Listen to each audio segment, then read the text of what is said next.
Hi, I'm Nellie Steele, Queen of Soap Opera Romance and author of Stone's Throw to Trust. This is an original audiobook written by me, read to you by a real human narrator, and produced by a Novel Idea Publishing. Enjoy the story. Stone's Throw to Trust. Hearts and High Stakes, Book 2.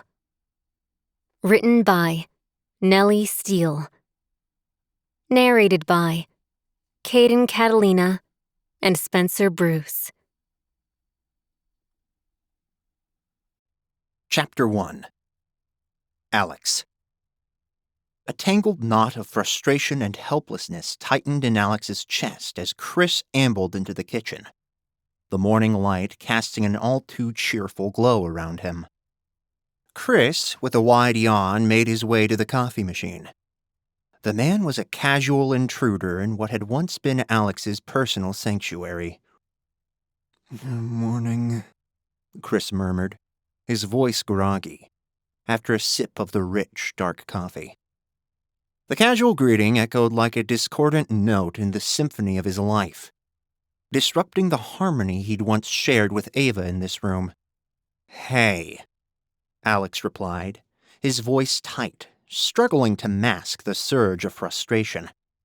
"How is this man still standing in his kitchen?" The answer was painfully clear, yet obnoxiously complex. Chris wasn't just the house guest from hell. He was steadfastly linked to Ava. Despite being Alex's wife, she was also engaged to Chris. Their marriage, a delicate tapestry of convenience and unspoken emotions, was unraveling at the seams, threatened by the very presence that now casually sipped coffee in his kitchen. In a desperate attempt to win her over and keep her married to him, he'd drawn her to his Hamptons homes for the weekend, sans Chris. With a penny-skimming scheme brewing at his tech company, Stone Corp, he'd lured Ava to him with the promise of solving a mystery. She'd accepted, eager to help out her old friend.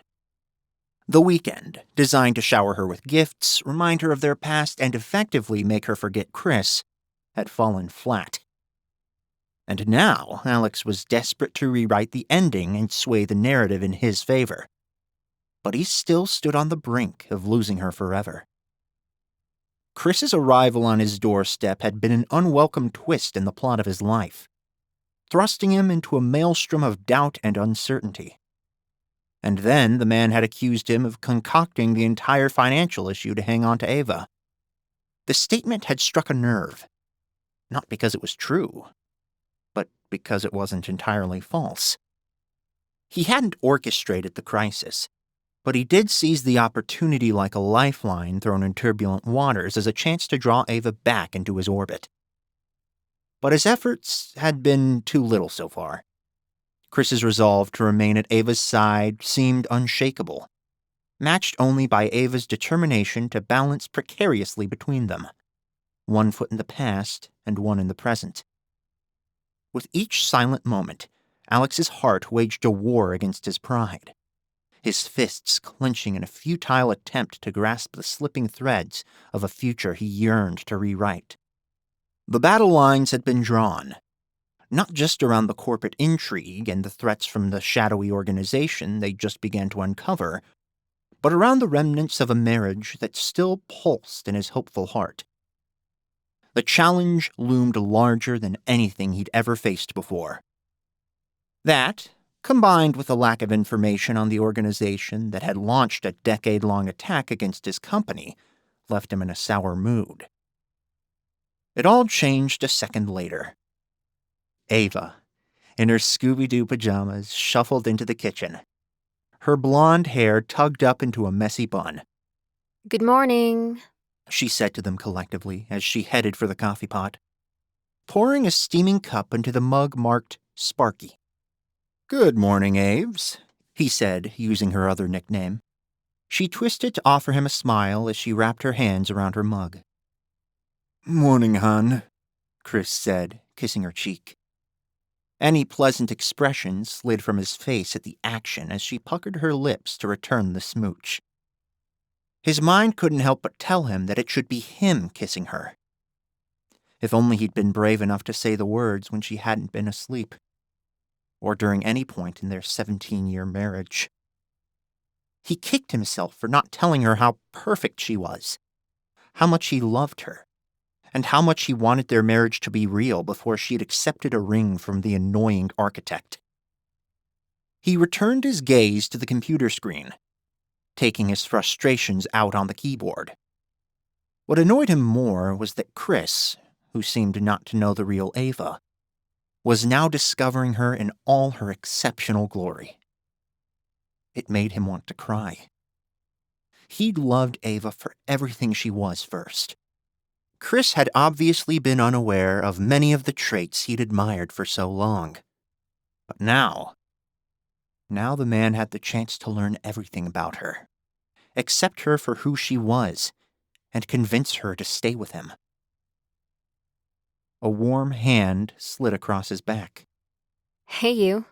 You look tired. Yeah, I didn't sleep much, he admitted. It wasn't a lie. He stared at the ceiling for most of the night, the problems he faced tearing him and his heart to pieces. In addition to the warning they'd received, suggesting the financial problems they'd tackled at his company were just the tip of the iceberg. He'd also been bothered by his pending divorce. Twice he'd climbed from his bed, intent on waking Ava and pouring out his heart. And twice he'd spun on his heel and climbed right back between the sheets.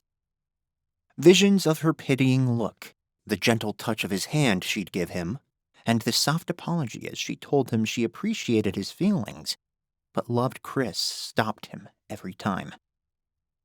He knew Ava. He knew her well. He couldn't do this now, no matter how much he wanted to say the words. They were burning a hole through his heart, but he couldn't do it now. Not if he wanted to maximize his chances that she accepted him. Each gentle stroke of her hand across his back was a bittersweet reminder of what he stood to lose.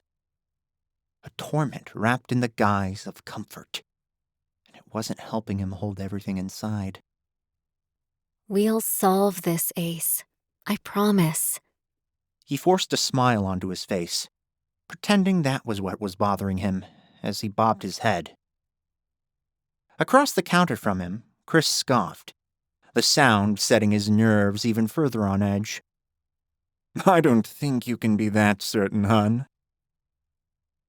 The negative comment grated on his last nerve.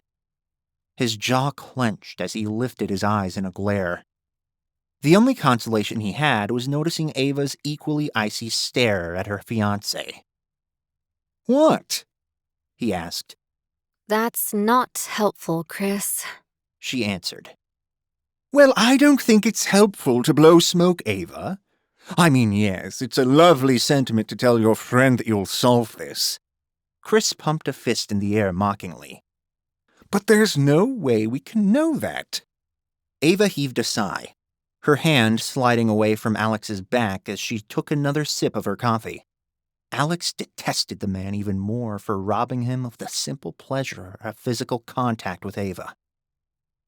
I do know it. Ava shot back. Because I will keep digging until I find the answers. Oh, right, Chris said with a bob of his head.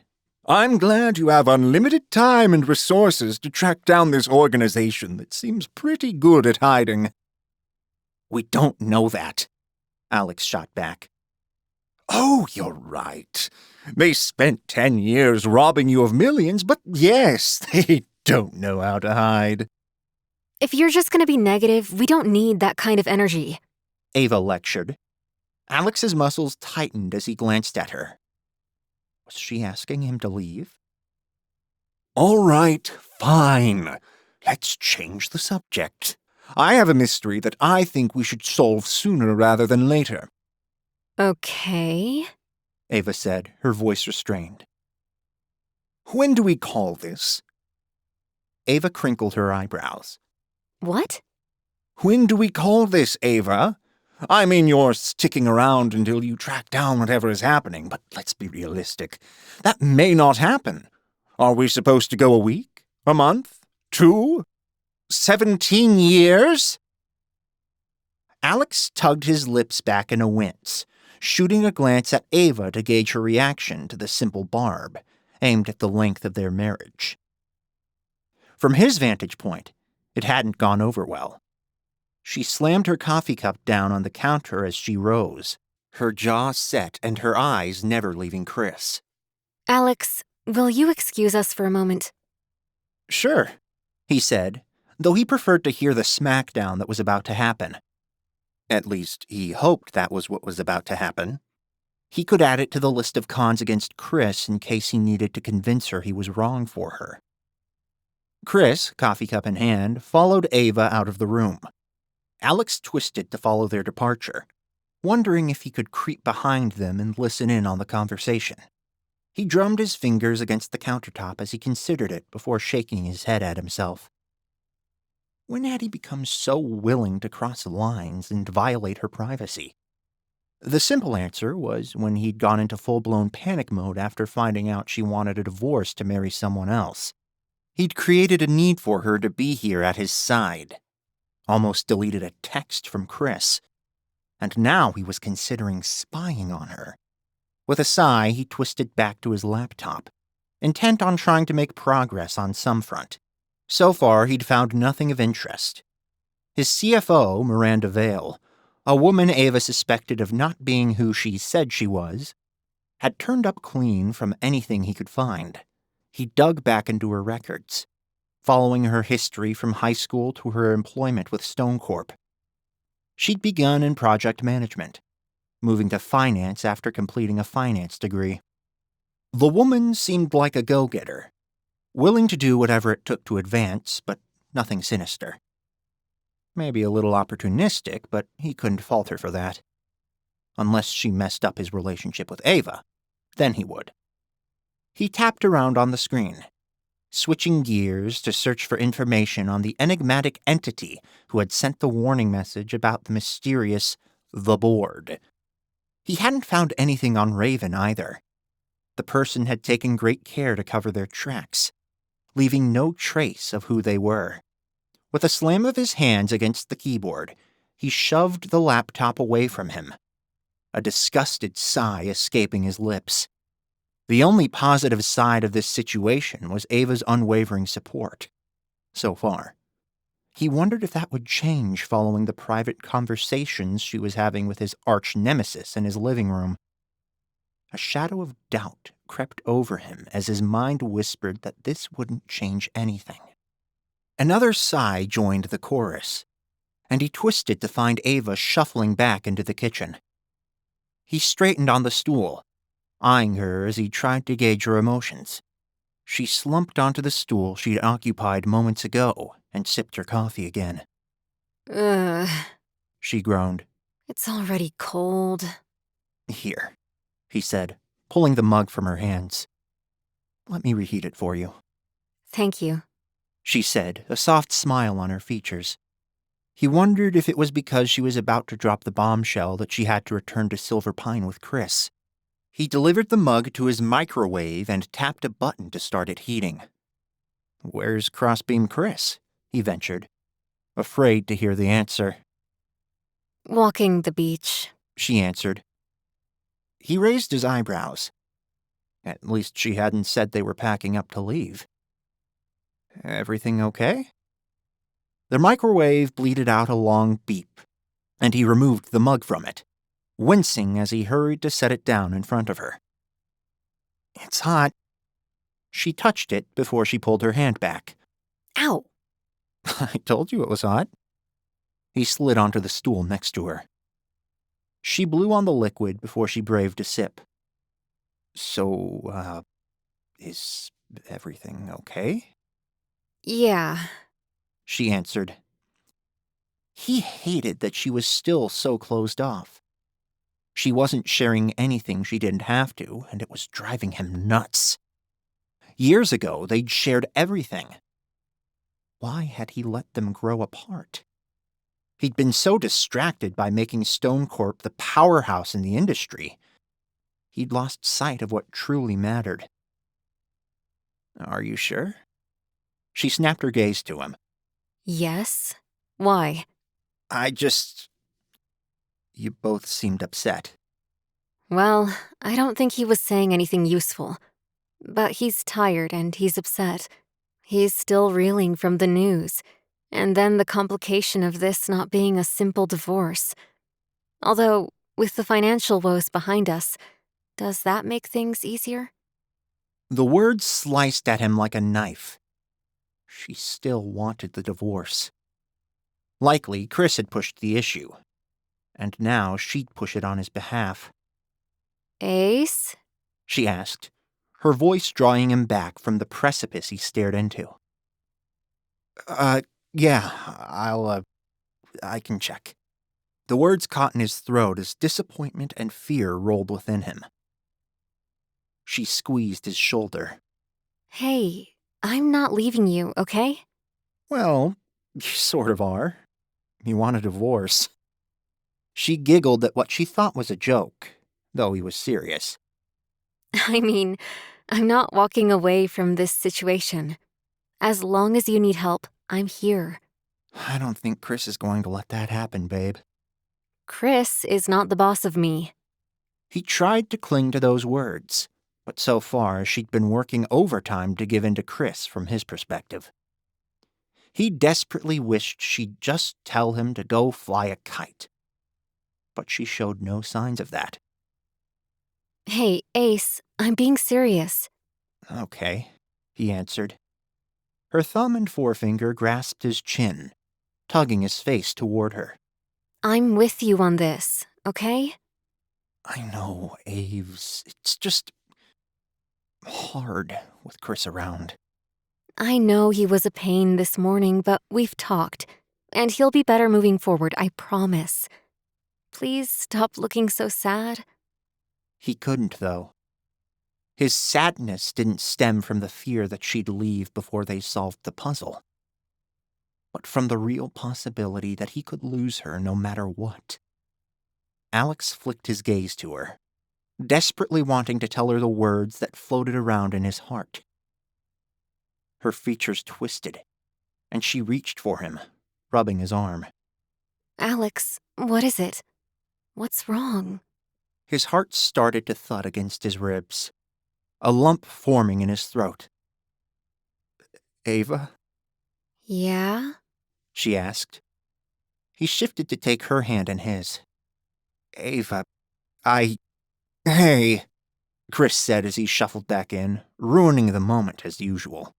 I'm sorry if I came across as harsh earlier. I'm a little tired and I took it out on you. Thanks, Chris. I think that apology goes a long way. Ava smiled at him before she shifted her gaze to Alex, her expression expectant. He furrowed his brow. Did she really want him to play nice? The apology seemed less than genuine. The eyebrow raise Ava gave him answered his question. Yeah, no problem, bro. Chris wrinkled his nose. You know, if we're going to be living together for a little bit, maybe. She offered her fiancé a similar eyebrow arch.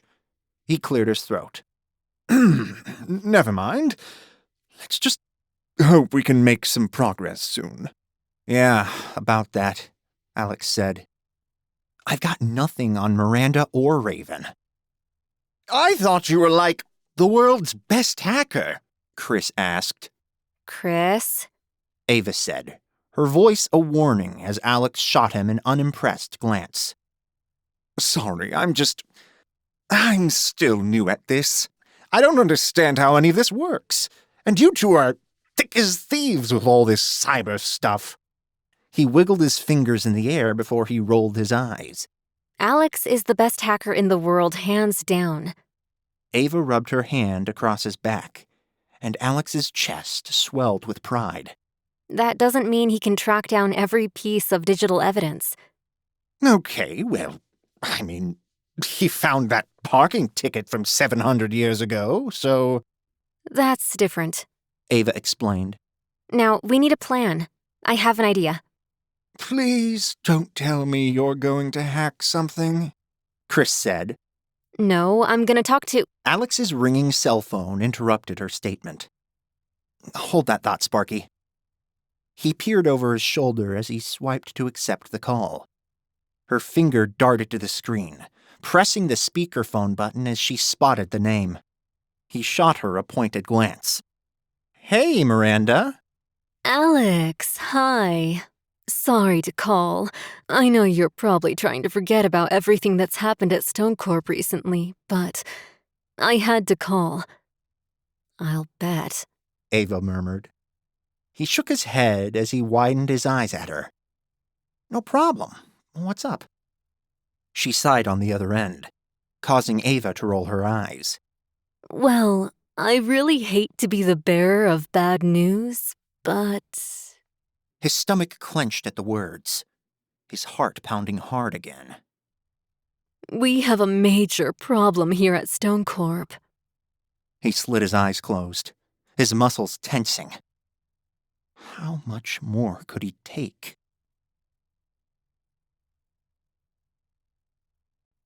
Chapter 2. Ava. Confusion reigned as Ava opened her eyes. The initial warm, fuzzy feelings she had when she spotted the bright sunshine and the rolling waves quickly devolved into unsettled, distressing emotions as the reality of her situation smacked her like a physical blow. She pulled the covers over her head, trying to shut out the world.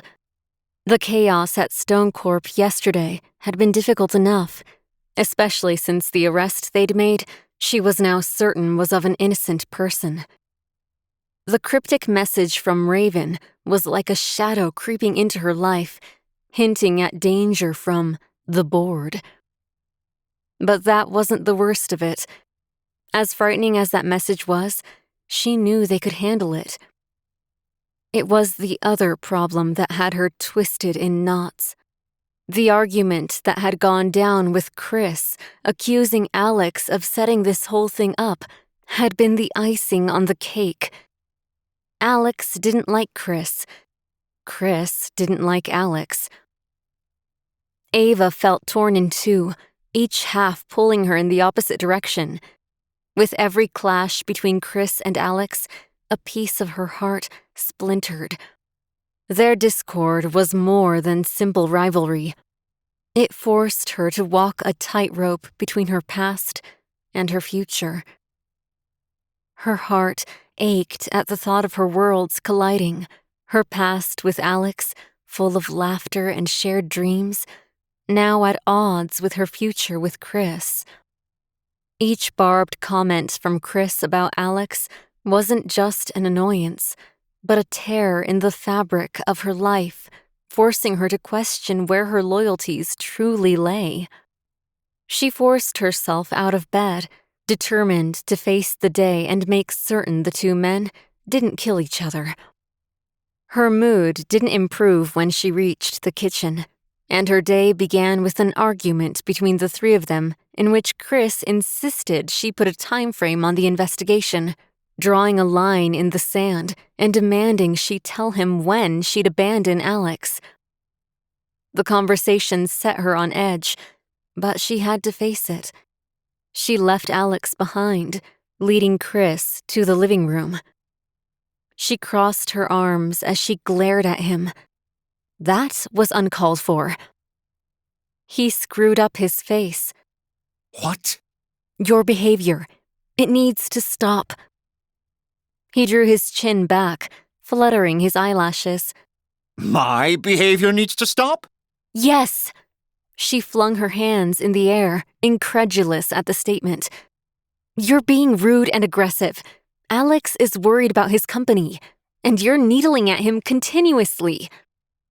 Chris scoffed and shook his head. "Yeah, I bet he is." Stop, she said. "No, you stop, Ava. First of all, everything I said is true. We have no idea how long this will take. We can't stay here indefinitely. A few days, fine. Weeks, months. Ava, we have jobs and lives to get back to." If you want to get back to it so badly, then go, she shouted. Oh, he'd love that. She rolled her eyes, crossing her arms again. Are we going to start with this again? Yeah, Ava, He said, nodding his head as he stuck his hands on his hips. We're going to start this again. I'm still not convinced. Alex didn't do this. He poked a finger at her. That's the other thing. This constant defense of him. This guy can do no wrong despite him doing illegal things constantly. But no matter what he does, no matter how big the problems he's creating, you just keep defending him. It's maddening. He is my best friend, Chris. He's been here for me countless times. The least I can do is be there for him. The timing is just ironic, don't you think? You contact him for a divorce, and weirdly, he's having tons of problems with a shadowy organization that no one can track down. Oh, come on, Chris. She shook her head. I think you're forgetting one very big thing. I know him.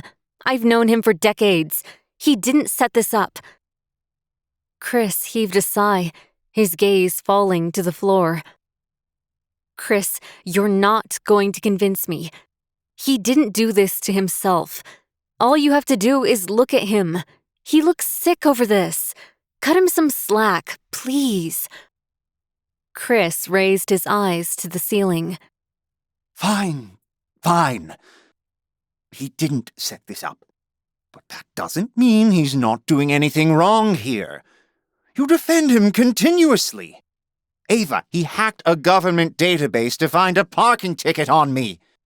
In fact, why did he even bother doing that? Why do you think? Ava asked. Because we're engaged? And he was just searching for some reason to stop that? That's not true, she said with a shake of her head. He just wants to make sure I'm happy. By checking that I've paid all my parking tickets? I think he was looking for something a little more tantalizing than that, she answered. He huffed out a breath. Well, there isn't anything. I'm a nice, law-abiding citizen. Parking tickets notwithstanding. A slight laugh escaped him, and she took the opening to close the gap between them, sliding her arms around his waist. Seriously, please give him a chance. Chris pressed his lips into a thin line as he pulled Ava closer to him. He's kind of strange. Honestly, hon, he's not our people. She pushed him away. He's not strange. He's Alex. He's my person. He has some quirks because people aren't generally nice to him except when they know he has money. He has plenty of that. Did he really buy you that sports car just for the weekend? She chuckled as she recalled the pink sports car with the license plate, Aves. He did. But see what I mean? He's generous to a fault when it comes to his friends. Do you think he'd let us use his private jet for our honeymoon? Knowing Alex, yes. He rubbed her back as he pressed his forehead against hers. Okay, maybe I can tolerate him then. Please, just be nice to him. He's important to me. Chris sucked in a deep breath. Okay. I'll try. I need a few minutes. I'm going to head down to the beach. Okay, she whispered before he kissed her lips. I love you, Ava. I love you too. She released her grip on him, offering him a slight smile. Enjoy the beach. I will. They parted ways, and she returned to the kitchen with a sigh. Day one of her complicated life straddling the past and present was starting off with a bang. She desperately wanted the two most important men in her life to come together and get along. But it seemed like a losing battle. Maybe things would turn the corner now. She slumped onto the stool, taking a sip of her coffee. Her nose wrinkled as the cold liquid hit her tongue. Alex heated it for her as they discussed Chris's whereabouts. Despite her reassurance that Chris would be easier to get along with moving forward, Alex's glum mood didn't seem to lift. With a frown, he stared down at the countertop. She grasped his chin and twisted him to face her. I'm with you in this, okay? I know, Aves. It's just... hard with Chris around. Ava shifted in her seat, understanding his upset. I know he was a pain this morning, but we've talked, and he'll be better moving forward, I promise. Please stop looking so sad. But the sadness floating in his eyes never left. She'd never seen him like this. Was the threat against Stone Corp that upsetting to him? She reached for his arm, desperate to know what was bothering him. Alex, what is it? What's wrong? His breathing turned more rapid, and his voice shook. Ava. Yeah? Alex twisted toward her, taking her hands in his. He raised his blue eyes to her, looking like he was about to be sick. What was wrong with him? Ava, Chris shuffled into the room before he could finish, interrupting with an apology for his behavior. Maybe that would help.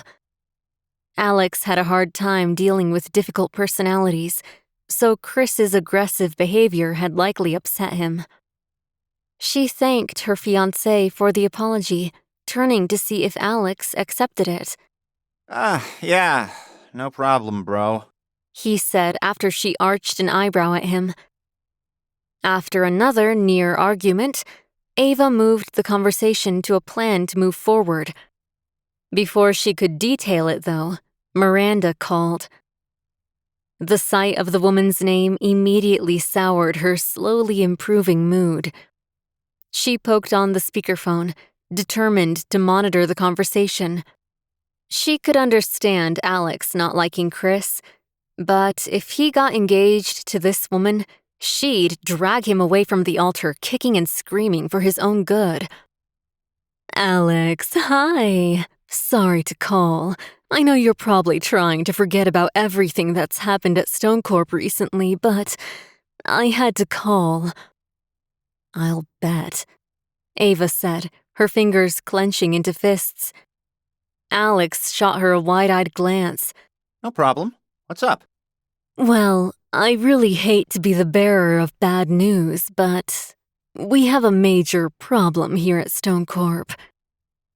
Ava's stomach twisted into a knot, and she slid her hand onto Alex's shoulder, offering him silent support. Another one? He asked. Another one. A major data breach. I think you should get your eyes on this as soon as possible. Of course she does, Ava murmured, receiving another warning glance from Alex. Yeah, send it over. I think you should come in. Ava sucked in a breath as she let her eyes float to the ceiling. Alex grabbed her hand, lacing his fingers through hers. We'll be right in. Oh, I don't think Miss Collins will be of any help with this one. It's not finance-related. Ava's jaw dropped open. Alex tugged his hand from hers and plastered it over her lips. Ava's really good at a lot of things. Chris scoffed at the statement. I'm sure she is, Miranda answered. But... We'll be in soon, Miranda. Alex interrupted. Try to keep this quiet and out of the press. Thanks. He ended the call, and Ava tugged his hand from her lips. Alex, don't cover my mouth. I didn't want you to say something you shouldn't. She arched an eyebrow. Something I shouldn't? Like what? Like Ava can't help because it's not finance-related, yet your CFO is all over this and it's not finance-related? Ace, she is after you, mark my words. So what, hon? Chris asked. Ava offered him an icy stare. I don't like her. Well, I mean, to be fair, it's not you who has to like her, it's him. And if he likes her, I don't. Alex answered. Look, let's stop arguing over Miranda. You suspect her of being involved with the board, and I never liked her that way to start with. So, she stays in the suspect pool. But maybe I can use her to get information. How? Ava asked, not certain she wanted to hear the answer. Well, Alex lifted a shoulder, his features twisting with uncertainty. Maybe I should go alone. No. Ava shot back flatly. I'm not leaving you alone with her. Ava, he's a grown man. He can be alone with her. Ava's nostrils flared as she pressed her lips together and curled her fingers into fists. She's a user, and she's going to take advantage of him to get information.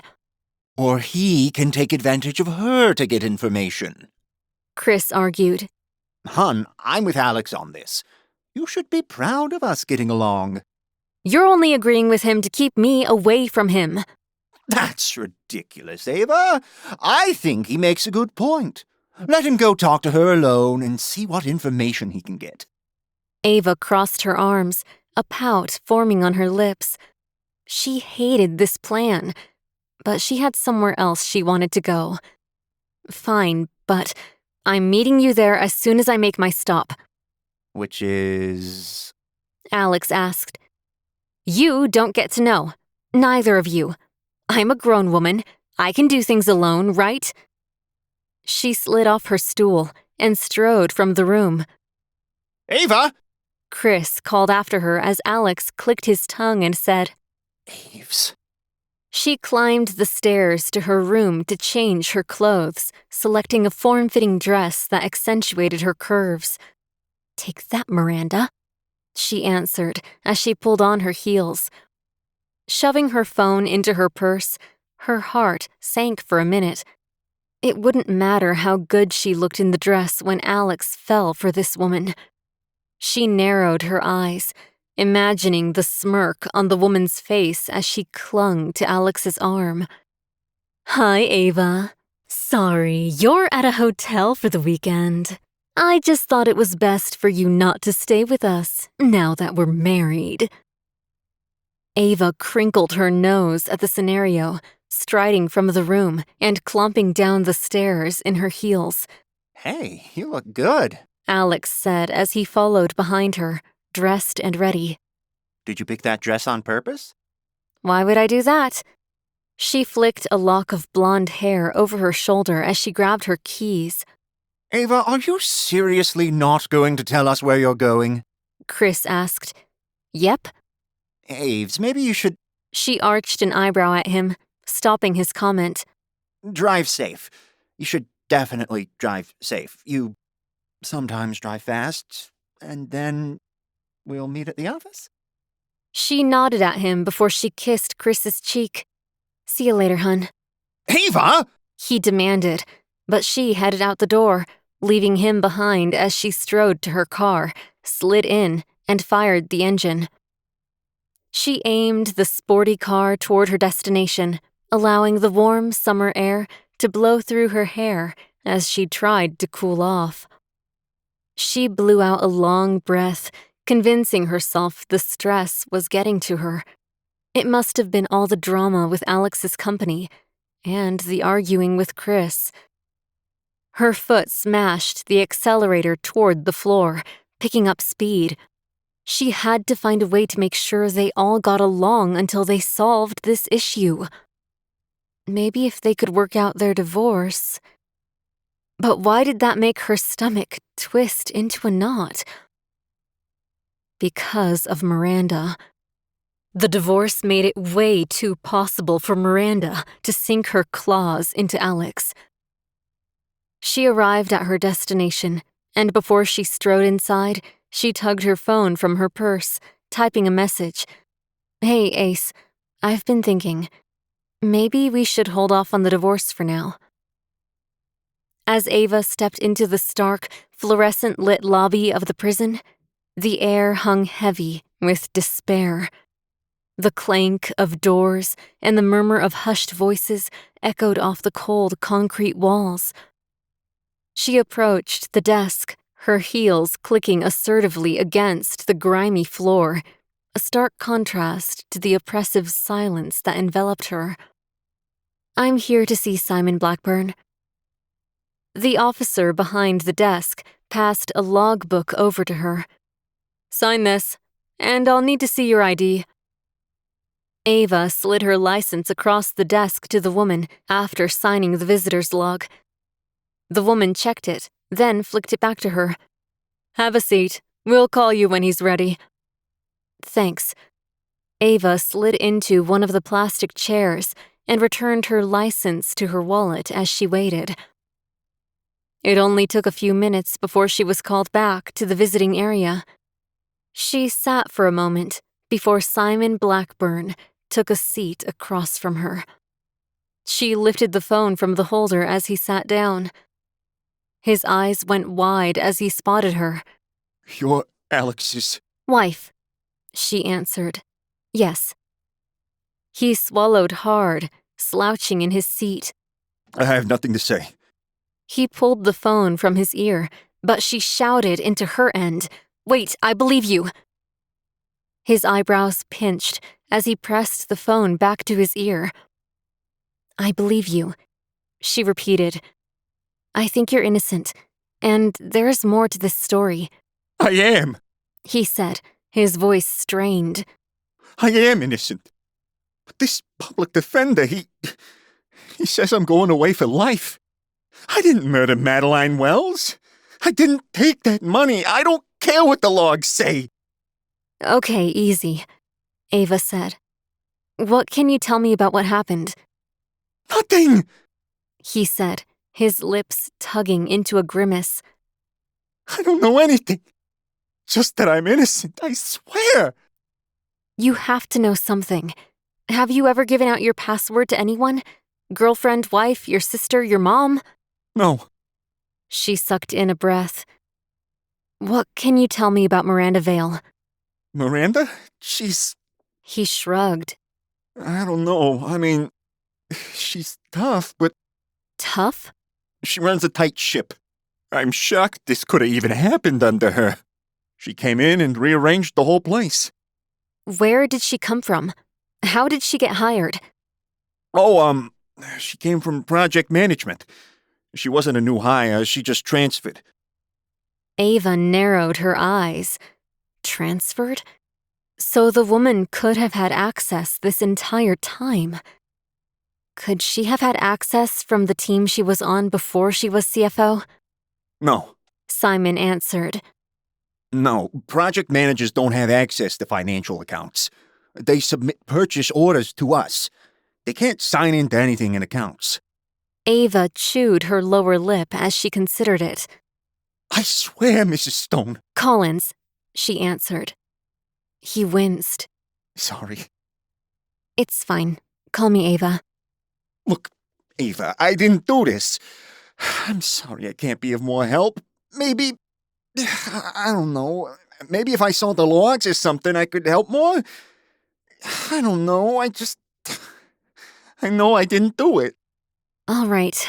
I'll see what I can do about getting the logs and getting you some help." His features showed surprise.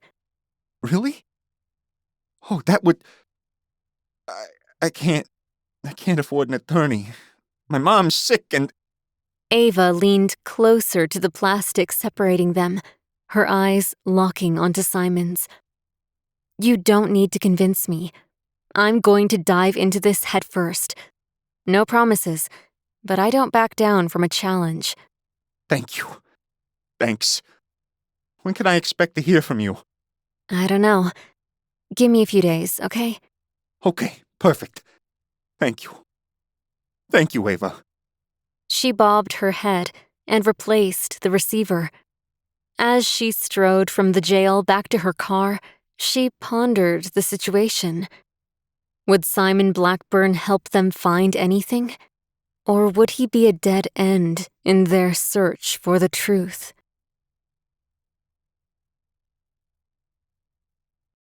Chapter 3. Alex. Alex stared at his phone, his heart a mix of distress and hope as the helicopter wobbled in the air during its descent to Stone Corp's offices in New York. He traced the outline of Ava's face in the picture of them he'd taken only days ago at dinner. He was on the verge of losing her, and there was nothing he could do about it. He toggled into his text message with her, his shaky fingers typing the words, I love you. His thumb hovered over the send button before he flicked it to the backspace key and tapped it to erase the entire message. At even the thought of sending that text, his heart pounded against his ribs. A tumultuous mix of longing and fear coursing through him. How he wished he could muster the courage to hit send, to bare his soul to Ava. But the weight of uncertainty held him back, leaving him paralyzed in a sea of doubt. He would have to find the strength soon, though. Chris was already pushing for Ava to leave the Hamptons behind, and him with it. The runners bumped the roof, and the helicopter blades slowed. He pushed from inside the chopper and headed for the door to his building, his head still swimming with ways to solve his situation. With no ideas in sight, he pushed into his office and collapsed in his desk chair. A grimace tugged at the corners of his lips as he stared down at the picture of him and Ava filling his screen. Hey, I'm really sorry to have to be the bearer of bad news. Alex snapped his gaze up to find Miranda Vale hovering in his doorway, a pout on her features. She slid a lock of her brunette bob behind her ear as she stepped in further, closing the door behind her. You look so sad. He toggled off his display and tossed his phone onto the desk. It's not what you think. She froze mid-sit, her eyes flashing with something that looked like concern, and another emotion he couldn't place. The promise of opportunity, maybe? Well, if you need to talk about it, I'm a good listener. Actually, would you mind if I picked your brain for a second? Absolutely. Miranda said, a grin spreading across her lips. I am so good at coming up with ideas from all angles. We can spitball some now, and then I can follow up later after I've given it more thought. He smiled at her as he leaned forward on the desk. He'd never been very good with people, and apparently he'd lost his touch with Ava, if he'd ever had one at all. Maybe he didn't. He'd never romanced her. And maybe he needed to start. He'd thought he'd done that with the car, the clothes, the beach walks, and the dinners, but it wasn't anything special. He needed a woman's opinion on what may get her thinking of him in a different light. What do you think would be a good way to... His phone chimed, and he let out a nervous chuckle as he waved a finger in the air. Sorry, I just need to check this. He whipped the phone from behind the desk and studied the notifications bar, his heart thumping harder as he spotted Ava's name. Sorry, he said again, giddy with anticipation as he swiped to read the message. Hey, Ace, I've been thinking. Maybe we should hold off on the divorce for now. His grin broadened, and his shaky thumbs hovered over the virtual keyboard as he considered his response. That is a good idea from my perspective, too. Talk when I see you? His heart hammered as he set the phone down. He had a chance. She didn't want the divorce right away. Why? He dismissed the idea right away. It didn't matter. What mattered was he had a chance, and he was determined to use it to the best of his ability. He leaned forward onto the desk. Where were we? You were about to ask me something. You said, what do you think would be a good way to... And then your phone chimed. I assume with good news? He grinned again and bobbed his head. Yes, some good news, finally. I hate to take away from the issue you called me in here for, though, so... No, really. I'd rather answer your questions than go through the headache of this breach. Besides, we may have a clearer picture of this after the team finishes their diagnostics. Right, good point. No reason to plow in before we're ready. He smiled at her again, and she returned his expression. Right. So, what can I help with? Well, I feel kind of uncomfortable saying anything at all, but I need some help. She reached across the desk to rub his arm. You shouldn't feel uncomfortable. I'm a friend, and I'm here to help in any way I can. So, fire away. Okay, what, in your opinion, is a good way to really win over a woman? I mean, really wow and impress her. Miranda shifted in her seat. One shoulder shrugged as she suppressed a giggle. Well, I guess it depends on the woman, but I love a man who is genuine, smart, funny, and I'd really just love to spend time with that person having meaningful conversations and just enjoying each other. That would wow me for sure. Alex pressed his lips together, his eyebrows pinching. He and Ava had always done that, although she was getting a little tight-lipped lately. He needed something more, something that would make it obvious that he was serious about winning her. What about something, not just spending time, but something that would really say how you felt? Flowers are nice. Trip to Paris? He asked. Women love Paris, right? Do you love Paris? The grin on her features broadened again. I've never been there, but I'd love to see it. And I'm certain it would be very romantic. And really show me how you felt, yes. But would it show Ava? And how would he pull it off with Chris there? He rubbed his lower lip as more questions poured into his mind. Alex? Miranda asked. He glanced up at her. Yeah? I feel like I'm not helping. Am I helping? Is there something specific that you're looking for? He leaned back, rocking his chair. I just don't know if Ava would love Paris. Any trace of a smile slid from her face, and she swallowed hard. Oh, Ava. Your wife, right. He crinkled his brow. Yeah, who did you think I was talking about? Well, I just figured. You know, you're already married. His lips wrinkled as his mind tried to sort through her confusion. Well, yeah, but how could he explain that was in name only? I'm so sorry.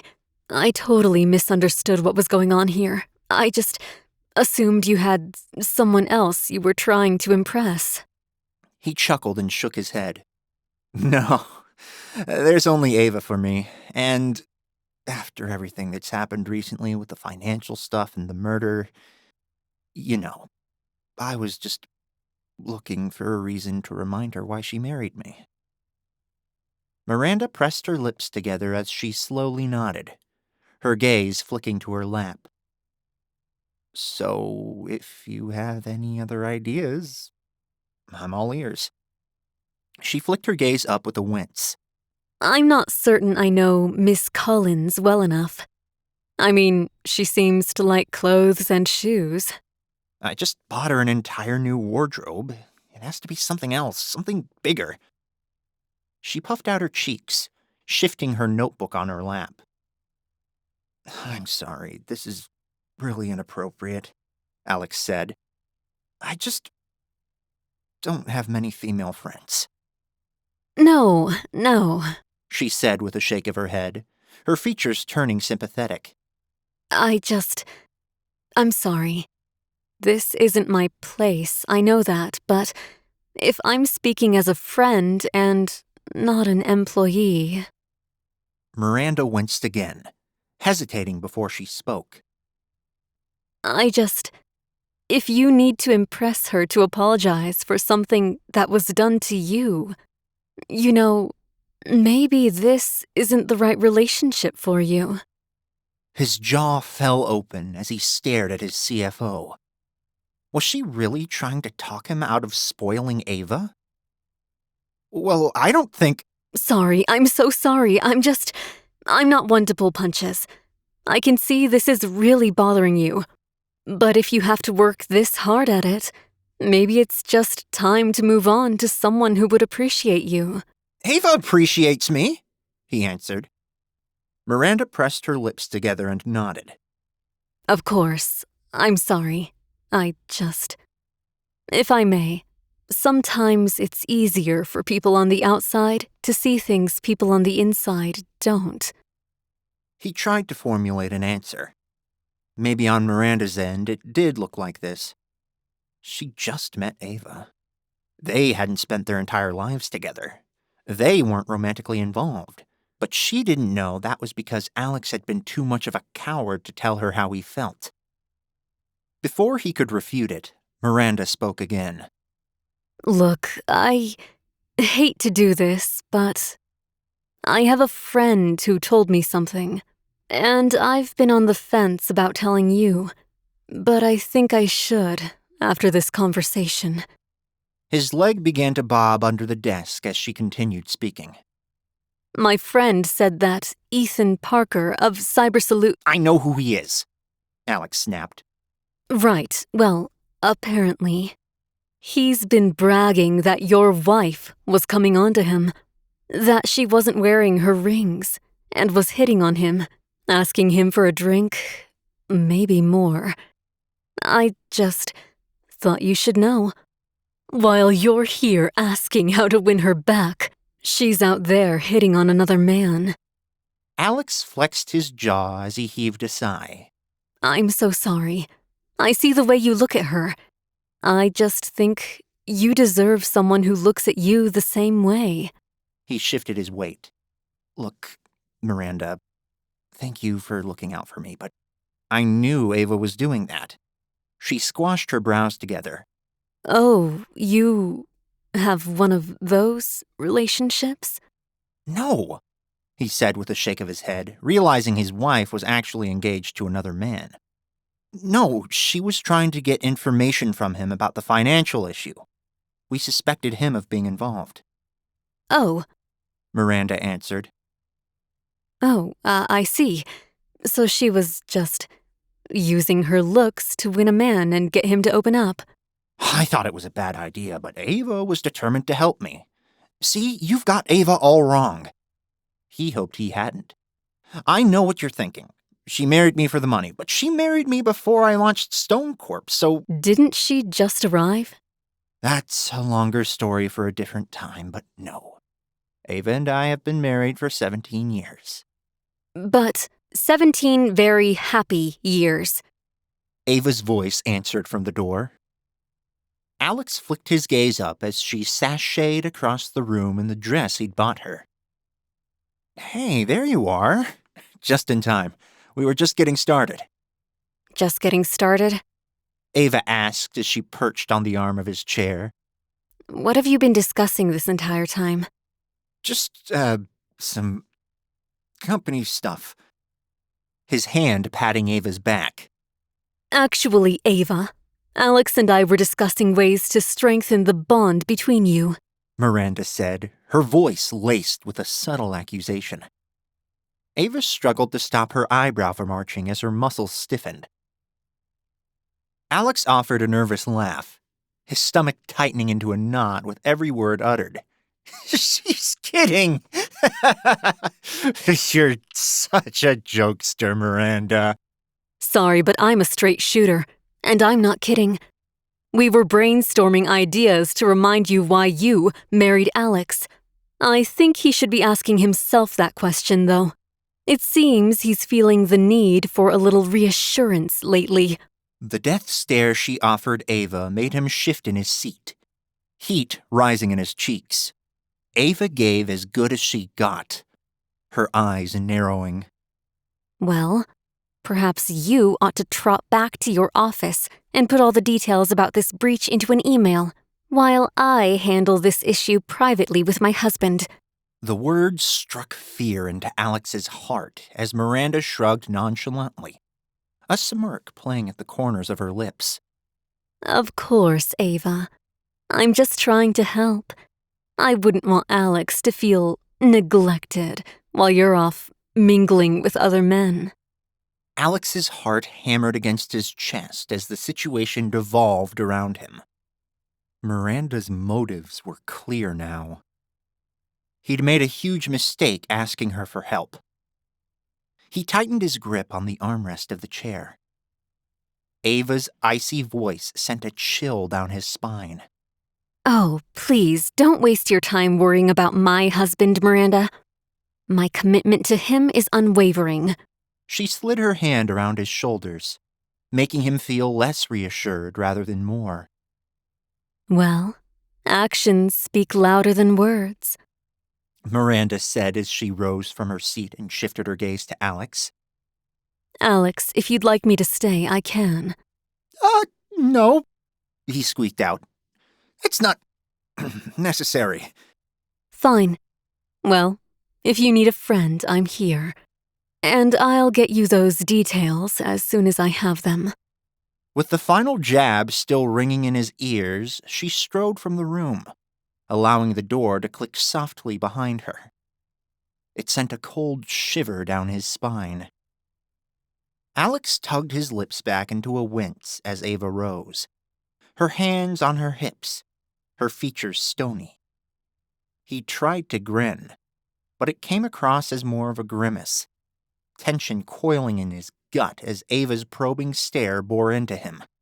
Ava's voice sliced through the tense silence, her tone laced with a hint of disbelief and surprise. Alex met her gaze, noticing the flicker of anger in her eyes. What the hell was that, Alex? Her words hung heavy in the air, a challenge daring him to explain the chaos Miranda had unleashed. He licked his lips, searching for an explanation. But he didn't have a great one. He may not be able to explain this away. And the gaffe may cost him Ava. He couldn't shake the feeling that their world was on the brink of collapse. Chapter 4. Ava. Ava's jaw tightened, and her nostrils flared with a mix of frustration and curiosity swirling inside her. She fixed her gaze on Alex, silently demanding an explanation. What she'd just heard from his CFO left her stunned and looking for answers. Alex winced at her as his shoulders rose to his ears, a characteristic sign that he felt guilty about something. Well? Ava demanded with a stamp of her heel on the floor. Aves? He rose slowly, shoving his hands into his pockets. Please tell me she was lying, and you were not discussing our marriage with her. It's not exactly how she made it sound. Ava's eyebrows shot up, her eyes going wide. It's not exactly or it's not at all, because I hope it's not at all how she made it sound. We could go with that. Alex said with a nod. Her features pinched again as she stared at him. What happened? Alex's shoulders lifted high again as his nose wrinkled. Alex, Ava warned. He was avoiding the conversation for a reason, likely because he didn't want her to know what happened. Aves, it just happened so fast, and then there was a misunderstanding and whatever. It's no big deal. No big deal? Yeah, He said, his voice conveying false levity. No big deal? She repeated, her voice incredulous. Alex, your CFO lectured me about the state of our marriage and how you're feeling neglected because I'm with other men. And then she actually asked you if you wanted her to stay for support, as if we can't have a private conversation. like I said, she really misunderstood. Misunderstood what, Alex? What did you say? I don't recall. Alex Stone, stop lying to me. What did you say? Alex sucked in a breath. I was asking her if girls like Paris, that's all, and she thought, I don't know, she thought I was talking about some other woman, like her or something, and then I just tried to cover and say I was asking about you. Alex rubbed the back of his neck, his voice picking up speed. And then she asked why, and I said I was trying to do something nice for you after what happened at Stone Corp and all the trouble. And then she said if I needed to impress you to apologize, then you weren't the right woman for me.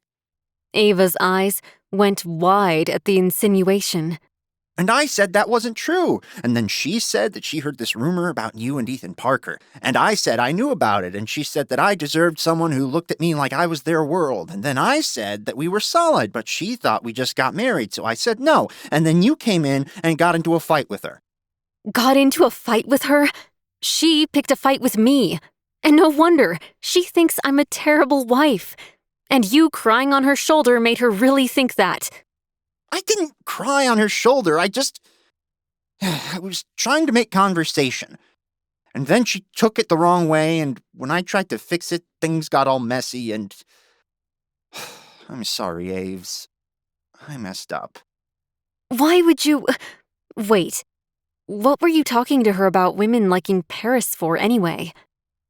She eyed him as color rose into his cheeks, her lips parting. Oh my goodness, you were going to ask her to go to Paris with you. No! He said with a vehement shake of his head. No, definitely no. Aves, we think she's part of the board. Yeah, and you wanted to schmooze her. You were going to take her to Paris. I can't believe this. Alex, that's way too dangerous. Even what you said to her is already dangerous. We can't give her any information. I'm sorry, Aves. I just was making small talk. Or so I thought. I'm awful with people. You know that. Remember that time we got stuck talking to that guy on the train? Ava heaved a sigh as she pressed her hand against her forehead. You said I was your cousin. Then you said I was your wife. Uh-huh. He murmured. Because I'm awkward. And then he made a big deal about how I married my cousin. She sucked in a breath, her heart melting at his faux pas. I remember. You were as red as a lobster. And I told him I'd have married you if you were my brother. And then he left. Alex bobbed his head. Oh, Alex, Ava said with a shake of her head. Fine. No more alone time with Miranda, though. And now we have to figure out how to counter this before she tries to use it to drive a wedge between us. Yeah, I'm pretty sure she's thinking about that right now. Don't look, but she's literally outside of the door, and I'm pretty certain she's watching our every move. Ava pressed her lips together, her nostrils flaring. Well, I guess we should probably give her a show then. What? Alex's brow furrowed as Ava took a step toward him and grabbed him by the lapels. She tugged him closer, planting her lips on his. After a second of what felt like resistance, he relaxed into the lip lock, sliding his arms around her waist and tugging her closer. She pulled back from the kiss, leaning against him. Do you think it helped? He answered, his hand absent-mindedly caressing a lock of her hair. Maybe we should try it again to be sure. You're such a flirt. I'm really not, but she's kind of glaring in at us. Ava rolled her eyes. I'm certain she's going to accuse me of using my feminine wiles to smooth things over. I mean, you did. She arched an eyebrow at him, and he grinned playfully. That's funny, Ace. Next time, I won't fix your social snafu. The last thing we need, though, is her inserting herself into our relationship. I'd never let that happen. Ace, you're too nice for your own good. Maybe we should invite her to dinner so she can see how happy we are together. Oh, right, that'll work. With Chris Draftsman, our investor. Alex winced. Oh, right. I mean, maybe we shouldn't invite Chris Draftsman. Should we just ask him to go out that night so we can entertain and convince your CFO of our relationship? Yeah, that'll work. He answered with a grin. Is she still watching us? Alex flicked his gaze to the glass door. Yep, still hovering out there pretending to talk to Beth. Ava shook her head with a sigh. Well, before she finished the statement, he pressed his lips against hers again. The sensation warmed her more than she expected. She cupped his face as the kiss lingered longer than it should have. They parted, her eyes finding his, as he pressed his forehead against hers. She swallowed hard, reminding herself that this was all fake. "Do you think that did the trick?" she whispered. His finger traced her chin, the corners of his lips turning up as he studied her. "Ace?" she whispered. Huh? "Is she still obsessing over us?" Oh, Color rushed into his cheeks as he flicked his gaze over her shoulder. no, she's gone. Ava pushed away from him with a relieved sigh, though his hands lingered on her until she took a step away. Good. She's either convinced or she thinks you're falling for my lies. One way to find out. I can go. Seriously? After what just happened when you were alone with her? Besides, we have to talk about something else. Oh, yeah, I got your message. We can totally hold off on the divorce. I haven't called anyone about it or anything, so it's fine. Yeah, good. With everything going on, I think that's probably a good idea. But that's not what I wanted to talk about. What? Alex asked, shifting his weight from foot to foot. I went to the jail to see Simon Blackburn. What? Alex's eyes went wide as he stared at her. Why would you do that? Because I believe him. I think he's innocent. Alex collapsed into his chair, his finger rubbing his lips. I'm serious, Alex. I believe him. He insisted that he's innocent. He said maybe he could help us if he saw the logs. Or lie more, Ava. We don't know he's innocent. Ava set her hand on her hips as she stared at him. Oh, but we are pretty certain Miranda isn't innocent, and you want to spend all your time with her. I don't want to spend all my time with her. I have to make up with my wife who's mad at me over what my CFO said to her earlier, so I need to spend my time with her. He grinned at her. That's funny, Ace. This is why you can't go talk to her alone. Because you'll tell her I'm mad at you, and then she'll just feel sorry for you because big, bad Ava is being mean to you and you deserve so much better. Alex's features melted. Aves, I'm sorry. I just wanted to... His features pinched. She reached for his hand, tugging him from his chair and tugging him toward the couch. They collapsed onto it, and she kicked her shoes off, pulling her legs under her. I know you are. I'm just saying that I don't think being alone with this woman is a wise idea. She's an expert manipulator, and she's going to manipulate you. Not to like her or anything. He said, his voice firm. Ava laced her fingers through his. I just don't want you getting hurt. His forehead creased as he stared at her. We'll tackle her together, okay? He blew out a long breath. Sure. Well, I feel like I need to do something to fix this.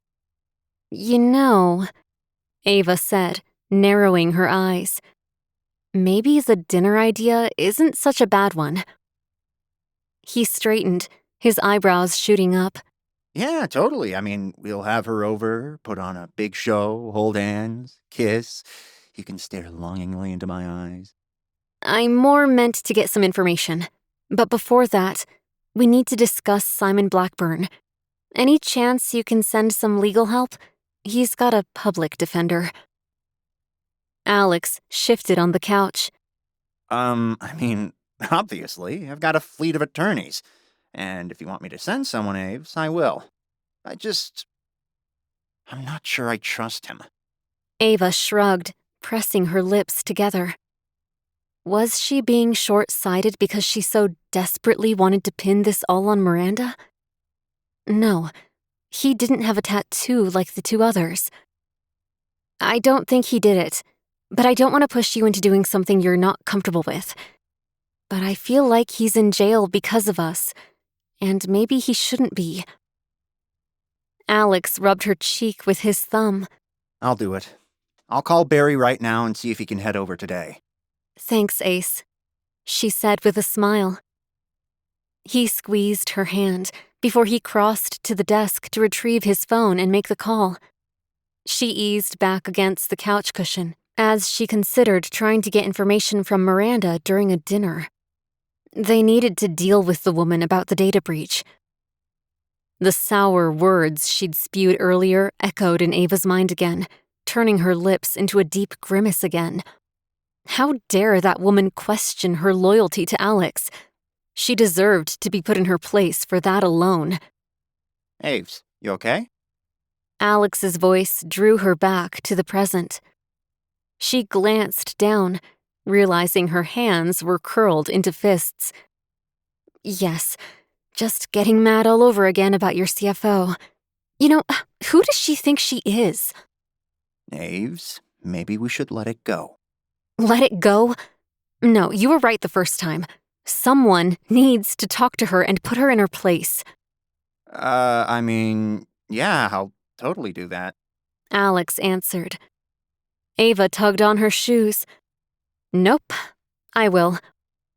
She leapt from her seat and stormed toward the door. Alex raced behind her, skirting around to block the door. Hold up there, Sparky. Maybe we should think about this. 'Cause I don't think she's going to come to dinner with us if you go all cat claws on her. She cocked her head, setting her hands on her hips. Is there some reason I shouldn't? She did assume you were asking her to go to Paris with you, right? I think so. And she did suggest that your wife didn't love you by spreading a gossipy tale about me with Ethan Parker, right? She did, but... And she did feel like she had the right to call me out on behavior she had no business lecturing me on, right? Alex scratched the back of his head with a wince. Yeah, can't believe she did that. Do you know why she did that? Trying to be a good friend? Ava wagged a finger at him. This is why you need me around, because people snow you all the time, Ace. He puffed out his cheeks. I'm not disagreeing. We've been apart for far too long. In fact, Ava, there's something we should discuss. A knock on the glass interrupted his words. He hung his head as Ava peered around him. Oh good, it's Miranda. Perfect timing. Ava, wait! She pushed around him before he could finish and tugged open the door. Need something? Ah, Miranda said, peering around Ava to eye Alex. I have the final breach reports. We never got to go over any of this. Right, we should do that. Alex said with a nod. Aves, don't you agree? I do, she answered as she stood back to allow Miranda to enter. She slammed the door behind the woman and crossed her arms. We just need to get one thing straight first. Miranda twisted with narrowed eyes, a frown on her face. Yes, I think so too. Ava squared her shoulders, her gaze never leaving Miranda's face. Despite the tension, Ava sensed more to her behavior than met the eye. And she was going to put a stop to it. Nobody crossed Alex without consequences. Nobody.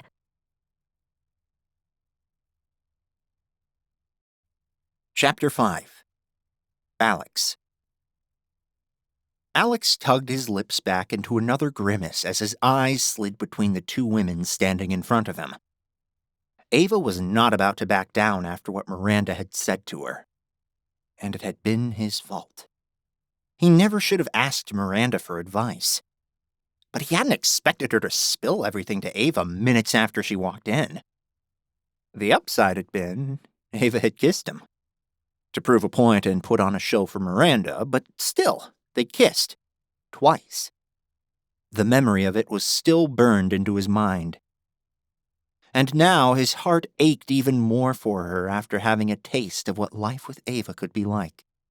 Maybe he ought to thank Miranda, although he could have killed her for interrupting him when he'd been about to broach the subject of how he didn't want them to split. And now the two ladies looked ready to fight. He knew better than to interrupt Ava before she'd said her piece. If he did, he may be going home alone. He shoved his hands into his pockets and prepared for the onslaught. What just happened when I walked in here is unacceptable. I will not tolerate you sticking your nose into my marriage. That is between me and my husband, not you. Alex slid his eyes to Miranda, his lips tugging back into a wince as he spotted her narrowing her eyes. Uh-oh. Miranda arched an eyebrow, matching Ava's cross-armed stance. I didn't stick my nose anywhere it wasn't invited. Alex needed a friend. I was there for him. Maybe if he had a wife, he wouldn't have been sniffing around me. Alex's eyes went wide at the statement, his jaw flopping open. He shook his head as he waved a hand in the air. How dare you? Ava growled. Alex has a wife who would do anything for him. You twisted everything he said because you're after him. Miranda lifted her chin. I'd love to have a man like Alex, and I'd treat him so much better than you. Ava's jaw unhinged at the statement. Whoa, okay, that's not even close to true, Alex said, stepping between them. This was getting out of control. Miranda seemed to be pushing Ava's buttons deliberately. Isn't it? Miranda asked. Look, I get it. If you don't side with her, she'll make your life hell. I understand. No, Alex said with the shake of his head. She had no idea what she was saying. Ava was the sweetest woman in the world. She'd never take anything out on him. Miranda let her eyes drift to the ceiling. I know her type. I saw her put the moves on you before. She'll flick that blonde hair and give you a sweet kiss, and if you don't believe whatever she says, she'll make you miserable. I can't believe this, Ava shouted. Believe it, Ava. Like I said, I know your type, and I personally just want to show you what you're missing out on. Miranda lunged forward, throwing her arms around Alex's neck and puckering her lips for a kiss. What the hell is wrong with you? Ava asked as Alex ducked away, pushing Miranda back. That was not cool, Alex answered with a shake of his head. I'm sorry, Alex, Miranda said as she heaved a breath. I'm sorry. I know I shouldn't have done that in front of your wife, but I've been wanting to do it since you asked me to go to Paris with you. Alex's fingers curled into fists. She'd gone too far. She hadn't known how delicate his relationship with Ava was, but she was definitely trying to undermine it. And he wasn't about to let that happen. You shouldn't have done it at all, Miranda. I didn't ask you to go to Paris, and I didn't want you to kiss me. If I did anything to make you think that, I'm sorry. But this stops here. I'm not going to let this continue. It's not fair to Ava. Alex wrapped a protective arm around his wife, pulling her closer to him. Thanks, Ace, Ava said quietly as she slid an arm around his waist. Miranda pouted at him, her eyes fixed on his face.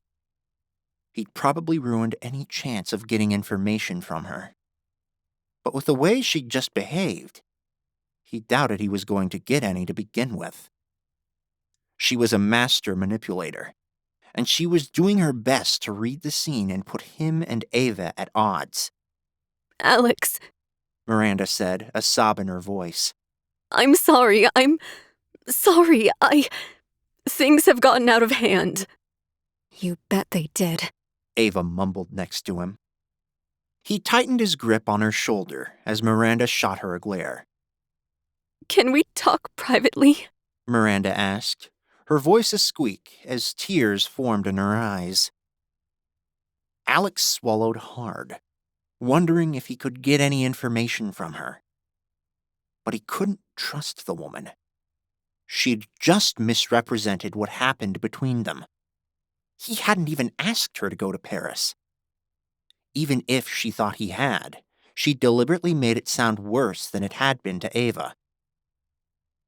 I don't think that's a good idea, Miranda. In fact, I think maybe you should leave. He didn't need Miranda Vale around, causing any more problems between him and Ava. He had enough work handling Crossbeam Chris.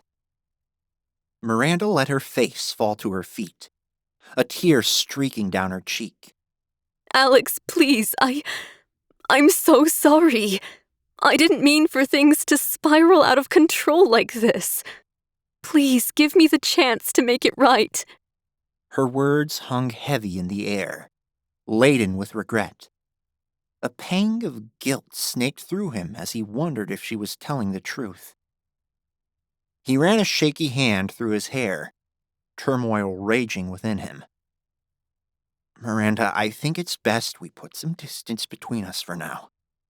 But Alex... She tried, but he shook his head. My marriage to Ava is too important. I'm sorry, but I'm not willing to jeopardize that. She flicked her gaze to her feet again with a slow nod. I still have the information. You can leave that with us. Ava squeezed his side in silent support, her voice soft. Miranda shot her a teary-eyed glance, her jaw firming as she shot her a disdainful look. She thrust the folders forward toward Alex. If you have any questions... Her voice hiccuped. Just call. She skirted around them and fled from the room with her hand clapped over her lips. Ava let go of him and puffed out her cheeks as she crossed to close the door. Wow. Alex dumped the folder on his desk and ran a finger through his hair. Tell me about it.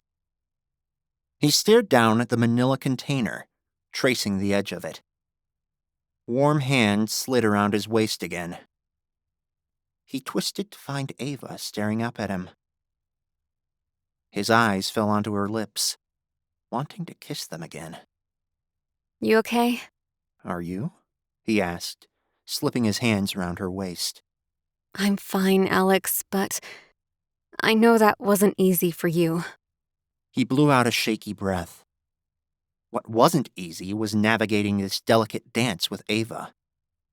He desperately wanted to tell her how he felt, but he didn't want to lose her. It had held him back for the entirety of their relationship. He'd always feared losing her. Once they were married, he'd expect them to eventually come back together. He didn't push. He didn't have the right to. And now he faced the real possibility of losing her. Alex, I know this is hard. I know her crying bothered you, but... No, Aves, he said, his voice soft. It's not... I mean, if those tears were genuine, I do feel bad. But I did not ask her to go to Paris. I know you didn't. She's manipulating everything. Ava narrowed her eyes. How did Paris come up again, though?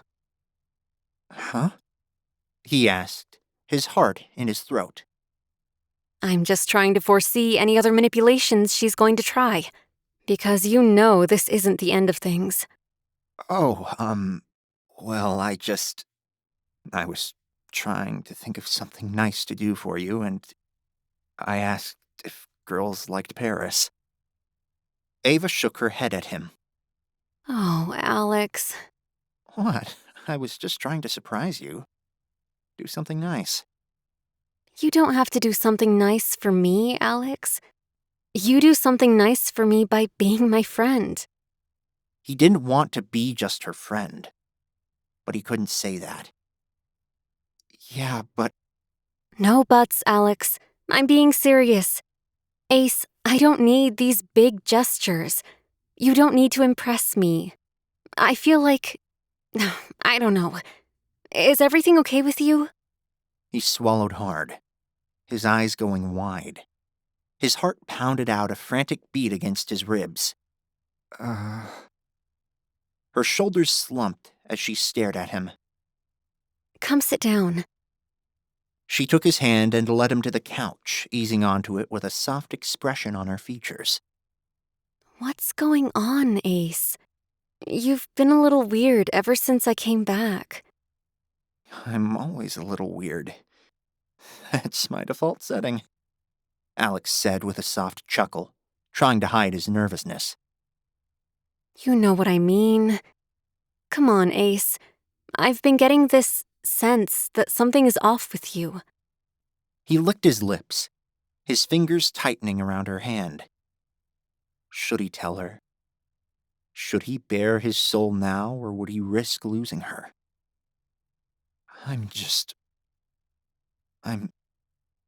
No, I'm okay. She stared at him for a minute, her concern not dissipating. Is it the whole thing going on with Stone Corp? He shifted in his seat. When Ava had an inkling he needed care, she'd keep digging until she found the reason and fixed it. Yeah, he lied, his voice breathy. It's a lot. We'll fix it, Ace. She patted his hand. I know that sounds weak, but I promise, we're in this together. Alex nodded, trying to force a smile onto his face. I know, Aves. I know. You don't sound like you know. Is there something else? His forehead creased as he tried to figure out how to lie to his best friend and the woman he wanted to keep as his wife. Is it Chris? His stomach clenched as she hit upon the reason for his upset. Chris Maxwell was the problem. Or part of it. He found himself nodding even though he tried not to.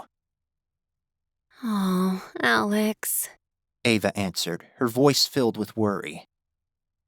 He hesitated, struggling to find the right words. Ava, I don't want to lose you. You won't. She answered with hesitation. I know right now Chris feels like this big, scary thing, and it feels like everything is going to change, but it's not. He bit his lower lip, unhappy with the answer. Everything was going to change. She was going to marry another man and leave him. And it tore him apart inside. Would it help if we spent some downtime together? Just us? The pain inside him lightened a little. Really? I don't think the draftsman will let that happen. And I've told you Chris isn't the boss of me. I'm pretty sure he's going to tell you that we're spending enough time together, Aves. You're helping me with all of this. He waved a hand at the folder. That's work. I said some downtime. We both need it. But you probably want to spend it with Chris. I mean, you've been spending time with me all weekend. She leaned forward, a grin on her features. Take me to Paris. His heart hammered at her request. I don't know how your fiancé is going to handle that. She wiggled her left hand in the air. I'm your wife, though.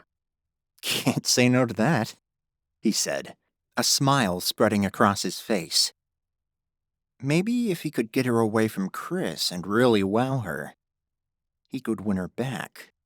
That's what I like to see. She answered with a grin as she poked at his smile. I miss you, Sparky. We spent too much time apart and the weekend wasn't enough.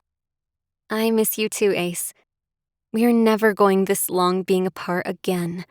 He threaded his fingers through hers, pulling her hand onto his thigh. Deal. Now, I guess we should look at that data breach information.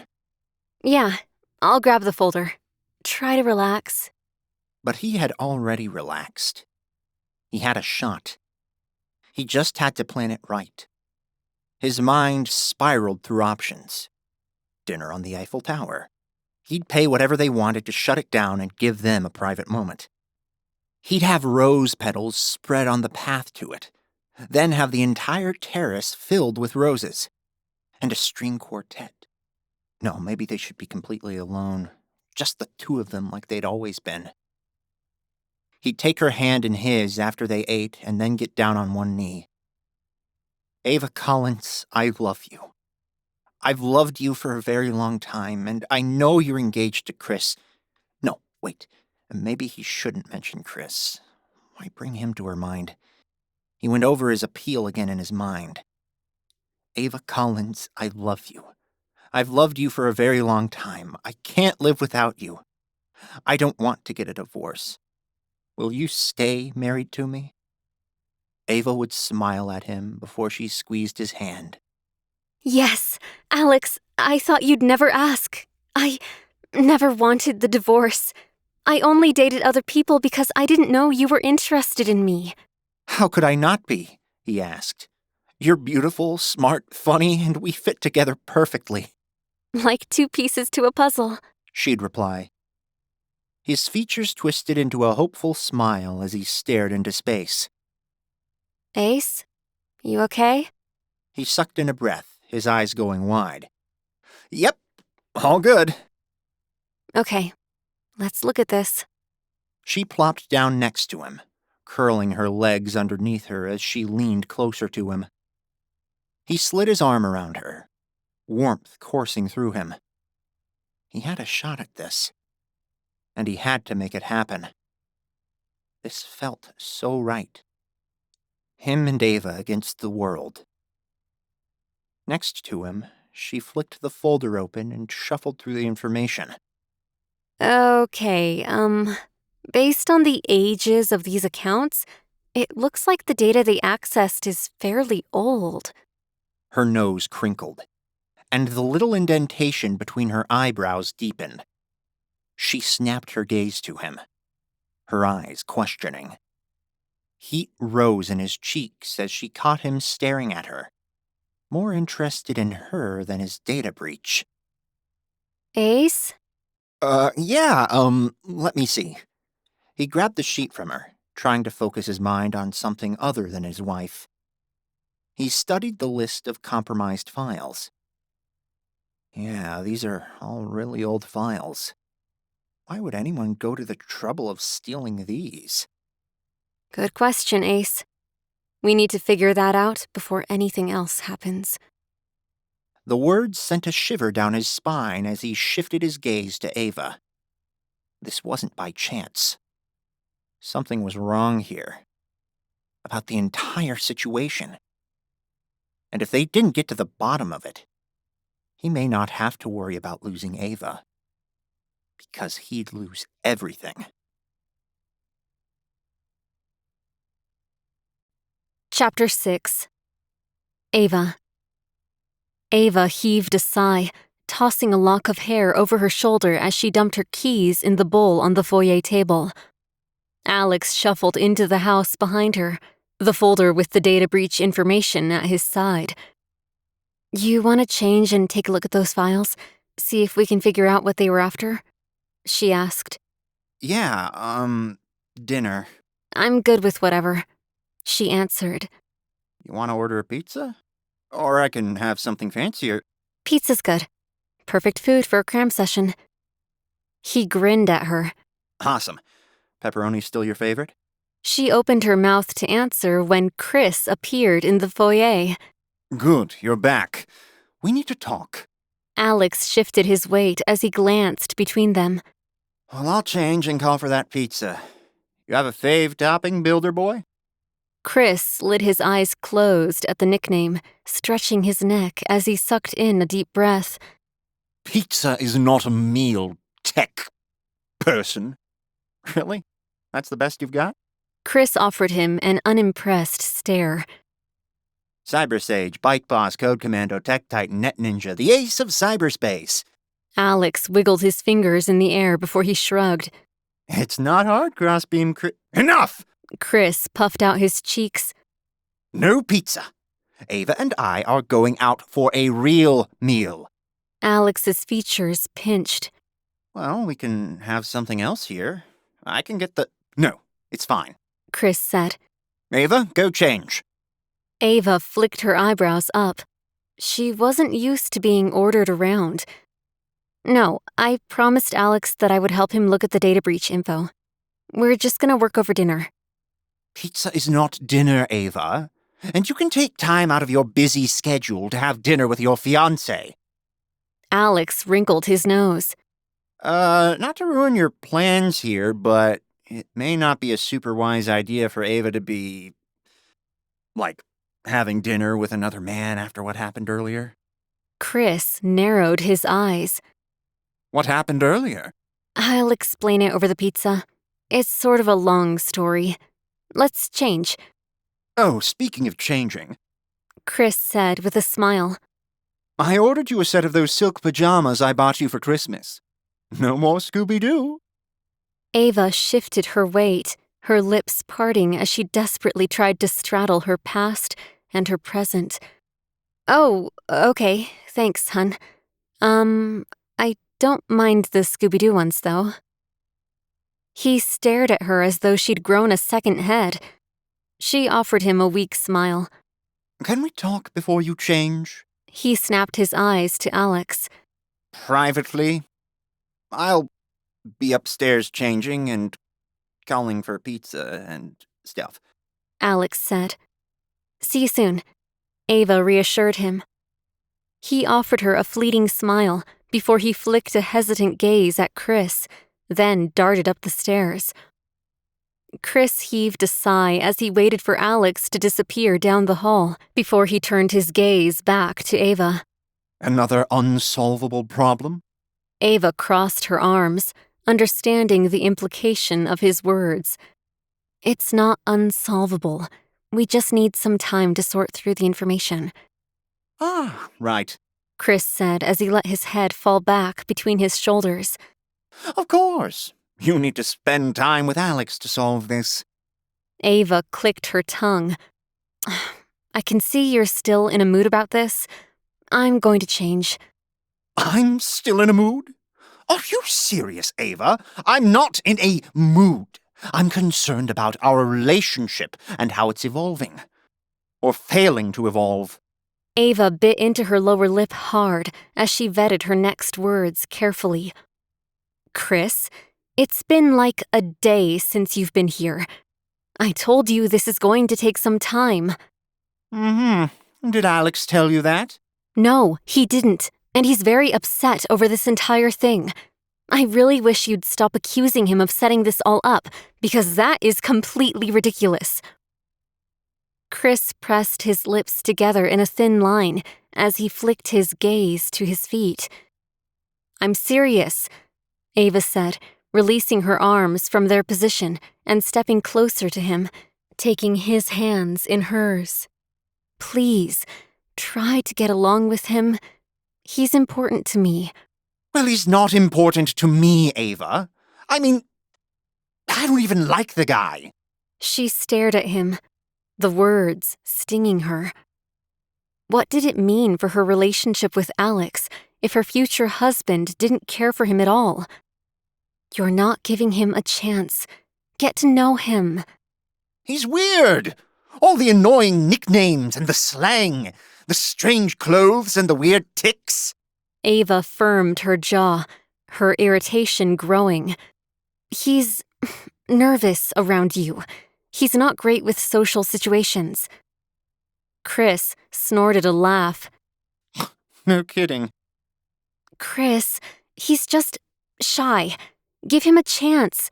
As soon as he gets used to you, he'll drop the whole Alex act, and you can see what a great guy he is. Chris sucked in a deep breath before he bobbed his head. Fine. I'll give him another shot. But Ava... What? Never mind. He shook his head. No, what? I want to know what. Chris fixed his gaze on her. I just have this feeling that he's... Ava wagged a finger at him. Don't say he's doing this to himself. Fine.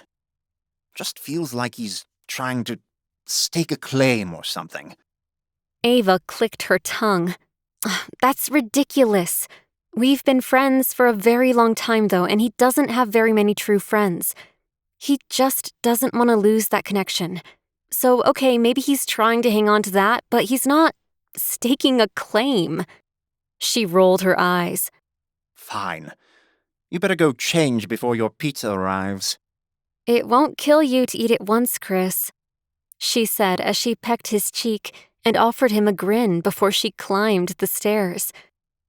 She pushed into her room and leaned into the door as she closed it with a deep sigh.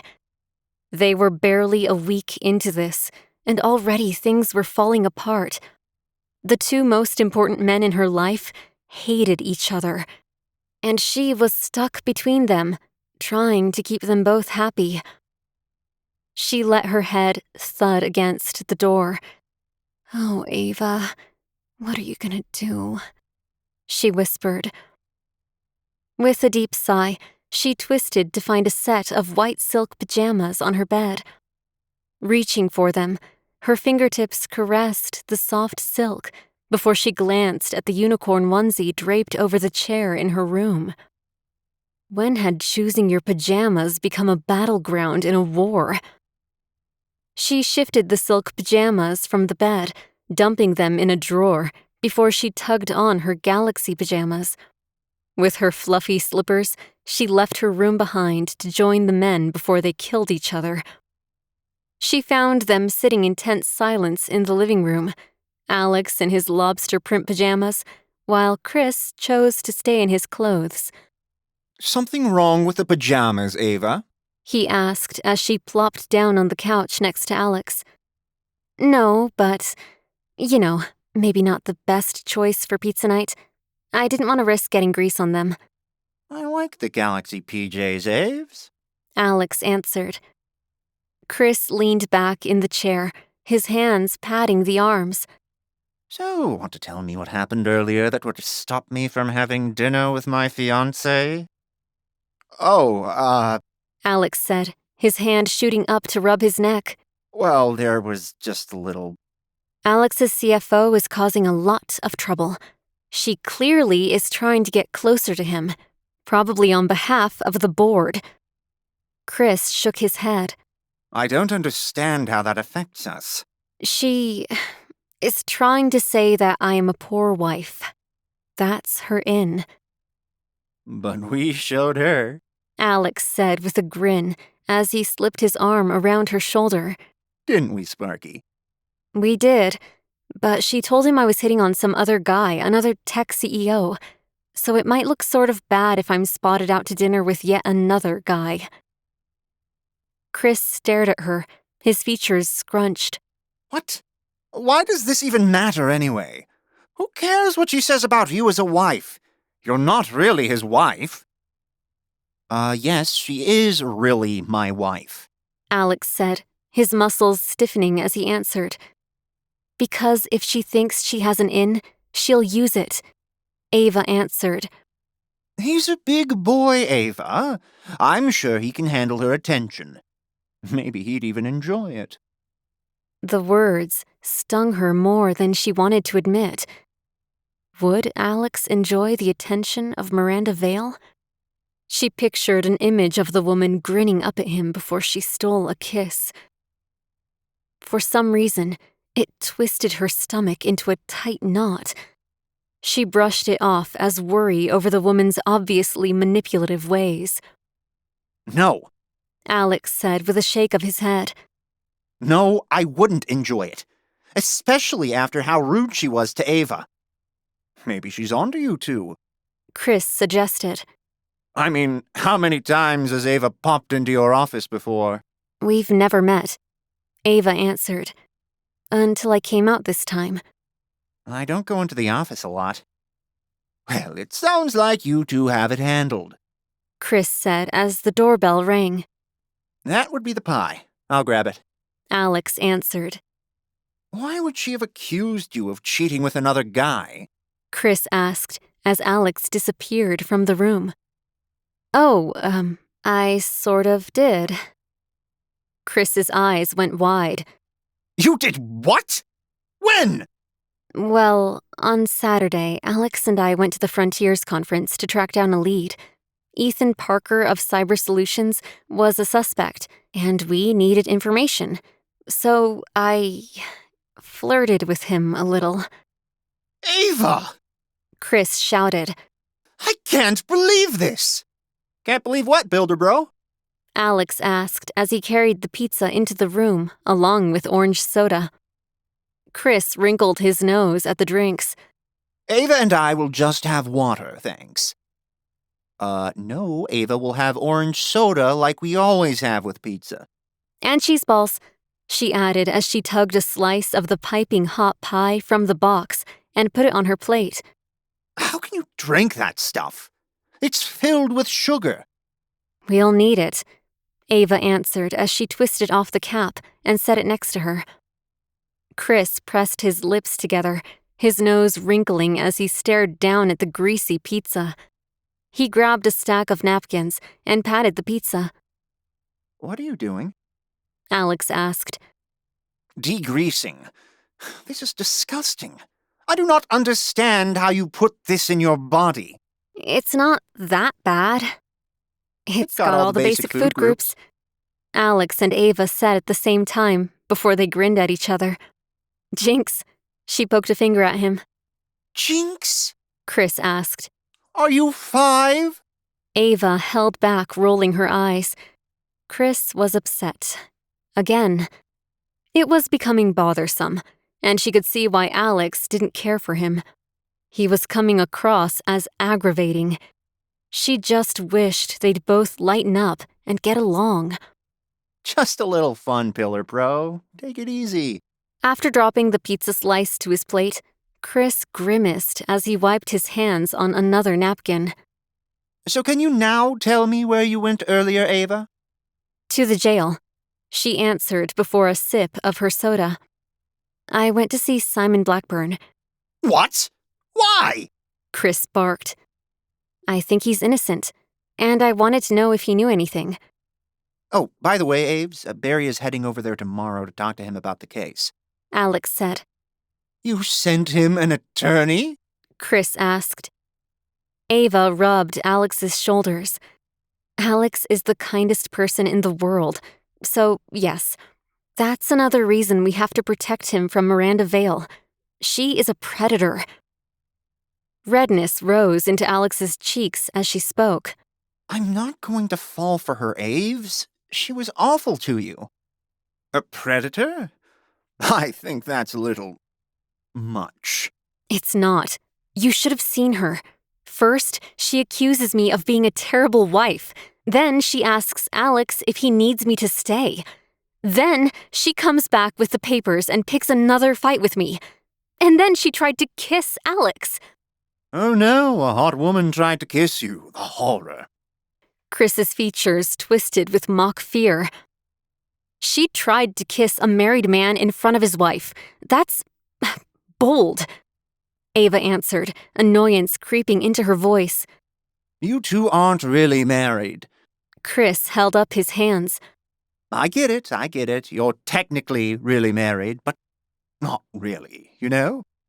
Ava slouched in her seat, grabbing her soda as a distraction.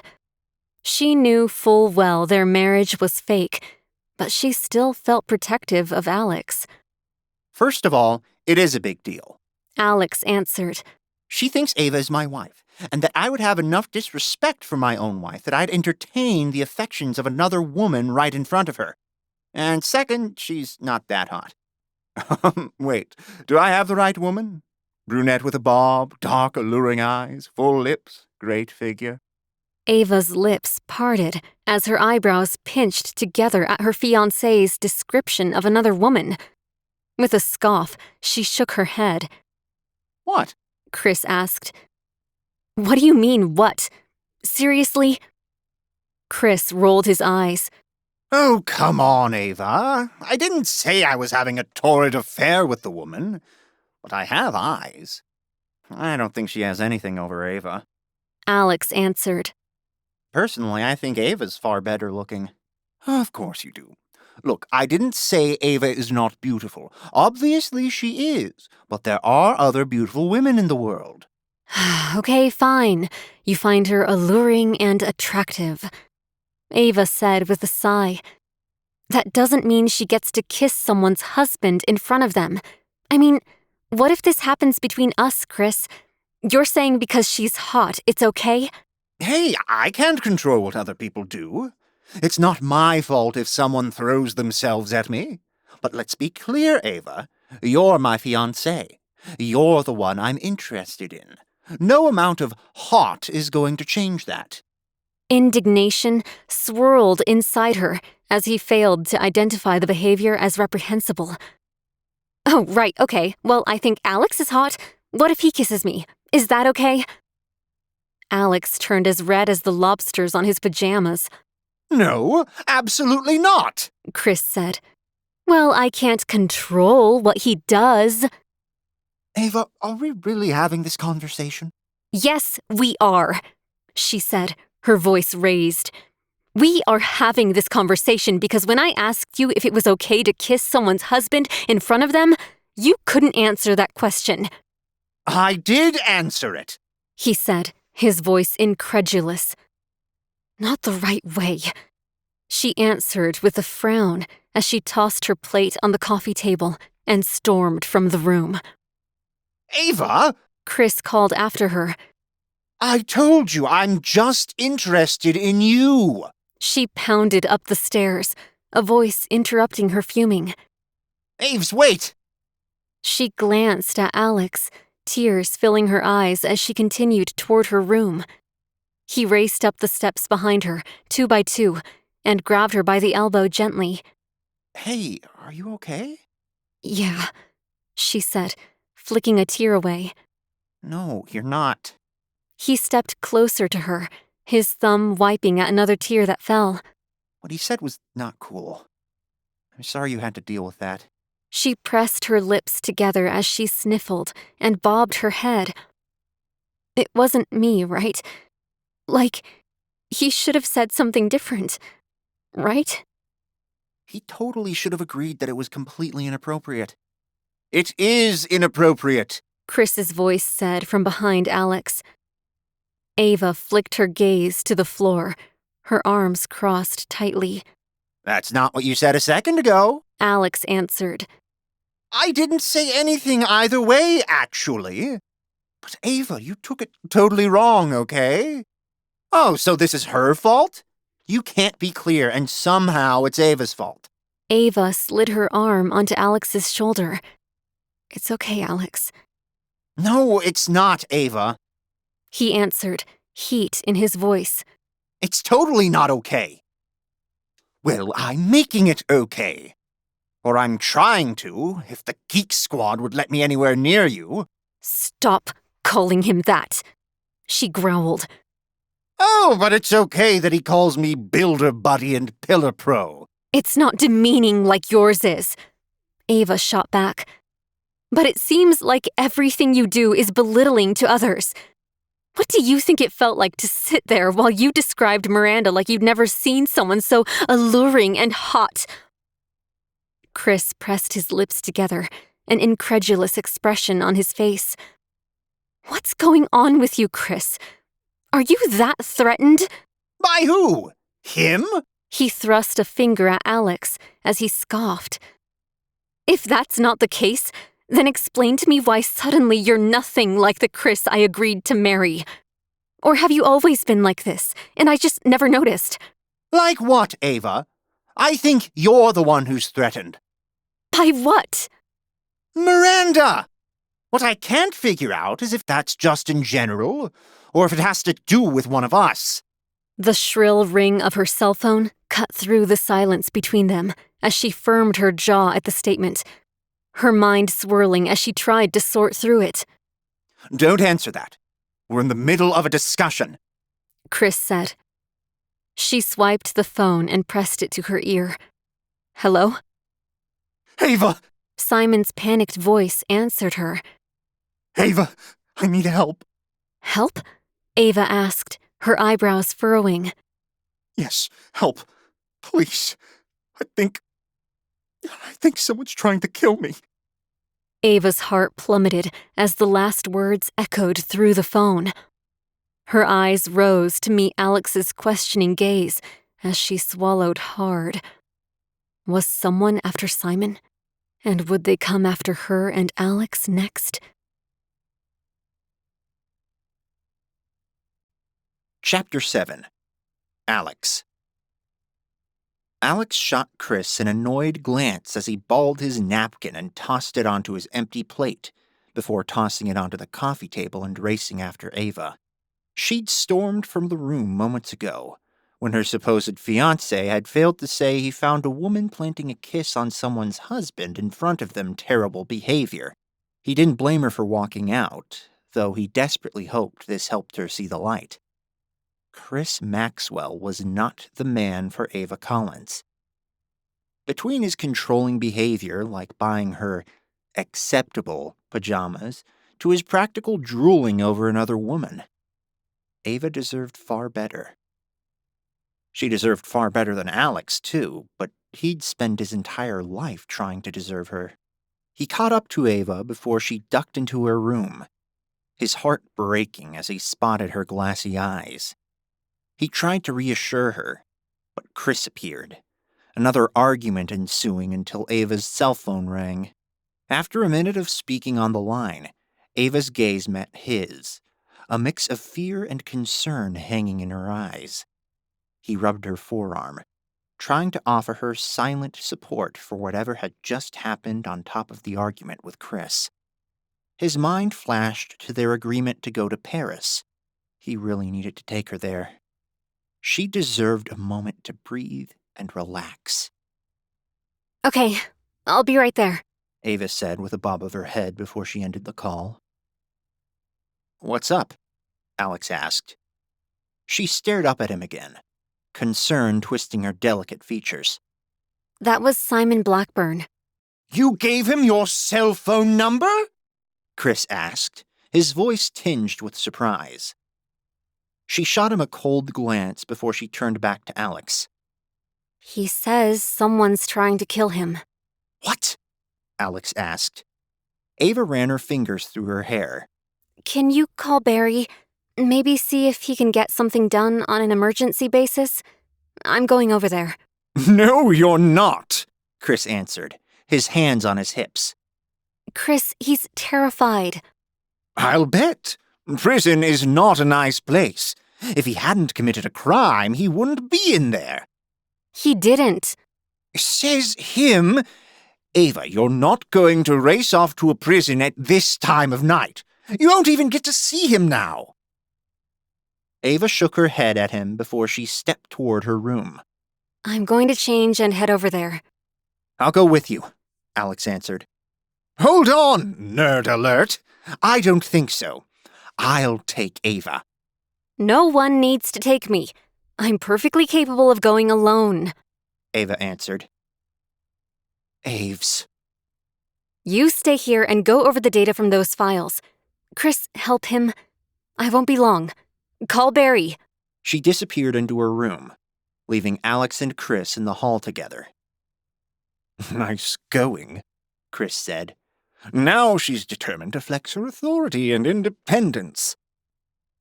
Alex screwed up his face as he glanced over at the man. Are you serious? Yes. You know, ever since Ava's been out here in the Hamptons, suddenly she's a different person. Ava is the same person she's always been. She has always been fierce and independent. Maybe, but she wasn't stupid about it. This is ridiculous. It's like she's doing things just to spite me. Alex scoffed, rolling his eyes as he pushed past the man and descended the stairs. What? Chris asked as he followed him. If you can't figure this out, you don't deserve her. Oh, and I suppose you do, huh? Of course not, Alex answered. There's no way I deserve Ava. But if I had her, I wouldn't treat her the way you do, that's for sure. Unbelievable, Chris grumbled with a shake of his head. Alex plopped onto the couch. It really is unbelievable that she picked you the way you behave. Chris huffed out a chuckle. Yeah, well, she did. Get over it. Alex chewed the inside of his cheek as he grabbed his laptop and the list of compromised files. Footsteps echoed outside of the living room. Ava appeared, stuffing her phone in her purse as she entered. Okay, I'm heading out. I'll call you when I know anything. Okay, Okay. both men said at the same time before Chris glared at Alex. Alex twisted toward her. Are you sure you don't want company? I'm sure. Work on those files. I'll be okay. Okay, I'm calling Barry now. I'll text you once I've spoken with him. Ava nodded as he pulled his phone from his pocket. She left them behind as the line trilled. Alex explained the situation to his legal counsel, and the man agreed to see what he could do. He ended the call and fired off a text to Ava, telling her Barry would meet her at the jail. Got it all handled there, sport? Chris asked, his arms crossed tightly. Yep. You really think you're something, don't you? Alex shot the man a nervous glance, preferring not to entertain a confrontation with the alpha male personality. Chris Maxwell was every guy he ever avoided. Every man who used to tease him relentlessly. Every person who thought his quirks were strange, and so was he. He pounded against his keyboard, sorting through the files on the paper. No, I'm serious, Chris continued. You think you're really it? I think this whole wounded geek thing is all an act. Alex gritted his teeth as he flicked his gaze to the growing darkness outside. Do you think it's going to work? I have no idea what you're talking about. I'm trying to do a little work here, so if you wouldn't mind... Actually, I would mind. I very much mind, because I can see right through you. Alex raised his gaze from his laptop screen again, heaving a sigh. Oh yeah? How's that? The car, the clothes, the snazzy house. How much did you pay the CFO to come on to you? What? Alex asked, his features twisting in shock. You heard me. How much did you pay her to make the scene in front of Ava? It's not going to work, so I hope it wasn't much. Annoyance roiled within at the accusation, partly because some of it was true. He hadn't paid Miranda to do anything she'd done, but he had been extremely pleased when Ava had reacted as she had. Frustration laced his tone as he repeated, I have no idea what you're talking about. Chris leaned forward, his eyes ablaze. Don't you? Okay, we can play that game. But know this. Ava is not staying with you. She's my fiancée. And as soon as we get this divorce from you, I'm going to take her home. Well, good luck with that, because Ava asked me to hold off on the divorce. I can see why she'd be having second thoughts after tonight's discussion. He took pleasure in the flash of confusion and surprise on Chris's smug face. Yeah, that's right, Builder Bro. So it may not be as soon as you think. You're lying. Am I? Alex dug his phone from his pocket and swiped to his texts. Hey, Ace, I've been thinking. Maybe we should hold off on the divorce for now. Fool, Chris answered. Here it is in black and white. Chris wiggled the phone's display at him. Read it yourself. Chris reached for it as Alex pulled back. Seriously? Are the texts that private? Because if that's the case, I need to have a serious conversation with Ava. There's no need for you to go through my phone. You can see it right here. Chris narrowed his eyes at the screen before he shook his head. I don't believe it. You could have totally rigged that. Aren't you a computer whiz? I didn't rig it, but believe what you want. Alex tossed the phone onto the cushion next to him and returned to his laptop. He slid his gaze sideways, peering at Chris out of the corner of his eye. The corners of his lips turned slightly up when he spotted the man's frown and his tightly crossed arms. A pang of guilt shot through him. He hated that he'd just used that against him. Ava would be so disappointed in him. What was he doing? Why didn't he just tell her how he felt? He glanced sideways again. Because he couldn't compete with Mr. Dominance. The cool confidence, the way he handled Ava, the self-assured way he demanded things to be the way he expected. He'd never done well against these types. Ava would tell him they were perfect as friends and she'd always been there for him. But she loved Chris. She didn't love Alex. Not that way. His features fell as he focused on his screen again. The last thing he wanted was to lose her entirely. He didn't want that sadness shattering his heart to pieces and putting the final nail in his coffin. Chris rose from his seat as he continued to pound on the keys in search of information. I'm going for a walk. Okay, Alex murmured as he tried to ignore him. The man disappeared through the sliding door leading to the pool, and Alex blew out a long breath, letting the tension release in his shoulders. His head fell back against the cushion as he stopped searching for clues, taking a moment to assess the situation. When Ava came home, would Chris confront her? Would she confront Alex? He imagined the potential argument. Why would you have told him, Alex? I don't know, he was being really aggressive and I reacted. I was going to tell him, but not yet. Now, I have to leave with him. He's pretty mad, and he's demanding I go. But Aves! No. She'd say with a shake of her head. No, Alex. I have to go. He's really upset, and I need to fix this. Ava, please! He'd beg. Don't go, please. I need you. I love you. She'd stare at him before she shook her head and walked away from him forever. He winced at the imagined scene and reached for his phone, his thumbs hovering over the keyboard.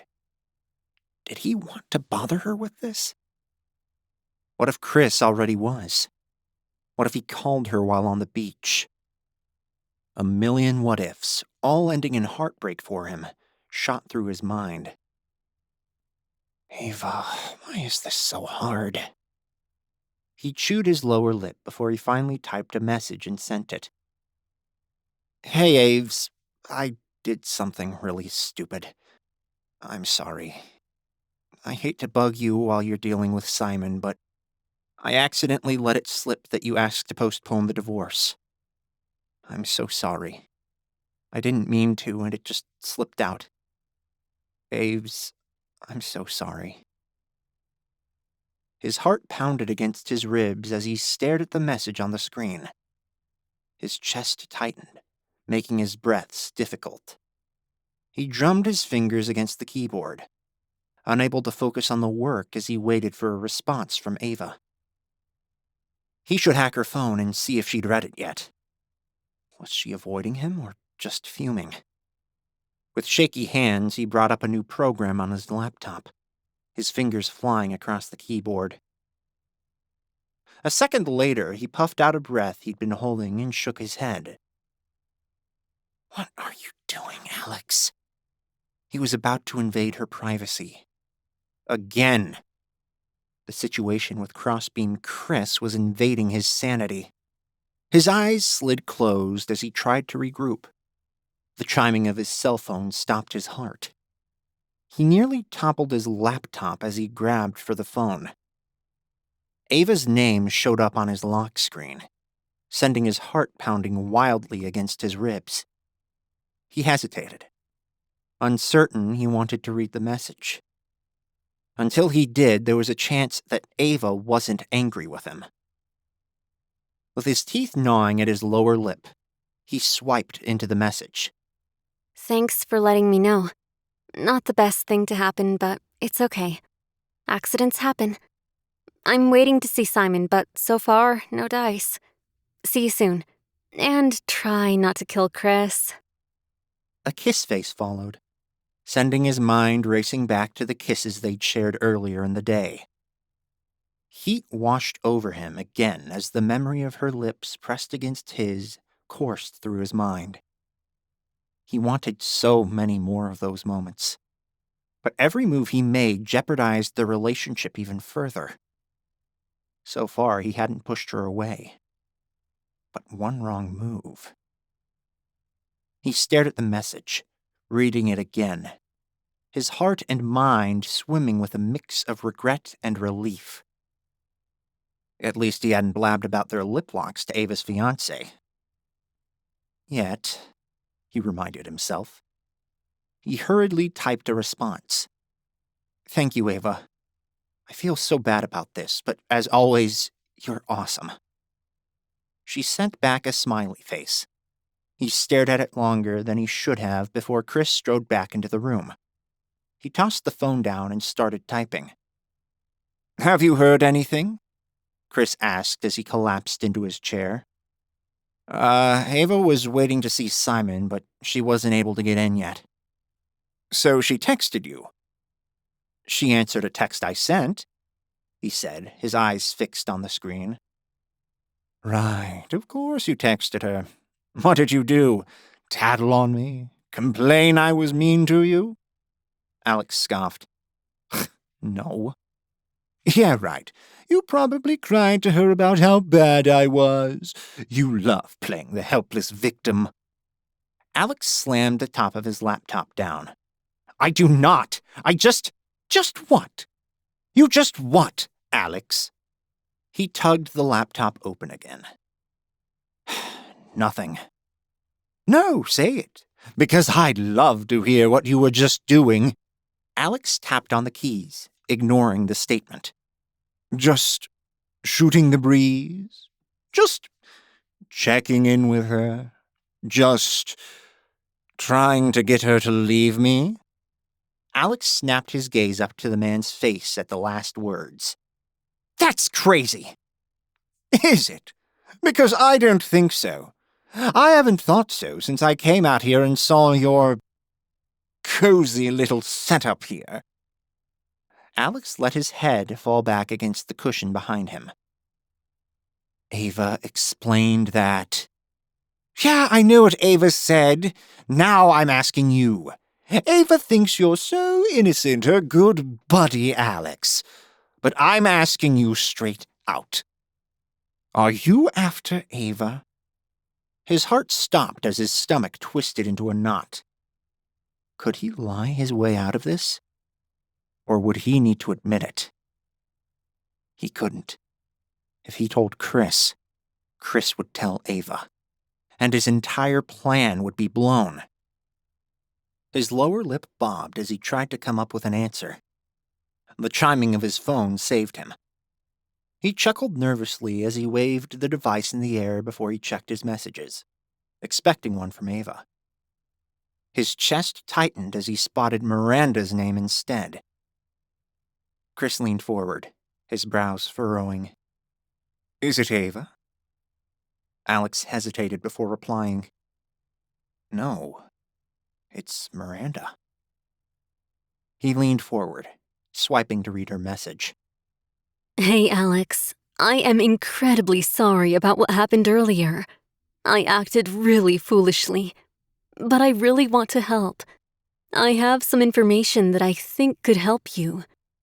Can you meet me? Sweat beaded on his brow as he considered the invitation. He needed information, but he wasn't certain that this was the way to get it. Was he walking into a trap? Chapter 8. Ava. Ava heaved a sigh as she rubbed her forehead. No one would listen to her at the police station. She could only wait for Barry to show up and flex some legal muscle. As she waited for him to arrive, her mind returned to the argument she'd had before she left. Her eyelids fluttered shut, a heavy sigh escaping her lips as she leaned back against the cold, unforgiving wall. The once promised bond between the two most important men in her life now felt like a fragile thread stretched to its breaking point. She had hoped they'd become fast friends, but instead, they snipped at each other at every turn. But then Chris wasn't putting his best foot forward.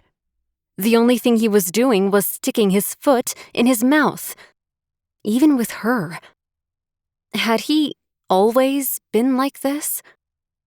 She searched her memory for instances of this type of behavior with Chris in their relationship. He could be overbearing when stressed, but had he always been so mean-spirited?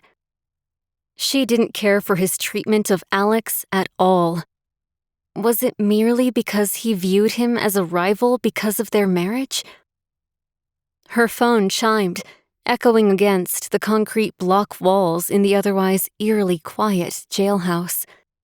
She glanced down, wondering if it was an apology from Chris. Instead, she found a rambling message from Alex. Hey, Aves, I did something really stupid. I'm sorry. I hate to bug you while you're dealing with Simon, but I accidentally let it slip that you asked to postpone the divorce. I'm so sorry. I didn't mean to, and it just slipped out. Aves, I'm so sorry. Ava's stomach twisted into a knot at the words. "Oh, Alex," she whispered, sliding her eyes closed and rubbing her temples. When she'd asked him to postpone the divorce, she hadn't considered how she'd explain it to Chris. In fact, she'd figured she wouldn't. He didn't need to know they weren't working on it actively. It would just add to his misery. She just needed to protect Alex, and a few extra days or a week married wouldn't hurt anyone. She studied the message again, noting the beseeching tone, the almost frantic sound. He felt terrible. He was so concerned she was angry with him. That was more than she could say about Chris, who barely apologized for his gaffe. Her features softened, realizing Chris had probably annoyed Alex into letting it slip. She smiled softly as she typed a response, letting him know it was okay. With a comical plea for him not to kill Chris, she added a kissy face and sent it. He answered in seconds, thanking her. Before she could respond, Barry strode into the station. Hi, Ava. I got here as soon as I could. She rose from her seat with an apologetic smile. Sorry for the evening summons, but Simon sounded panicked. I didn't know what else to do. They won't let me see him. And you say he thinks someone's trying to kill him? Barry asked as he adjusted his jacket. That's what he said. He said he needed help. He thought someone was trying to kill him. I don't know. No hint of who's after him? No, Ava said with a shake of her head. But Alex received anonymous tips that there is this entity called the Board that is calling the shots in this. Do you know if Simon has had any mental problems in the past? I don't, Ava said with a shake of her head. Was the man insane? Okay, I've got to call into a judge to see if we can get him another bail hearing. What happened at his last one? Barry flicked a folder open and tapped a page. Public defender failed to argue that he should be let out on bail due to the heinous nature of the murder. Ava heaved a sigh, crossing her arms. Any chance we can see him? This is well outside of normal visiting hours. Yeah, but you can see him as his attorney, right? Maybe you can get some information from him. Tell him I'm here. I'll see what I can do. He stepped around her toward the officer at the desk. Sit tight. Thanks, she said as she lowered herself into her uncomfortable chair again. Her fingers drummed against her thigh as Barry disappeared through a door further into the prison. Her stomach twisted into another knot. She considered texting Alex, but she had no new information to share. She hoped to have some soon. Time passed slowly as she waited to hear back from Barry. He finally strode through the door 20 minutes later. Well? Ava asked as she leapt from her seat. Well, he's definitely scared. Did he give you any details? Ava asked. Not really. He wanted to talk to you. She glanced at the officer behind the desk. Can I see him? No, they won't let you. I tried to explain that to him, but he didn't seem to be getting it. How did he seem when he talked to you last? Scared, she admitted. But not frightened, you know? Like, afraid of what could happen to him if this goes wrong, and insistent on his innocence. Anything else? Ava shook her head. Not really. Why? He's definitely agitated. Nervous, fidgeting. Almost like he's on something. He wasn't like that when I met with him. He was scared, like I said, and pleading, but not agitated. Is there anything we can do tonight? My judge came through. He'll hear the revisiting of the bail. We need to get to the courthouse. Ava's heart lifted. I assume Alex will be covering this if it comes through? Yes, we'll post bail, she said with a nod as he motioned toward the door. She followed him toward it. Do you think he has a chance? We'll see. Let's keep our fingers crossed. They pushed into the evening air and the stark lighting of the parking lot. Oh, by the way, while we're walking, Alex may not have had the chance to tell you, but please hold off on the divorce papers. He froze, his graying eyebrows pinching. Divorce papers? Ava cocked her head, her brows knitting. Alex had mentioned their divorce being tricky. He had to have gotten that information from Barry. Why did the man seem like he didn't know anything about it? She forced a smile onto her face. Well, if you don't know about them, then that's perfect, because there's no need for them. He offered her a smile. See you at the courthouse. Ava nodded as she pressed the key fob to unlock her car. I'll follow you. She slid behind the wheel, her mind still reeling from the conversation as she fired the engine and pulled from her spot. As she navigated the streets behind Barry's Mercedes, she tried to pick apart his statement. Why hadn't he known about the divorce at all? She'd have to ask Alex at some point, once they'd settled this situation with Simon. They arrived at the courthouse and headed in to wait for the judge to arrive. Simon shuffled into the courtroom in handcuffs and leg cuffs. His eyes went wide as he spotted Ava. Ava! He hissed, hurrying closer to her. Easy, pal. The bailiff warned. Simon, what happened? She whispered. Someone's after me. I got a note. It said I wouldn't last the day. Her pulse quickened at the development. Do you have the note? Did you show Barry? No way. It's gone. I hid it under my mattress, but when I looked for it now, it was gone. Ava huffed out a breath. Did anyone else see the note? He shook his head. Please say you can get me out of here, though. You'll need to cooperate with Barry, okay? Do whatever he says. He'll take good care of you. The man nodded, fear still etched into his features. The bailiff made the announcement that the judge was entering.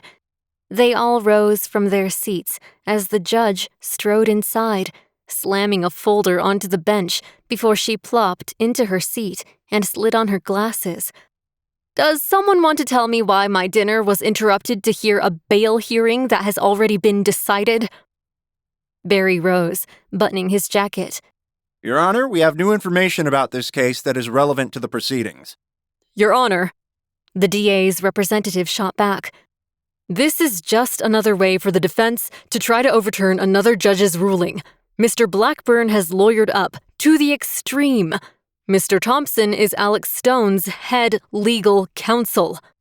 Who I represent in other cases is not a matter for these proceedings. It is when it's Mr. Stone's company that Mr. Blackburn is accused of robbing blind. The judge flicked her dark eyes back and forth between them. Your Honor, that's irrelevant. Is it, Counselor? You don't find this a conflict of interest? No, Your Honor. Barry answered. Mr. Stone himself asked me to represent Mr. Blackburn. Oh, Your Honor, what kind of trick is this? Mr. Stone called the police with proof against Mr. Blackburn. He was arrested, and now— Mr. Stone now believes there is more to the story, and That doesn't matter, Your Honor. This court is not here to entertain Alex Stone's whims. Ava sucked in a breath, her muscles stiff as she watched the sparring back and forth before the judge put a stop to it. Enough! I'm still not convinced it's a conflict of interest, but that's beside the point of tonight's hearing. The bail issue has already been decided by Judge Majorca. I'm not someone who wants to overturn someone else's ruling on a whim. Which is exactly what is being asked of you, Your Honor. Alex Stone thinks his money can talk in this courtroom, and it shouldn't. Mr. Thompson should be held in contempt of court for even attempting this. Let's not push things too far, Counselor, the judge said, holding a hand in the air. Mr. Thompson, can you explain outside of Mr. Stone's sudden belief in Mr. Blackburn why we are here? I can, Your Honor, and I have put it all in my request. Barry waved a folder in the air. Permission to approach the bench? Ava shifted in her seat as the judge waved him forward. He strode toward her and handed off the folder. She adjusted her glasses as she perused it. This says Mr. Blackburn's life is under threat. Do you have proof of that? Barry leaned closer to Simon before he nodded and straightened again. Your Honor, my client received a note threatening his life. Do you have the note? He does not, Your Honor. He hid it under his mattress, but it is now gone. I see. Your Honor, please. This is trickery on the part of the defense to try to get a sympathetic judge to overturn a ruling made already. Ava's gaze bore into the DA, her lips pressed into a thin line as her words cut through the tension in the courtroom like a knife. She fought the urge to interrupt, her clenched fists betraying the anger simmering beneath the surface. The judge continued to peruse the paper before she snapped the folder closed. Without proof of the threat, I cannot overturn the bail ruling in good conscience. I'm sorry, Counselor. Your motion is denied. She banged the gavel before Barry could speak again. Ava's shoulders slumped at the words as the judge strode from the room. Simon's eyes flickered with fear as he stared up at Barry. What happened? Does that mean I can't get out? Sorry. Barry answered as he slammed his briefcase closed. There's nothing we can do. If you receive another note, don't let it out of your sight and call me immediately. That's the only thing that's going to change this. No! Simon shouted, shooting Ava a pleading glance. I'm sorry, Simon. We are still working on our end. Try to hang in there, Ava said as she reached for his hand while the bailiff approached to handcuff him again. No! Simon yelled again. No, you don't understand. I can't go back there. The bailiff tightened the handcuffs on him before dragging him away as he continued to carry on. Ava blew out a long sigh as Barry hesitated in front of her. I'm sorry, Ava. I'll continue to work on his defense. Get me anything you can about this board or whatever it was. Anything to cast reasonable doubt. I will. Thanks, Barry. Take care. As Barry's departing footsteps echoed in the empty courtroom, Ava sank into her chair with a heavy heart. Each breath felt like a battle won against the suffocating weight of uncertainty, her determination to uncover the truth burning brighter than ever. She'd fill Alex in when she arrived at home. With her keys in hand, she left the courthouse behind and slid behind the wheel to return home. She wondered if both men were still alive as she fired the engine and pulled from the parking lot. She threaded through the streets toward the beach villa, slowing to a stop at a stop sign. The intersection blurred before her eyes as a metallic beast hurtled toward her, its headlights piercing the darkness like twin daggers. Her pulse raced in time with the erratic beat of her heart, the moment of terror robbing her of her breath as glass exploded around her. The deafening screech of tires and the sickening sound of metal against metal filled her ears drowning out the frantic pounding of her heart as the collision sent her world spinning into chaos. Chapter 9. Alex. Alex leapt from his seat, pacing the floor as he stared at the message on his screen. The apology, the invitation, it all sounded way too convenient. They needed information. But could he trust her? His mind waged a battle as he tried to think of an answer for the woman. He imagined Ava's response, her lips parting, her eyebrows shooting up. No. What's the matter? She wants to kiss you again? Chris taunted. Alex ignored him, rubbing his neck as he tried to think through his options. Hey, Geek Squad, are you deaf? I heard you. You're not helping in any way, so I ignored you. He considered texting Ava, but he knew she'd tell him not to meet with her. What does she want? Chris asked. Alex slid his gaze sideways as he shook his head. I'm not telling you. What are you, 5? Come on! Alex frowned at him. He didn't trust Chris, and he didn't want his opinion on the matter. He wanted Ava's, though he could guess what she'd say. She'd tell him not to trust the woman, that she was playing him, or she'd insist on going with him. He pondered the risks of meeting alone. He knew Ava's tactical mind and dislike of Miranda would spot traps he might miss. And her presence would not only provide safety, but also a clear signal to Miranda about where his loyalties lay. It wasn't just about safety, though. It was about showing a united front. Are you seriously not going to tell me? I think Ava would want you to tell me. His features twisted as Chris dared him to tell him what Ava would want him to do. You don't know what she'd want me to do. You don't even know her, he snapped as he collapsed into the cushion, massaging his temples. Yes, I do know Ava, okay? I know you want to pretend that I don't, and only you know Ava, but that's not the case. Actually, I think it's you who doesn't know her at all. Alex's features twisted as he snapped his gaze to bothersome builder.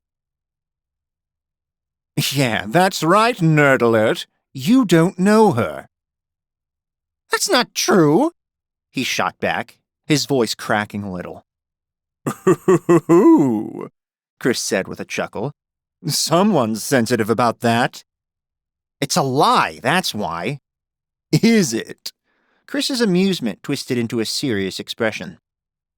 I don't think so. What does Ava do in the evenings to relax, What is Ava's favorite book from last year? How many clients does she have? Alex's stomach twisted into a knot as his mind went blank. He had no idea what the answers were. Maybe he didn't know Ava at all. He'd been so close with her, but now he knew nothing about her. Yeah, that's what I thought.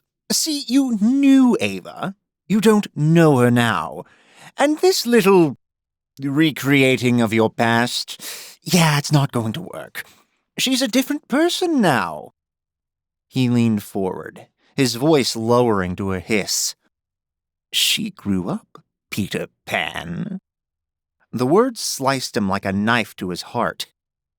Was Ava just humoring him? Alex swallowed hard as he glanced down at the blank screen of his phone. His mind whirled as Chris's words echoed in his head. Chris settled back in his chair.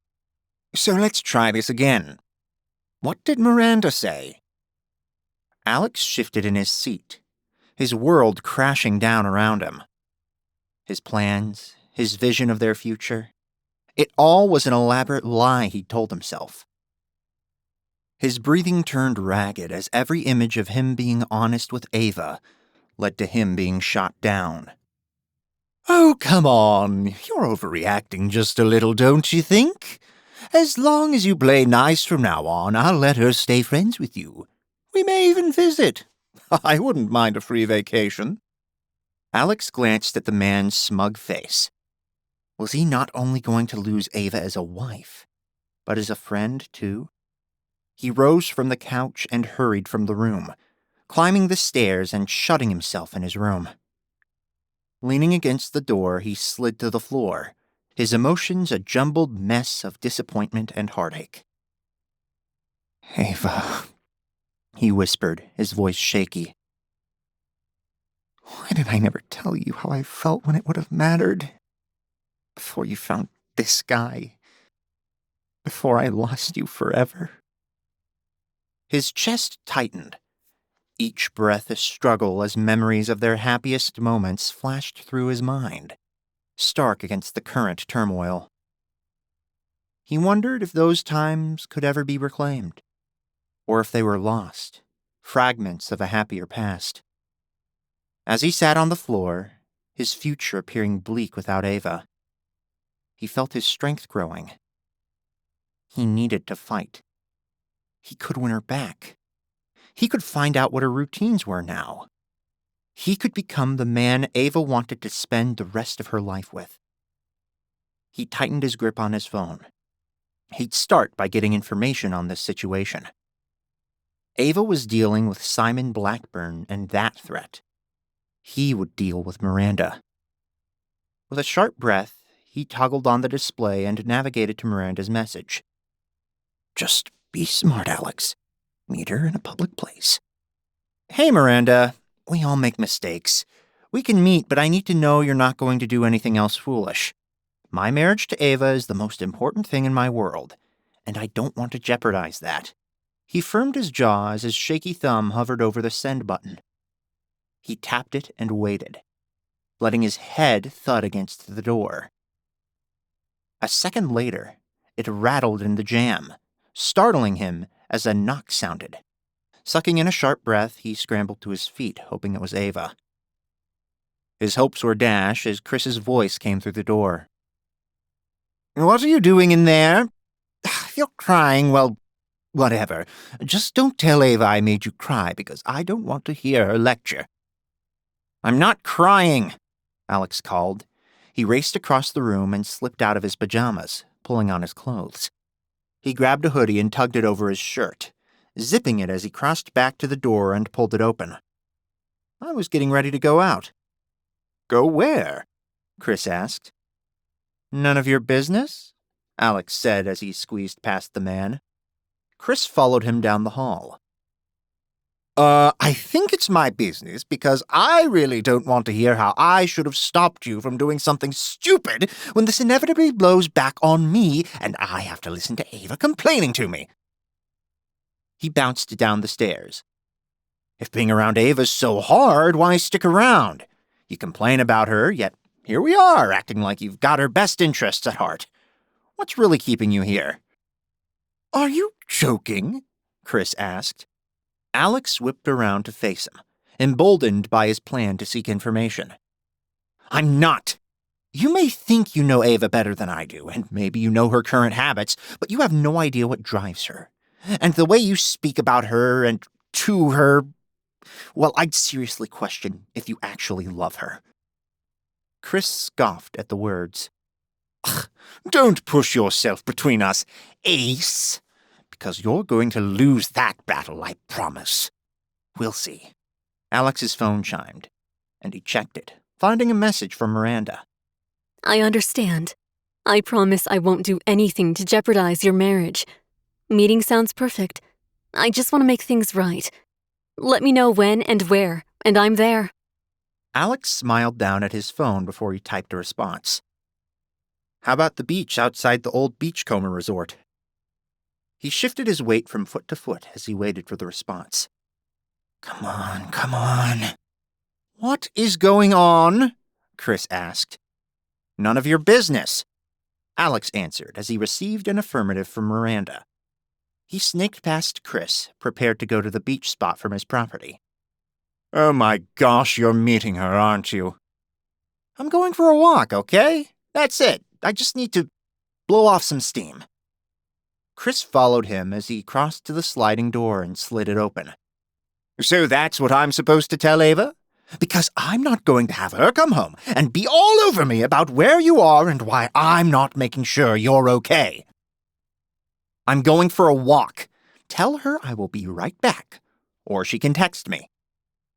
He stepped into the cooling evening air, the last rays of the sunset casting a soft glow over the rippling surface of the pool. As he strode toward the beach, the salty breeze tugged at his clothes, and the distant crash of waves mixed with his troubled thoughts. "Jerk," he murmured as he descended to the sand. A mixture of turmoil and frustration roiled inside him, the surf pounding against the sand echoing his emotions. Can't believe he actually tried to say he's the right man for Ava because he knows her favorite book from the last year. Big deal. I know her favorite stuff from forever. Alex shook his head, his hands shoved into his pockets as he hurried past the other beachfront houses toward the beach resort. He tried to force his mind back to the mystery at hand. Would the information Miranda give to him help them solve it? If it did, would he tell Ava? He needed a little more time. His heart thudded as he thought about revealing that he'd solved it on their Paris trip.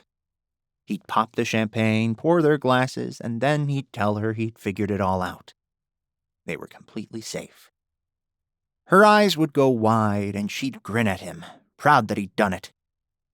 "You're safe, Ava. I made sure. For a very important reason." Alex smiled at the thought of the next words. "I love you, Ava," he whispered to himself as he continued down the beach, the corners of his lips turning up. If he kept saying those words out loud, even to himself, maybe one day he'd have the courage to tell her. The beach resort came into sight along with a dark figure pacing outside of it, her face illuminated by her cell phone. His stomach clenched as he spotted her, suddenly worried that this wasn't a great idea.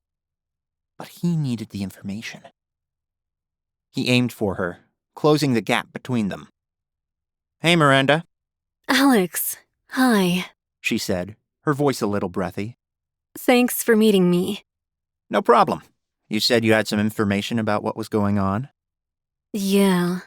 she said with a nod as she stowed her cell phone, leaving only the sliver of the moon to light her face. Before that, though, Her forehead creased as she pressed her lips together. I wanted to apologize for before. Things got way out of hand.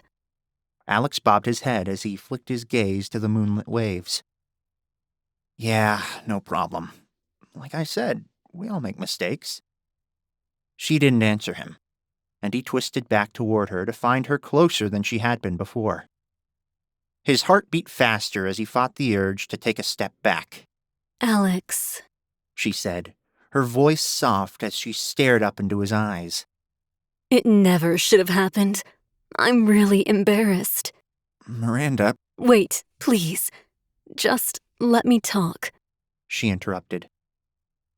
"Okay," he answered, swallowing hard. Her chest heaved for breath as her gaze fell for a second. It's just that I can't deny this connection between us, and I know you've felt it too. His features twisted as he fluttered his eyelashes, annoyance tensing his muscles. "Miranda, stop." I can't, Alex, I can't. I understand why you were upset earlier, I do. Ava is difficult. "No," he said with a vehement shake of his head. Whatever you want to call it then. She's your wife. I understand that.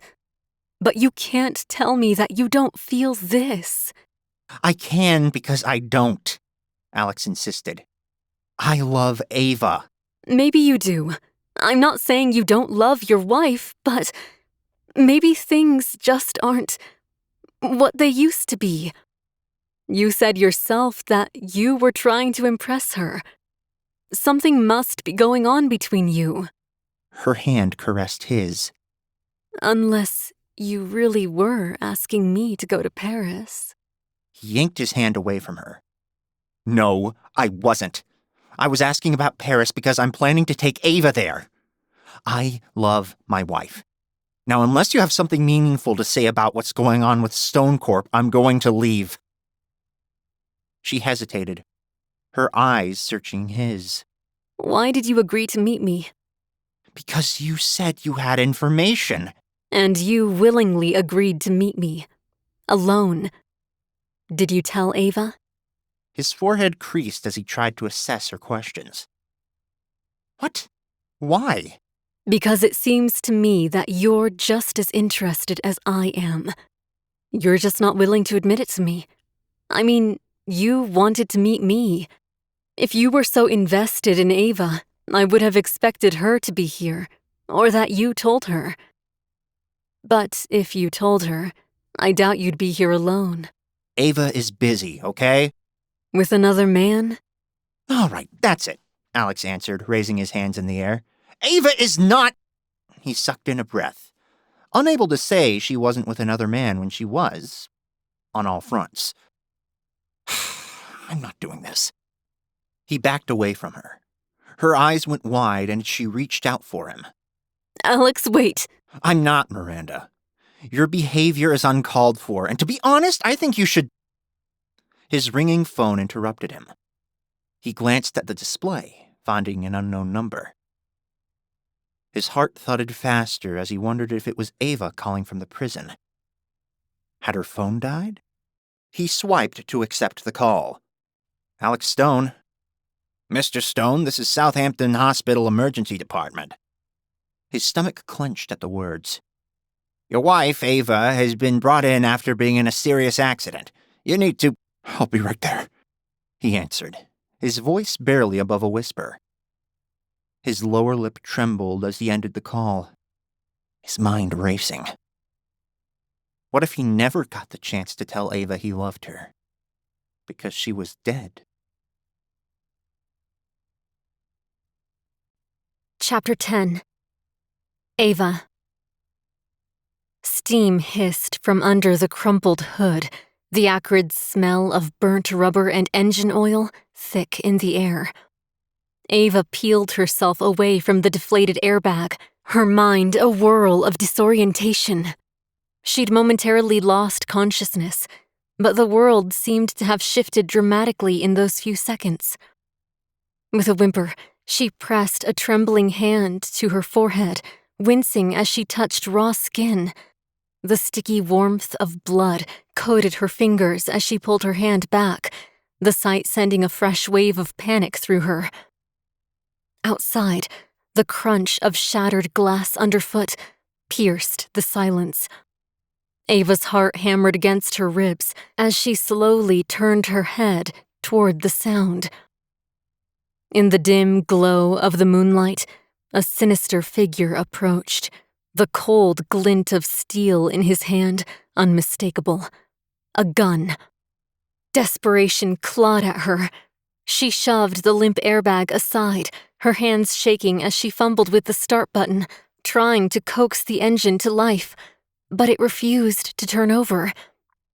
Suddenly, the shrill cry of a siren sliced through the night, and her attacker's head snapped toward the noise.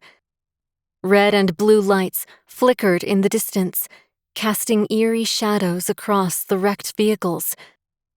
The man hesitated, his silhouette tense, then turned sharply and bolted back to the truck that had smashed into her.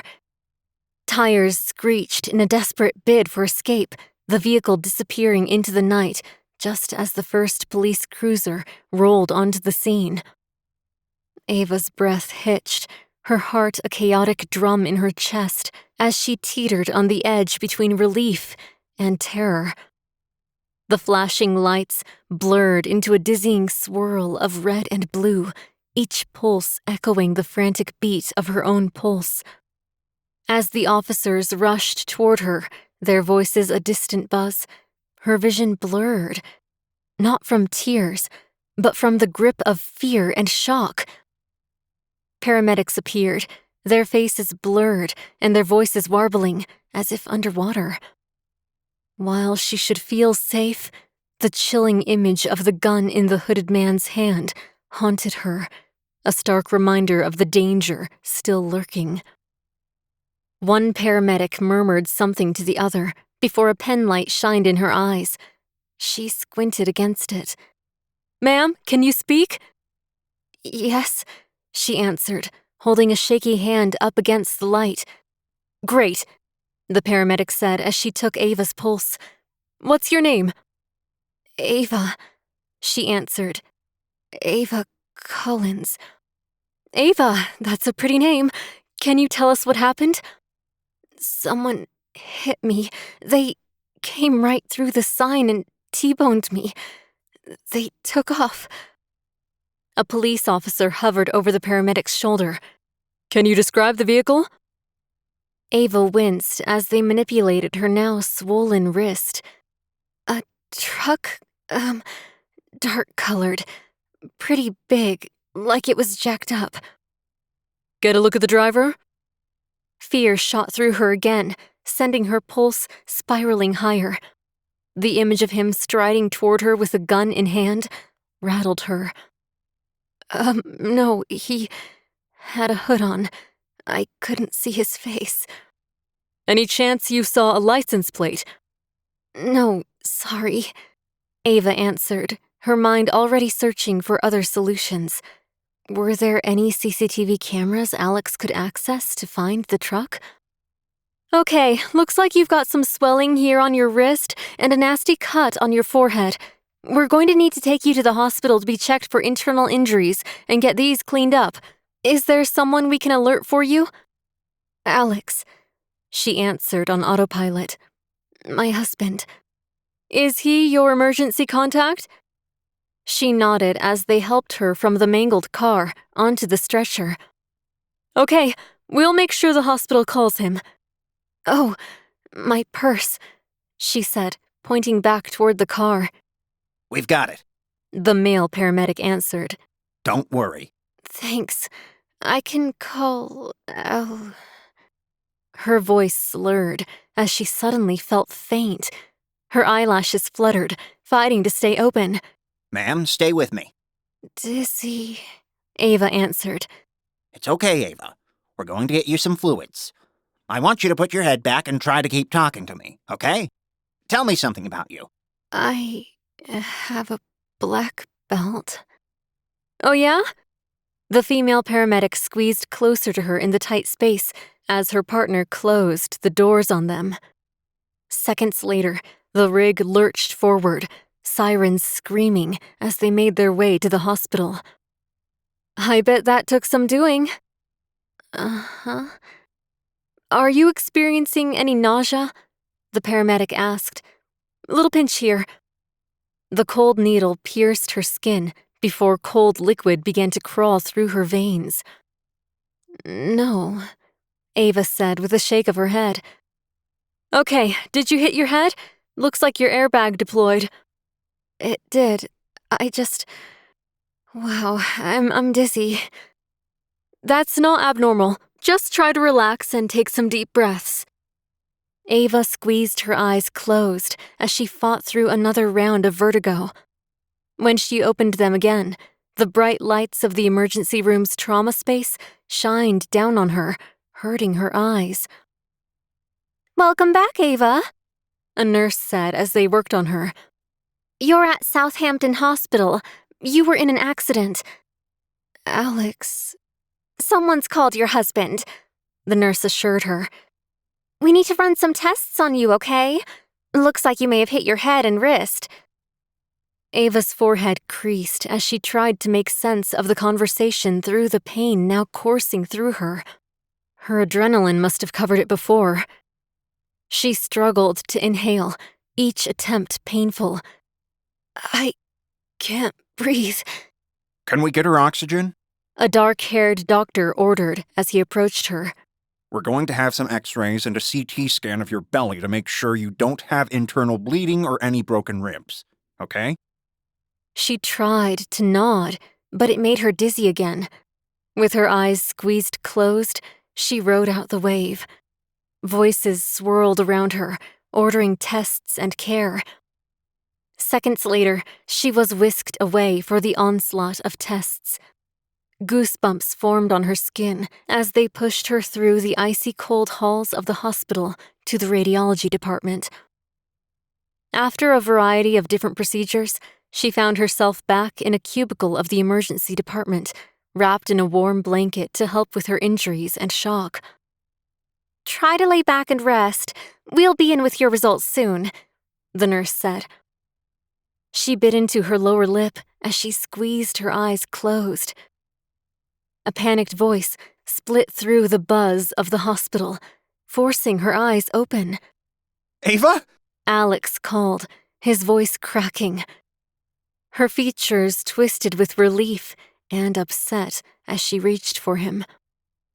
He rushed into the room, scooping her into his arms and squeezing her tight to him. Ava! Oh my goodness!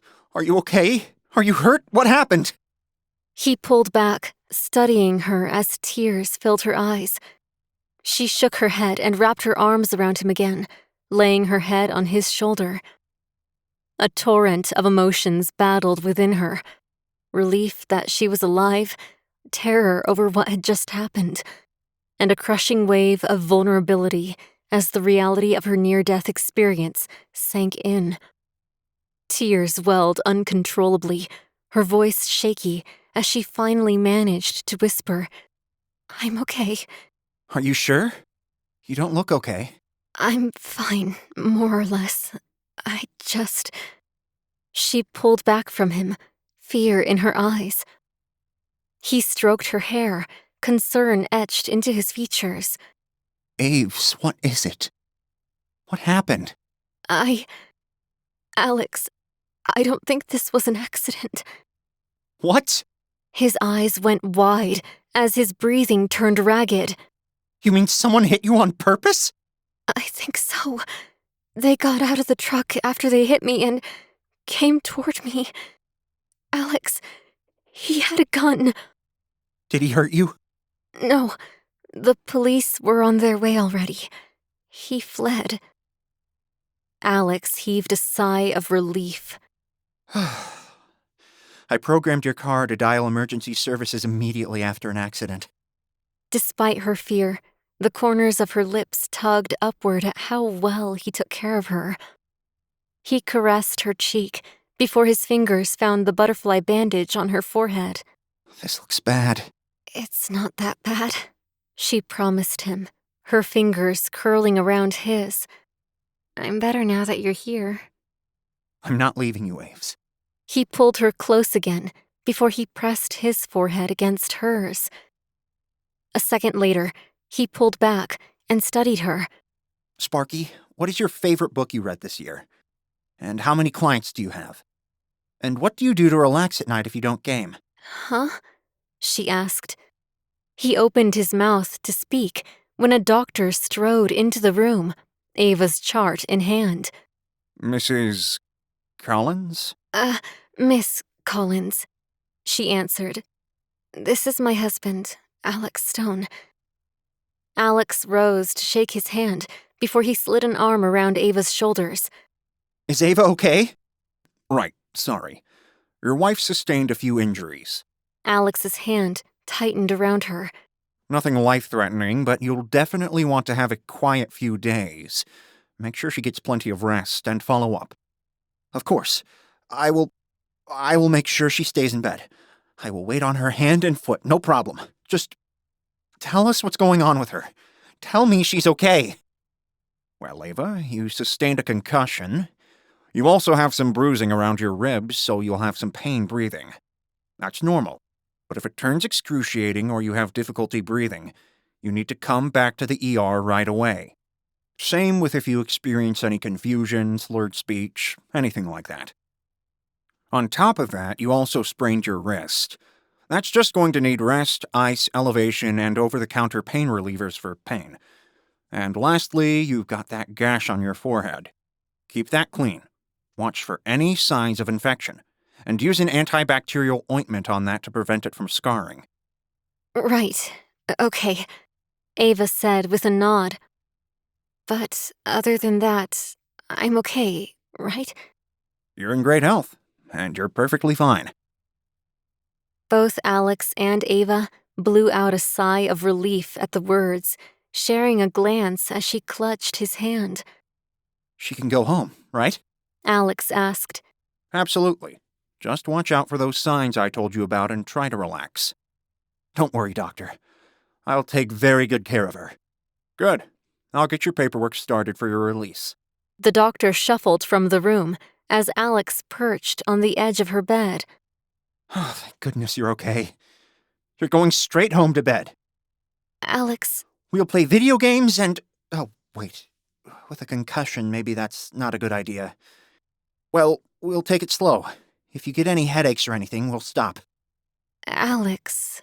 And then you can tell me how you relax without them, and how many clients you have, and... Alex, stop. She cupped his face in her hands. Is something wrong? Are you sick? Does your head hurt? No, I'm fine. Are you okay? He offered her a fleeting smile. Of course I am. I'm just... Ava, that call, I thought... He sucked in a breath, shaking his head.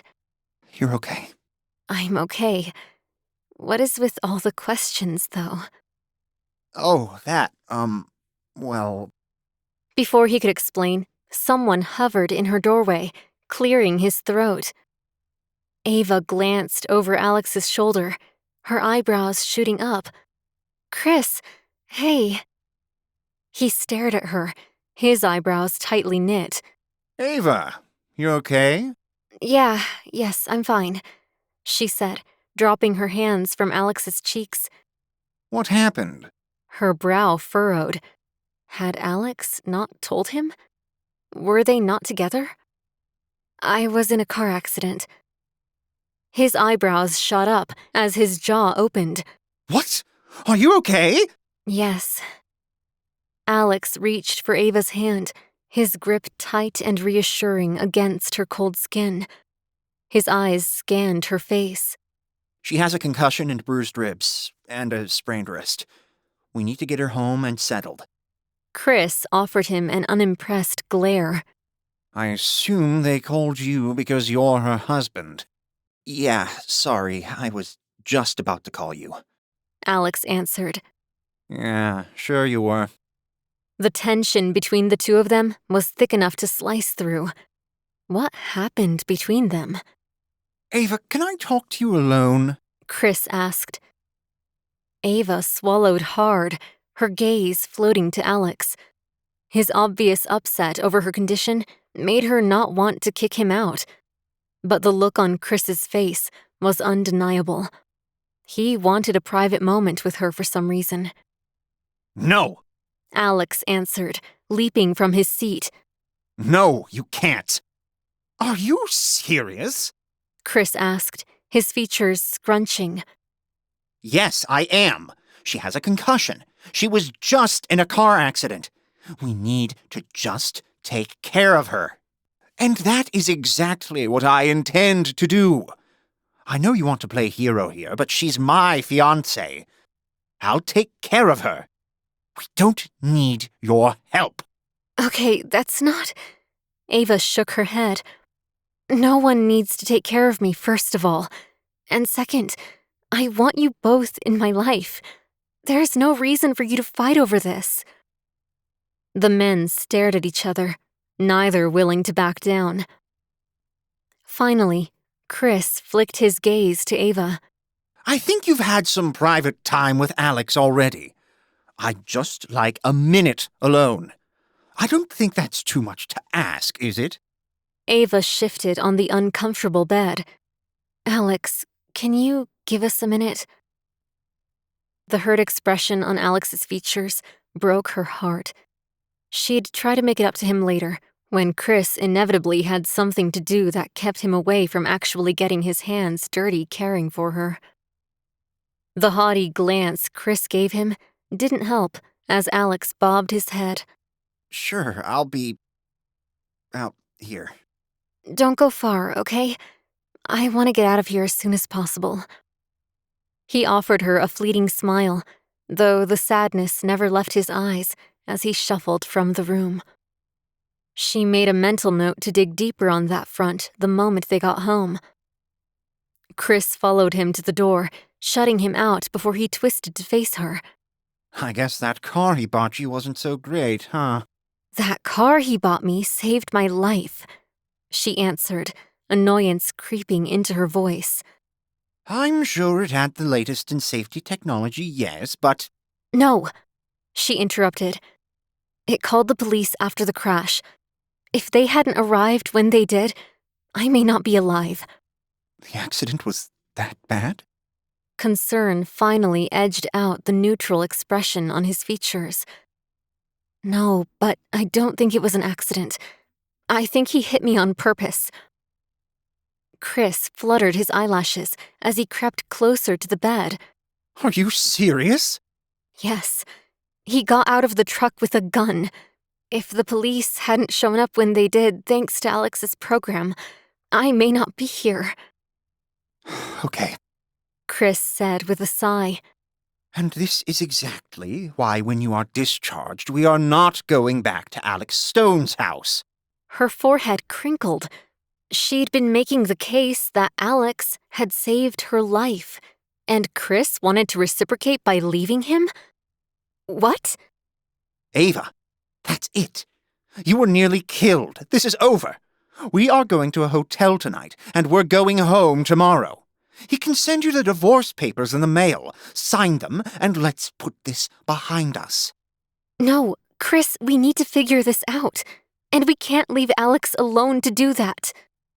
We absolutely can, and we will. And I don't think he's in any danger, Ava. Ava's fingers twisted around the sheet covering her. What are you saying? Chris, someone came at me with a gun. Who probably never would have shot at you. She scoffed. How can you say that? Because I go back to what I said when we first found out about this board entity, Ava.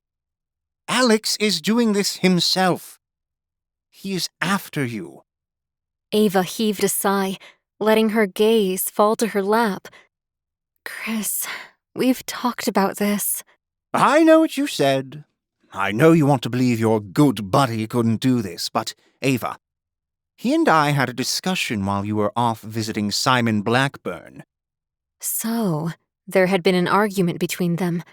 She'd figured as much. What are you saying? He admitted to setting this up? No, he played the victim like he always does. But it's pretty obvious to me, Ava, that he is interested in you. Of course he is. He's my best friend. He wants the best for me. No, Ava. Chris rubbed his forehead before he shook his head. Look, I'm not going to argue about this. Let's go to a hotel. You watch how fast the board disappears once you're no longer playing along, okay? Ava's jaw clenched as she stared up at her fiancé, suddenly not recognizing the man she'd wanted to marry. All right, Ava, do you want more proof? Do you want to know why I didn't know about your accident? The hospital called Alex because he's my husband? She conjectured. Chris huffed out a chuckle as he pulled his phone from his pocket. No, because we weren't together. But I followed him to see where he was after he was so secretive about where he was going when he left the house. Secretive? Alex wasn't usually secretive, but she sensed he didn't trust Chris. She struggled to keep her annoyance in check. Alex didn't need to run his life past Chris. Chris flashed the phone toward her. Moonlit pictures filled the display. Swipe, Ava. Take a good look. She studied the image of Alex with another figure before snatching the phone from his hand and swiping to the next one. Her heart skipped a beat as she recognized Miranda Vale.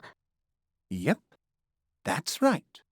He met with Miranda, the woman who came on to him earlier in front of you. That was all staged, Ava. All of it.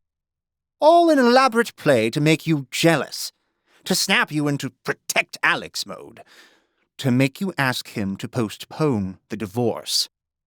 Ava swiped to the last picture, noting Miranda's hand on Alex's arm, the look in her eyes as she gazed up at him. She shook her head, her features pinching. No. Yes, Ava. I didn't create those pictures. I snapped them not an hour ago. Alex Stone is lying to you. And it stops now. Ava's stomach twisted as her heart dropped. Why had Alex been with Miranda?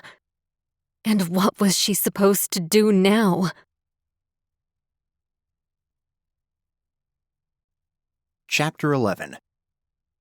Alex. Alex shifted his weight from foot to foot as he peered again through the semi-frosted glass that closed off Ava's hospital room. Chris had insisted on a private moment with Ava, and she'd given in to him. He didn't blame her, but it had broken his heart when she'd asked him to leave. The bothersome builder had made it clear that he was no longer a part of Ava's life. And he wasn't wrong. They'd grown apart. That had been his fault. He never should have let her go. He should have told her earlier. He tried to imagine his life if he could go back and do things over. What if he had told her the night it had occurred to him during their college study session? His mind recreated the evening and the moment he glanced at her, her genuine laughter bubbling. He'd realized in that instant how he felt. He'd known she was everything he'd ever wanted. He'd been in love with Ava Collins since that very day. And he'd said nothing.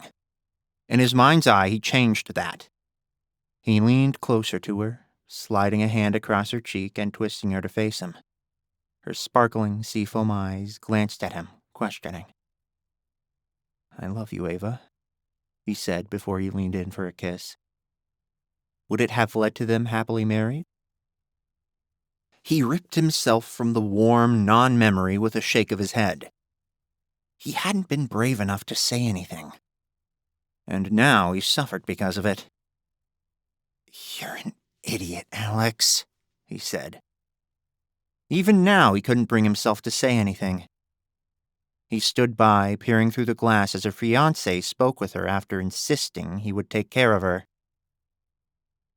From what he understood, Chris Maxwell didn't dirty his hands with anything except a perfect version of Ava. Since he'd arrived unexpectedly, he'd commented constantly on everything he didn't like about her. From preferring her hair done to casually swept up into the floppy top knot she loved to sport while gaming, to insisting she wear a certain set of pajamas, he hadn't appreciated any aspect of casual, laid-back Ava. And now he'd insisted that wasn't the real Ava. Had she changed that much? She seemed to still enjoy everything they'd loved in the past. Was she merely humoring him? He paced down the hall outside of her room, tugging at his hoodie as his doubts gnawed at him. A nurse scurried past him toward the desk, and he followed her, unable to contain his energy. "Hi, I'm Ava Collins' husband. Do you know when her discharge papers will be ready? I want to take her home." "Let me check," she said as she plopped into her chair and tapped on the keyboard. "Looks like we have everything we need. I just need to print these and go over all the instructions with you both." Can I get all the instructions? She's visiting with her brother, and he's kind of difficult. I just want to take her home as soon as they're finished." The woman rolled back to the printer and grabbed a stack of sheets, smacking them against the desk before she stapled them. "Sure, I understand. She's lucky to have such a caring husband." He smiled at her, hoping those words were true. "Okay, basic stuff. Your wife has been diagnosed with a concussion, sprained wrist, and bruised ribs. Over-the-counter pain relievers as needed. Rest, fluids, ice on the wrist. Any excruciating pain, slurred speech, confusion, disorientation, bring her back to the emergency room. Otherwise, follow up with her regular doctor in 10 days. "Got it," he said as he took the papers. "I'll make sure she does all of this." All right, you're all ready to go then. You can take her home whenever you're ready." "Thanks," he said before he strode back to her room. She and Chris continued to talk inside. He eyed them through the glass door as she stared at something on his phone. His heart pounded against his ribs.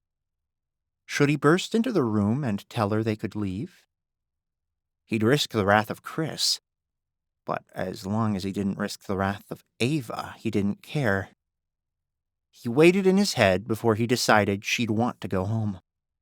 He hesitated at the door, his hand trembling slightly as it hovered over the handle. With a deep breath designed to steel his nerves, he gently slid the door open and stepped inside. His voice soft yet carrying a hopeful note. "Hey, Aves, you're free." Ah, perfect timing, Geek Squad. Chris answered as he snatched the papers from Alex's hands.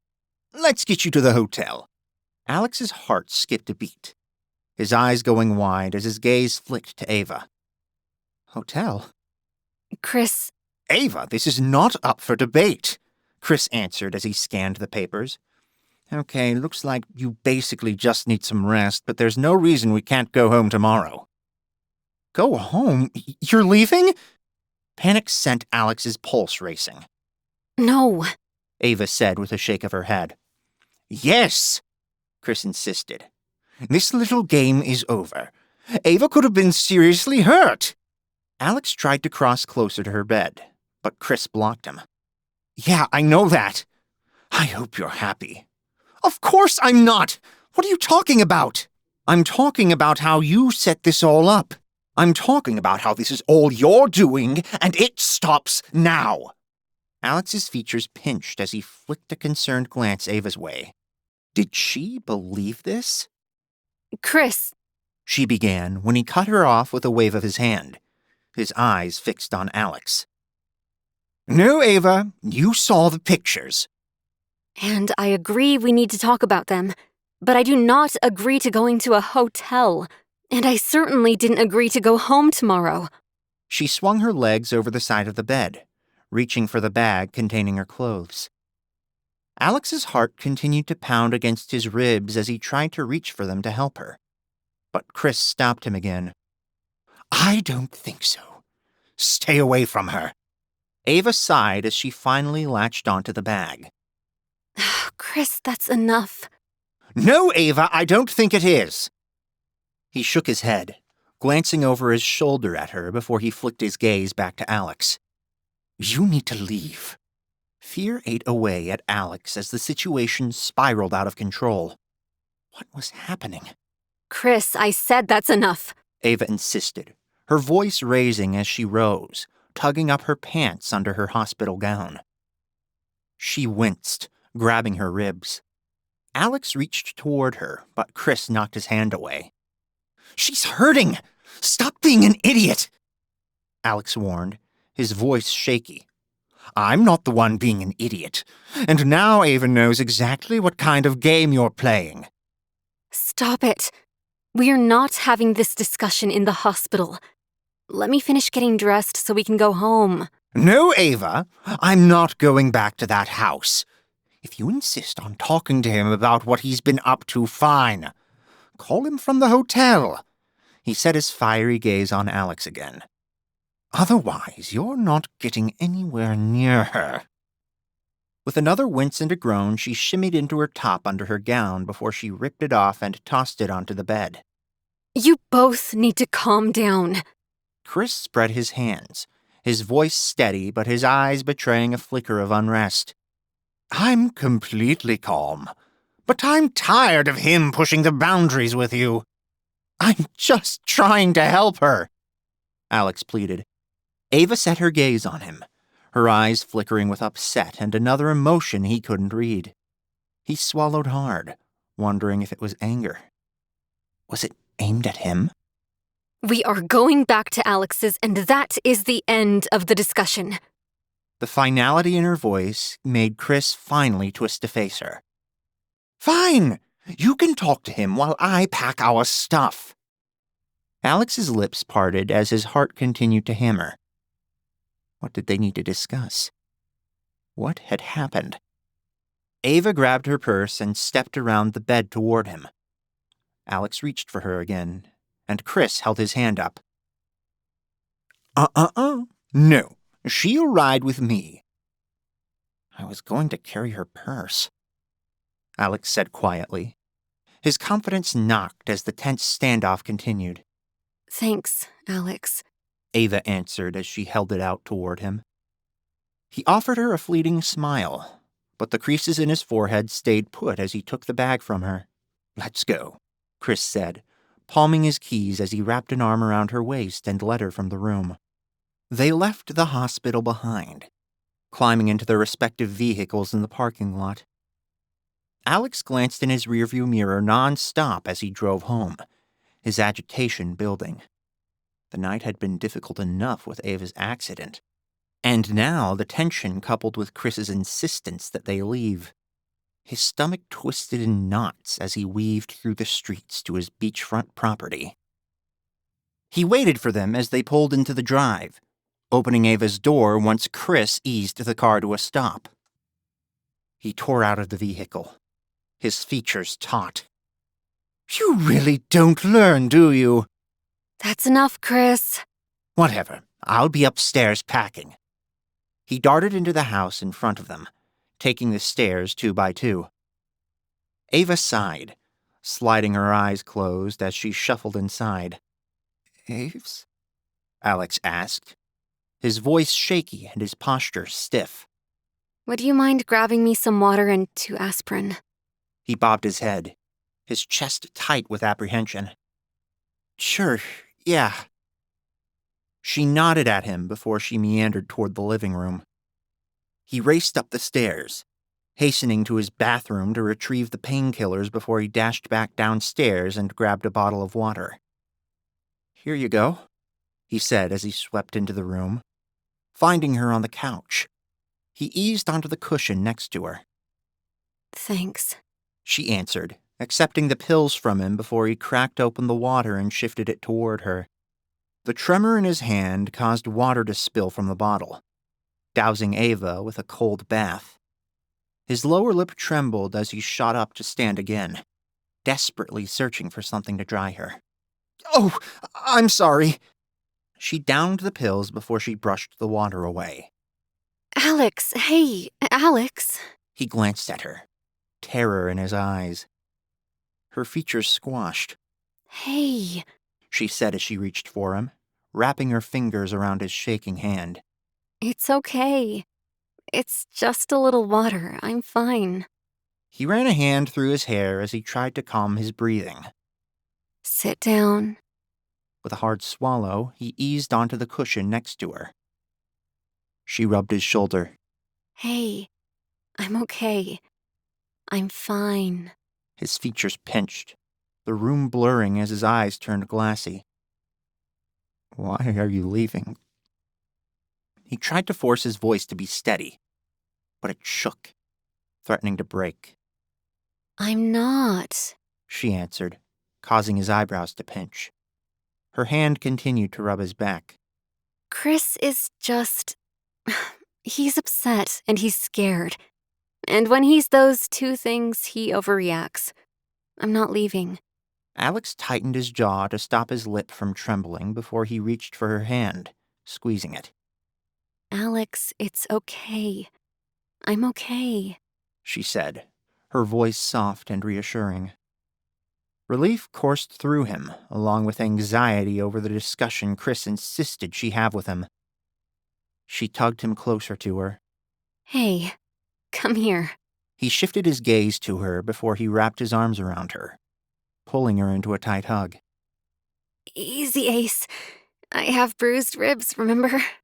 He released her a little, a half-breath, half-sob escaping him. Sorry, he whispered. She cupped his face with her good hand, smiling at him. I'm fine. I'm not leaving. Take a breath. Relax. She always knew exactly what to say to him when he needed it, and he needed it now more than ever. He swallowed hard, trying to let go of some of the tension in his muscles. Chris really did a number on you, huh? What happened between you 2? You've been wound up since you got to the hospital. He shifted his gaze away from her, hoping she couldn't read the raw emotion in his eyes now.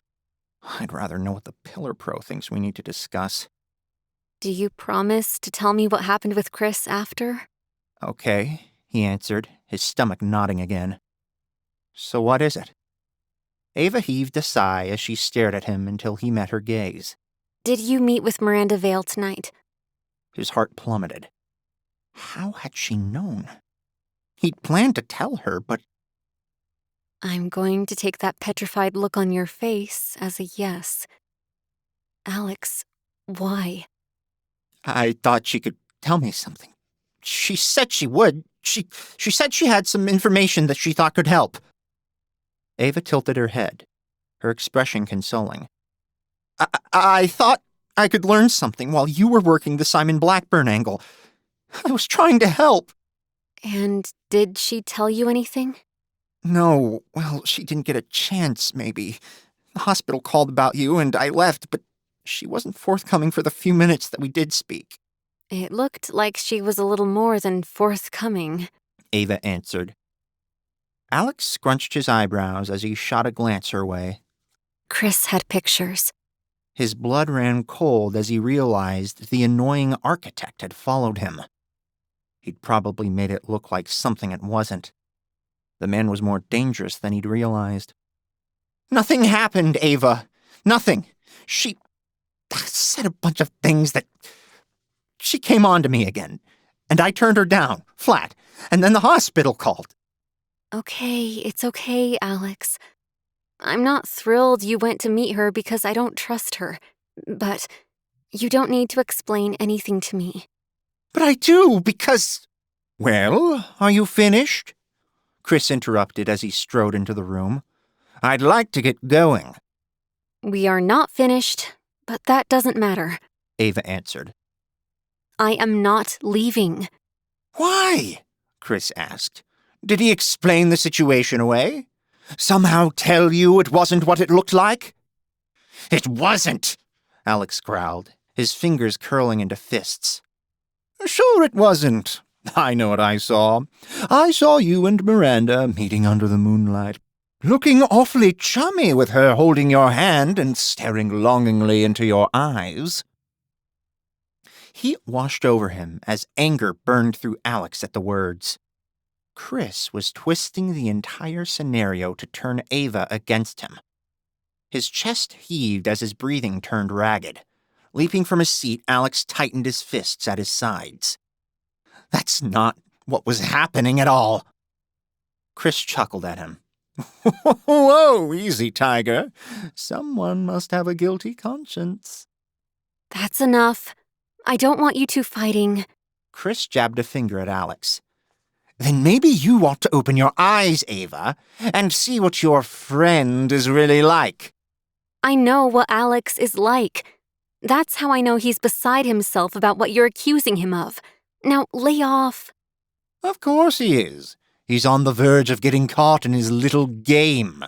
If you can't stop accusing him of things that aren't true, you need to take a walk and get your head together.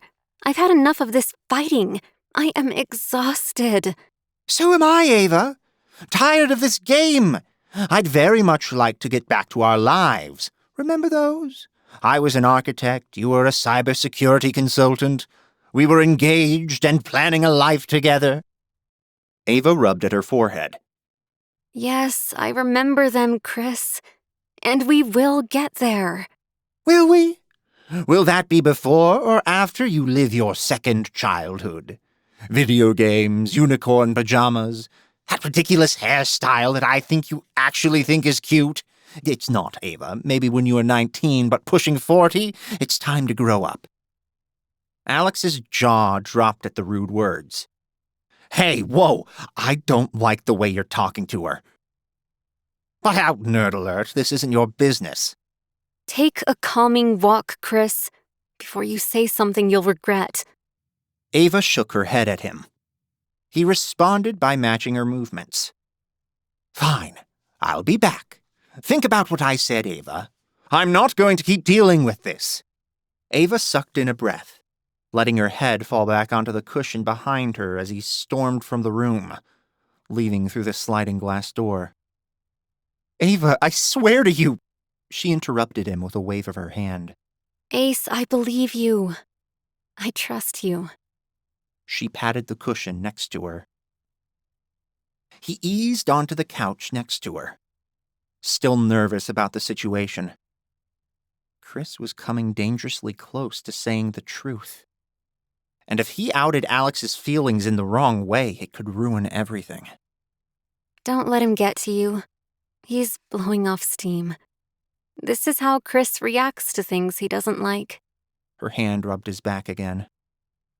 He twisted to eye her, grabbing her hand and pulling it closer to him. Hey, I should be rubbing your back. She chuckled at him as she settled against his chest, her head falling onto his shoulder. I think you're more stressed than I am. Seems like you and Chris have been into it all night. What did he say to you? Nothing. He shook his head, dismissing it, his hand absent-mindedly rubbing her back. You promised you'd tell me, She said. Nothing. He said I didn't know you anymore. That he knew the real you. Aves, have we fallen that far apart? She tilted her head up to study him. No. I don't know, I realized I didn't know the answer to the things he brought up. Like your favorite book in the last year, what you do to relax instead of gaming, all that stuff. I don't know anything. I don't know you.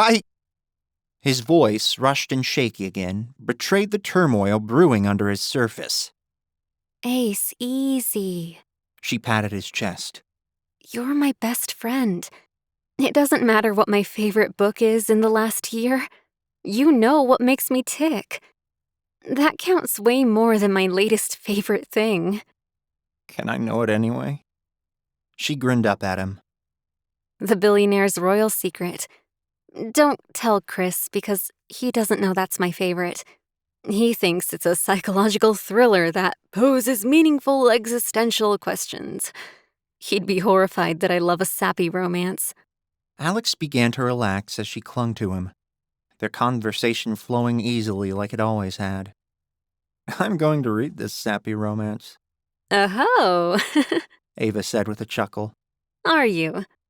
Yeah, and then we can have a book club discussion. Sure. Right after we solve this mystery. She poked his chest. And no more meeting with Miranda Vale to do it. I don't trust her. He wanted to say he felt the same way about Chris, but he didn't want to start an argument. They just started to settle, and he wanted to suck up every aspect of this calm moment. He was about to answer her when his phone rang. He dug it from his pocket and glanced at the display. It's Barry. With the phone pressed to his ear, he answered. Hey, Barry, what's up? I have some bad news, Alex. His heart skipped a beat. What is it? I'm very sorry to tell you that I just received word that Simon Blackburn has been killed. An icy dread snaked through Alex's veins and sent a shudder down his spine. Simon? Dead? Chapter 12. Ava. Ava's achy muscles started to relax as she pressed closer to Alex. She'd always felt security with him, an unwavering safety and acceptance. After the accident and the argument with Chris, she needed Alex. And she wasn't the only one who needed the closeness right now. Alex had been on edge since he'd arrived at the hospital. At first, she'd suspected it was only the upsetting phone call from the hospital. But even after seeing that she was okay, his tension hadn't dissipated. And he'd finally spilled the reason why. Chris had taunted him, throwing in his face that he didn't know the real Ava. That couldn't be further from the truth. If anyone didn't know the real Ava, it was Chris. She'd usually kept parts of herself hidden because he wouldn't like them or accept them. like her ridiculous top knot that wasn't cute at her age. The comment still bugged her. While she didn't think her casual updo was anything spectacular, being called out on it wasn't a nice feeling.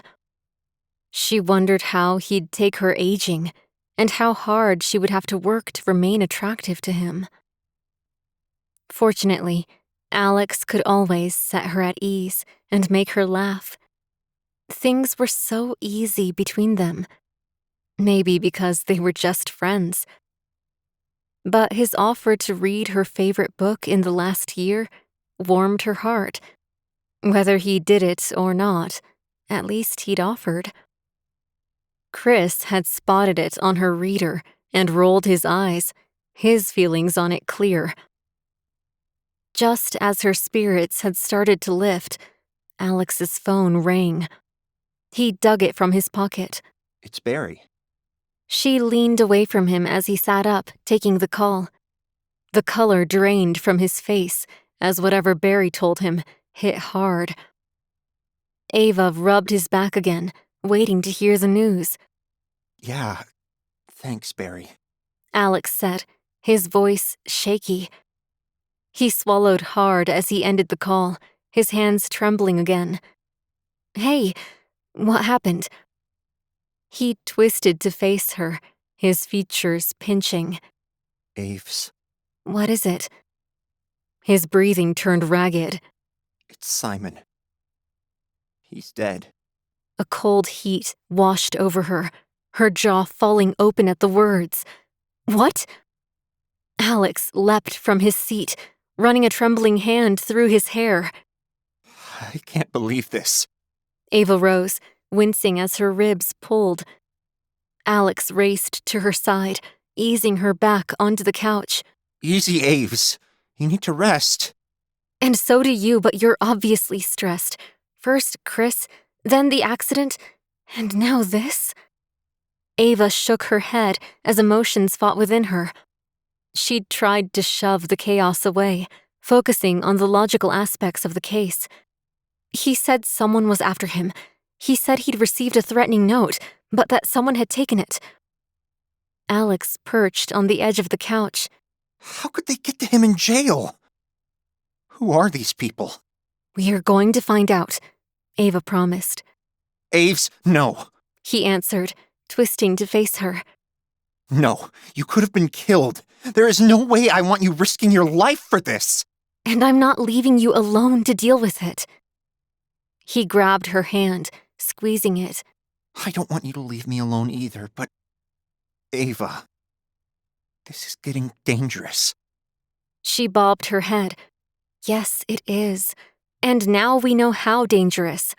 We're going to need to step up our game with safety. And with investigating. We've been way too soft on these people.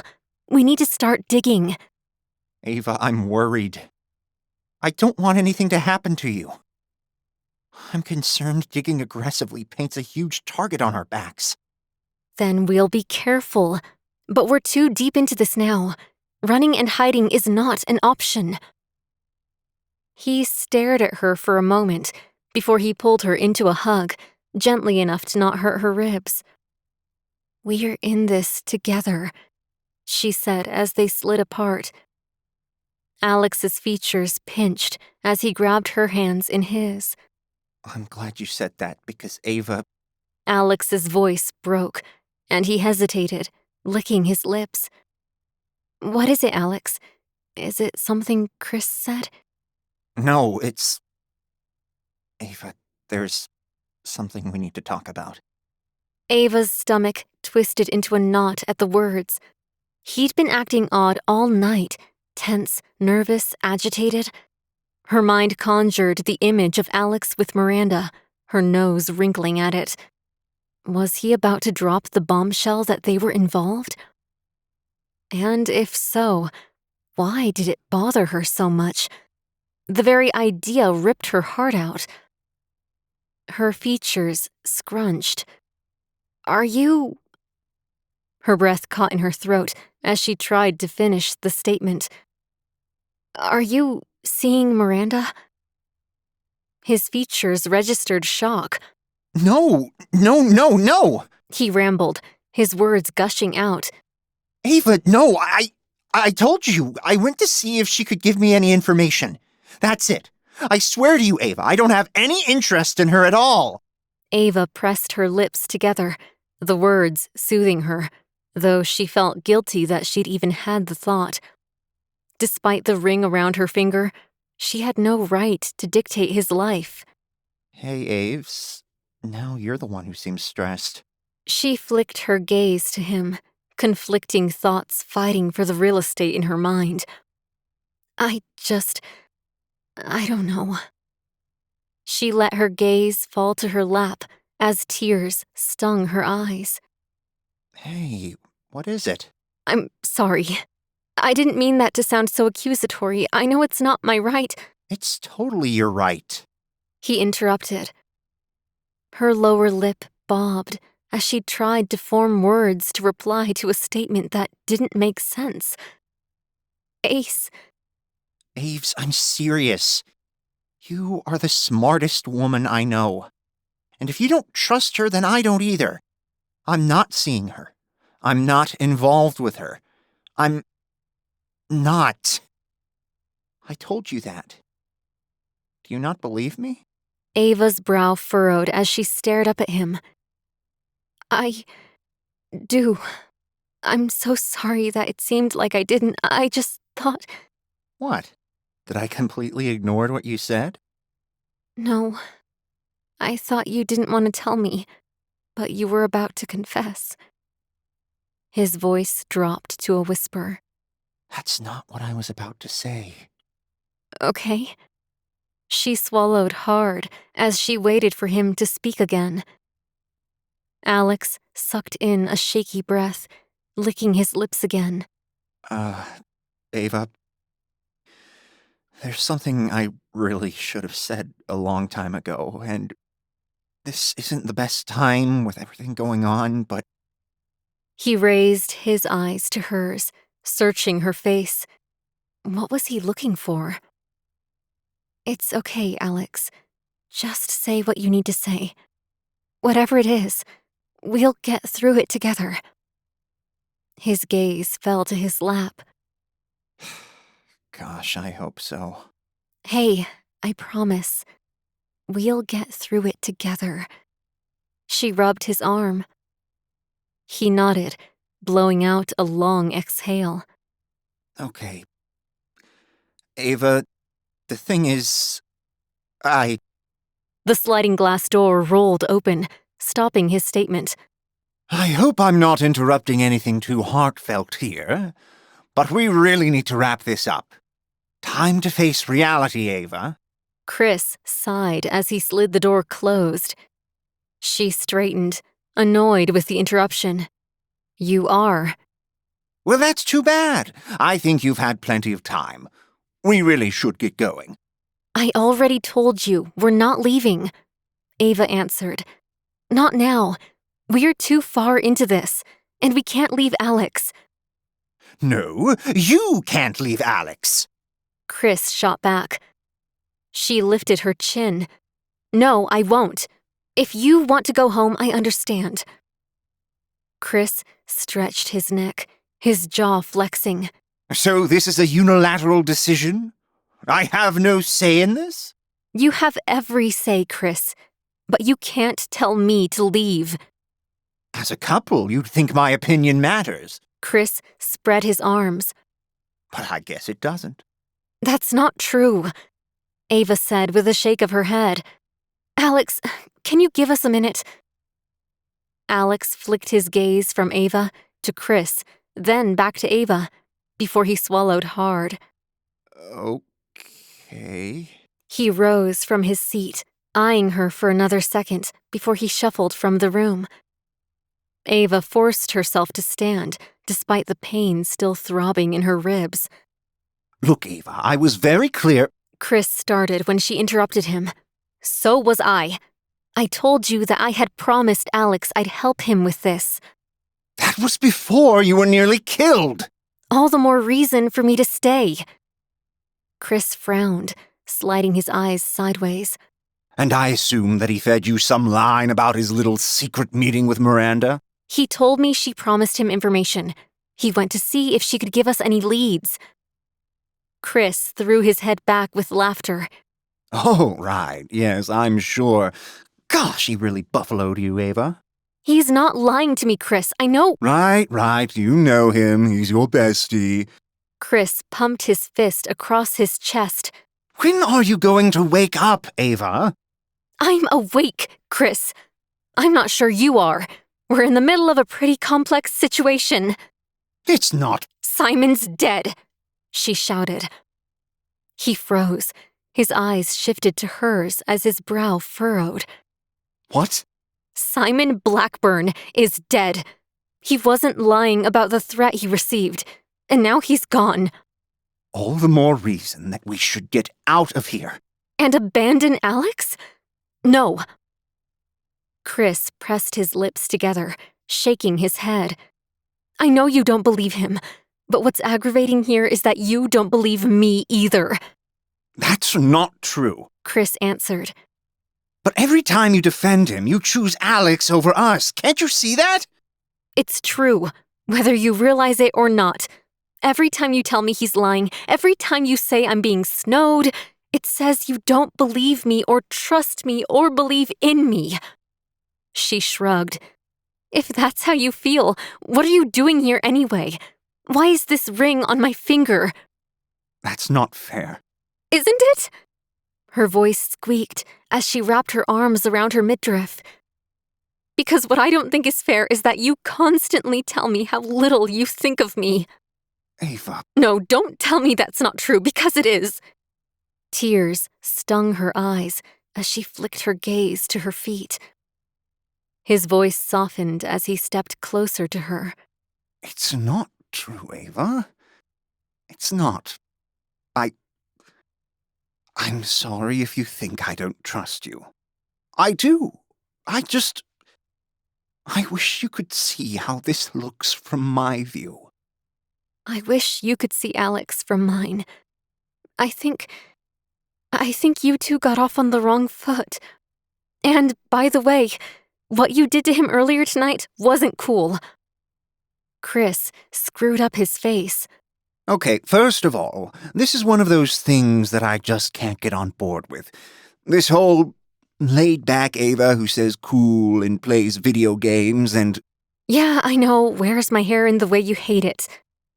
I don't hate it, Ava. I just don't think it's your best look. I just want you to look your best. Ava shifted her weight, wanting to argue back, but choosing not to.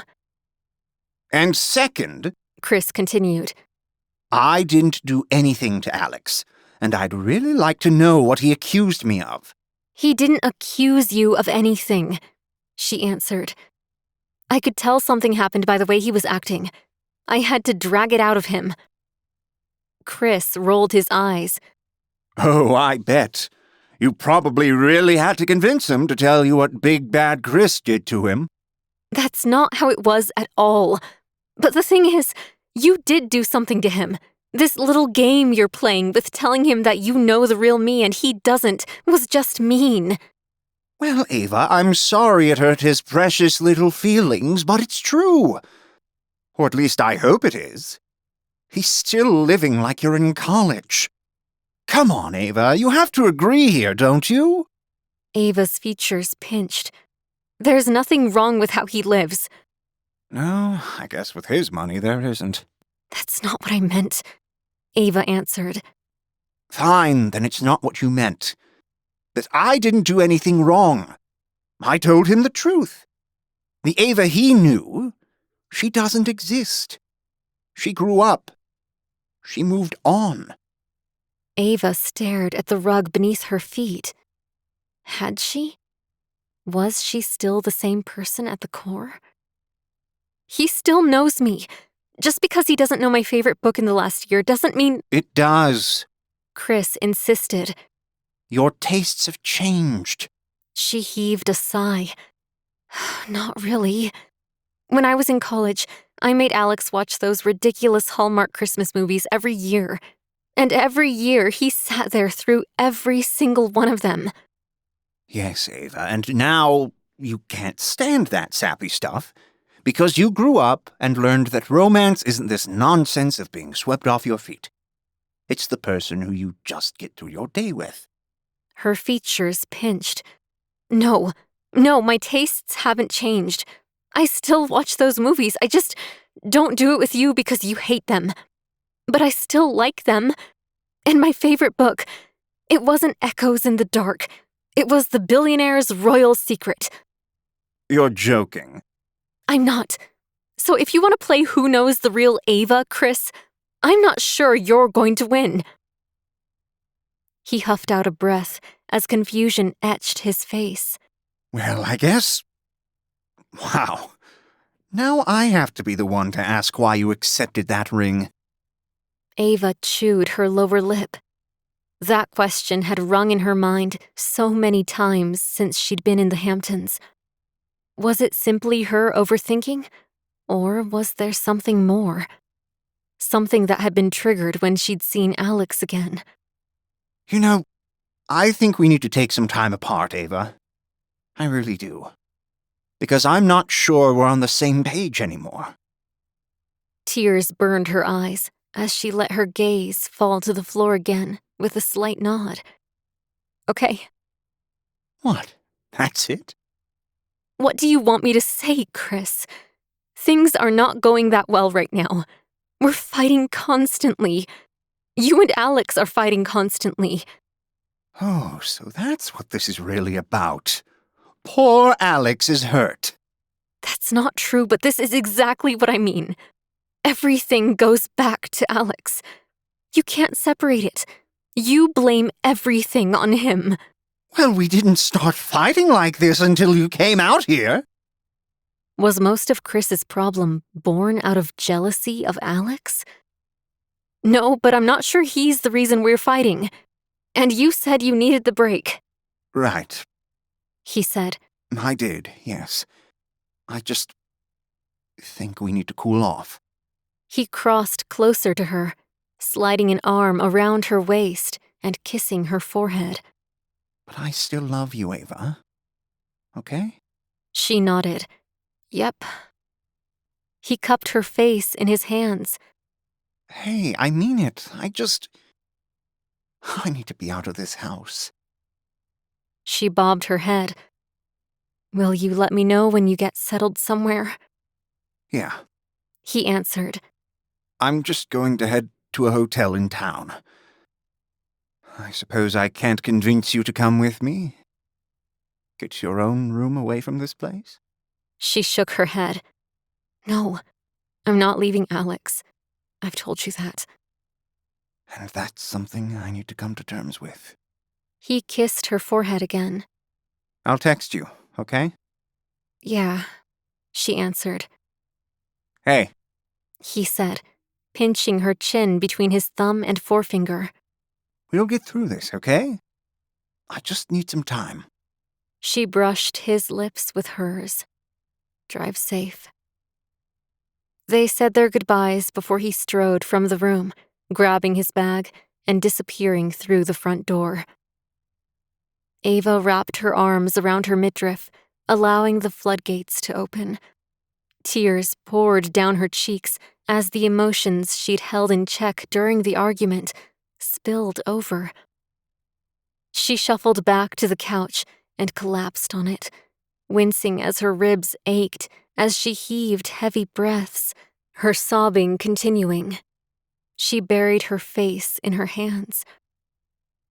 Had she been hiding a piece of herself away from Chris? She'd thought she'd just given up most of her childish behaviors, but she still curled up under a blanket and cried watching those stupid, sappy holiday movies because she enjoyed it. She told herself she didn't need to share everything with her spouse, but did she share anything? What were the reasons she'd fallen in love with Chris? She tried to remember why she'd said yes to his proposal, but nothing came to mind.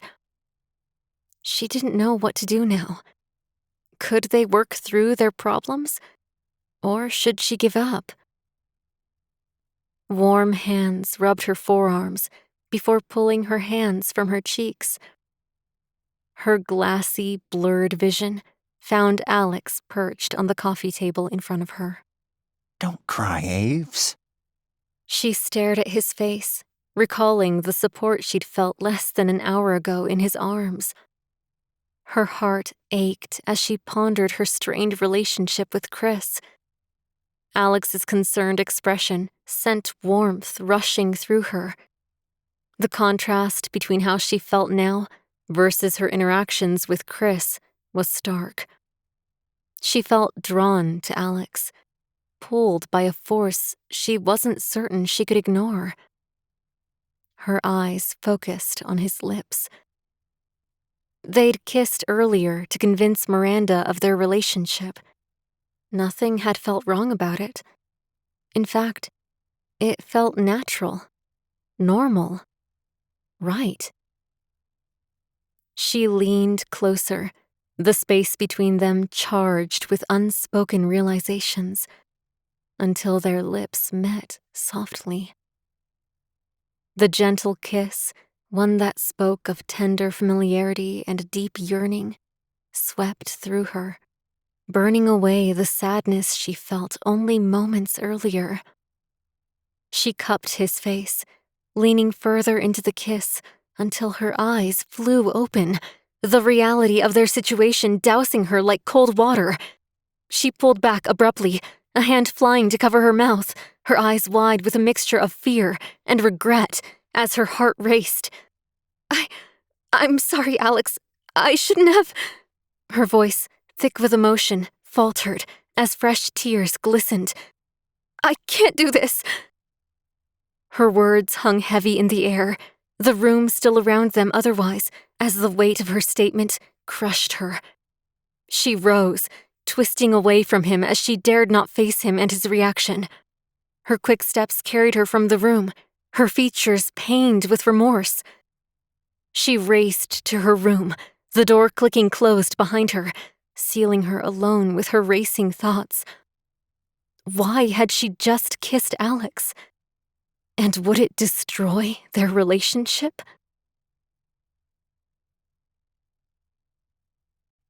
Chapter 13.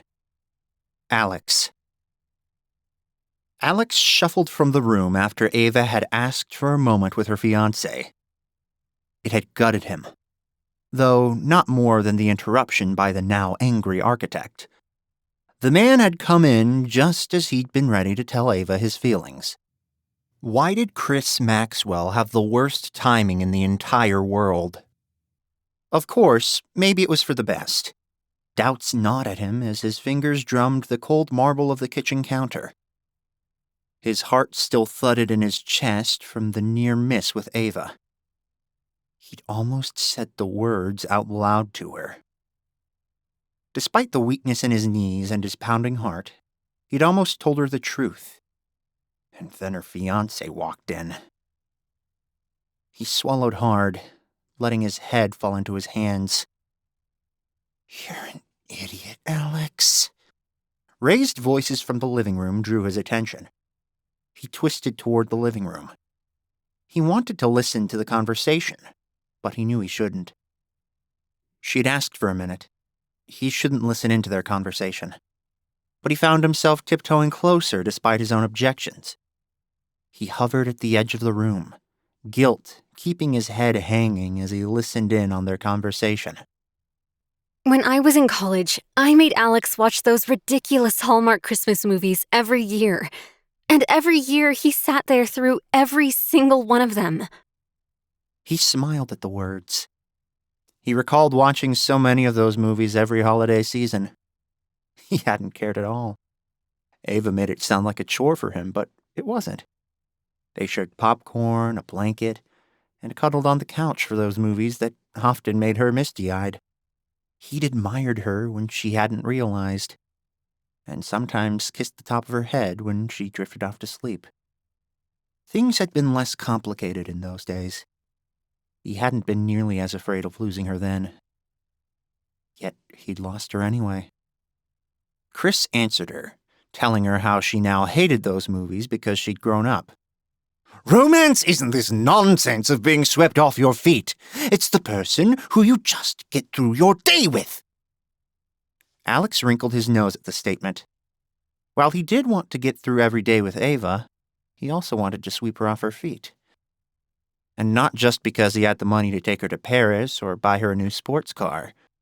He wanted to show her daily how much she meant to him. Not just use her to get through his day. No, my tastes haven't changed. I still watch those movies. I just don't do it with you because you hate them. But I still like them. And my favorite book, it wasn't Echoes in the Dark. It was The Billionaire's Royal Secret. He pulled his phone from his pocket, navigating to the e-reader on it and searching for the book. He'd read it so they could discuss it, assuming she didn't leave with Chris. His forehead crinkled as Chris's next words stunned him. I think we need to take some time apart, Ava. I really do.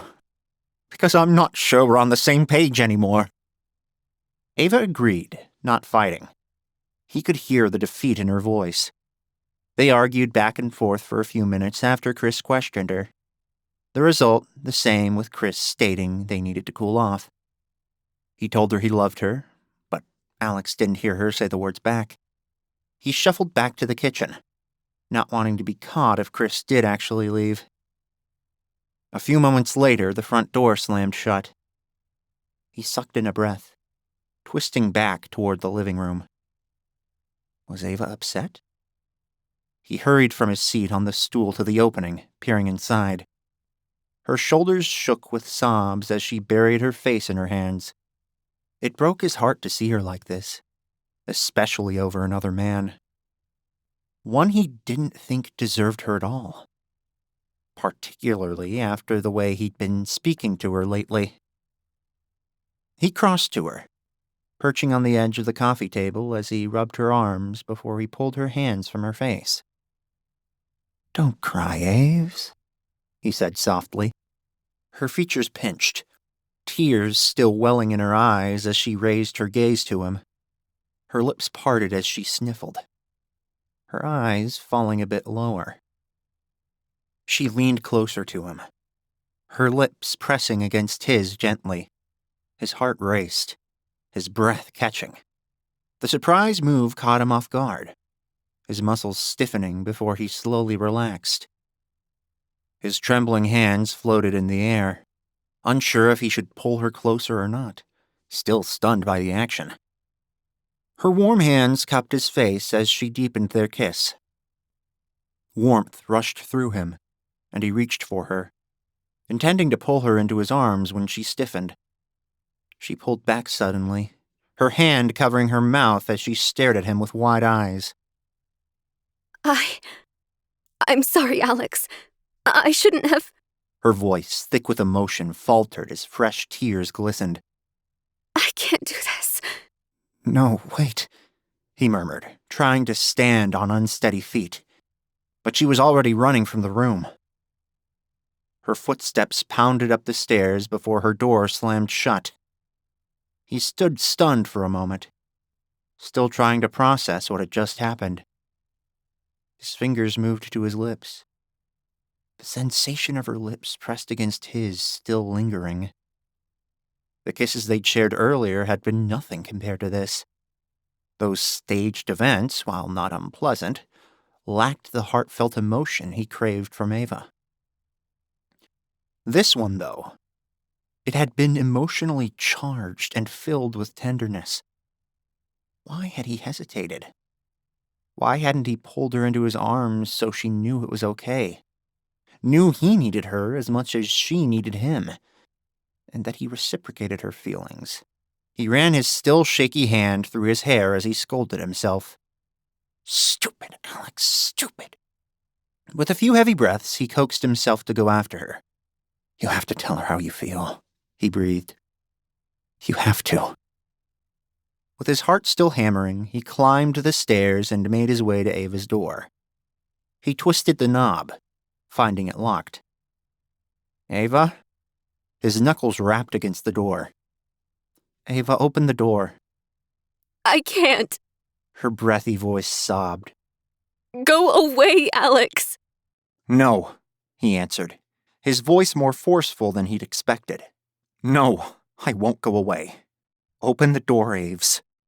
Should he shout his feelings through the door? Ava, we need to talk. I know, She answered, her voice still shaky. He pressed his hand against the wood, wanting to see her face and tell her everything was okay. So open the door. The lock clicked a second later, and the door swung open. Ava sniffled, raising her gaze to him with red-rimmed eyes as she chewed her lower lip. Hi, he said softly. Hi. She said with a hiccup before a tear slid down her cheek. Oh, Ava, he soothed, pulling her into a hug. I'm sorry, Alex. I'm so embarrassed. He stroked her hair, enjoying the close moment despite the obvious tension. His heart swelled as Ava clung to him. Moments ago they'd kissed, and in a few more, maybe they would again. Maybe if she realized how he felt, she would feel better. Embarrassed? She nodded, her face rubbing against his chest. Uh-huh. And annoyed. With me? No, She said with another sniffle. with me. Why, Aves? I'm such a jerk. She pulled back, wiping at her cheeks. I mean, Chris leaves and my first reaction is to kiss you? That's a total jerk move. He started to shake his head when she wagged a finger at him. And don't make excuses for me. Don't say, it's okay, Ava, because it's not. It's not okay. You deserve so much better than what just happened. He wanted to say that he deserved her, but it wasn't true. He didn't deserve her, but he wanted her desperately. How could he explain this to her? How could he convince her that the kiss they just shared could be the prelude to a beautiful life together? And how could he do that when he felt so unsure of what he could offer her? Ava. He struggled to firm his shaky voice, not wanting to sound so pathetic when he told her how he felt. Ava took another step back, pacing the floor as she continued to clean her cheeks with the backs of her hands. I have made such a mess of things since I've come here. That's not true, he answered. You haven't made a mess of anything. She barked out a laugh as she twisted and ambled in the opposite direction. First, I ruined things with Chris. Then I ruined things with you. Prickly heat washed over him at the words. Aves, you didn't ruin anything. She shot him a glance as she crossed her arms and continued her meandering back and forth. You're too nice. But you can't argue that Chris and I have fallen apart. And it's my fault. Good, he thought. I can and I will. How do you figure? This is the second time he's walked out on you, Ava. He walked out on you. Ava's head dipped, her chin diving toward her chest as she chewed her lower lip, massaging her temples. This is the second time Chris has needed space. Alex couldn't help rolling his eyes at the statement. And he accuses you of not being an adult? Adults don't walk away from the people they supposedly love because they don't like the way they wear their hair or that they said cool. Ava stopped her pacing, twisting to face him. Were you listening to our conversation? Alex's eyes went wide as guilt coursed through him. She shook her head. No, I'm sorry. I'm angry at Chris and about to take it out on you. I'm sorry. It's okay, Ava. It's all going to be okay. She breathed out a long breath, patting her hands together nervously. You're right. It'll be fine. Chris just needs to cool off. It's how he operates. Alex crinkled his brow. Is it how you operate? She twisted to face him, her features screwing up. Huh? Alex shoved his hands into his pockets with a shrug. Is this okay with you? The fact that every time the going gets tough, he walks away? I mean, Aves, you were in a car accident earlier. You should be resting in bed, not sobbing and feeling stressed. She sucked in a breath, shaking her head. He doesn't. She didn't finish the statement. Alex tilted his head. This is the second time in a matter of days he's needed time. Ava lowered her gaze to the floor. I can't blame him. I can. He says he loves you. He wants to marry you. But any time things don't go his way, he needs time. He walks out. Ava... That's not fair. She interrupted. This situation is way beyond the regular scope of normal couples' problems. I mean, how often do you live with your fiancé's husband? Alex shifted his weight. This conversation wasn't going the way he hoped. Ava was making more excuses for Chris than he'd hoped. He chewed his lower lip.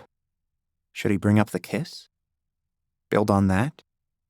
What about how he doesn't know the real you? Is that okay? Are you going to go through the rest of your life hiding yourself from him? Because, Ava, that's not okay. Her lips tugged into a frown as tears filled her eyes again. He hadn't expected the words to hit her so hard. Regret coursed through him as he wished he could take them back. He... Her features twisted as another sob escaped her. I don't know. I don't know anything anymore. My life is falling apart. I don't know which way is up. His breath caught as his heart began to thud again. This was his chance. He could use her wavering to present a new possibility for her. Him. His chest tightened as he thought about saying the words. He stepped forward, his trembling hands reaching for her. Ava? No, Ace, you don't need to say anything.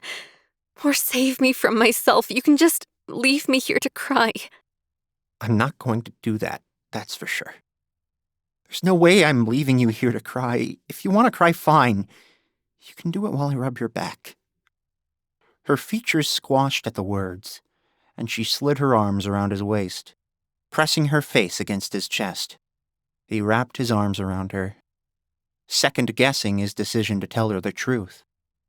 Did she need an alternative now, or just quiet care?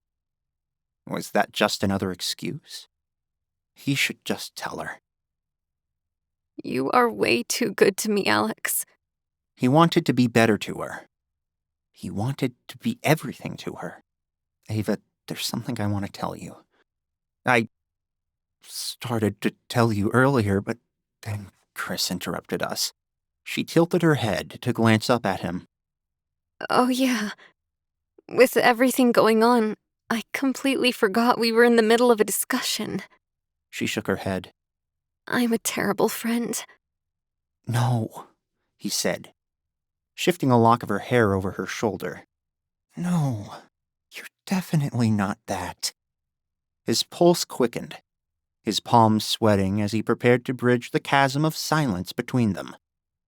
His throat tightened, words struggling against the rapid drumming of his heart. Ava, Her forehead wrinkled as she waited for his words to come.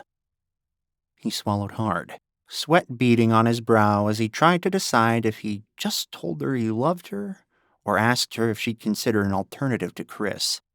The thing is, Ava, the slamming of the door drew his attention, interrupting his train of thought. Moments later, footsteps pounded up the stairs. Ava? Alex's heart stopped as he recognized Chris's voice. What was with this guy? Ava gasped, glancing around him at her still open door, her muscles tightening. Oh, no. I don't want to talk to him right now. I'm a wreck. Alex's protective instincts surged. I'll handle it, Aves. She glanced up at him, her eyes wide. I can't ask you to do that. You're not, he answered as he backed to the door and slipped through it, pulling it shut behind him. With his fingers lingering on the knob, he twisted to find Chris storming toward him. Step aside, Geek Squad. I need to talk to Ava. I don't think so, Alex said with a shake of his head. Chris scoffed at the words. Seriously? Get out of the way. Alex barred the door with his arm. Leave. Now. Chris cursed under his breath before he raised his voice. Ava! I said no, Alex repeated. Chris huffed out a laugh. Wow, look at you. If you actually think this is the break you need to wheedle your way in with Ava, it's not. I'm pretty certain she wouldn't appreciate this. She doesn't want to see you. She tell you that? Chris asked. Alex bobbed his head. She did. And now I'm telling you to leave because you aren't welcome here. I want to hear it from Ava, he said, taking another step toward the door. I said no. This is my house, and I'm telling you to get out. You aren't welcome here unless Ava decides otherwise. Leave before this escalates any further. Chris glared at him, his jaw flexing before he backed away a few steps, poking a finger at Alex. Fine, but this isn't over. You're not going to win. He disappeared down the stairs, his exit marked by the slamming of the door. Alex blew out a shaky breath, sliding his eyes closed as he ran a shaky hand through his hair. In defense of Ava, he'd stood his ground, surprised by his own fierceness. But he was determined to stop Chris from hurting her anymore. With a hard swallow, he steadied himself and opened her door. Okay, Aves, mission accomplished. His words cut off as he spotted her limp body on the bed. He raced to her side, pulling her listless form into his arms. Ava! Ava! His voice turned frantic as he patted her cheeks, failing to get any response from her. He whipped his phone from his pocket, barely dialing the 3 digits he needed to call emergency services as he cradled her. Hold on, Ava, please. His eyes filled with tears, the fear of losing her mingling with the frustration over all the unspoken words. Would he never get the chance to tell her?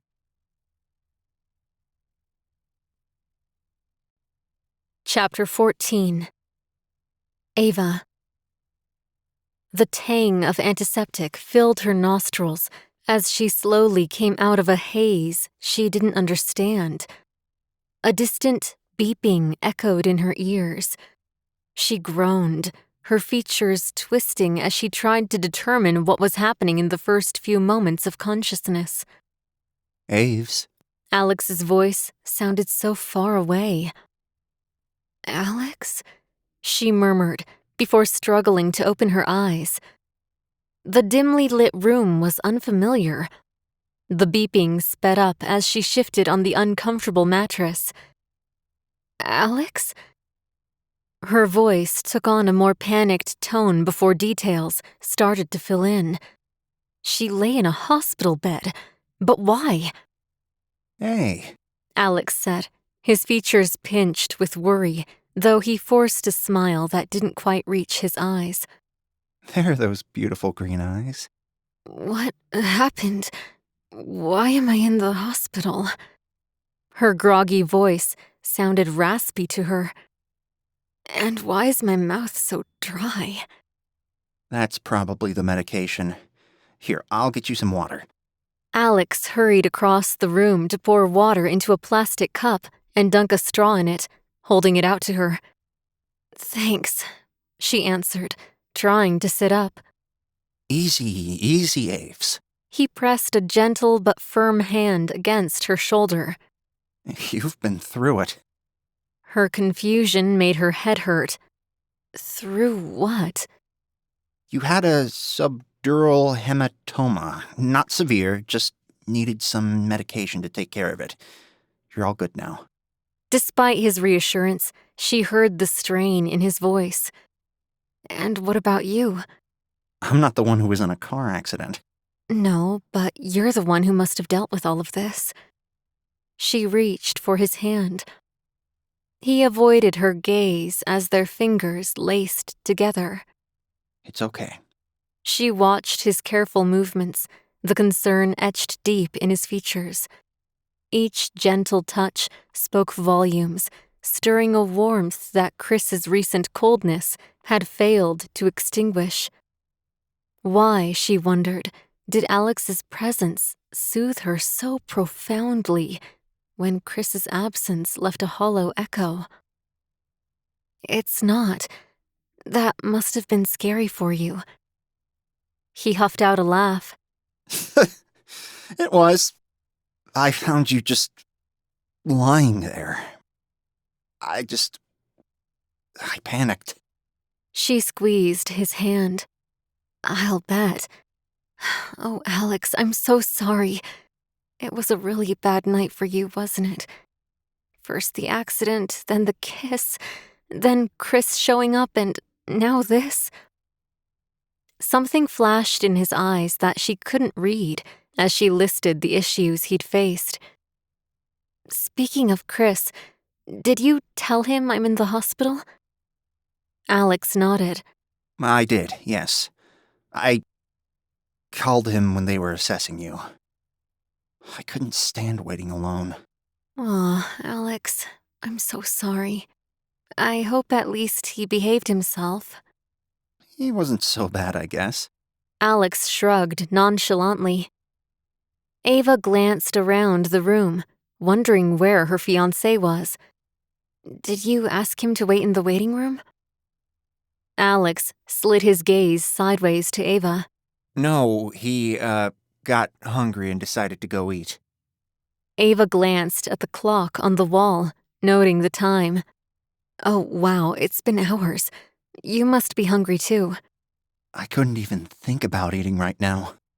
Alex whispered. I just wanted you to wake up. She squeezed his hand again. I'm awake. Go get something to eat. I'm not leaving your side, Sparky. No way. She forced a tired smile. I'm okay, Alex. Go eat. I'm worried about you. You look exhausted. I'll live. I'm not leaving you.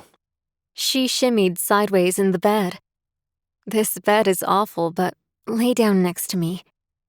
Eves, I'm okay. But he wasn't. He was exhausted from the long night of waiting and worrying. His eyes stung, and he knew he needed sleep, but he also wanted to keep vigil with her. Come on, I'm pretty tired myself. We'll fall asleep together. His features pinched, his eyes turning glassy. Come on. If you don't climb in, I'm going to try to stay awake with you. I'd much rather doze off again. I want to sleep some more, and I'd rather do that with you close to me. I'll feel better. You're lying so I go to sleep. He said, shifting the hospital table aside as he perched on the edge of the mattress. Alex Stone, are you calling me a liar? Maybe. He said as he kicked off his shoes and slid closer to her. With an arm wrapped around her, she snuggled closer to him, laying her head and her hand on his chest. He wrapped his hand around hers as she sucked in a deep breath. So, she said, the sound of his heart echoing in her ears, sending warmth through her. Are you going to fall for my lies? He rested a cheek against the top of her head. Maybe. A large yawn punctuated his statement. Sounds like it, she said with a giggle. Close your eyes, Ace. Go to sleep. I'm fine. She let her eyes slide shut, waiting until his breathing turned rhythmic before she allowed herself to drift off too. A clattering startled her awake. She sniffed sharply, her eyes snapping open. Chris tossed his keys onto the heater in the room. The expression on his face betrayed his annoyance. Hey, she murmured, trying not to wake a still sleeping Alex. Hey, this looks cozy. His words had a hollow ring to them, his eyes not quite meeting hers. Was it just jealousy she detected? Or was it something more? Her shoulders slumped at the words. He was exhausted. So was I. I stayed up most of the night, too. Let's not argue, Chris, she said. We're all exhausted. Maybe you ought to stretch out in the chair there. We'll all get some rest.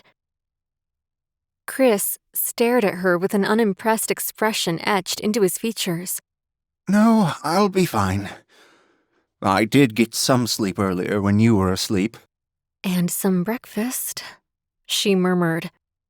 He heaved a sigh as he sank into the chair. I see we're still at it, She flicked her eyebrows up. We? You're the one who walked away. And I came back. Your good buddy Alex wouldn't let me see you. Ava heaved a sigh. I asked him to do that. I just wasn't feeling well. I was upset, and I didn't want another argument. Yeah, well, maybe if you'd let me see you, we wouldn't be in this position. That's not... Chris, you're not a doctor. I probably would have passed out regardless of us seeing each other. Ava adjusted the sheet higher on both her and Alex. Look, let's not argue. He rubbed his face. You're right. I'm sorry. I'm just exhausted. I'm sure you are. We all are. It's been a rough few days. She reached for his hand. He wrapped his fingers around hers. It has been. I really wish you'd walk away from this. Ava, this is dangerous. I'm not leaving Alex to deal with all of this. He leaned back in the chair, letting their hands slip apart as he nodded. Fine. Then let's try to wrap it up as quickly as possible. We all want that, Chris. I don't think Alex is having the time of his life here. And I don't think he would have set up an accident that could have killed me. Fine, okay. He's not doing this. I just wish we could put this behind us. Before she could answer, Alex groaned next to her, wriggling. She twisted to face him, finding him still asleep, snuggling closer to her. She stroked his hair until he settled back into his rhythmic breathing. You should get some rest too. Chris said as he opened the recliner and shifted back in it. Yeah, I'm pretty tired. Are you going to close your eyes too? He slid his eyes closed. Yeah. Do you need a blanket? No, I'm good. Just relax, Ava. Try to rest. She twisted back to Alex, studying his features as he slept. Across the room, Chris's light snoring floated on the air. She slid her hand into Alex's before she closed her eyes too. Alex's fingers tightened on hers suddenly. She fluttered her eyes open, noticing his features pinching. Don't go, please. Stay with me. His soft, pained pleas hung between them. Shh, she soothed. His features relaxed, his hand loosening.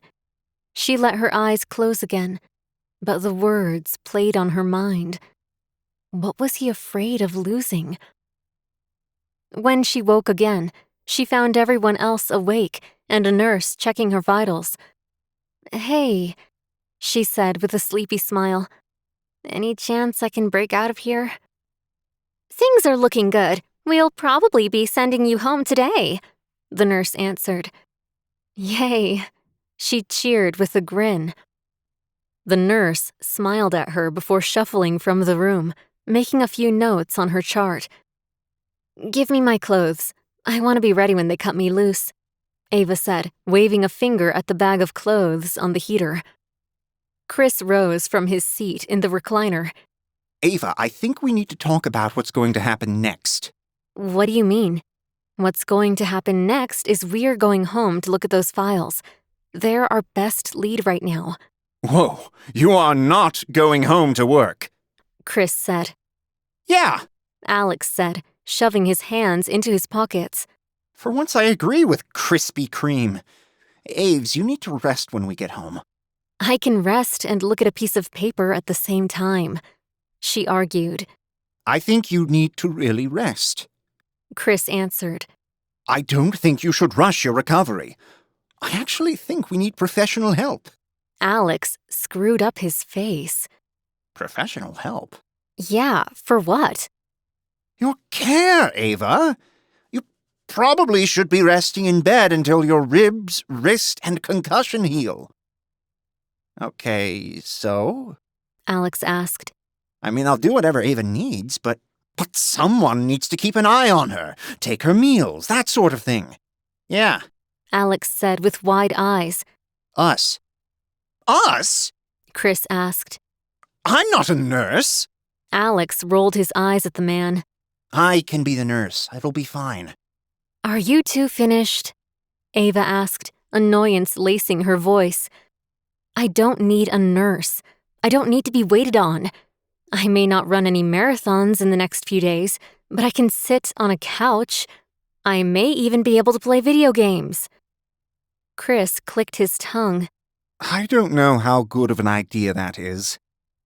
Or you could stay in bed and I could move everything to you. Alex said with a grin. Still don't think it's a good idea. It's fine. I need to do something to pass the time. We'll work on the files, play games, and I'll rest. Sounds like a plan, Sparky. Alex crossed to her clothes and passed them over. Now, you can have these. I suppose I'm out, Chris asked. Ava arched an eyebrow. Well, Alex says I'm not welcome at his house anymore. Chris waved a hand at Alex, a disgusted expression on his features. I told you, unless Ava said it was okay. Do you promise to behave? Chris pressed his lips into a thin line. I mean both of you. You're both arguing all the time. Please try to get along. Fine. Alex answered. Mi casa su casa, arquitecto. Can you please stop calling me those ridiculous names? I have a name. It's Chris. Alex sucked in a breath, his eyes growing wider. Sorry, Chris. Thank you. I appreciate that. If we're ditching nicknames, maybe you could actually use my name, Alex, instead of Geek Squad or Nerd Alert. You sure you don't prefer Ace? Only for Ava. He answered. The tension between the two men hadn't lessened at all, despite the polite show. Okay, this is a good first step, Ava said with a tentative smile. Would the two most important men in her life finally get along? Time would tell. She shimmied into her pants, despite not having received the all-clear yet. With the IV poking from her arm, though, she wouldn't be able to get her shirt on. She frowned down at it. Just wait for the nurse, Chris said. She squashed her eyebrows together before she ripped out the IV. Ava! Chris shouted. Why would you do that? I don't need it, she answered. I want to go home. She looped the shirt around her neck before tugging it below her gown, then shedding the shift. A nurse shuffled back into the room, arching an eyebrow at her. Well, I see we've taken care of the IV ourselves. Sorry, Ava said. I'm anxious to go. I'm feeling much better. Well, lucky for you, the doctors agree. You're heading home. Just a few instructions. Rest, plenty of fluids. Any headaches, slurred speech, that sort of thing. Come back to the hospital. We'll take good care of her, Alex said. All right, you're out of here. The nurse grinned at her as Ava rose from the bed. She swayed on her feet for a second as Alex rushed to her to steady her. Easy, Aves. Do you need me to carry you? Need a wheelchair? No, Ava said with a shake of her head. And I don't need to be carried. I'm fine. Let's go. They made their way out of the hospital into the bright sunshine. After making the short drive to Alex's house, everyone headed inside. Alex raced around, bringing Ava everything she needed to settle into bed after she'd changed into a comfy tracksuit. Chris shifted his weight from foot to foot while he watched from the bottom of the bed. He had never been good in a crisis like this, Ava recalled. "If you want to pick up your stuff, feel free to go now. I'll just be sitting here resting." Yeah, maybe I'll head over and grab my stuff. You sure you're okay? "I'm fine. Alex is here. I'll be fine." He slid his eyes sideways toward Alex, who fiddled with the remote control for her television. Yeah, I won't leave her side. Okay. Chris agreed. See you soon, then. He left the room as Alex queued up a movie on the screen. Hey, why don't we watch one of those sappy romances that you love? A smile spread across her face as she patted the bed next to her. He threw himself into the pillows with a grin. "Thanks, Ace," she whispered as the movie started to play, and she leaned closer to him. It was so much like what they'd done in the past. Fond memories of cuddling together at Christmas time for movie marathons eased the tension in her shoulders. After a few moments, though, it returned. "Hey, there are tons of things we haven't followed up on, Ace. My little car accident and the subsequent fallout have really ruined things." Yeah, what a drag you've been, Sparky. "I know, right?" She grinned at him again before she shifted away from him. "I'm serious, though. You were about to tell me something." Alex shifted, an emotion she couldn't read flickering across his eyes. Yeah, it's not important. We can wait until you're feeling better. She creased her forehead. "Of course it's important, Ace. You're important to me. And if you had something you wanted to tell me, I want to hear it." He threaded his fingers through hers. And you will. When you are feeling better. She heaved a sigh. "I don't like being sidelined." Okay, then help me with these files. Unless you think cranky Chris will come back and catch us. He swiped the folder from the nightstand near him. She chuckled as she snatched the folder. "I don't care. I want to make some progress. And I thought you agreed to no nicknames," To his face. Alex said as he shifted to peer over her shoulder at the list. "You said these were all old files?" Yeah, He held up a finger before he grabbed his laptop. I started to look at these, but then stuff happened. Stuff that's not going to happen again, right? Huh? I'm not going to argue with Chris. His fingers flew across the keyboard as he accessed the files. "That's not what I meant. You are not slinking off to meet with Miranda again, right?" He glanced at her, doing a double take. No. "Promise?" I promise. I'm not... She's just playing me. She's never going to give me information. "No, she's not." Ava tapped her lips as she stared into space, the movie droning on behind them. Ava, I'm not going to trust her. She shifted her gaze to him. "I know. What is she up to? Why continue with this?" She's trying to separate us. She doesn't like you. Alex answered, his brow furrowing as he continued to clack on the keys. "Why would she not like me? She doesn't know me." You're ruining her plan. I'm certain she was trying to cozy up to me from the start. Then my wife showed up. It ruined everything. She kept making eyes at me the first time we met. Ava arched an eyebrow at him. Aves, I'm not stupid. I may not be good with people, but I knew what she was doing. I just figured it was because she wanted my money, not because she was part of a massively evil organization. Ava giggled at the words.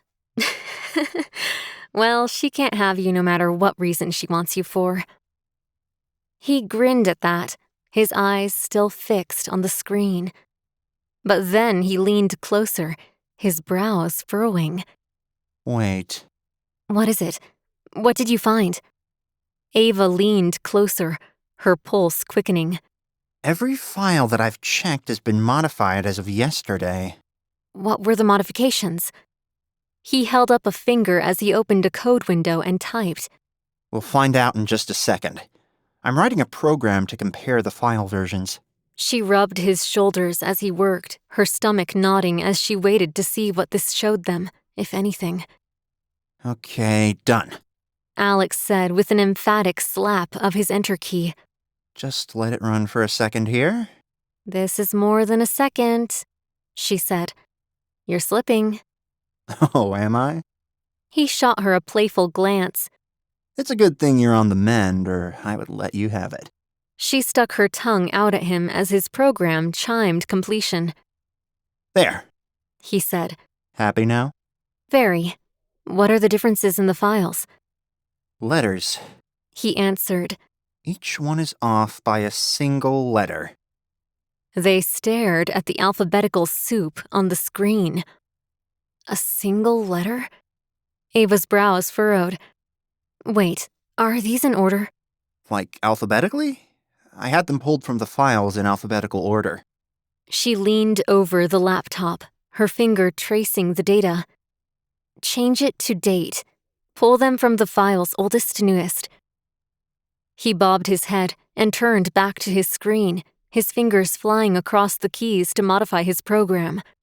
He set it running, and they waited for the results. Uh-oh, your gal's starting to fall for her fake husband. He poked a finger at the screen. I know, it's so sweet, because they were meant to be. She grinned at the couple before she twisted to find him smiling at her. The chime of his laptop drew their attention toward it. This is something, Ava said, her heart speeding. Look at the first letters. She traced a finger across his screen. Tread.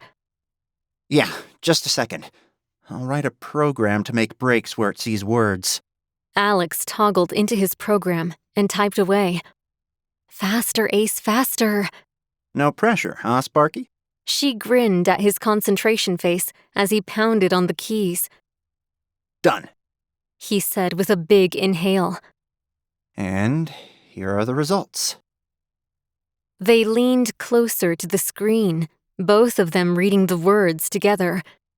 Tread carefully. The board is everywhere. Trust no one. Watch for signs of the falcon. It's their next move. What is this? Alex asked when they'd finished. Looks like a clue? But to what? How can we use this to ferret out and stop the board? Ava slouched into the pillows. They'd found something, but it made no sense. How could they ever move forward?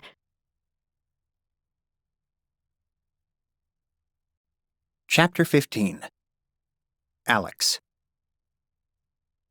Alex's heart hammered against his ribs as he read the message twice more before he shifted his laptop off his lap and leapt to his feet.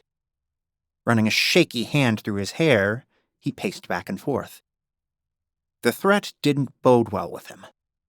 He just wanted to cuddle up with Ava like old times and watch the movie. Amazingly, they'd found one with a fake marriage where, of course, the couple fell in love. Would that happen for them?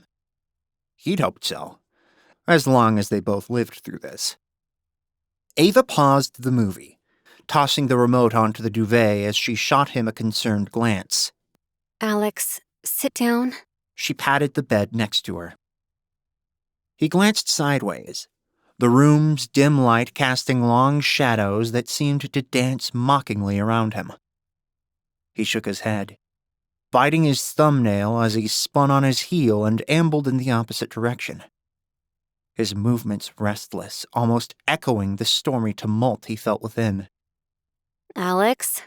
Ava said, her tone sharpening with concern. Please, sit down with me. He hesitated, and she added softly, I know you're scared. I am too. But we're stronger together. Remember? Her eyes held his, a silent plea echoing in the quiet of the room. Ava. He sucked in a shaky breath as he twisted to face her. Memories of his mother's tragic death flashing through his mind. The helplessness he'd felt then mirroring his current dread. Ava had stood by his side, his rock through that ordeal. But now, she was the vulnerable one. His heart clenched as he spotted Ava propped up against a few pillows. A stark reminder of how much he had to lose. The board's shadow loomed large, a menacing echo of his past failures. He wanted to protect her, to make sure nothing else happened to her. It was his fault she had nearly died. Guilt swept through him, turning his breathing ragged. She scrambled from underneath the covers, shimmying closer to him. Hey, take a breath, Ace. I can't, he hissed, his voice breathy and his chest constricted. Chris was right. He continued to put her in danger.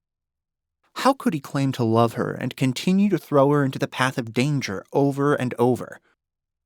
Sit down, she said, this time her voice unequivocal. But he didn't want to give in. He didn't want to sit down and let her talk him into how she was fine. He wanted to stand strong and keep her safe. Ava. His features pinched. Alex Stone, sit down before I make you sit down. He pouted at her. You don't have to be mean about it. I do. You won't listen, and you're barely breathing. He twisted to collapse on the edge of the bed, letting his head fall into his hands. The mattress shifted behind him, and gentle hands massaged his shoulders. Ava, don't, he answered, leaping up and stalking toward the windows overlooking the roiling ocean, disturbed by the storm blowing up the coast. It seemed like a metaphor for his life, as the storm of the board threatened to ruin everything, leaving his insides churning like the angry sea. It wasn't only the board that had done this. So many things remained unresolved. Every time he tried to tell Ava the truth, something stopped him. Was it the universe telling him to keep his big mouth shut? Every time she touched him, he worried the words would burst from his lips. But when he tried to say them, he went mute. On top of protecting her, he wanted nothing more than to wrap his arms around her and hold her close. He couldn't do any of this. Nothing was working out. Nothing was going his way. But what had he expected when he tried to steal a woman from someone else? He was a homewrecker.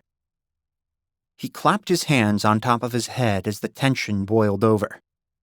She sat back on her heels with a frown, her eyes following him back and forth as he paced. After a moment, she heaved a sigh and climbed off the bed to stop him. You're supposed to stay in bed, he murmured. And you're not supposed to be this upset. Ace, we'll figure this out. How, Ava? Every time we get a clue, it's just random nonsense about how terrible this will all turn out. You've been targeted. Simon's dead. His eyes went wider as panic started to set in. What if they'd succeeded in eliminating Ava from this equation, too? Hey, Ava said, her voice softening as she tugged at his arms, trying to lower them to his sides. Alex, take a deep breath. We're in this together, okay? Not if they hurt you more than they already have, Aves, he squeaked out. She grabbed his hands in hers, squeezing them before she slid them around her waist. Hey, I'm like a cat. I'll be okay. He wanted to believe her cute little joke. Every part of his being wanted to cling to it. But he couldn't. The situation was all too real. He'd sat by her bedside for hours, worried sick she'd never wake up despite what the doctors said. She cupped his face in her hands, tugging his face toward her. He flicked his gaze away, though, too afraid to look her in the eyes. Alex, look at me. Ava, this is scaring me. I don't want anything to happen to you. His voice broke, barely above a whisper as he wrapped his fingers around hers. I don't want anything to happen to either of us, which is why we are going to stick together, okay? He bobbed his head, worry still twisting him into knots. Hey, I'm serious. No more slinking off to meet Miranda alone. No more going to deal with things by yourself either, Aves, he said. I don't care what color belt you have. She offered him a coy grin. Deal. We stick together to solve this. I don't want Chris to kill me if something happens to you. Alex, I trust you. But Ava, I can't protect you. I can't figure this out. We can. Together, Ace. We will figure this out. But we need to get a little smarter. And a little more aggressive, I think. His features pinched as worry continued to roil inside of him. Come sit down. Let's watch a little more of the movie. We don't have time to watch that movie now. Ava, this is serious. She grabbed his hand and dragged him back toward the bed. Alex, we are not going to solve anything when you are this tense. She crawled on top of the mattress and plopped down, patting the bed next to her. Come on. No, he said, his voice shaky but firm. Alex? Her eyebrow arched at him as she shot him that bossy look that always worked with him in the past. Don't do that bossy thing, Ava. This is serious. She settled her arms across her chest. I'm doing the bossy thing. Sit down. He grimaced at her as he climbed into the bed next to her and settled back in the pillows. He tugged his laptop closer, but she shoved it away. No. We need to take a minute to relax. With the remote pointed at the television, she pressed the play button, allowing the movie to resume. With a frown, he slouched down, his mind still racing. Maybe he could track Raven using the breach. If he could, would that help them at all? He needed more information on the board. Ava slipped her hand inside his, leaning closer to him as she drew the covers over her. On screen, the fake couple enjoyed a warm, close moment, leaving both of them reeling as they tried to deny their growing feelings. Why weren't things with Ava as easy as in the movies? They kissed, but there was no magical moment where they both suddenly realized their feelings and would rush toward each other, throwing their arms around one another before they kissed and gushed about how much they loved each other.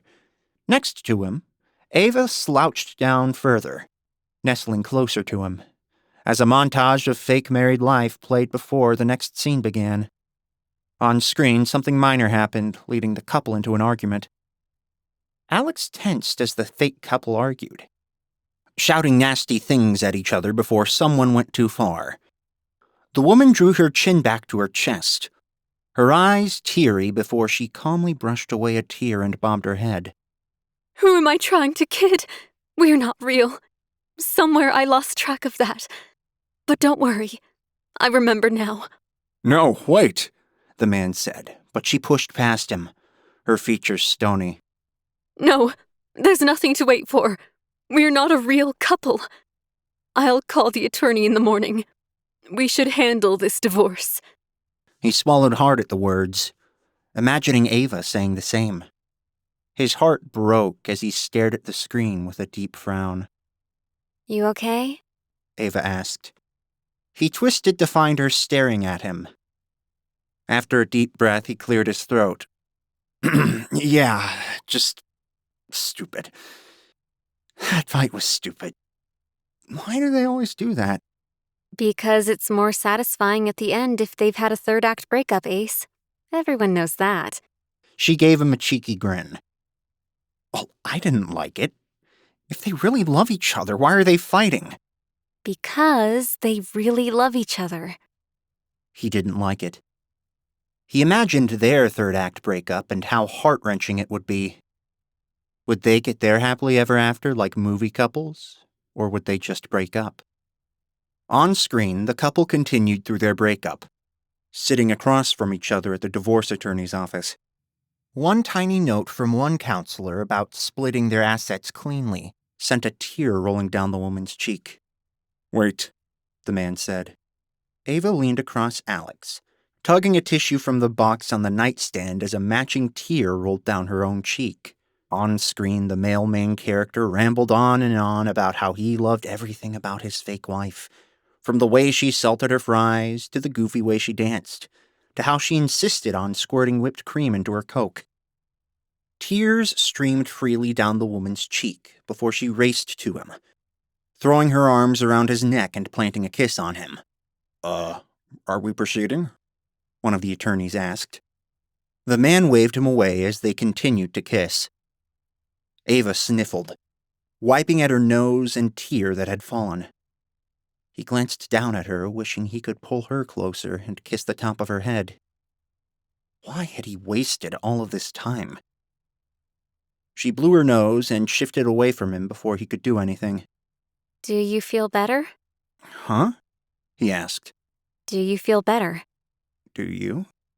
She bobbed her head as she slid her hair behind her ears. You're crying. How are you feeling better? Because they're happy tears. I'm so happy for them. They were so cute together. Alex wondered if she'd be happy for them if he finally managed to say the words to her. So, do you feel better? I'm still worried, but I'm determined to track down what I can. She shifted, pulling her feet under her as she faced him. Maybe we don't need to track anything down. Alex scrunched his features as he tried to process the statement. I don't think the board is going to willingly give us information. No, but it seems like Raven is trying to help. Yeah, but I can't track anything down. So we're at their mercy for getting clues. What if we're not? Aves, I'm going to try to track Raven again through this breach, but so far, I haven't found a thing. She shook her head as he pulled his laptop onto his lap. With a slap of her hand on the top, she stopped him from opening it. What if we leave a message for Raven somewhere? Like, take out an ad? Ava shrugged. Something like that. I mean, not literally that, but Raven has been leaving you messages through your work messaging system. And now this file breach. If they want to help like they say, maybe they're waiting for you to reach out. Alex chewed his lower lip, processing the idea. Okay, suppose we could do this. What would we say? Maybe something like, got your message, need more details? We need a way to communicate. It's simple, not aggressive, but lets them know you're interested and taking them seriously. Alex's features pinched. Taking them seriously? Yes. Look, we haven't done a lot about what happened to their knowledge. Maybe they used the data breach to test us. See if we're going to play on their team. He shifted on the mattress, his eyebrows pinching together. That could work. I have to figure out how to do it. Maybe put a file on your server. Embed the message inside it. It seems like Raven is monitoring Stone Corp. Alex arched an eyebrow as he tugged open his laptop, his fingers flying across the keyboard. A second later, he grinned, twisting the display to show Ava a picture of a raven mid-flight. Two on the nose? It's perfect. He turned the laptop back toward him, his fingers poised above the keyboard. I'll use an old stenography technique to embed the message within the image, making it virtually undetectable unless you know what you're looking for. His voice, tinged with the thrill of the challenge as he coded, betrayed his hope and excitement with the solution. She settled next to him, her chin resting on his shoulder as she watched him work. He shifted a little, pleased that they had both a direction and a connection right now. I hope I'm impressing you with my skills.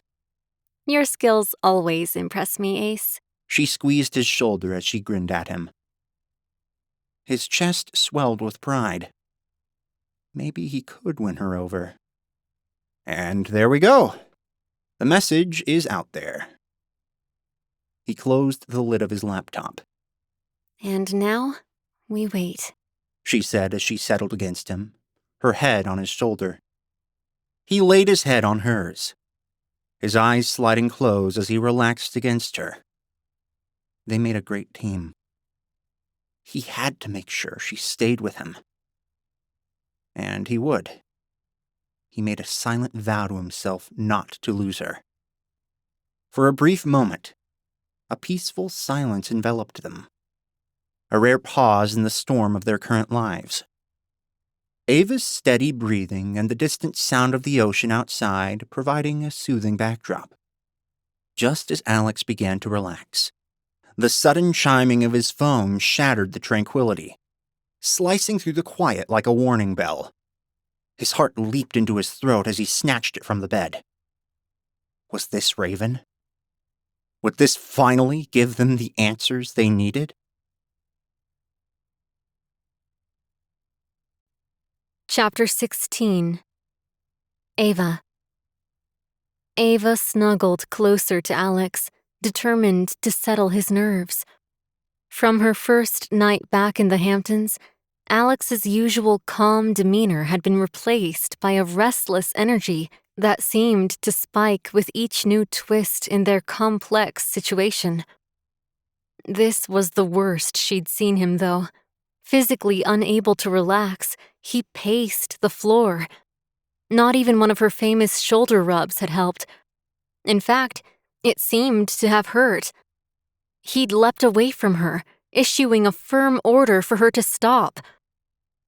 In an emotional moment, she'd asked him to postpone the divorce, hoping it would shield him from Miranda. Now, she couldn't help but wonder if her request had added to his burdens, layering more apprehension onto his already heavy load. The friction between Alex and Chris was palpable from the start. What began as cold civility quickly degenerated into open hostility, making every encounter a verbal battleground. She curled her fingers into a fist, wincing as her wrist hurt. She'd hoped the two most important men in her life would become fast friends, but they hadn't. Every second, she found herself walking a tightrope between past and present, and it got thinner by the second. After several tense minutes at the computer, they'd crafted and sent a digital message into the ether, a beacon beckoning Raven. Alex, finally relenting to exhaustion, settled beside her, the weight of their action palpable in the silence that followed. Gradually, his rigid posture softened, his breaths evening out. As he leaned his cheek against the top of her head, a silent acknowledgement of gratitude and comfort passed between them. Her mind spun, trying to seek a solution for the problem at home while they waited for the net they cast to find its mark. He'd been wanting to tell her something, and every time he tried, they were interrupted. Was it that he didn't like Chris? Or was it that he thought they should move forward with the divorce she'd asked to postpone? She bit her lower lip. It had been selfish of her to ask him to postpone it, but she'd wanted desperately to keep him safe. Her forehead creased as she recalled the brief conversation with Barry. The man had seemed to have no idea about the impending divorce. Why? She opened her mouth to ask when the chiming of Alex's phone interrupted them, sending a jolt through her. He snatched it from the bed as her pulse pounded. She peered over his shoulder as his shaky hands swiped into his messages. Her heart thumped against her sore ribs until she spotted the name. A frown formed on her lips, and her nostrils flared as she curled her fist tighter. "Are you kidding me?" It's Miranda.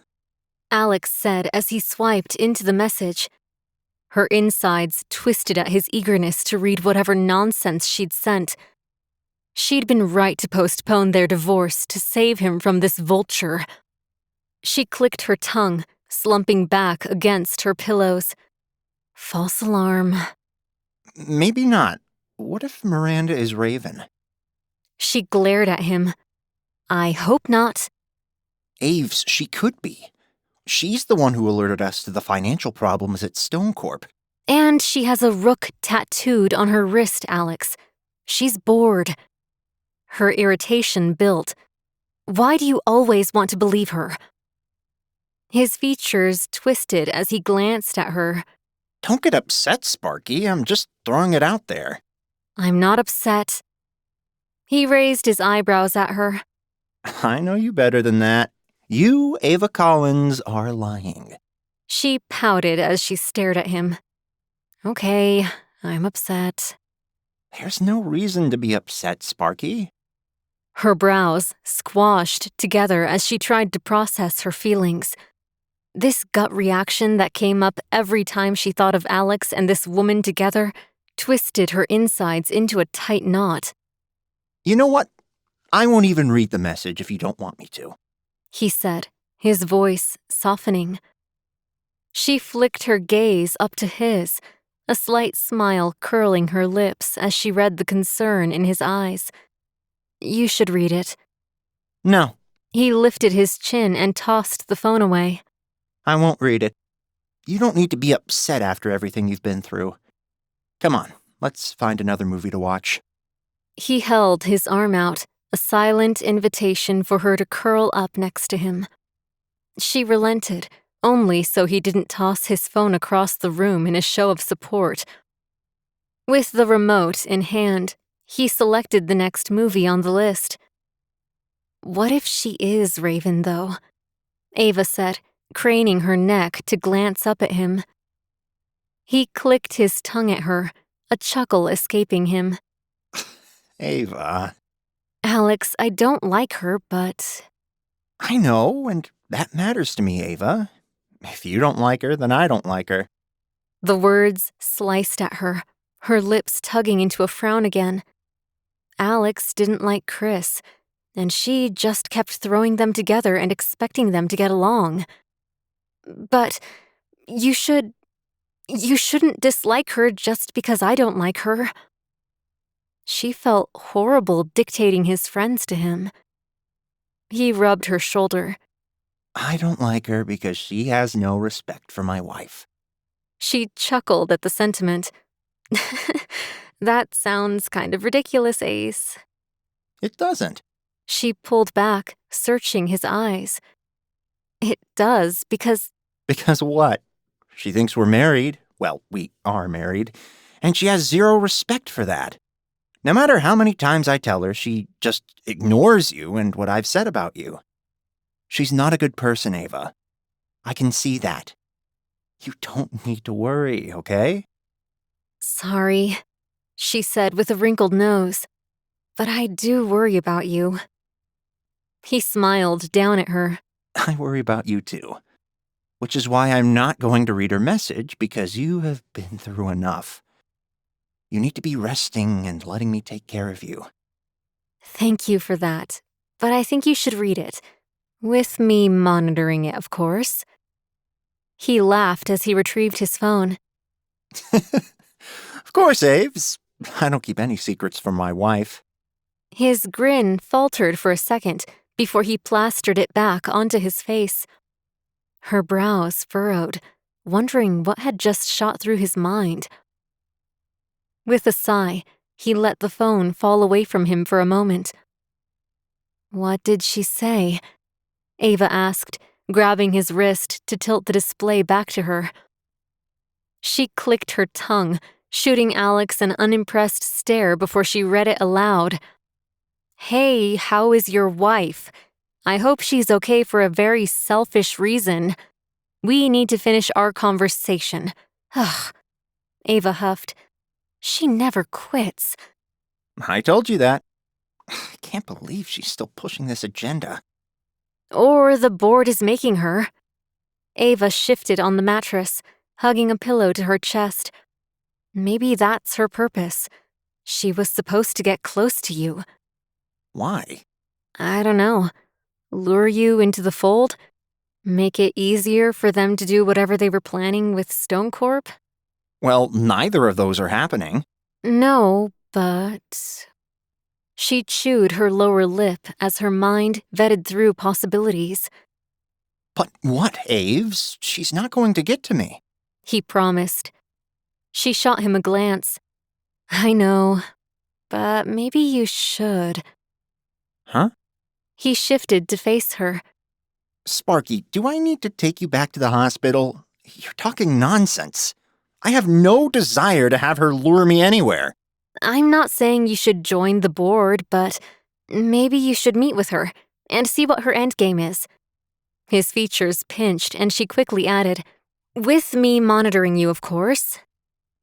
He puffed out a breath, fluttering his eyelashes. With you right by my side, Ava, I'm not letting her think I'm interested in her. Not even if she gives you some information? Ava lifted a shoulder. I flirted to get some information. Correction. You almost flirted to get some information. I stopped you because that's a terrible idea.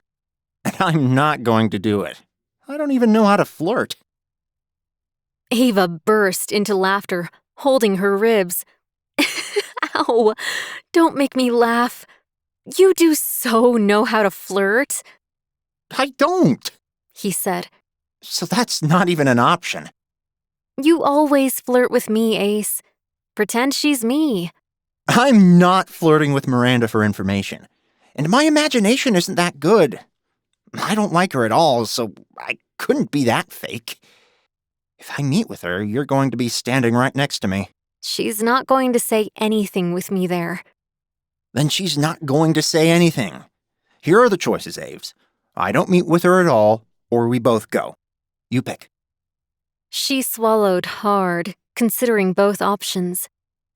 I think we should meet with her. I don't think she's going to tell you anything, but if we don't meet with her, she's just going to keep this up. Alex poked a finger at her as he snatched his phone. You're right. I'm going to tell her she owes me some information and ask where she wants to meet. Ava scooted closer to him, peering over his shoulder as he typed the message. He hesitated before he pressed the send button. Wait, you shouldn't be out of bed. She clicked her tongue. I'll be fine. Just send it. Are you sure? I do not want to take you back to the hospital. Am I running your bill up too high? He rolled his eyes at her as he hit send. Yes, Aves, you're costing me too much money. Hey, speaking of taking care of you, where's your fiancé? Ava flopped back in the pillows.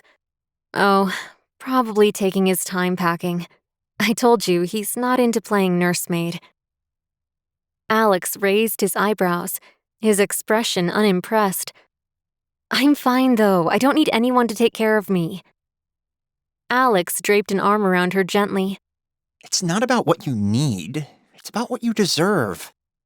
Her eyebrows pinched at the words, but before she could follow up, his phone chimed again.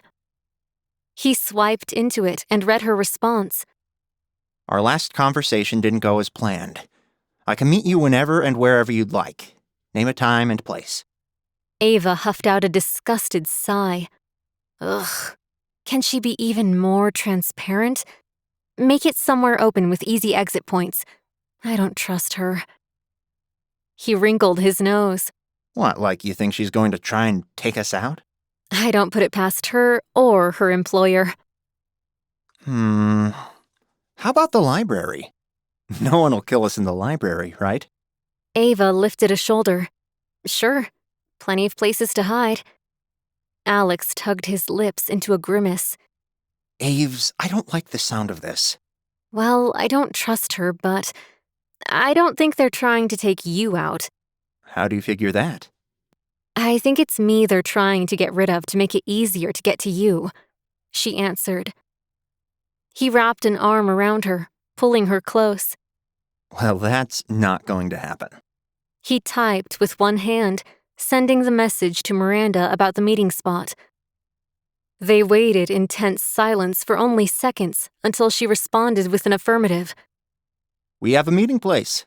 Let's go. Alex said. Ava scrambled off the bed, heading for the mirror. Aves, you look beautiful as always. Ugh, I've just been in the hospital. Beautiful is not how I'd describe my current look. Beautiful is always how I describe your look. Come on. He grabbed her hand and pulled her toward the door. She tugged back against him. Wait. I should change. Ava, this isn't a fashion show. It's a quest for answers. Besides, you look great. That's a designer tracksuit you're wearing. It's a quest with a woman who wants to steal my husband. I should look like I'm at least trying to hang on to him. Whoa! Alex said, his eyebrows shooting up. What? She asked. Trying to hang on to him? With what? Your looks? Ava, changing your clothes suggests that you feel threatened, and you shouldn't. Plus, it makes me seem like all I care about are your looks. Isn't that why you married me? She held back an amused smile, though the corners of her lips twisted upward. No, it was the money, remember? Oh yeah, that's right. She giggled as she let him pull her toward the door. Sorry, she gets under my skin. Clearly. He answered. But I'm not sure this is all stemming from Miranda. She glanced at him as they descended the stairs. Before she could ask, the door slammed shut in front of them, drawing her attention. Something wrong? Chris asked. Are you sick again? No, we're tracking a lead, Ava answered. Tracking it? Chris slid his eyes closed as he shook his head. No, go back upstairs. You're not going anywhere. I'm fine, she argued. You just got out of the hospital. I'm pretty sure Alex is an adult and can deal with this himself. No, she said with a shake of her head. I'm not letting him go alone. Well, you're not going with him. Ava, this is ridiculous. You just got out of the hospital after a car accident. I'll be fine. What is this lead? Chris asked.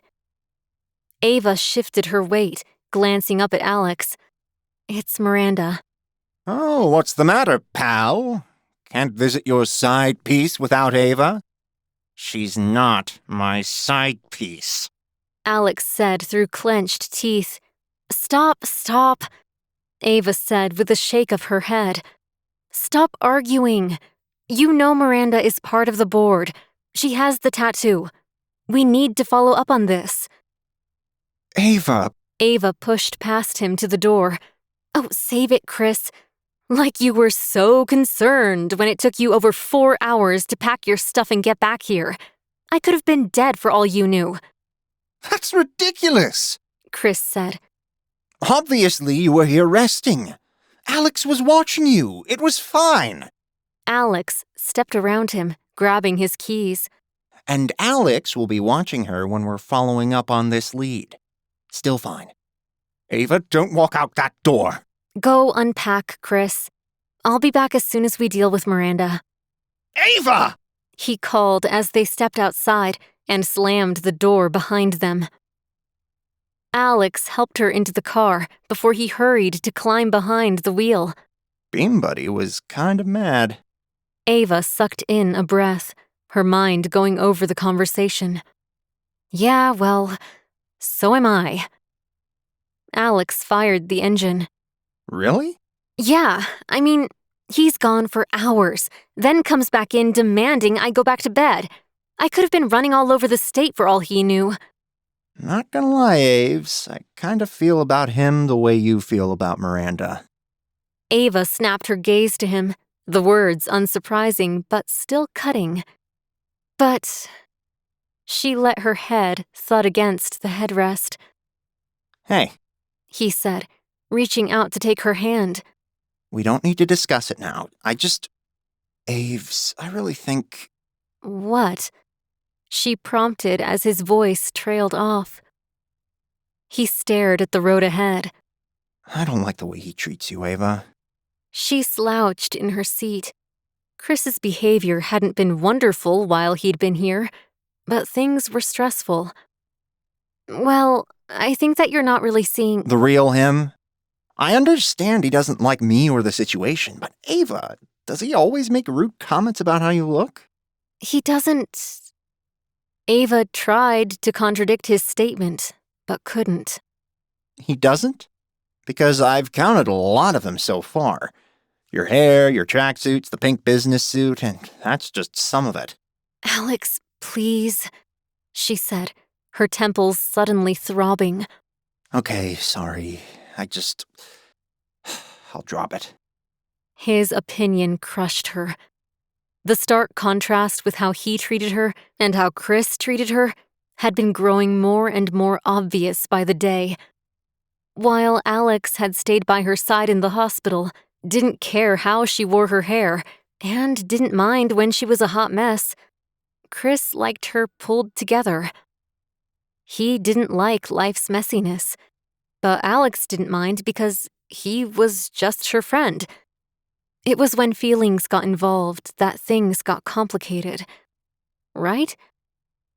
If Alex loved her, things may be very different. He'd probably prefer that she didn't wear the tracksuit. Hey, He said, squeezing her hand. please don't be upset. I'm not upset, Alex warned. Okay, she said with a deep inhale. I'm not upset with you. Ava, if he upsets you, why are you with him?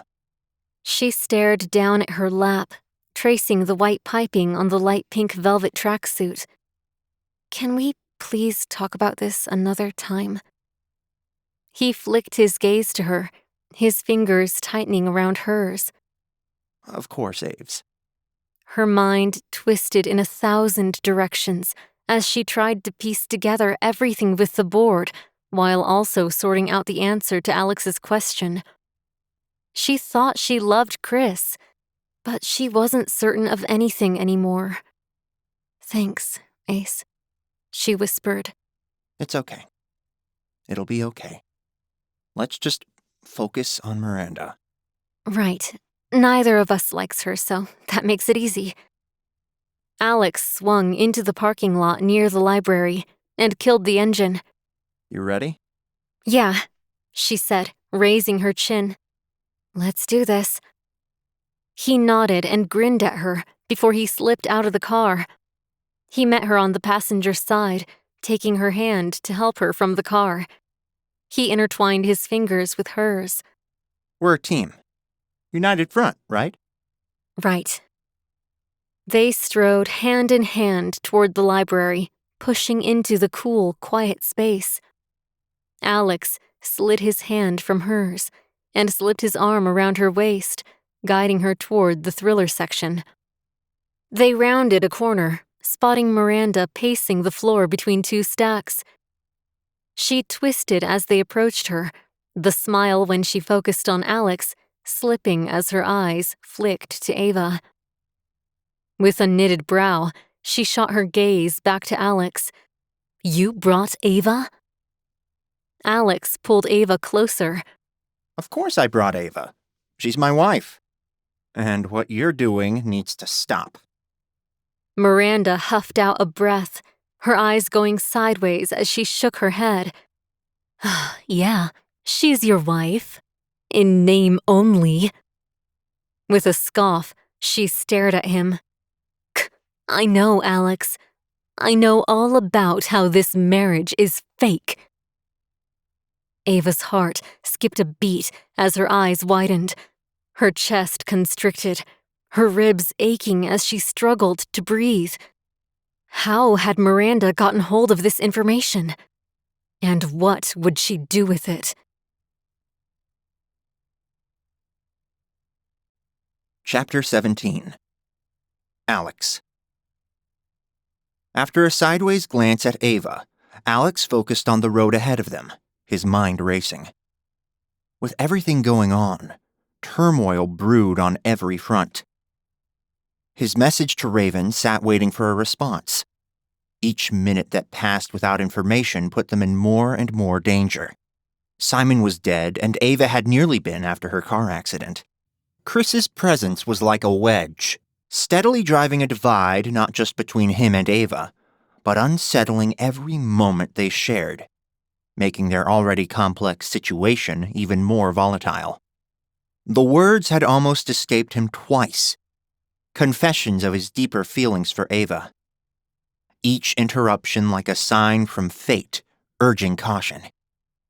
Yet each unsaid word added weight to his already heavy heart.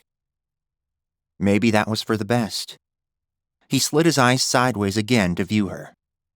He just brought up Chris's shortcomings from his point of view, and Ava had shut down the conversation faster than he could blink. She looked upset, though she had insisted she wasn't upset with him. His mind went back to the time before the conversation. They'd curled up together to watch one of her romance movies. It had been so much like old times, but every time they'd talked, he'd been tense.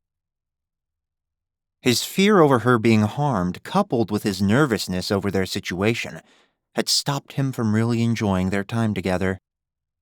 He desperately hoped to get more, but the outlook seemed grim. He swung the car into the parking lot near the library and killed the engine, giving Ava a tentative glance. "You ready?"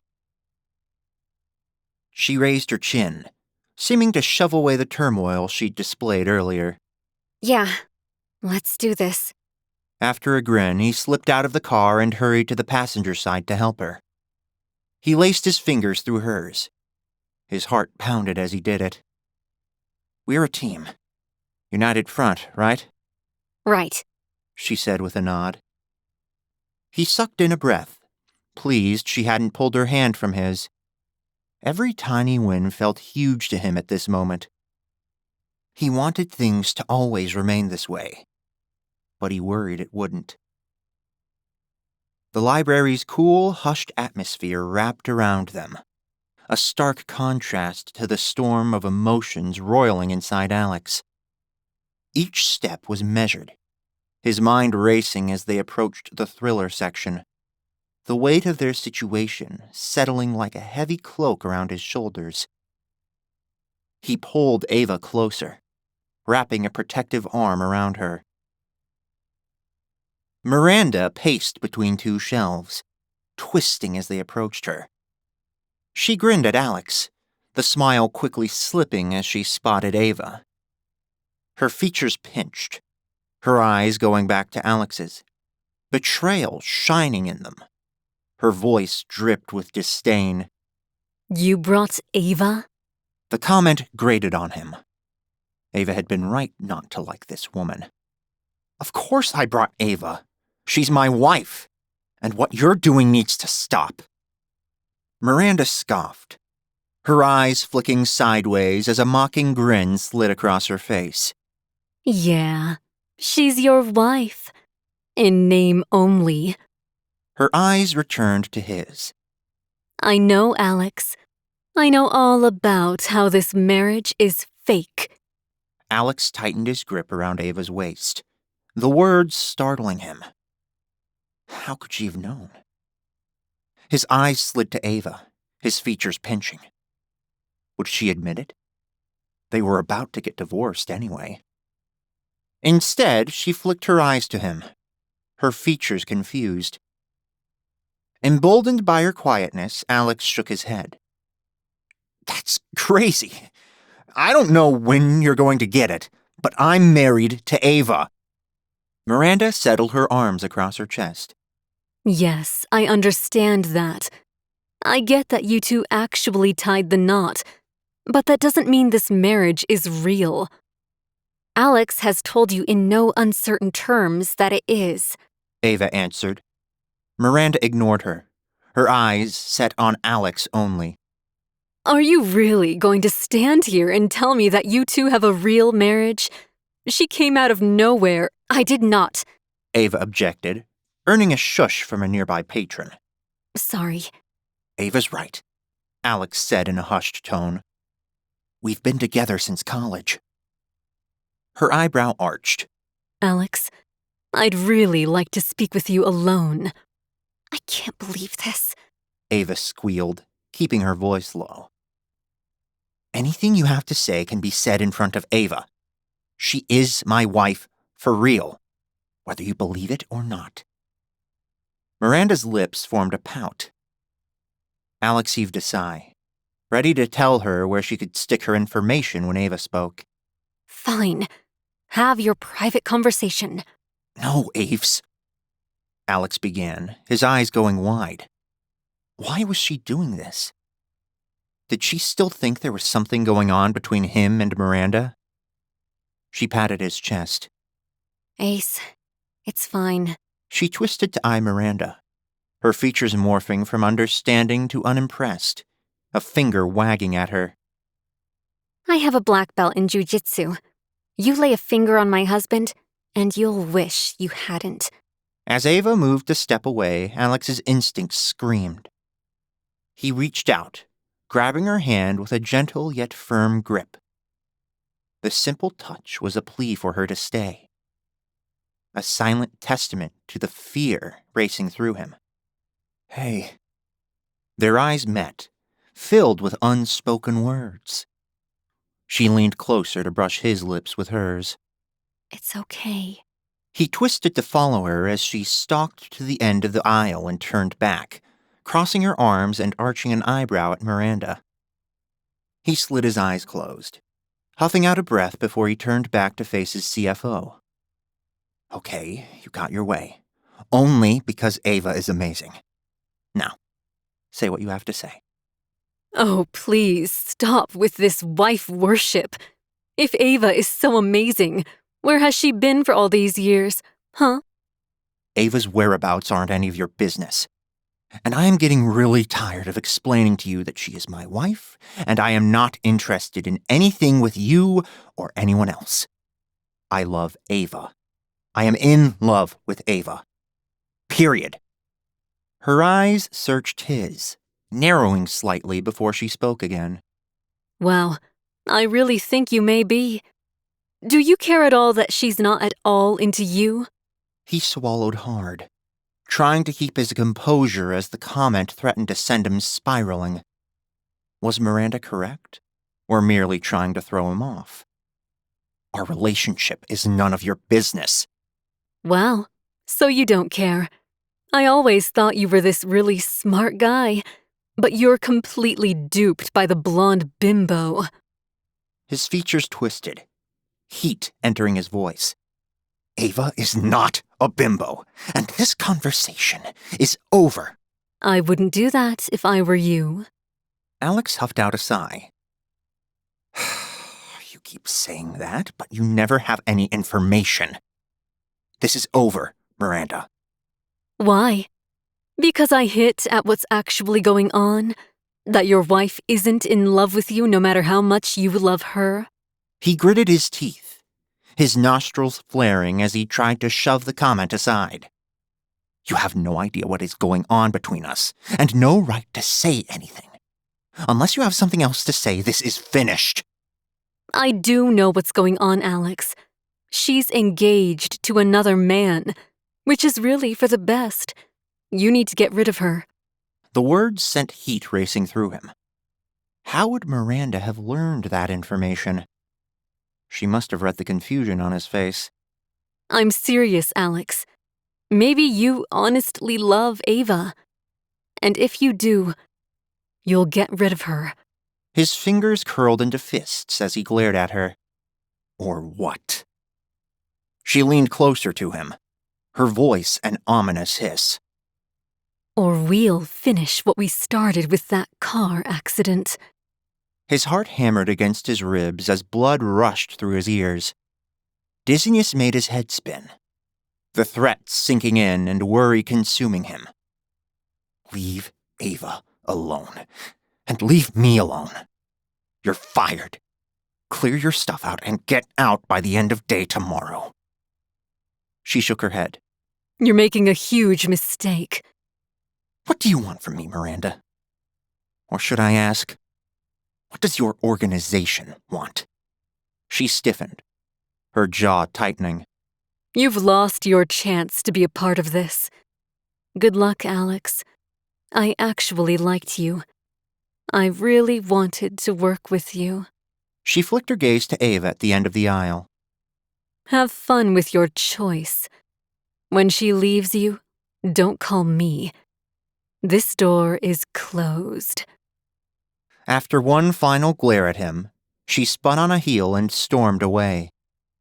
Alex swallowed hard, the conversation settling around him like a tight noose.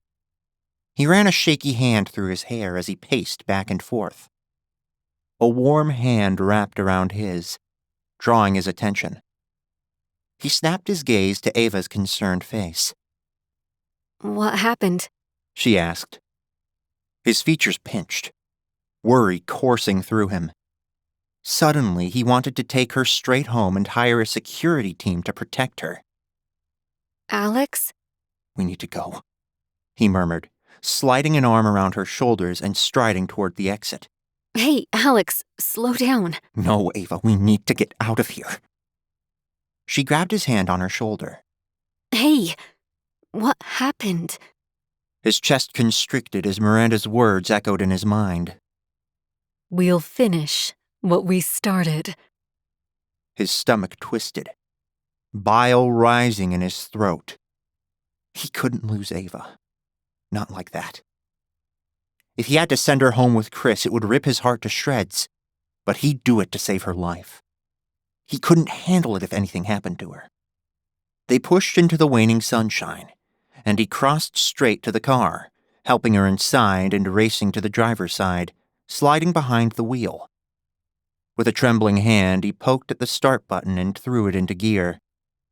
The tires squealed as he peeled out of the spot, desperate to put as much distance between the library and them as possible.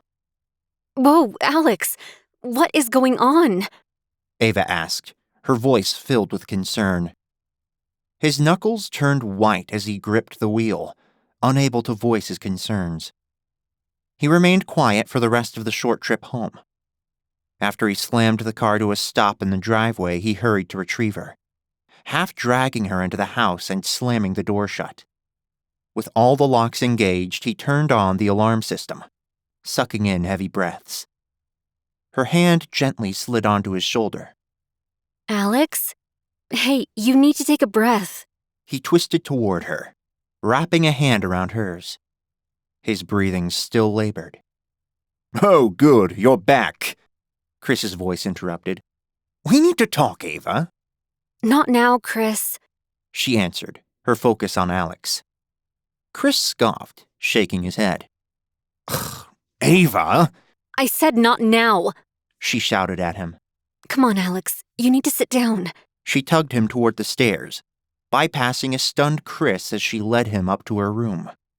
With the door locked behind them, she guided him to the bed and eased him onto it. Alex, what happened? He swallowed hard, his features pinching as he glanced up at her. Her concerned face stared back. He grabbed her hand, needing the lifeline it provided. He couldn't let anything happen to her. His voice cracked after only one word and his throat closed, refusing to let any more words out. It's okay, Ace. Whatever she said, we'll face it together, okay? She eased onto the mattress next to him, her hand firmly wrapped around his. Ava, she said they'd finish what they started with you. She threatened you. He leapt from his seat, yanking his hand from hers and running it through his hair as he paced the floor. She jumped up, stopping him. Alex, you need to calm down. Calm down? Ava, she just threatened to kill you. After almost succeeding once with this car accident. I can't lose you. And you're not going to. You don't know that. His voice shook, his hand tightening around hers. Yes, I do. And maybe Miranda was just blowing smoke. Maybe she was just trying to upset you. She wasn't happy that you told her our marriage was real. How did she even know that? His mind began to pull out of the fear-induced haze he'd spiraled into after Miranda had issued her threat. I don't know. She knew a lot, Ava. His features twisted again, the fear rising in him like the tide. Okay, She said, her expression immediately changing with his to one of concern. She forced him back to the bed, easing him onto it. sit down and take a deep breath. Her hand glided back and forth across his shoulders, lulling him into a more relaxed state. Ava, I'm so sorry I got you involved in this. I'm not. Alex, I don't want you dealing with this alone. He snapped his gaze to her. And I don't want to lose you. I told you, I'm not going anywhere. What if you don't have a choice? I'm not concerned about you leaving. I'm concerned about... His features pinched, the words not coming. She cupped his face in her hands, focusing him on her. Hey, we're going to take care of each other, okay? Yeah. He bobbed his head. Yeah, I'm going to hire a security team. You're not going anywhere alone. Alex. She said with a light chuckle. Hey, slow down. Let's talk this through. You're running on fear, but we can't make decisions based on that. Now, start from the beginning. What did she say to you after I left? He said, trying to steady his voice as it shook. She was asking where you've been for years, and I told her it was none of her business. She said you didn't care about me at all. Okay, well, that's a lie. He hesitated, bobbing his head slightly, though he wondered if it was really a lie. Ava cared, but could she love him as more than a friend? She stroked his hair. What else? She, said something mean about you, and I argued with her and told her the conversation was over. She said... He hesitated, swallowing hard. He couldn't tell her what Miranda had said about Ava not loving him. Yeah? Ava's hand slid to his back, the gentle pressure making him relax a little. His eyebrows knitted. She said you were engaged to another man, which was for the best because I needed to get rid of you. Ava pulled her chin toward her chest. What? That's when she threatened you. I fired her, and then she said I lost my chance to be a part of this. And they'd finish what they started with your car accident. He twisted to face her. Ava, she threatened you. And I think we need to take it seriously. Ava stared ahead, her features crinkled with upset. His protective instincts surged as he slid an arm around her. I won't let them hurt you. If I have to send you... You're not sending me anywhere, Ace. She said, her finger slicing the air. But I want to go back to the bit before she threatened me. He tightened his fingers on the edge of the mattress. I don't know, Aves. I can't unhear the threat. I can't unhear that she knew I was engaged to someone else. How would she know that? She must have... Wait. Alex's brow furrowed. Yeah, how does she know that? Oh, social media? Did you post an I said yes photo? Ava shook her head. No, I didn't post any photos. And I never told anyone. Chris did, he answered. He said those people at the architect convention knew. She frowned. Yes, but that would mean Miranda tracked Chris to the conference and found people from his table. The board may have a far reach, but that's a little far-fetched. Is it? They had enough eyes on you to orchestrate a car accident. Aves. Okay, they have a powerful network, but... She licked her lips, shaking her head. It's probably a moot point. What matters is that we need to start fighting back. How? Ava, I'm really concerned about her threat. Can you check to see if Raven has found your message? He stared at her for a moment, wanting to continue their discussion about keeping her safe. But he wasn't certain he could live without her. After a breath, he reached back for his laptop, dragging it closer. He opened the lid as Ava's phone chimed. She tugged it from her pocket, toggling it on as he studied the server. With a shrug, he shook his head. I don't see anything. I don't know, It's okay. We don't need it. What do you mean? Ava shifted her phone to him. A single message burning on the screen. Message received, but I'll need a show of good faith before bringing you into the inner circle. An emoticon of a raven followed it. Alex glanced up at her, his features pinched. Raven? Looks like it. We need to answer. It's more important than ever. Alex swallowed hard as he stared at the message again. They needed a break. But what would they need to do to get it? Chapter 18. Ava. Ava leapt from her seat, pacing the floor. Her mind struggled to wrap around the latest development on top of the others. Being threatened by the board via Miranda was one thing, but the amount of information the woman had on them was another. How had she known about her engagement to Chris? She glanced sideways at Alex, whose eyes followed her back and forth.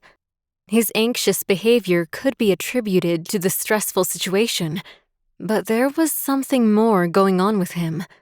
What? He'd tried to tell her something twice, but never made it.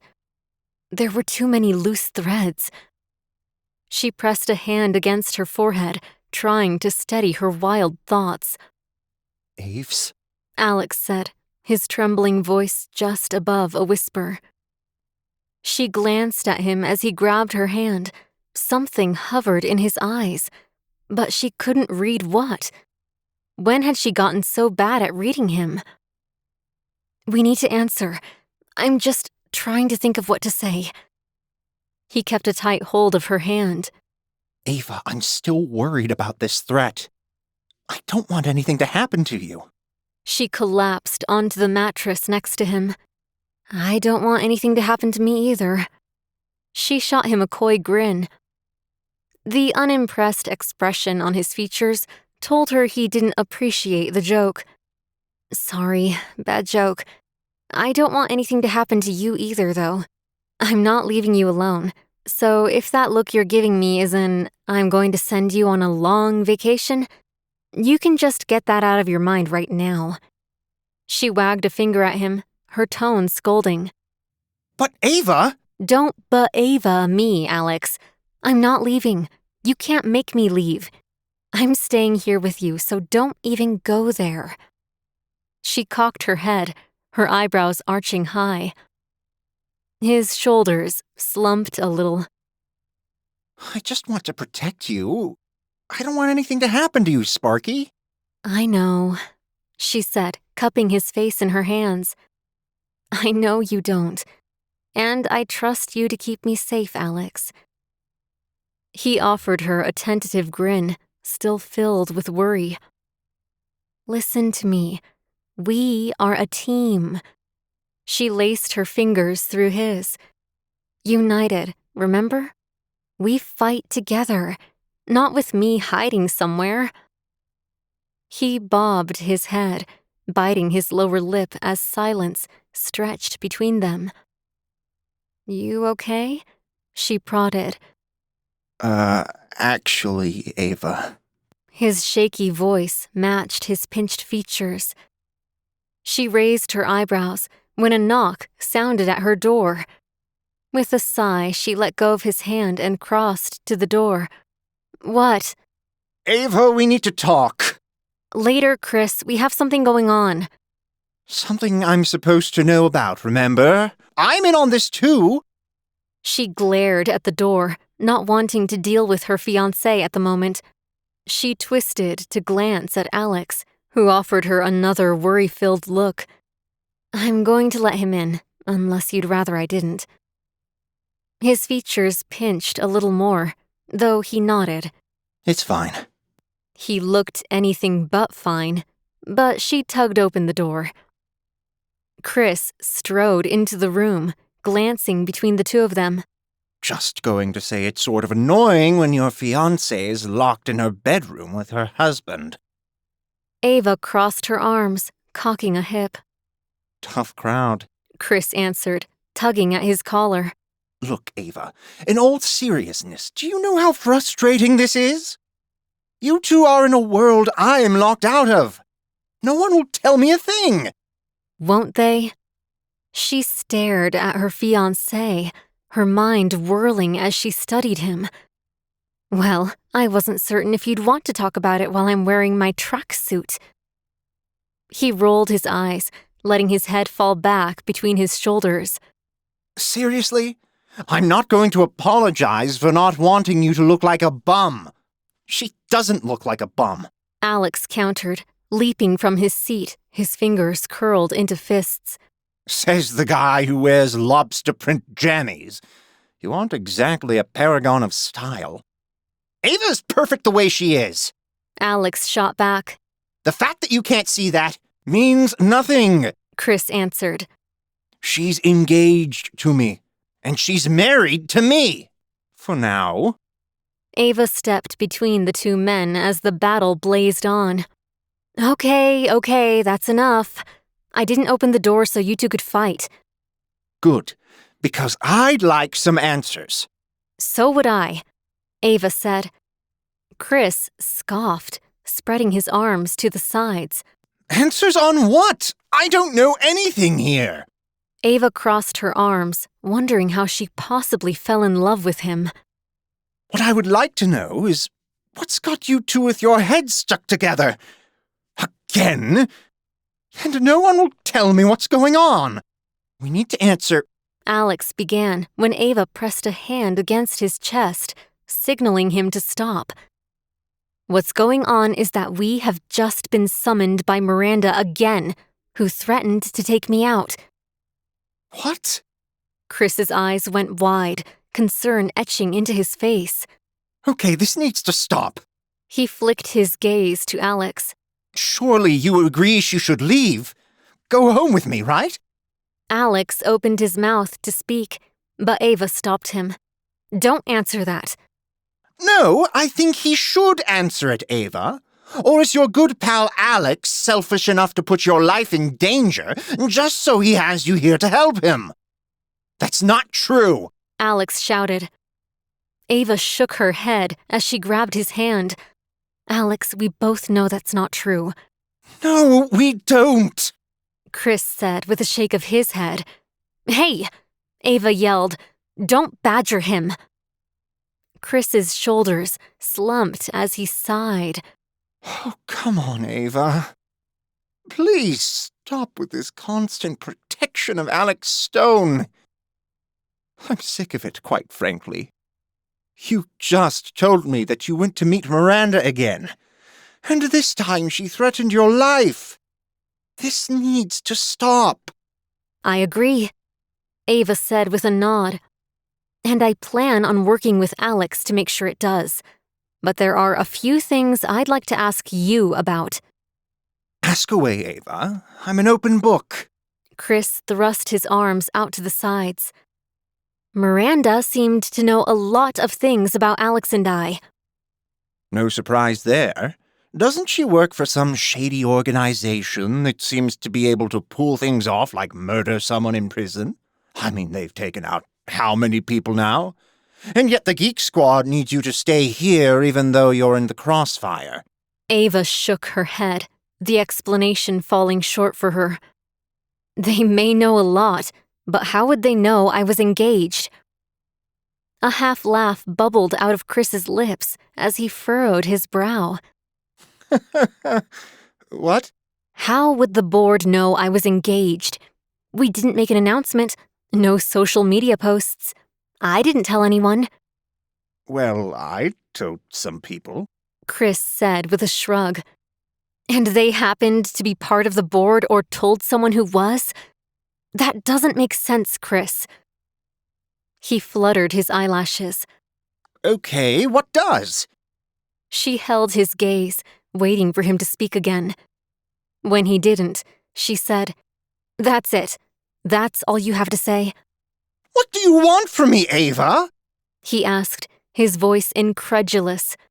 I'm not a conspiracy theorist, so I'm still trying to wrap my head around this shadowy organization that's after Alex.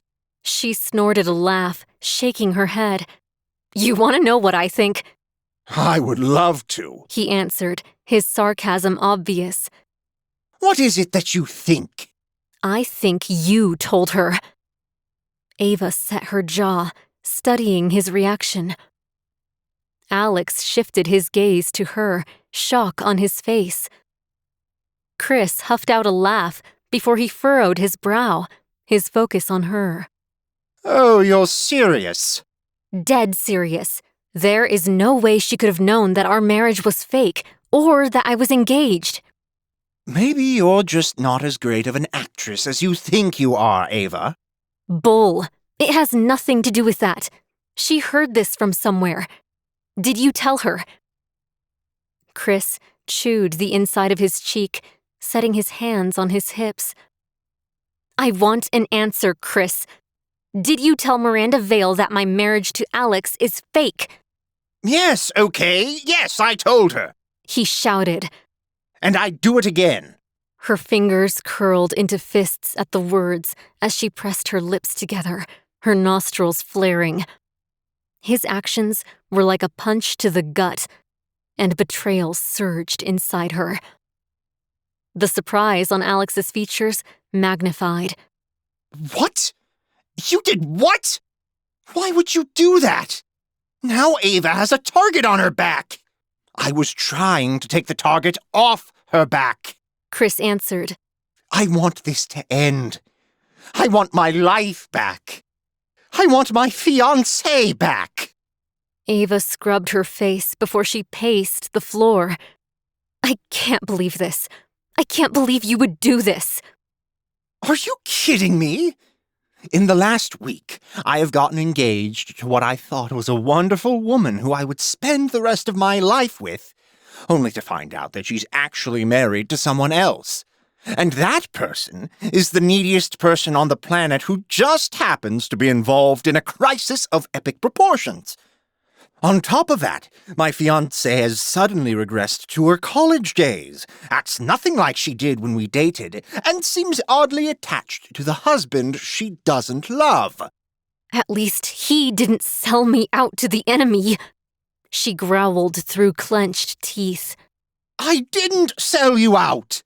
I thought if Miranda knew your marriage wasn't real, she'd leave you alone and maybe, just maybe, she would then help you out because she wouldn't see Ava as a threat. Yeah, well, that didn't happen. Ava answered, settling her arms across her chest. What exactly did she say? That they'd finish what they started with the car accident. What, that's it? No demand in return? Alex licked his lips. That I should let Ava go. Chris stood with his jaw hanging open. Are you serious? She's only in danger if she stays here and you're still clinging to her. How selfish are you? Alex is not selfish, Ava said with a slice of her finger through the air. Yeah, he is. Ava, you're not in danger if you leave. You heard him. I'm not leaving. That is out of the question. Ava stood firm, her voice steady and resolute, her mind clear on her next move. We handle this together. Chris clapped his hands on the top of his head. Oh, I can't believe this. Neither can I. I cannot believe you went to the enemy and blabbed everything. I didn't. Come on, Ava. I'm trying to save you and us. Her nostrils flared as she silently fumed until a chime of her phone cut through the silence. She glanced at the screen, her gaze flicking to Alex. We need a minute. You're not serious. Chris answered. I am, she answered. Given that you can't be trusted, there is something I'd rather discuss with Alex alone. Unbelievable. Chris groaned. Fine, have your private time. But when you actually stop and think about this, Ava, I think you'll see that it was me who acted in your best interest here, not Game Boy. He thrust an angry finger at Alex. Ava stared at the floor, waiting for him to leave in silence. Whatever. Chris said as he waved his arms in the air. I'll be downstairs when you come to your senses. He crossed to the door, slamming it behind him. Ava startled before sliding her eyes closed and shaking her head. I can't believe he told Miranda everything. Alex collapsed on the edge of the bed. Me neither.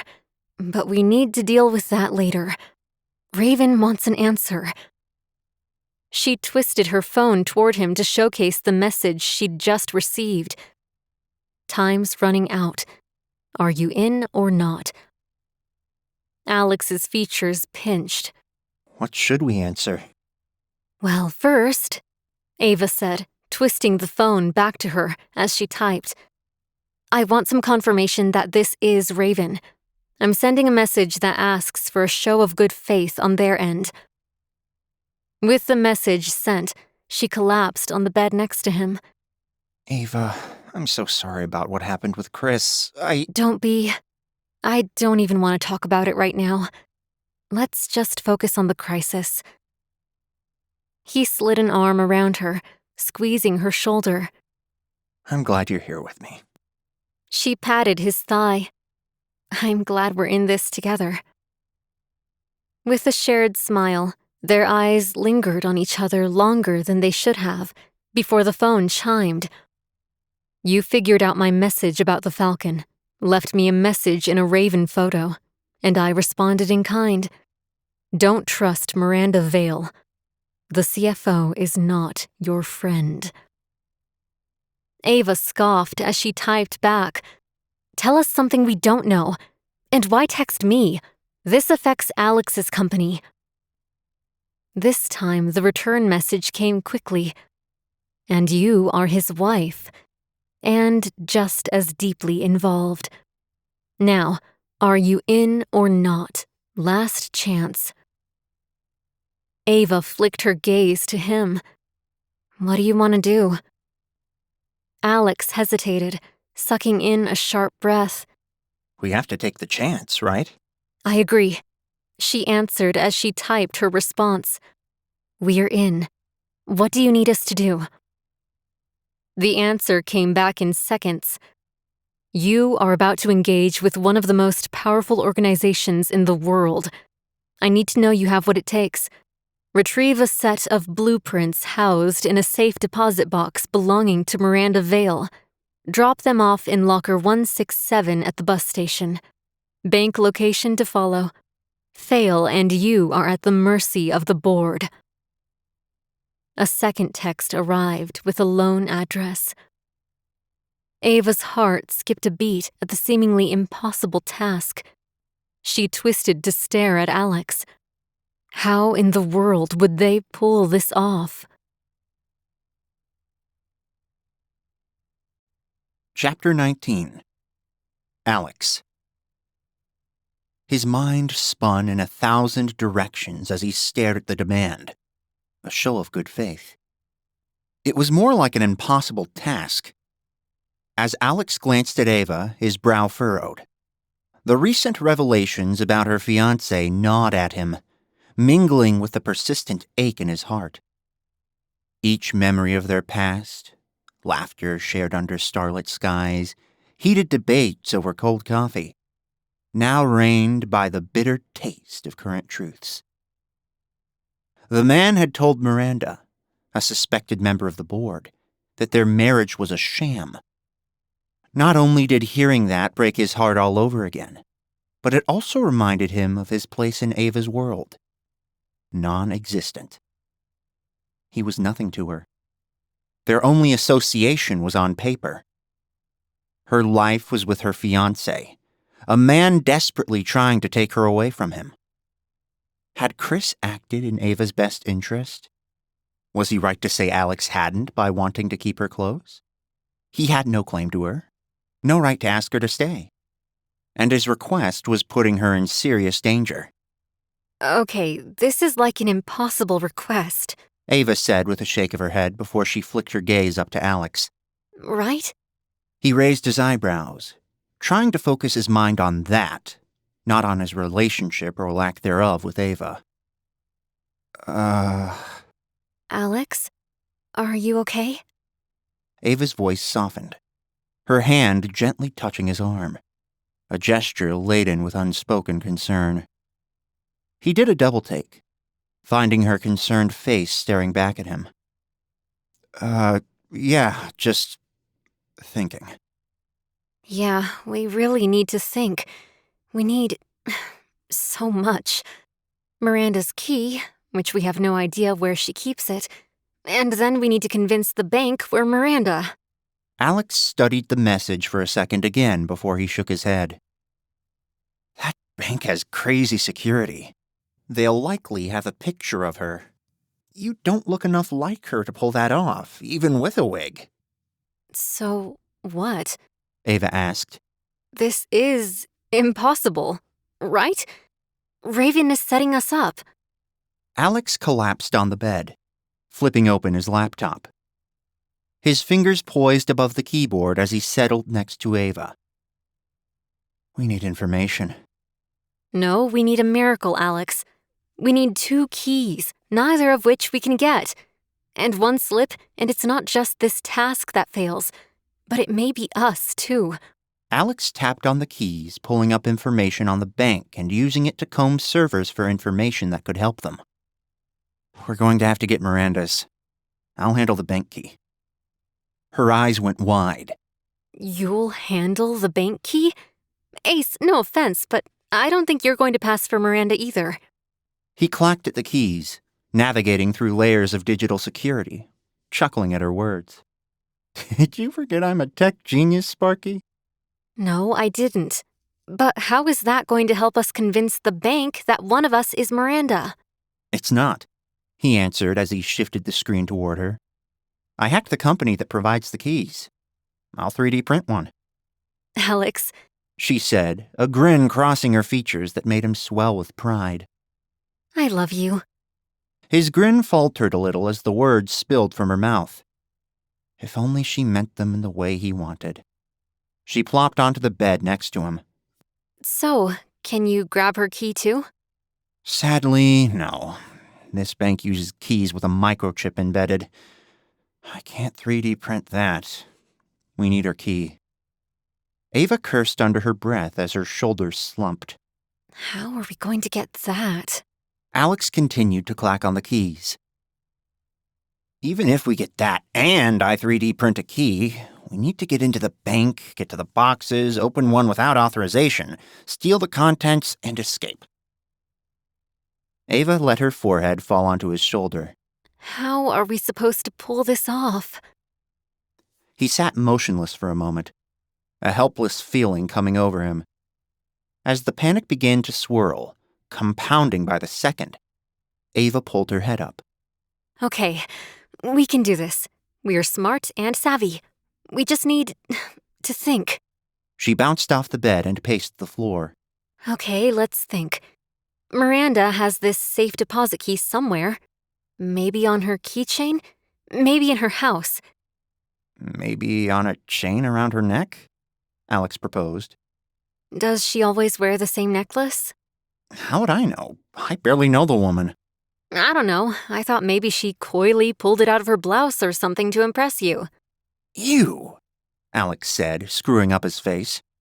That would not impress me. Ace, it doesn't matter if it does or doesn't. But if it happened, we'd know she had a key around her neck. I don't know, she never did that. Ava heaved a sigh. Okay, we need to think. How can we figure out where this key is? She twisted on a heel and stalked in the opposite direction. Forget that. Let's work backwards. We triumphantly escape the bank with the blueprints. What happened just before that? You opened the safe box and got them, he answered. Me? Why am I the one in the bank? Because you're way better at that stuff and I need to provide tech support. She snapped her fingers, poking a finger at him. Yes! You create a distraction so I can get the boxes. Perfect! He fluttered his eyelashes at her. All right, I'll just turn on the sprinklers, No, not that. she said with a wrinkled nose. I'll be soaked. Wear a raincoat. She offered him an unimpressed stare. Fine. I'll see what I can do with their security system that would provide a distraction. Okay, so you print a bank key, I go into the bank, you create a distraction, I get the blueprints from the box and escape easily. We take them to the bus station and we become part of Raven's inner circle. Great plan, Sparky. Except we still need Miranda's key. She heaved a sigh as she collapsed on the bed next to him. Maybe you could ask her for it? He offered a fake laugh. Ha ha ha, very funny, Aves. Yes, I'm sure she'd give it to me after I just declared my undying love for you and fired her. With a sigh, he shook his head. Why did I fire her? Maybe you could unfire her? I don't think she's going to give me her key, babe. I think she's a little too smart for that. Okay, so then we'll steal it from her. If only we knew where she kept it. Ava pressed her lips together as she heaved a sigh. I could let myself into her place and look around. Alex screwed up his face as he glanced at her. Are you serious? Ava? What? What? If she catches you, she'll kill you, that's what. She's already threatened you, and now you want to walk right into the lion's den? I can go when she's not there. How are we going to know she's not there? Because Ava hesitated, her features pinching. she's at work? I fired her, remember? Ava scrunched her nose. Because she's talking to you? What? No! Alex stared at her, his expression incredulous. I am not meeting with Miranda. I've done that like 3 times already, and it's been a bad experience. Well, you'll have to take one for the team. Ava said with a shrug. What do you propose I talk to her about? I don't know. Tell her you see her point, and you want to talk about joining the board. What? No way, he shouted with a vehement shake of his head. No, I am not telling Miranda I see her point. No way, I don't see her point. You're a nice wife. Ava clicked her tongue. Alex, you don't need to believe it. You just need her to believe it. But I can't, Aves. There's no way I could convince her of that because I don't believe it myself. I'm a terrible liar. You kind of are. Okay, She shrugged and shook her head. no, it's the only way. Come on, you're gonna have to practice because you need to do this. I can't, Aves. And this is a stupid plan. He shoved his laptop onto the side and leapt up to pace the floor. It's stupid. You're going to go into her house, sneaking around in search of a tiny key that could be anywhere. I mean, it could be in her freezer, or in her jewelry box, or hidden in her underwear drawer. We need that key, Alex. We're going to have to take a chance. I'm not taking a chance with your life. I don't need Crossbeam Chris calling me selfish again, He's one to talk. Ava said with a shake of her head. I can't believe he told Miranda about us. Completely selfish.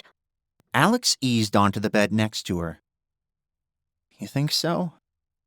You don't think I'm the selfish one? She laughed before she turned serious, her eyebrows knitting. Are you kidding me? No? His features pinched. Aves, I feel terrible about everything that's happened. Why? She stared at him, confusion in her eyes. Because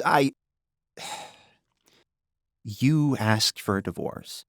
And instead, I made you come out here and then all hell broke loose, and now your life is in danger, and I'm hacking a bank to create a distraction for you to steal plans from my former CFO. She shook her head. You didn't make me come out here. I came because I wanted to. He pressed his lips together, guilt and anxiety roiling inside of him. Okay, but you didn't want to before that. And when you asked for the divorce... He found himself unable to finish the statement. Their relationship had slowly died over the years, and he'd done nothing to fix it. Was this all too little too late? I did want it before. We used to spend a lot of time together. And then we didn't, he whispered. We got busy. We just had a little blip, that's all. You're my best friend, Ace. I want to be here. I don't think you're being selfish. This is hardly your doing. It sounds like it's way bigger than you, to be honest. Are you sure you don't want to just go back home with Chris to live your life? No, She said with a shake of her head.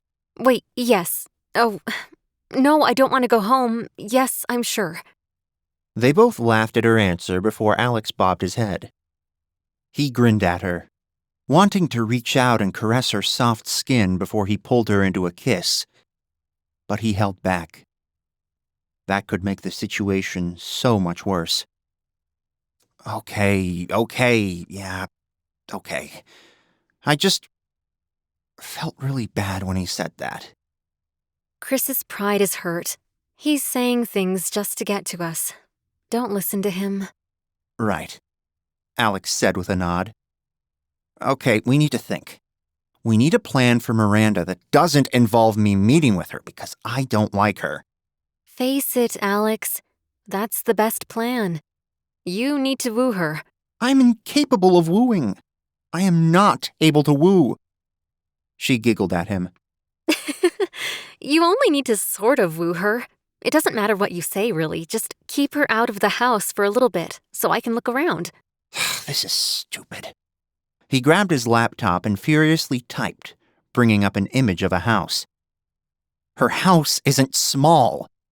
It will take longer than I will to fail miserably at wooing her. You paid her way too much if she can afford a house like that, Ava said with a shake of her head. Alex clicked his tongue. Too late now. Okay, well, wait. Let's think. If these blueprints are important, she probably doesn't keep it in her cookie jar, right? Ava snapped her fingers and pointed at his laptop. Can you search to see if she has, like, a firebox or a safe? I'll get right on it, Aves. I'm sure I can dig through a year's worth of purchases. She arched an eyebrow. Are you saying you can't do it? Is the great Alex Stone saying he's defeated? He swiveled the laptop back to him, shaking his head as he flexed his jaw. Obviously, this is a simple task. I'm just complaining. She sucked in a breath, sliding a hand onto his shoulder as she set her chin on her knuckles to watch him work. The closeness made his heart race again. He wished he'd told her how he felt at one of the 2 moments they'd had earlier. Then he could have enjoyed this so much more. Maybe even slid an arm around her and stolen a kiss. As his fingers flew across the keyboard, digging through all the records he could find on Miranda Vale, the closeness he desired with Ava was just a dream. He shoved it aside, trying hard to concentrate on the task at hand. A moment later, he grinned. She has a safe. Delivery coincides right around the time she opened a safe deposit box. Ava squeezed his shoulder. I knew you could do it, Ace. But we have no idea where this safe is. I'll find it. What does it look like? How big?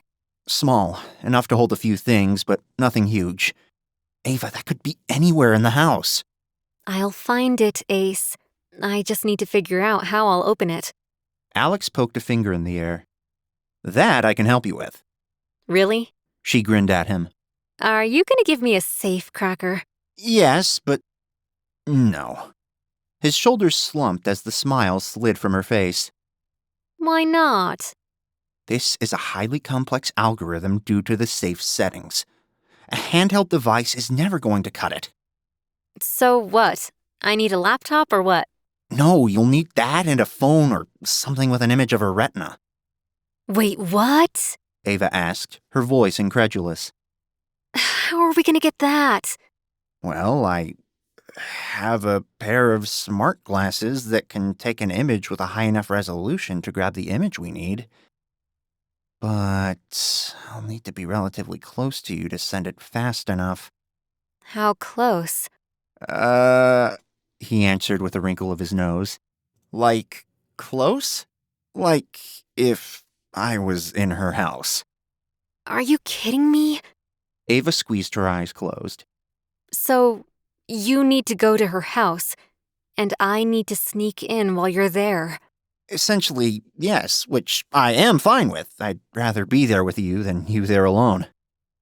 Ava heaved a sigh, biting into her lower lip. Okay, well, then I guess we have a plan. How soon can we be ready? Alex's stomach twisted into a knot. They were about to undertake a high-stakes mission that could cost them their lives.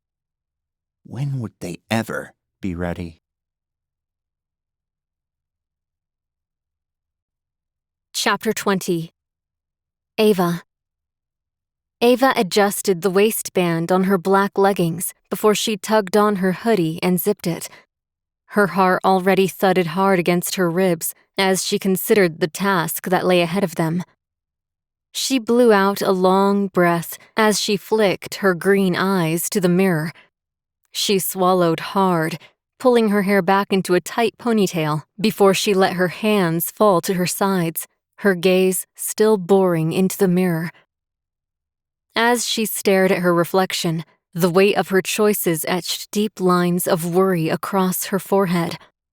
It wasn't just the danger of the mission that gnawed at her. It was the tangled web of her personal life, spun by her own decisions. Her forehead crinkled as worries and questions roiled inside her. Sadly, though, they didn't center around her upcoming mission. It came from her personal life.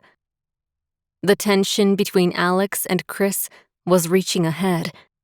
Maybe if they could make some headway with Raven, things would settle down. She leaned against the dresser, her knuckles turning white as she gripped the edge. She sucked in steadying breaths, trying to focus her mind. A knock at her door startled her. Aves? She blew out one last breath as she crossed to the door and pulled it open. "I'm ready. Are you?" No. He said with a shake of his head. Are you sure you don't want to switch? "I'm sure," she said with a nod, her features staying serious.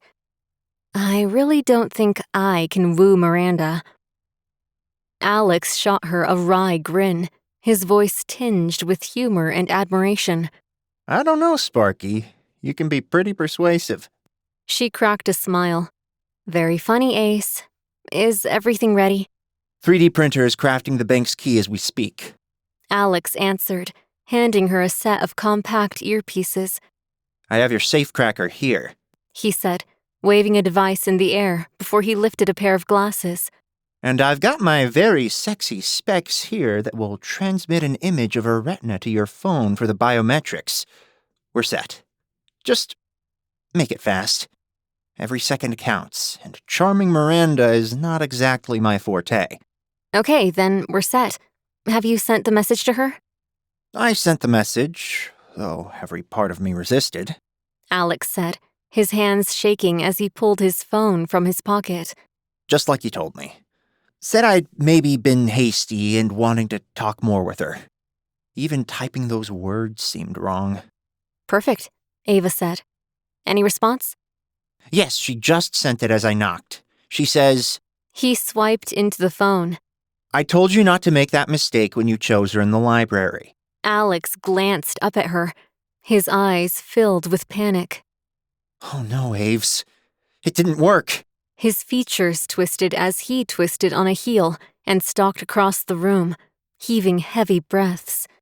See, I can't even woo her with this. Ava stepped into his path as he swiveled and strode in the opposite direction. She wrangled the phone from his tight grip. Give me that. She's playing with you. Huh? If she had no intention of meeting with you, she wouldn't have answered. She did. She's interested. She just wants you to convince her. You got all of that from this message? Ace, she's been spending a lot of time trying to convince you to play on her team. She has an opening. She's not giving it up. She just wants you to think she is. Ava's thumb flew across the virtual keyboard. Yes, I know that, but things have changed for me. Can you make an exception? What's changed? Ava offered him a dubious glance. The Raven wants us to help take down the board. But we can't tell her that. She grinned at him, his innocence warming her. Alex, you're so sweet. We're not going to tell her that. Whatever you do, do not tell her that. She doesn't need to know what's changed. She's going to assume your feelings have changed for me. But just pretend you're considering what she said. Don't give her any solid answers. Keep everything vague. Things are just different. I don't know. I'm just not sure. Right. You are way better at people than I am. You'll do great, Ace. You're brilliant. Think of it like writing code. He screwed up his face. Writing code makes sense because I know exactly how it will respond. Miranda is a wild card. You'll be okay, she assured him as his phone chimed again. They peered at the text message from Miranda. No promises. Where? Alex grinned at her. You did it. She offered him a coy grin and a wiggle of her eyebrows as she narrated her text. Your place? I'd like it to be private. Oh. Alex murmured. Wow, she's really going to expect a lot from me the way you said that. Ava, are you sure you don't want to woo her? She may go for it with how smooth you are. I don't own Stone Corp. Technically. Don't, she said with a wag of her finger. You're doing this, and I'm sneaking in to find her safe. His phone chimed again. We're on, she answered, snapping her eyes up to his, a half-smile tugging at the corner of her lips. Let's go, he said with a grin before he added, before I change my mind. She chuckled, looping her arm through his as they crossed to the door, leaving the safety of the room behind. As they descended the stairs, Chris emerged from the living room. Going somewhere? Yes, she answered. He eyed her up and down, sucking in a deep breath as he set his jaw. And I'm guessing I'm not privy to the information about where you're off to, looking like you're ready to rob a convenience store. You guessed right, Ava answered as Alex grabbed his keys, shifting his weight. Chris scoffed as he shook his head. Unbelievable. No, she answered, her fingers lingering on the doorknob. What's unbelievable is that you went to Miranda like a jealous child and told her about our marriage. We still need to talk about that, but not right now. Yeah, we do. When you get a minute, he said, the sarcasm thick in his voice. Stay here and try not to ruin anything. Ava shot back, pulling the door open. She stepped into the cool night air, fuming all over again as she strode to the car and tugged the door open. She climbed inside and clicked on her seatbelt as Alex slid behind the wheel, eyeing her sideways. She shot him a look, her eyebrows raised high.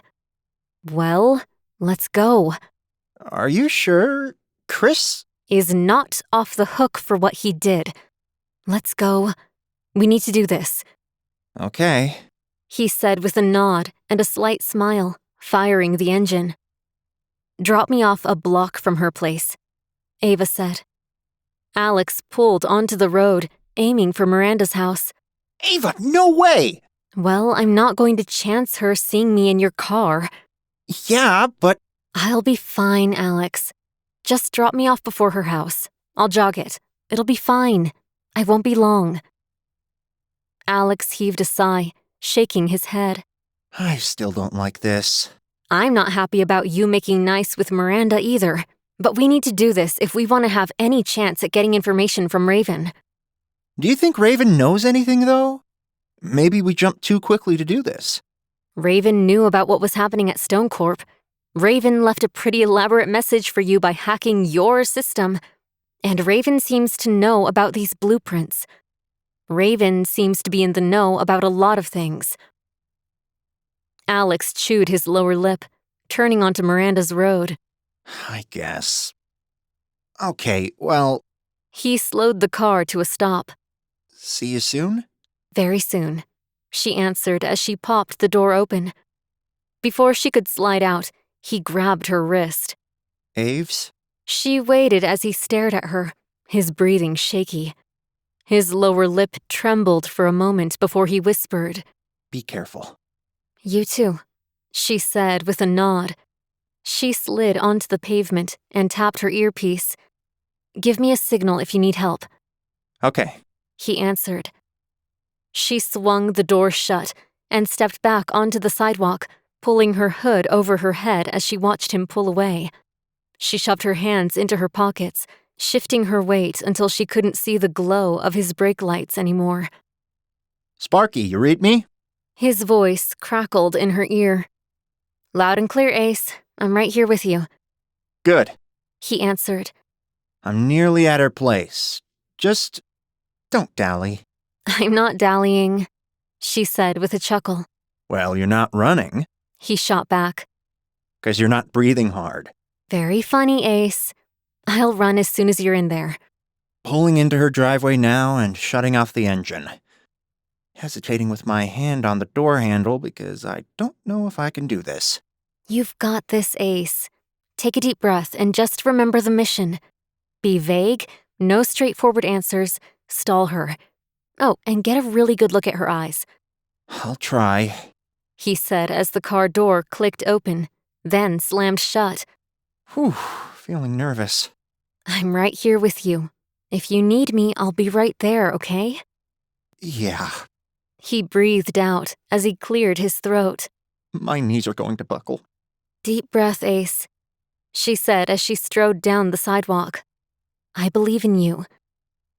He didn't answer for a moment before she heard a knock on the door.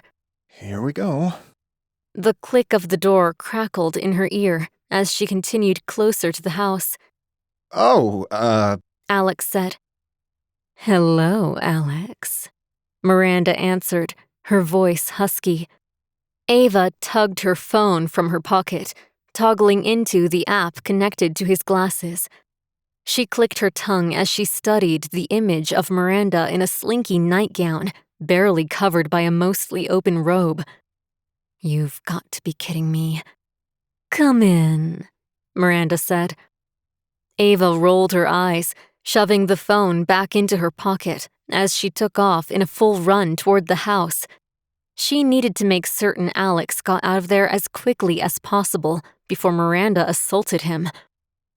She rounded a bend in the road, spotting Alex's car half a block up the street. Can I get you a drink? Miranda continued through her earpiece. No thanks. I just, I wanted to talk. Poor Alex. She could hear the quiver in his voice. She continued in a full-on run until she hit the hedges between Miranda's house and the neighbor's lot. She darted into the yard, hugging the bushes until she reached the back corner of the house. She crossed to the back deck, climbing the few stairs to it and moving the sliding door. She tried it, but found it locked. Just talk, huh? Miranda asked. It seems like you had something specific you wanted to say. Nothing specific, babe. Tell her you wanted to know more about her offer. Put it back on her. Alex cleared his throat as she worked to pick the lock. Well, actually, you mentioned working with you, and I wanted to know more about that. Ava wrinkled her nose as she worked on the lock until it finally popped up. She yanked the handle, but the door didn't budge, hitting a floor lock. Damn it. Ace, keep her talking. I need to hit the back door. Slider's no good. More about my offer, Miranda said, her voice dripping with honey. Ava vaulted over the railing and dropped to the grass, swinging around the side of the house to find the back door. Yeah, Alex said. more about that. Yep. Ava reached the back door, shoving the lockpick into the lock after trying the knob. She opened it in a few seconds. It only opened a fraction of the way, a chain lock engaging. "You've got to be kidding me," she murmured through clenched teeth, her frustration building. "Well, before we do that, there's something I need from you," Miranda said. Ava blew out a breath, then pulled the door nearly closed before she slid a thin wire inside to shove the chain lock to the exit point. With a flick, she disengaged it, swinging the door open as she grabbed the chain to stop it from rattling. "I'm in," she whispered. Something from me? Well, what? Panic rose in his voice as she tiptoed through the kitchen, her eyes scanning for potential spots for the safe. "Easy, Ace. I'm right here with you." "You," Miranda answered. Ava struggled not to gag at the words, not daring to look at her phone. Alex's nervous chuckle made her uncomfortable. She slipped into a dining room, checking behind a large painting before she moved back to the hall. Me? Well, wait now. Alex stammered. Miranda let out a cackle. "Oh, please, don't flatter yourself. I don't want you like that. I want your loyalty. And you're going to have to prove it." Prove it? He asked. "Don't agree to anything," she reminded him as she crossed past the living room where Alex and Miranda stood. Alex stood with his shoulders almost at his ears as he shifted his weight from foot to foot. She flicked her gaze away, forcing her mind to the task at hand as she hurried past the opening to the stairs and noiselessly crept up them. Yes, Ava is a problem. She went left first, doing a quick search of what appeared to be the primary bedroom, without finding anything. She's not. She's really not. Ava is not a problem. "Stop talking," Miranda said. "I want her gone. Your buy-in is Ava." She moved to a guest bedroom, then peered into a bathroom. Her hope waned as her heart thudded harder against her ribs. What if the safe was in the room Alex and Miranda were in? Ava's not a buy-in. You should want Ava, not me. Alex said. Really, you should. I mean, she's amazing. She's smart, and she's tough, and... Ava stepped into a home office, her eyes falling on a painting of Miranda hanging on the wall. "Really?" she murmured as she crossed to it. "I don't care what you think of Ava. And to be fair, I fully expected you had realized what she was, based on your message." Well, I said things changed, but... Alex paused as her fingers hovered on the gilded frame. Ava is my wife. And if you want me, she comes with me. A smile crossed her face as the words floated through her earpiece.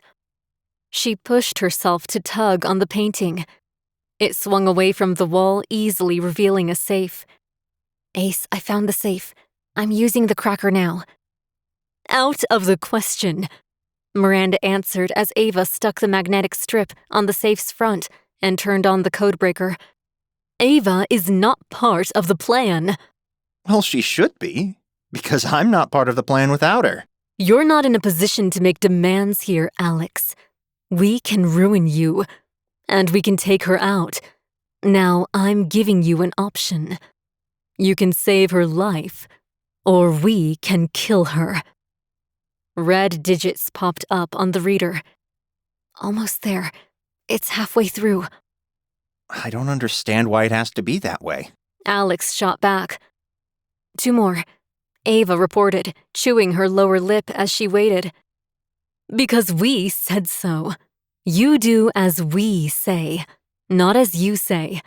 You may be the great Alex Stone in the tech world, but you're just a pawn to us. Alex huffed out a breath. One more, Ava said. Hang in there. I don't understand, but let's put that aside for now. Oh, no, Miranda said. No, this is far too important. You cling to her like she's some kind of savior. That has to stop. Got the code, Ava hissed. Her trembling fingers punched it into the keypad. A beep and a green light indicated she'd done it correctly, along with the appearance of a retina scanner. Got it. Ready for the retina scan. Ava toggled on the app on her phone and zoomed in to Miranda's eye before she held it to the scanner. A red button and a buzz sounded. She tried again, moving the camera around. Her heart plummeted as she received another error. Ace, it's not working. I can't get the retina scan. She held her breath, shifting her weight as she waited to see if he could shift his view to capture the image. Time was running out, and so were their opportunities to pull this off and get out alive.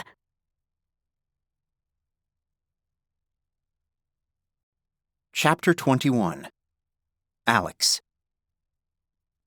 Alex's stomach plummeted as Ava's voice crackled in his ear.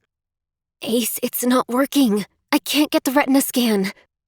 Every beat of his heart thundered loud in his ears, a relentless drum that had begun the second he'd pulled into Miranda's driveway, and now threatened to burst into a full-blown panic. His features twisted as he tried to keep track of both problems. Between the demands from Miranda to the problem with Ava, his brain whirled, desperately trying to keep both situations moving forward. In front of him, Miranda crossed her arms, an annoyed expression on her features. Don't give me that pained look. What is it that she has that keeps you on the hook? The answer to her question was too long and involved for him to get into. But the short answer was he loved Ava. But now wasn't the time to extol her virtues. Babe, you've got to get closer to her. Alex swallowed hard, taking a step closer to Miranda. Look, He shifted his weight, his shaky voice unable to come up with an answer. Closer, Ace. Miranda heaved a sigh. I just don't get it.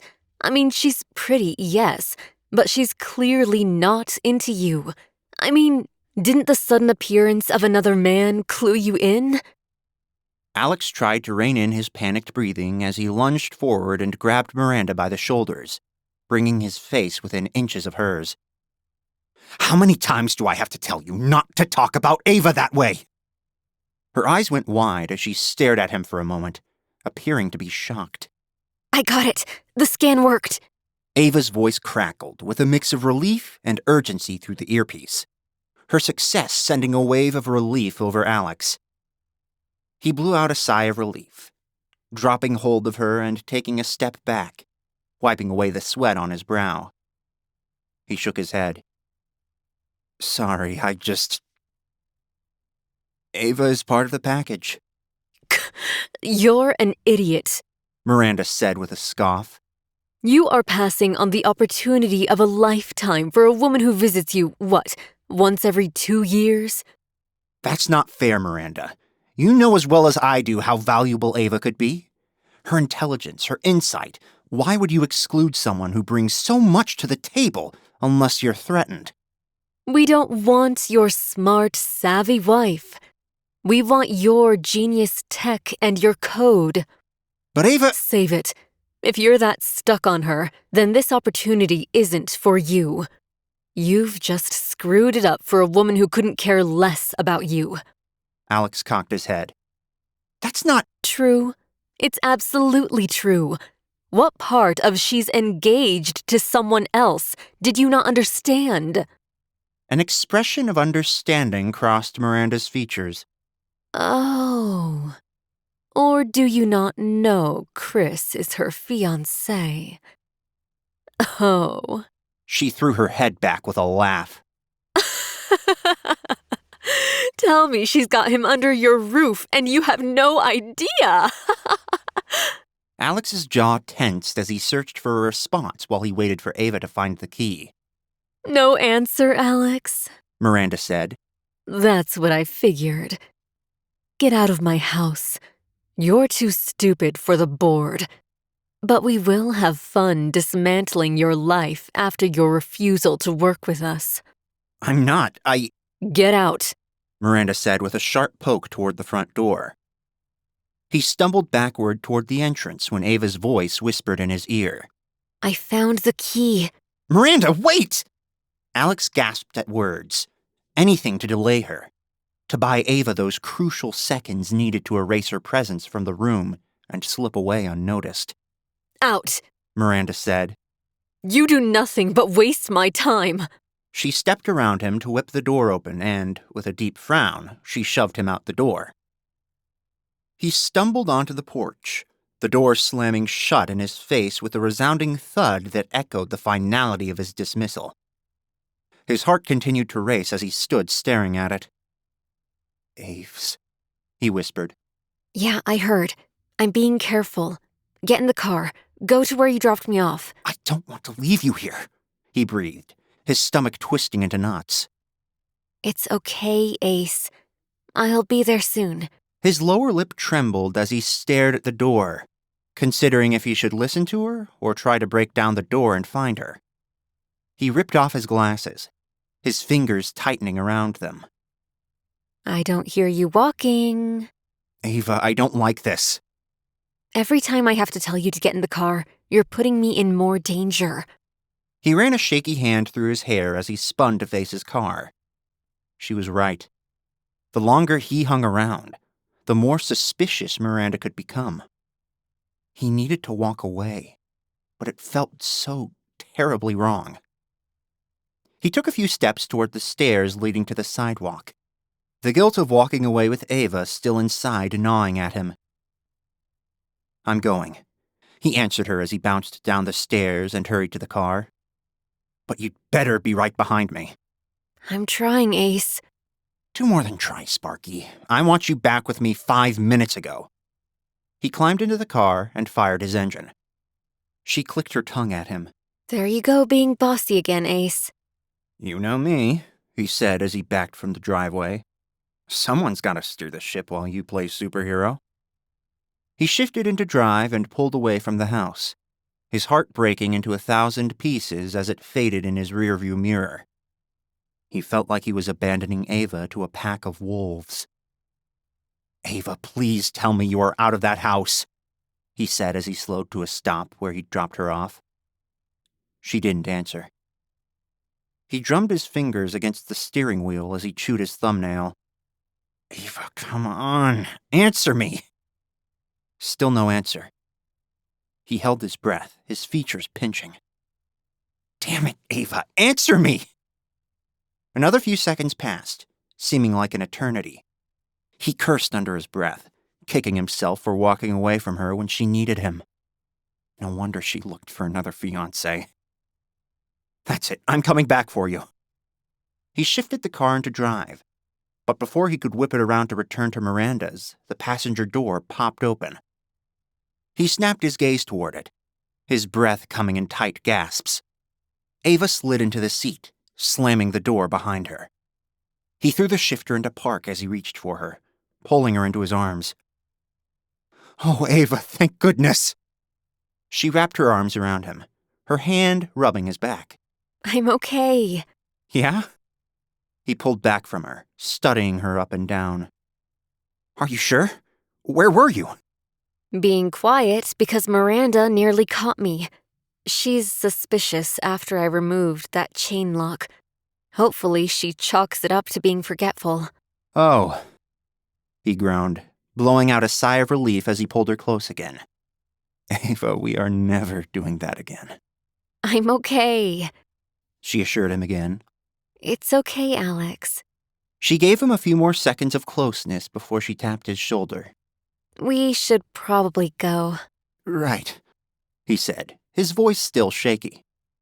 He tugged the shifter into drive and aimed for home. She rubbed his shoulder as he drove. How are you? You okay? Yeah, he said with a forced laugh. I'm fine. You did good, Ace. You handled her well. A grin crossed his features at the words, beaming with pride that he'd impressed her. I could barely concentrate. But you did. You did really well, especially the improv on the retina scan. He offered a weak chuckle. Yeah, that was... I hope I never have to do that again. She laughed as he took his hand off the wheel to wrap it around hers. I think you scared her. I scared myself. She flipped her hand, lacing her fingers through his and squeezing. You're braver than you realize, Alex. You got in between me and that thug at the warehouse. Took a punch for you, he added. Yep. She said with an exaggerated nod. See? You're tough. He heaved a sigh as he turned onto his street. Now, just the bank job. Hey, all you have to do is tech support for that. Yeah, but I'm second-guessing that already. Ava, leaving you at that house was... I know. But we both have to use our strengths. Yours is at the keyboard on this. I can handle myself, okay? They pulled up to a mostly dark house. Ava ducked to glance out of her window. Looks like Chris went to bed. Good. Alex climbed from the car on wobbly legs, also pleased to hear that the bothersome builder wouldn't be confronting them the moment they walked through the door. Miranda's words about Ava choosing someone else echoed in his mind. He shoved them aside as she grinned at him, reaching for his hand as they walked to the house. We should probably get some sleep too, so we're ready to go tomorrow. Right, he said with a nod, too unsettled to even think of climbing between the sheets. They climbed the stairs, and Ava waved the key as she hesitated outside of her door. Put this in your safe. I'm not taking any chances. He grabbed it with a nod. Okay. See you in the morning, Sparky. Good night, Ace. She disappeared into her room, leaving him alone in the hall. As he shuffled to his room, his emotions crashed down around him, drowning him in a mixture of delayed upset and worry. As his door clicked closed, Miranda's words resurfaced in his mind. Ava had picked another man. She didn't want him. He opened his safe and placed the key inside. He tried to tell himself that she had looked elsewhere because he'd never confessed his feelings. But the gnawing thought that she'd reject him still ate away at him. He changed into pajamas and paced the floor of his room, too agitated to go to bed. The upcoming bank robbery, along with the emotional warfare his feelings for Ava waged inside him, kept him from rest. He went over their plan in his mind over and over. He'd reset the bank's security, which would give her exactly 5 minutes and 37 seconds to reach the safe deposit boxes, access Miranda's box, find the blueprints, return the box, and leave the bank behind. Spinning on his heel, he crossed the room in the opposite direction as he scrubbed his face. They could do this. Maybe. A light knock at his door drew his attention, his stomach clenching. He hurried to it, pulling it open a smidge before he yanked it open fully. Ava, what's wrong? I didn't think you'd be asleep, She said with a slight smile. I know I'm supposed to be, but... You're wired. She answered as she slipped inside. Yeah, he admitted. Yeah, I figured. You want to go game a little? A grin crossed his features as he bobbed his head. Yes, let's do that. I didn't suggest it before because I wasn't sure you wanted to get your butt kicked again in Mario Kart, but... I'm letting you win, he told her as he trailed behind her down the stairs to the living room. She shot a coy smile over her shoulder. You keep saying that, but I don't think it's true. Oh, I'm going to show you it's true, he answered, the weight lifting from his shoulders as they plopped onto the couch. They played a few rounds of the game, each one of them undoing the knots that twisted their insides more and more. They were an excellent team, and they could handle this mission from Raven, and he'd seen glints of hope for their relationship. After over 2 hours, they fell asleep together on the couch. He woke up alone as the morning sun began to paint the dark sky at the horizon. He found Ava already brewing coffee in the kitchen.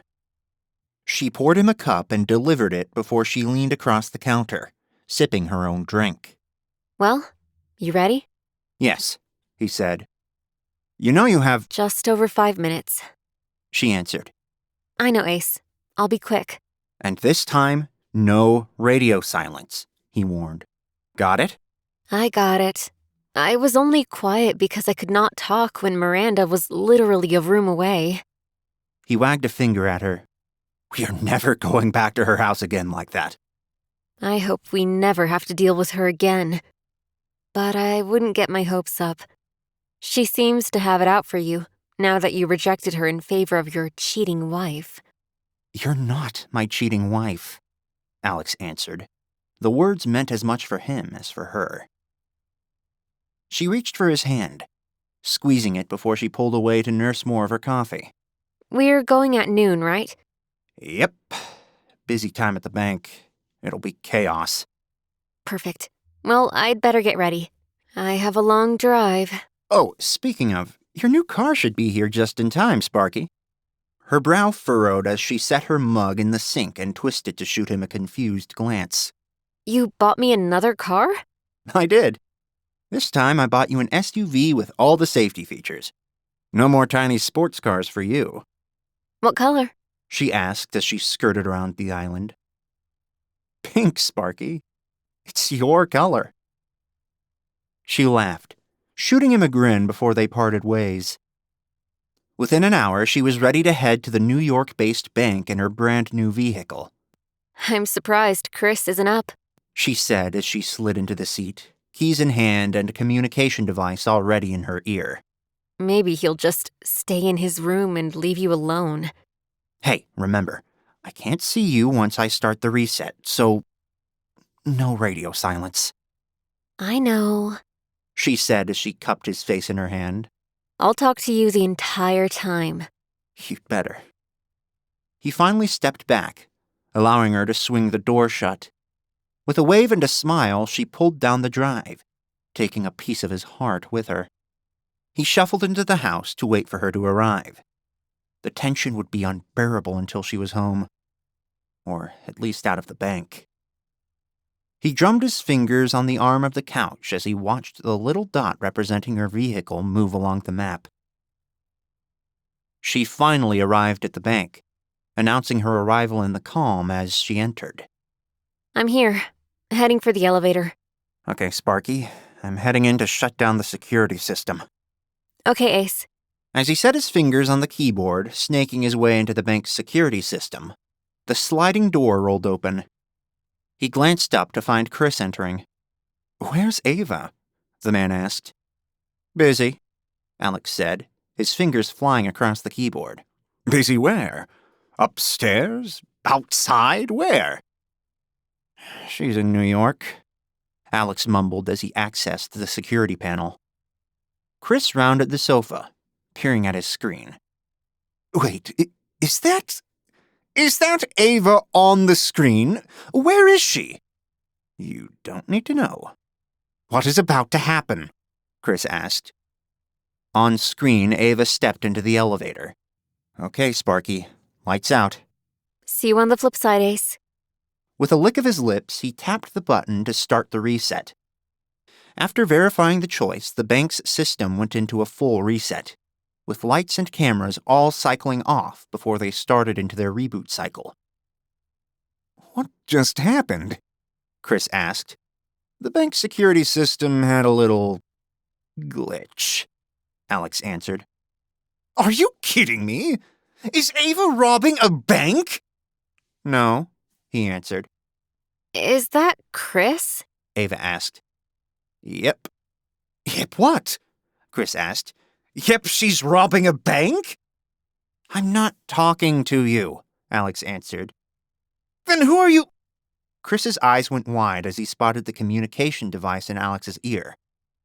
Give me that. He pulled it out of Alex's ear. Hey, give that back! No, Chris said as he backed away, shoving it into his ear. Ava? His forehead creased. Ava, what the hell are you doing? His eyebrows squished. No, I won't. Look, Ava, we have to talk. With a deep sigh, he tugged the comm from his ear and held it out toward Alex. She wants you back. Alex snatched it from him, his lips in a deep frown as he shoved it back into his ear. Aves? I'm fine, but I do not need Chris in my ear right now. I wasn't thrilled with it either. Tell me you're out of the elevator. With a grunt, she answered him. Almost out. Good. Now the safe deposit room is... Third door on the right, I know. Yep, you got it, Aves. He paced in front of the fireplace, his stomach twisting as the time ticked by. Aves, you have... Enough time, she answered. I'm in the room. Box 134. Yep. He waited, holding his breath to hear that she had it. A second later, her voice crackled in his ear. The key's not working. His heart stopped, heat washing over him as he froze. How would they get the blueprints now? Chapter 22. Ava. As Ava stepped out of her car, she tried to shove aside the tumult of questions from her 2-hour drive, a whirlwind of threats from the board, Raven's cryptic demands, and Chris's inexplicable betrayal. Her mind spun as she tried to understand Chris's reasons for disclosing information to Miranda, but she couldn't. Outside of jealousy, she couldn't understand why he would have gone to someone they suspected as the enemy, a woman who had now threatened to kill her because of Alex's loyalty to her. She pressed her lips together as she slipped into the bank, her eyes scanning the room to take in every detail she could before she crossed toward the elevators, her footsteps echoing off the opulent marble. I'm here, heading for the elevators, she murmured. Okay, Sparky, I'm heading over to shut down the security system. Alex answered her. Her heart pounded hard against her ribs as she poked the elevator button. Her mind found a quieter moment from her past, Alex and her laughing in her kitchen after she burned their popcorn. It ended on a sour note for her as a single thought danced across her mind while she waited for it to arrive. Would Alex be better off without her? Busy? Alex's voice crackled in her ear as she patted her thighs, waiting for the lift to arrive. She's in New York. The elevator opened, and she stepped inside, wondering if Chris had appeared. Okay, Sparky. Lights out. Alex said as the car rose. See you on the flip side, Ace. She swallowed hard, waiting for the security cycle to begin, her hand perched on the timer on her phone. A second later, the elevator lurched to a stop, jolting her. She started the countdown, showing her exactly how many seconds she had left to escape from the safe deposit box room.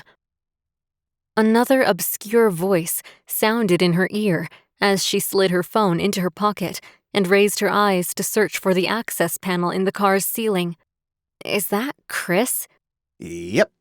Alex answered. I'm not talking to you. A crackling noise hurt her ear, making her wince as she wedged a foot against the metal rail and hoisted herself upward. Ava? Chris's voice asked. She rolled her eyes as she straddled between the two railings and shoved open the access panel leading to the car's top. Chris? Ava, what the hell are you doing? With a determined grunt, Ava hoisted herself through the narrow access panel, her fingers finding a precarious grip in the dark shaft above the elevator. I'm busy. Give the earpiece back to Alex. She crossed toward the doors at shoulder level, leading to the next floor. No, I won't, he answered. Look, Ava, we have to talk. We'll talk later, she said as she grabbed a screwdriver from her pocket and wedged it into the seam. I'm a little busy right now. Now, put me back in Alex's ear. She wrangled the doors open a crack with her makeshift tool. Aves? Alex's voice said. I'm fine. but I do not need Chris in my ear right now. She angled the screwdriver to pop the doors open a little further. I wasn't thrilled with it either. Tell me you're out of the elevator. With a grunt, she wrapped a hand around each door and struggled to push them back. Almost out. Good. Now, the safe deposit room is... Ava blew out a breath after the effort of opening the doors, then leapt up and scrambled onto the next floor. Third door on the right, I know. Yep, you got it, Aves. A second passed as she darted down the hall, lit only by emergency lighting. Aves, you have... Enough time, she said as she darted into the darkened room and toggled on her flashlight. I'm in the room, box 134. Yep, he answered. She scanned the boxes, searching for the correct one. When she found it, she dumped the phone on the table, leaving its light glowing toward the ceiling. She tugged the 2 keys from her pocket, inserting each into the door. With both in the keyholes, she twisted. Her heart slammed against her ribs as the keys refused to turn. Each failed attempt amplified her fear of the ticking clock. With a jiggle, she tried again, but still wasn't able to open the door. Her features pinched as she reported the bad news. The key's not working. What? The panic was obvious in Alex's voice. It won't budge. She cursed under her breath, giving the key one final jimmy. It still wouldn't turn. She let her head fall back against her shoulders as she sucked in a steadying breath, trying to ignore the terror rising in her. If they didn't pull this off... She shook her head. She couldn't fail. Ava, get out. You're going to run out of time. I have some time. I can't leave without these blueprints. Aves, don't chance it. We'll figure something else out. Get out of there. She tugged the printed key from the box, hurrying to the light to study it. Wait, there's a little piece of something on this key that looks like it doesn't belong. I'm going to try to remove it. She ground the edge against the table before she held it up to the light again. The stray piece still existed. With sweat beading on her brow, she tried again. When she held it up to the light, her hand shaking, it appeared to be smoother. I'm trying again. She rushed back to the wall of boxes and shoved the key inside. Ava, you're pushing it. Get out! Ava slid the key into the lock and twisted them both. I got it, she said with a sigh of relief as the door swung free. She tugged the box from inside, then raced to the table, sliding it onto the metal surface. With her phone clamped between her teeth, she flipped the lid open. Ava, please tell me you have the blueprints and are leaving. Her forehead crinkled as she stared down at the contents of the box. Money, passports, a flash drive, and the blueprints requested by Raven. She glanced at a few passports, hurrying to snap pictures with her cell phone before she grabbed the blueprints and shoved them into her hoodie, zipping it together. She started to slip the lid shut, hesitating before she reached in to grab the flash drive. Ava, you are like seconds away from the security coming back online. Please, get out of there! Alex warned. She slammed the lid shut, shoved the box back into its cubby, and slammed the door closed. She grabbed Miranda's key first. The printed bank key refused to move. With a wince, she yanked it free and raced for the door, hitting the hall just as the lights started to flicker on. She raced to the end of the hall. I'm at the elevator, she said as the doors opened. She stepped inside, jabbing the button for the lobby. The doors closed, and she heaved a sigh of relief. Tell me you're okay. Alex asked. I'm good, and I got the blueprints. And then some. I don't even want to know what that means, Sparky.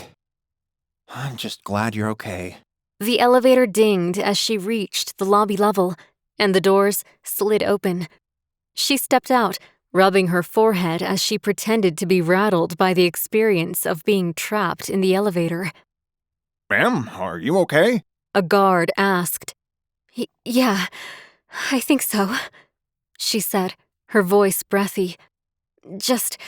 I don't like small spaces like that. At least I wasn't stuck for long. Come sit down. I'll call a paramedic. No, she said with a polite smile. I just need some fresh air. Thank you.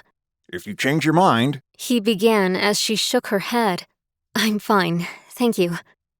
She crossed the lobby and pushed through the revolving door into the sunshine beyond, squinting against it. Nice work, Aves. Now, get in your car and get back here. I'm going, she answered. I still think I should be with you for the drop. I don't like this at all. We have no idea if we can trust Raven. Fine, I'll pick you up. Just be ready. I'm not explaining this to Chris until it's done. I don't want you explaining it at all to the betraying builder. He'll probably race right to Miranda and tell her. I know. I don't plan on telling him the details, just that we're working to solve the problem. She reached her car and slid behind the wheel. I'm in the car. See you in a few. Right, I'll be ready. Do not go without me, okay? I won't. See you soon, Ace. Ace out. He answered. She slid the earpiece from her ear and dumped it in her cup holder as she fired the engine. Within minutes, she had merged into traffic, heading for the city limits. During the 2-hour drive, she tried to keep her mind off of her personal troubles, unwilling to let the questions roiling in her mind since her return to the Hamptons resurface. She didn't have answers to any of them, and they made her head ache. She cranked up the radio, passing the time with music, though some of it reminded her of days gone by and a simpler time. She switched off the radio as she neared the Hamptons, the warmth of nostalgia sweeping over her and leaving bittersweet memories behind. Pulling the next task to the forefront of her mind, she navigated the streets to Alex's home. She found him waiting outside, pacing in the driveway. He slid into her passenger seat as she eased the SUV to a stop next to him. Hey! He said, pulling her into a hug. I'm glad you're safe. Me too, she said as she sped away from the house, heading for the bus station. She reached in her hoodie and pulled the blueprints from within. Here's what Raven wanted. Alex said as he studied them. He whipped his phone from his pocket, holding it over the page and snapping several shots. Any idea what that is? No. He answered. But I've got pictures.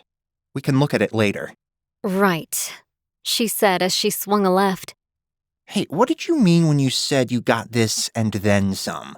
Alex asked. She slid her phone from her pocket and handed it over. Check out the camera reel. Alex swiped into it and studied the display. Are these all different passports for Miranda? Yep. I wonder if one of them is her real name. Maybe. Alex said. I'll run these through my tracker as soon as we're home. Maybe we'll find something. Good job, Aves. That's not all. She reached into her pocket again as he dumped her phone in the cup holder. She swung into the bus station's parking lot and whipped into a space near the street before passing over the flash drive. I found this. I don't know what's on it. Maybe nothing, but I took it. Alex held it up as he stared at it.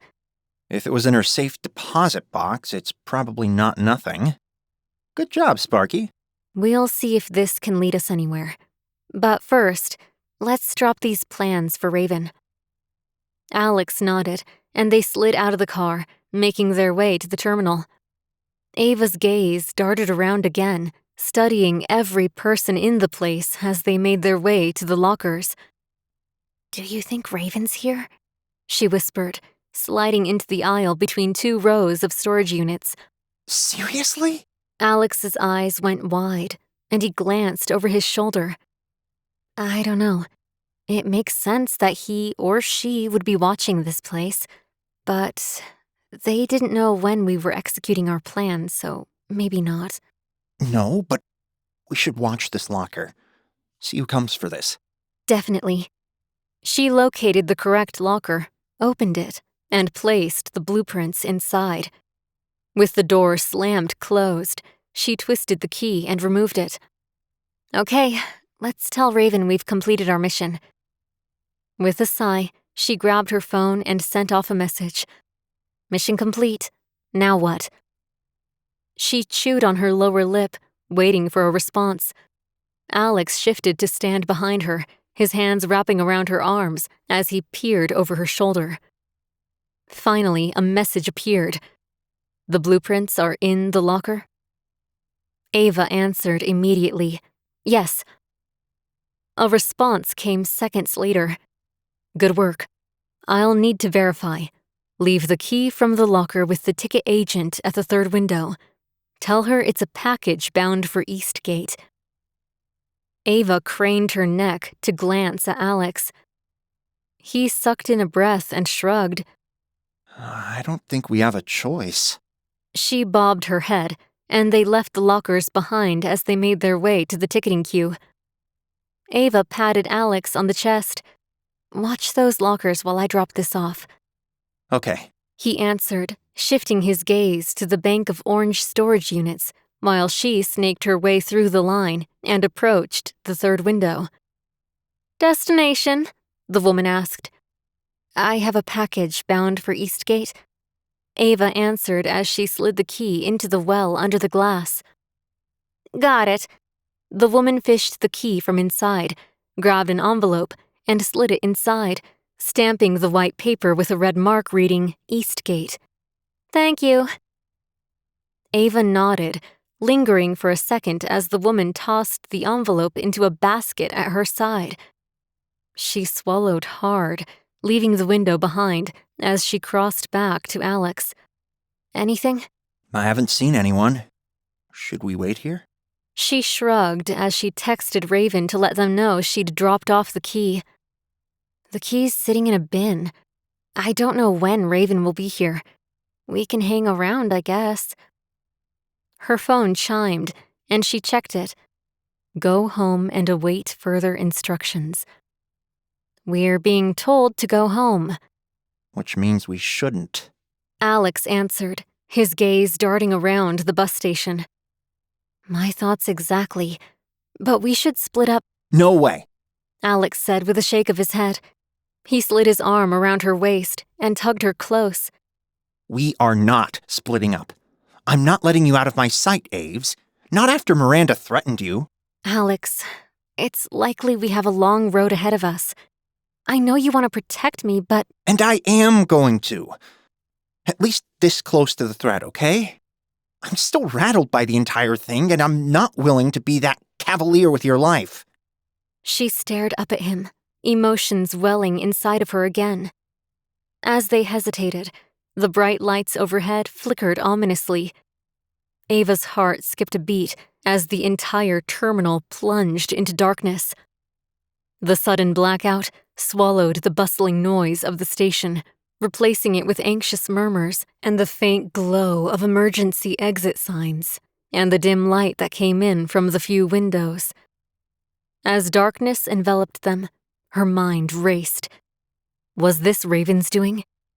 The blackout was no coincidence, but was it a signal or a trap? Chapter 23. Alex. Ava grabbed Alex's arm, her voice barely above a whisper. This isn't a coincidence. Nope, he said, tightening his grip on her as their eyes adjusted. We need to get back to that locker. We may be able to catch Raven.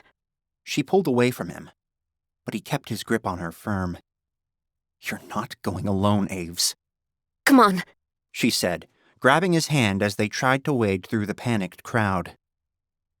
As they threaded their way closer to the lockers, Ava's phone chimed again. The screen glowed to life as she checked her messages. It's Raven again, warning us to leave now. That means he or she is here, Alex answered. Right. So there is no way we're leaving. I agree. We need to know who this is. The anonymity they're hiding behind bothers me. Ava tugged him forward toward the lockers. She flicked on her cell phone's flashlight as they rounded the corner and peered between the 2 rows of lockers. A hooded figure stood at one. Hey! Ava shouted as she hurried toward the dark-clad person. She grabbed hold of their arm and spun them to face her. What the hell, lady? The confused man yelled before closing the locker in front of him and taking the key. Sorry. She answered, twisting to face Alex again. With a shake of her head, she spread her arms to the sides. Where is Raven? Alex closed the gap between them, his eyes still darting around in search of any other threats. Not here yet. Maybe giving us time to leave? Ava huffed out a breath. We can't leave. We need answers. I agree, Sparky, but Raven is likely savvy enough to wait us out Or? She prompted. Cut us off. She shook her head. I don't know. Raven seemed pretty invested in getting you messages. Us, Alex said as he shuffled her back a few steps to hide around the corner. They peered around the corner of the bank of lockers. What? She asked. Raven is invested in us. Unlike Miranda, who doesn't want you anywhere around, it's clear Raven realizes your worth. She glanced up at him in the darkened space. I think Miranda's marching orders came from the board. Alex clicked his tongue as he shook his head. No, I think that little request was all Miranda, not the board. You think she went rogue? Ava asked. I think she unilaterally decided she didn't want you involved. Maybe her orders only involved me at the outset, and she's using that to justify her actions, but I'm pretty certain the board has nothing to do with her request for me to ditch you. Why would she do that? Ava leaned further around the corner, her eyes fixed on the locker. His brow furrowing, Alex stared at her until she glanced at him. Aves, I think it's obvious. She shrugged. Not to me. He offered her an incredulous glance. Are you serious? She shifted her gaze back to the locker. Why would a woman tied to this shadowy organization decide to demand I not be a part of it? Alex shifted a lock of hair, still surprised at her naivete. She's threatened by you, Ava. She's probably afraid that if the board gets you on their side, they won't even need her. I think you grossly overestimate my skills sometimes, Ace. The corners of his lips turned up slightly as he stared at her. There was no overestimating Ava. She was perfect. He was about to tell her how highly he thought of her when she gripped his arm, her fingers squeezing tight around his hoodie. He peeked around the corner, spotting a hooded figure enter the space between the rows of lockers. That's Raven, Ava whispered as the figure bent down to slide a key into the locker they just placed the blueprints in. He slid a protective arm around her, his instincts surging to keep her safe. Stay here. Don't approach him. His heart thudded hard against his ribs as the figure removed the blueprints from the locker, studying them with a flashlight. Let's go, Ava said, sliding her hand into his and tugging him forward. The sound of their footsteps alerted the figure to their presence. Without even glancing their way, Raven twisted and ran in the opposite direction. He's running, Ava said, her voice filling with urgency. She broke away from Alex, racing through the dark after them. Alex hurried to keep up, sliding around the corner and searching the dim space for Ava. He spotted her several feet away, her feet pounding against the polished cement floor as she raced after Raven. He hurried after her, nowhere near as fast as she was. In front of him, Ava barreled through the door into the bright sunshine outside. He raced after her, darting into the blaring sun. He squinted against it, his eyes watering after the quick change from darkness to light. Alex, the car! Ava shouted from in front of him. He pushed his feet to move him forward with limited vision as he fought to keep his eyes open. Ava's figure came into focus in front of him as she climbed into the SUV. He hurried to the passenger side and dove into the seat as Ava revved the engine, throwing the car into reverse before he could get his seatbelt on. She slammed on the brakes, sending him smacking into the seat before she tromped on the accelerator. Her hands steady despite the adrenaline. Watch it, Aves! I don't even have my seatbelt on yet! Then hang on, She answered as she expertly threaded the SUV past 2 cars. Where's Raven? Black Challenger.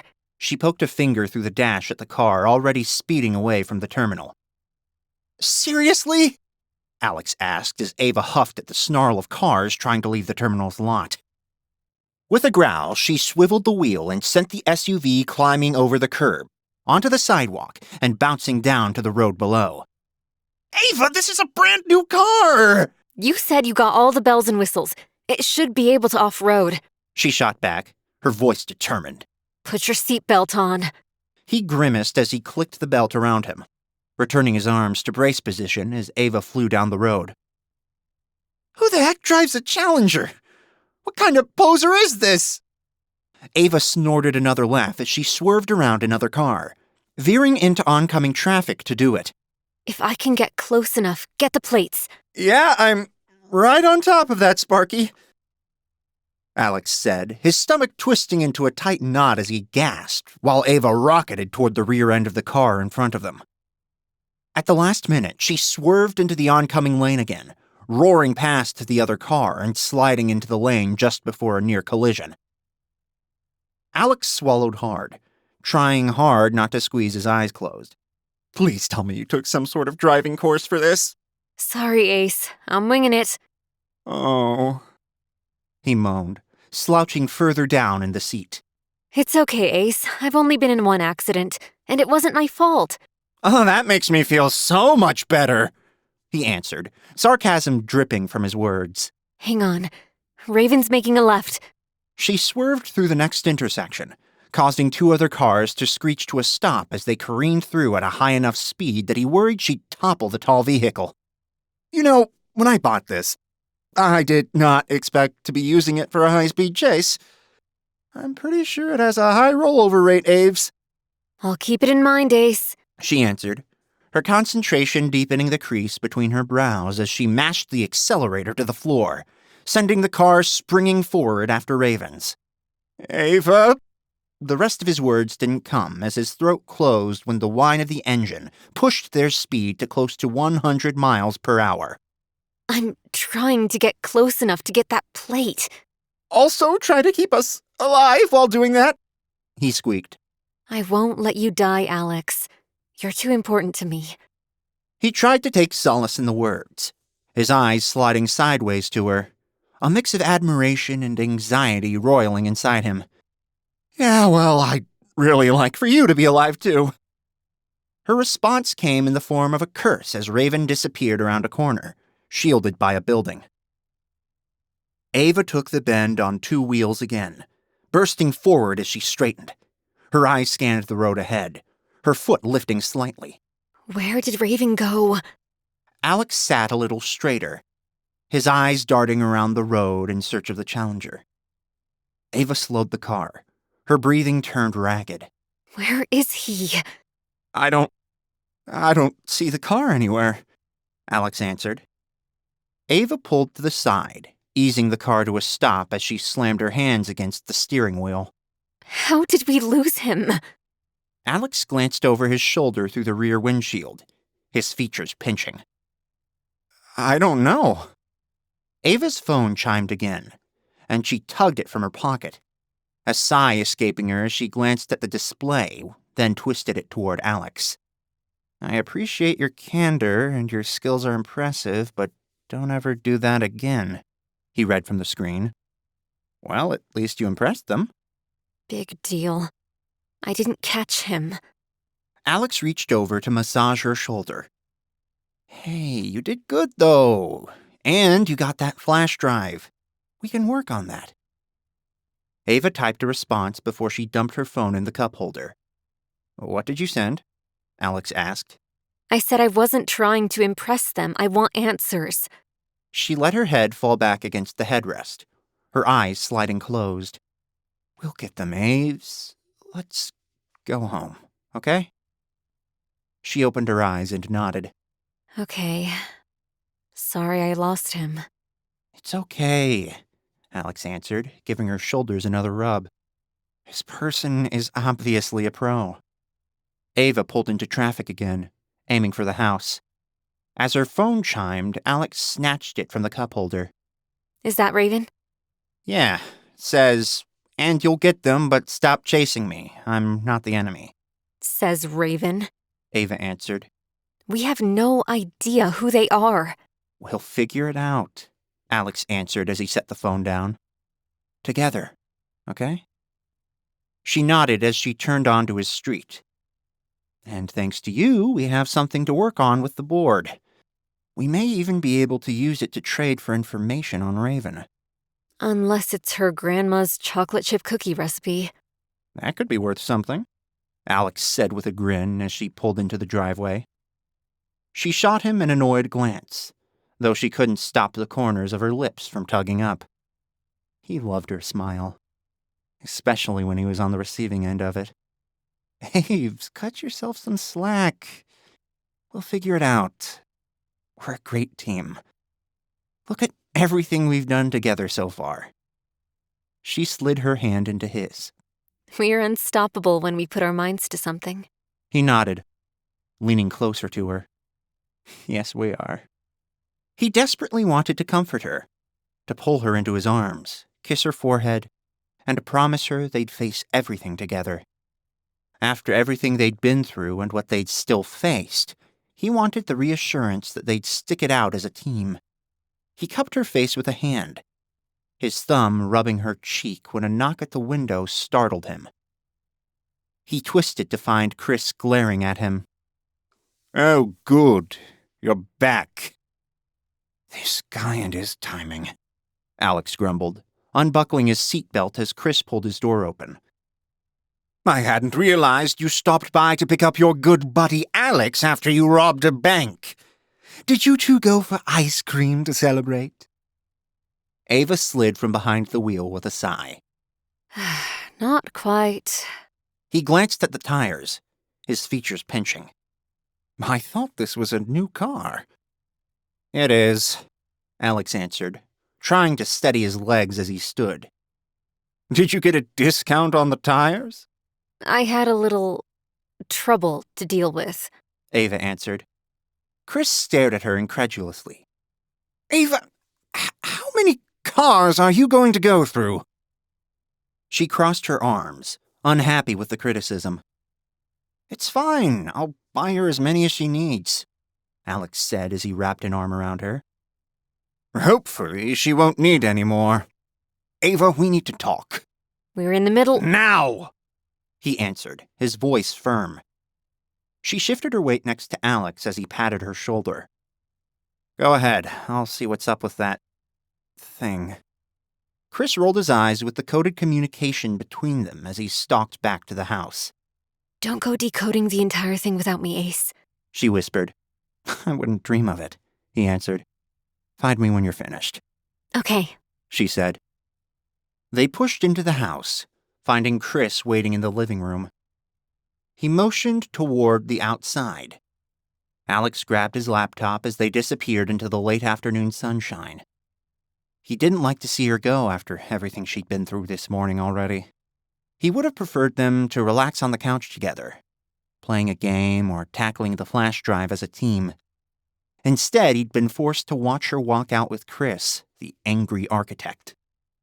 He also didn't like the words that hopefully she wouldn't need many more cars. He hoped that only meant because Ava would be safer in the future. But he had a sneaking suspicion the man would push for her to abandon the gambit with the board. Alex dug the flash drive from his pocket and plugged it into his laptop. Let's see what you've got, Miranda. He navigated to the drive, opening it to find a list of files with intriguing names including Asset Ledger and Board Profiles. He clicked on one, a massive error message blaring on his screen in red letters. Access denied. We'll see about that. Alex initiated a complex decryption algorithm. one that could crack even a high-level code, expecting it to make short work of the file's lock. The screen flashed with the same frustrating denial. This was no ordinary encryption. It behaved more like a military-grade code. It would take some serious effort to break this. The question was, did they have that kind of time? Chapter 24. Ava. The ease of her earlier conversation with Alex gave way to more stilted interactions with Chris as Ava followed him across the living room. Her mind whirled with what had just happened, from the interaction with Raven to the car chase. She craved quiet time with Alex to sort through it and to settle her nerves. Instead, every one of them tensed with agitation as Chris's words rang in her mind. We need to talk. She'd tried to put him off for when she felt more settled, more secure, less frazzled. But he'd insisted. With a forlorn glance over her shoulder at Alex, she hovered in the doorway leading to the pool, the past rushing in like the tide. There had been laughter once, easy smiles exchanged over meals, meaningful conversations that stretched into the night. Those memories now seemed like relics from another lifetime, each one a reminder of how much had shifted beneath the surface of their seemingly stable life. Alex settled on the couch with his laptop and the flash drive she found. For a moment, she considered telling Chris this needed to wait, but her timing didn't seem to matter. Her features pinched as she forced herself into the bright sunshine. Let's take a walk. He glanced down at her feet. Good thing you're wearing shoes. The dig didn't go unnoticed. I know. You'd never carry me. Oh, Ava, stop being so argumentative. I'm not arguing, she said with a shrug. I'm just stating a fact. He stopped short as they reached the boardwalk leading to the sand, thumbing back toward the house. Do you want to get the geek squad to carry you? I thought you hated that kind of stuff. You're a strong, independent woman. She narrowed her eyes at him. Strong, independent women still don't mind being spoiled once in a while. By being ridiculous and refusing to wear shoes so they can walk on their own? Ava rolled her eyes as she stepped onto the boards. Come on, let's go down to the beach so you can complain about the wind and the surf and the smell and whatever else you hate about the sea. Chris clicked his tongue as he stomped across the boards toward the beach. Wow, someone's in a mood after spending all that time with her bestie. I'm not in a mood, Ava said as she kicked her shoes off and grabbed them before she slid her feet into the soft, warm sand. The cool breeze reminded her of the picnic they'd had on the shores of the lake early in their relationship. Chris had surprised her with flowers, wine, and chocolates for after their meal. It had been a simpler time, a moment of joy before the complexities of life and the dangerous world she now navigated. Each step on the sand was a stark reminder of how far apart they had drifted. Could have fooled me. Things getting too real with Game Boy. She crossed her arms, her shoes dangling from her fingers. Did you insist we talk right now so you could insult Alex? No, he said with a sigh. I want to know what's going on. Oh, do you? Would you like to take notes so you can get it all correct when you feed it back to Miranda? Chris shot her an annoyed glance, his features pinched. I'm not going to apologize for trying to protect you, Ava. And that was the only way I knew how. Ava raised her eyebrows, her mind spinning. Every step on the uneven sand sent another question ricocheting through her brain. Had she really changed that much? Or had parts of herself re-emerged, parts that Chris never understood, and wouldn't accept. Chris wanted his version of Ava, the one who fit neatly into the life he had planned. But that Ava was as transient as the footprints they left behind on the beach. The only way you knew how to protect me was to sell me out to someone who wants me dead. Chris sucked in a breath, his jaw clenching. She only wants you dead because you keep clinging to Alex Stone like he's a lifeline. Why? I don't know. He's my... Chris ran his hand through his hair, a gesture Ava recognized as a sign of stress. Best friend, yeah, I know, he's your bestie. And your bestest friend in the whole wide world has decided that the best thing for you to do is solve crimes and nearly get yourself killed. He doesn't seem to care that your life is in danger, just as long as you keep hanging around with him for those Mario Kart sessions. Ava's nostrils flared. None of that is true. He needs help with this. I had the impression when I spoke with Miranda that he doesn't need help. In fact, it seemed to me that he had quite an offer on the table that would clear up all this trouble.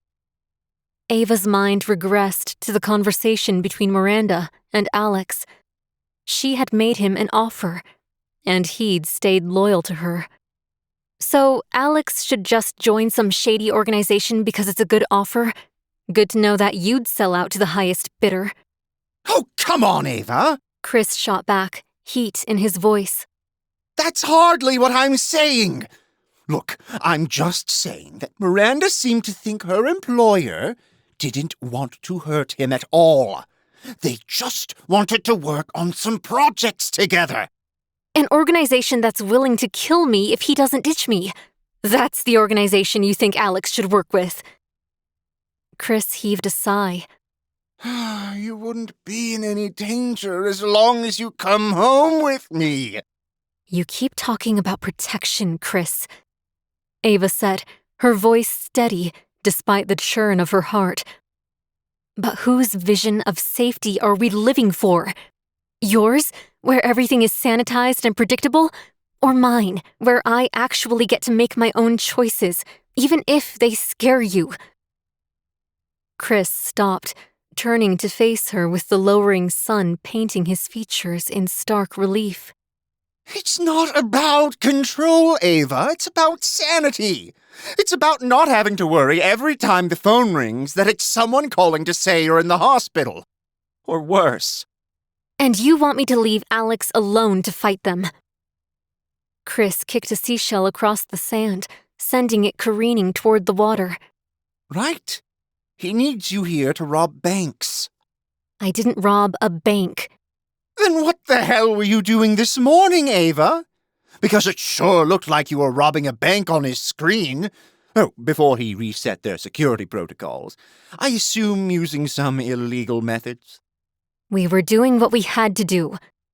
What you had to do? Are you serious? You had to go into a bank, illegally shut down its security, then rob it? I didn't rob the bank, she said through clenched teeth. Sometimes you can't play it safe, Chris. Life isn't safe and neat. Not anymore. Not with what's at stake. Chris scoffed, his gaze avoiding hers as he watched a seagull swoop down near the water. And what's at stake, Ava? Anything real? Or is it just your thrill-seeking adventures with Alex? That's not what this is at all. The wind picked up, the salty air tangling Ava's hair and whipping it across her face. The sun, lowering in the sky, cast long shadows on the beach, mirroring her darkening thoughts. Each crashing wave seemed to echo her frustration, the relentless surf mirroring her turbulent emotions. Chris stopped walking, twisting to face her. I want answers, Ava. And I'm not giving them to you, Chris. You can't be trusted. He drew his chin back to his chest, his eyes widening. Seriously? I can't be trusted. Chris, what part of "you went to the enemy and sold me and Alex out" do you not get? He threw an arm out to the side, his features darkening with anger. I didn't sell you out, Ava. She cocked a hip, stomping a foot on the sand. What would you call it then? I'd call it trying to make the best of a bad situation. I mean, look at this from my perspective, Ava. Come on! She pressed her lips together, chewing the inside of her cheek. First, I find out my fiancé was already married. No, wait. Still is married. After an entire relationship of lies. That's not true. It wasn't an entire relationship of lies. Oh, no? What would you call it? Since you're so interested in putting a name to everything, what would you call it when the entire time we were dating you were married? He shot his eyebrows up as he emphasized the last word. Because I have a few words. Lies, betrayal. Ava sucked in a breath, her fingers curling into fists as her annoyance grew. But let's say I understand that. You were a marriage of convenience for a long time. You didn't think about it on the day-to-day, I get it. Or at least I think I did. And then you come to the Hamptons to get a divorce. Ava cocked her head as he waved his fingers in the air. Yeah, I put that in air quotes because I think it's as bogus as those stupid rom-coms you apparently love, where everything's all tied up in a neat bow after they've known each other for 2 days. Chris whipped around, throwing an arm in the air as he paced the beach.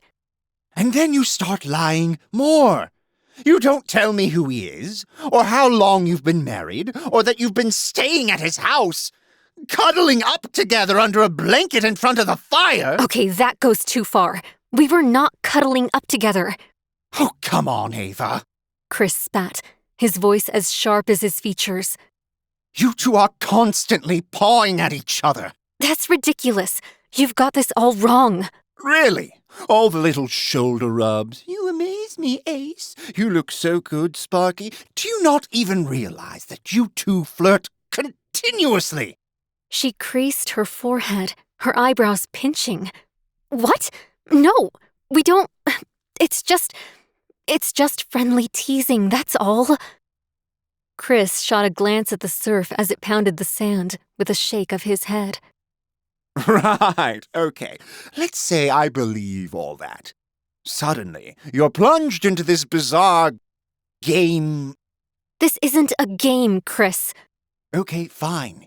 It's not a game. It's a very dangerous situation. A situation that has almost gotten you killed once already and has you doing some very odd things.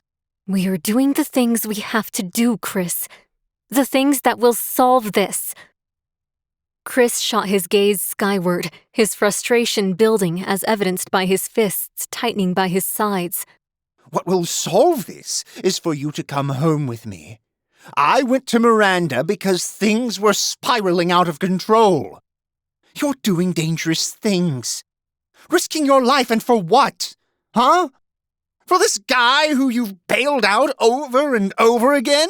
Bailed out? Ava asked. Chris shrugged.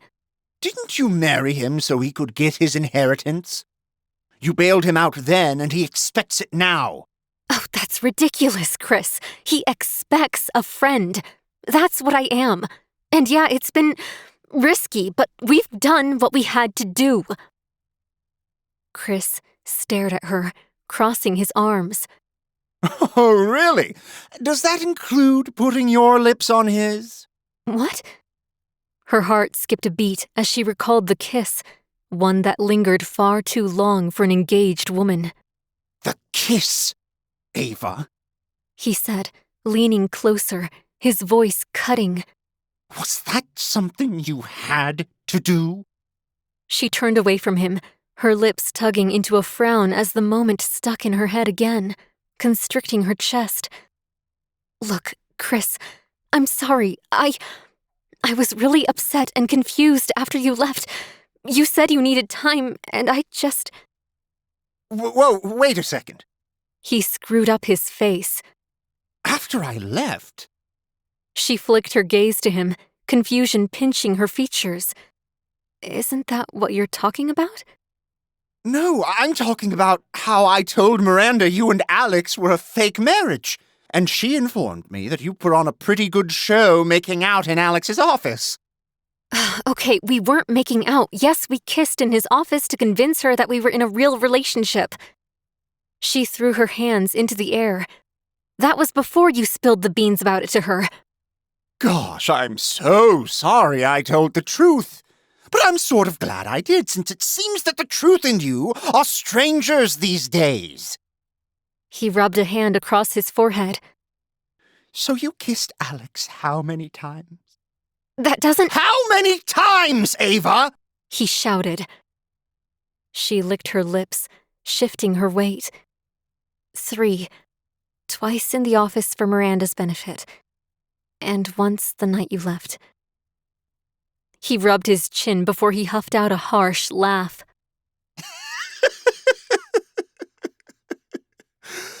I can't believe this. I can't believe this is happening. I'm sorry, Chris. The kiss was an accident. I was upset and I stopped as soon as I realized what I was doing. He scoffed, shaking his head. I guess that's something.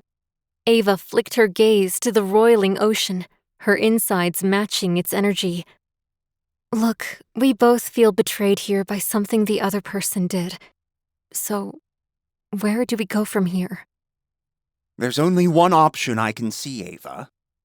This has to stop. So I'm giving you a choice.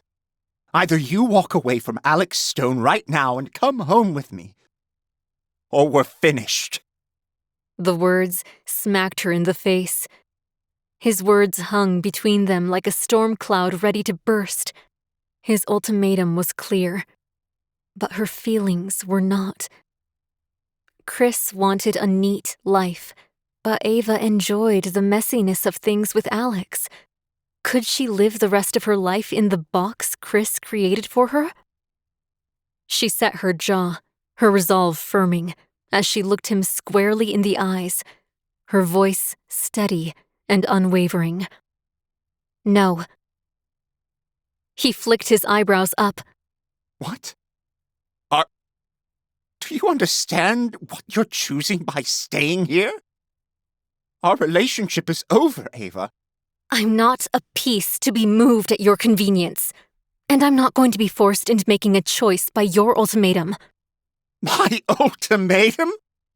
What do you think you issued when you decreed that you'd stay here? I didn't force you to stay. I gave you a choice. I didn't say if you left we were over. You can go home if you want. He let out a harsh laugh. Ha! Oh, you'd love that, wouldn't you? No one hovering over you to police your make-out sessions with your husband. That's not what— I don't care. I don't care anymore, Ava. I don't care how weird the situation is, how blurred the lines are, how close you are, or what shadowy organization is looming. I don't care anymore. I want our life back. I want us back. Without these complications. She shook her head. I don't come without complications, Chris. That's the problem. You want this clean version of me that has perfect hair and never has a bad day, and— That's not at all it, Ava. I want adult Ava back. I don't want messy bun game-playing pretending she's back in college, Ava. So you want me on your terms only? I want things back to normal. I'm sick of this messed up situation. So last chance, Ava. Come home with me or we're over. Ava glanced down at her hands, stretching her fingers out. On her left, Alex's rings. And on her right, Chris's engagement ring. Her lower lip trembled, and tears filled her eyes. Her features pinched, and she tried to swallow the lump forming in her throat. With trembling fingers, she reached for one of the rings. A tear fell to her cheek as she slid Chris's off and held it out to him. He glanced up at her, his features twisted with hurt and confusion. She tugged his hand forward and placed the ring in it before she curled his fingers around it. Without a word, she turned away, her decision made, and strode down the beach away from Chris Maxwell. Chapter 25. Alex. Alex frowned at his laptop as he received another access denied message on his screen. All of the quick decoding tricks he knew hadn't worked on the encryption protecting the files on the USB drive. His mind only half-heartedly tackled the task of decrypting the heavy armor surrounding the files on the drive. He flicked his gaze to the sliding door leading to his pool. Ava had disappeared through it 10 minutes ago with the aggravating architect. As she stepped outside, a twinge of protectiveness had clashed with his respect for her autonomy. They'd navigated past crises as partners. But now he hesitated, waging an internal battle over intervening or trusting her to handle Chris alone. He'd wrestled with his desire to protect her versus his respect for her strength on so many occasions before. Alex shifted the laptop off his lap, rising from his seat. The way the man had insisted they needed to speak right away didn't sit right with him. Ava had already been stressed from the morning's excitement. He'd read it in her features and the way she'd slammed her hand onto the steering wheel after losing Raven during the car chase. He'd wanted to comfort her, to tell her it was okay. But when Ava was upset, no amount of saying the words soothed her. She needed action along with reassurance. Alex paced in front of the cold hearth, biting his thumbnail. He knew her so well after all the years spent together. Even after they drifted apart, they'd picked up without skipping a beat. The only thing that had ruined their reunion had been her relationship with Chris, and that seemed to be a constant source of pain for the both of them. He glanced at the sliding door again, shifting his weight from foot to foot. Should he go after her? The annoying architect hadn't been very kind to Ava lately, and Alex didn't want her hurt any more than she already had been. He took a determined step toward the door, intent on tracking them down when he stopped, suddenly hesitant. What if he made things worse? Chris resented him, that was obvious. Would Ava begin to feel the same way if he kept pushing into their relationship? Each time he'd brought up his thoughts about Chris being the wrong man for her, she'd clammed up. It didn't sit well with him. She had no desire to hear that Chris wasn't right for her, likely because she wanted to believe he was. Would his desire to pursue her for a relationship that went beyond friendship be the very thing that tore them apart entirely? He twisted away from the door, rubbing his chin as he resumed his pacing. What would he do if this came to a head earlier than he expected? His plan to win Ava back had been slowly deteriorating. He slid his eyes closed, recalling her arrival and his high hopes that first night. It hadn't been that long ago, but it seemed like an eternity. So much had happened, and so much had slipped away from him. He'd taken another opportunity and allowed it to slip through his fingers. With another glance at the bright sunshine outside, he wondered if he'd already lost her. His stomach twisted into a tight knot as he took another step toward the door, before promptly shaking his head and retreating to the couch. Going after her now wouldn't solve anything. In fact, it could make matters worse, if she felt he was pushing too much. He didn't want to think about it. Instead, he tugged his laptop onto his lap, trying to focus his mind on the files. After a few more frustrating attempts to gain access only to be met with the same annoying "access denied" message, he changed strategies, combing through online databases for information about heavy encryption methods. He gathered a variety of information, piecing it together to find a string he could pull to unravel the method and read the files.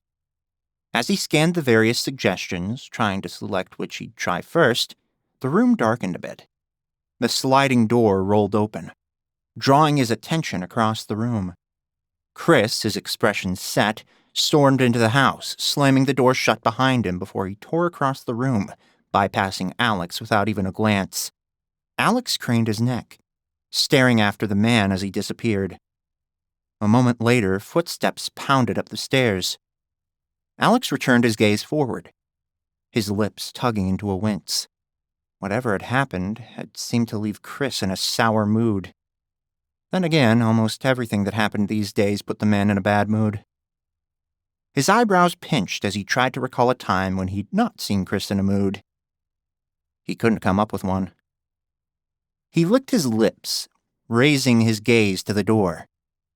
Ava hadn't come back yet. Worry settled in his gut about the detail.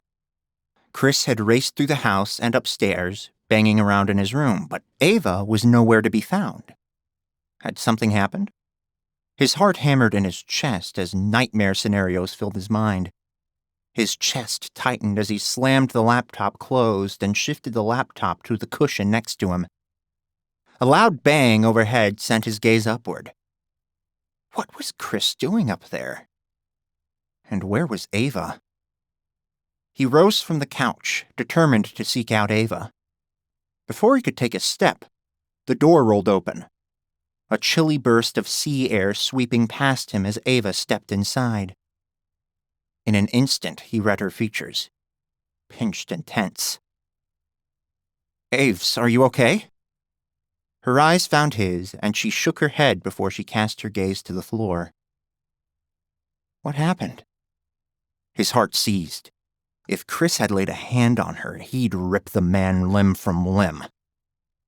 Her lips tightened into a thin line as she raised her left hand. Noticeably missing was the engagement ring from the bothersome builder. His heart leapt, hope rushing through him despite himself.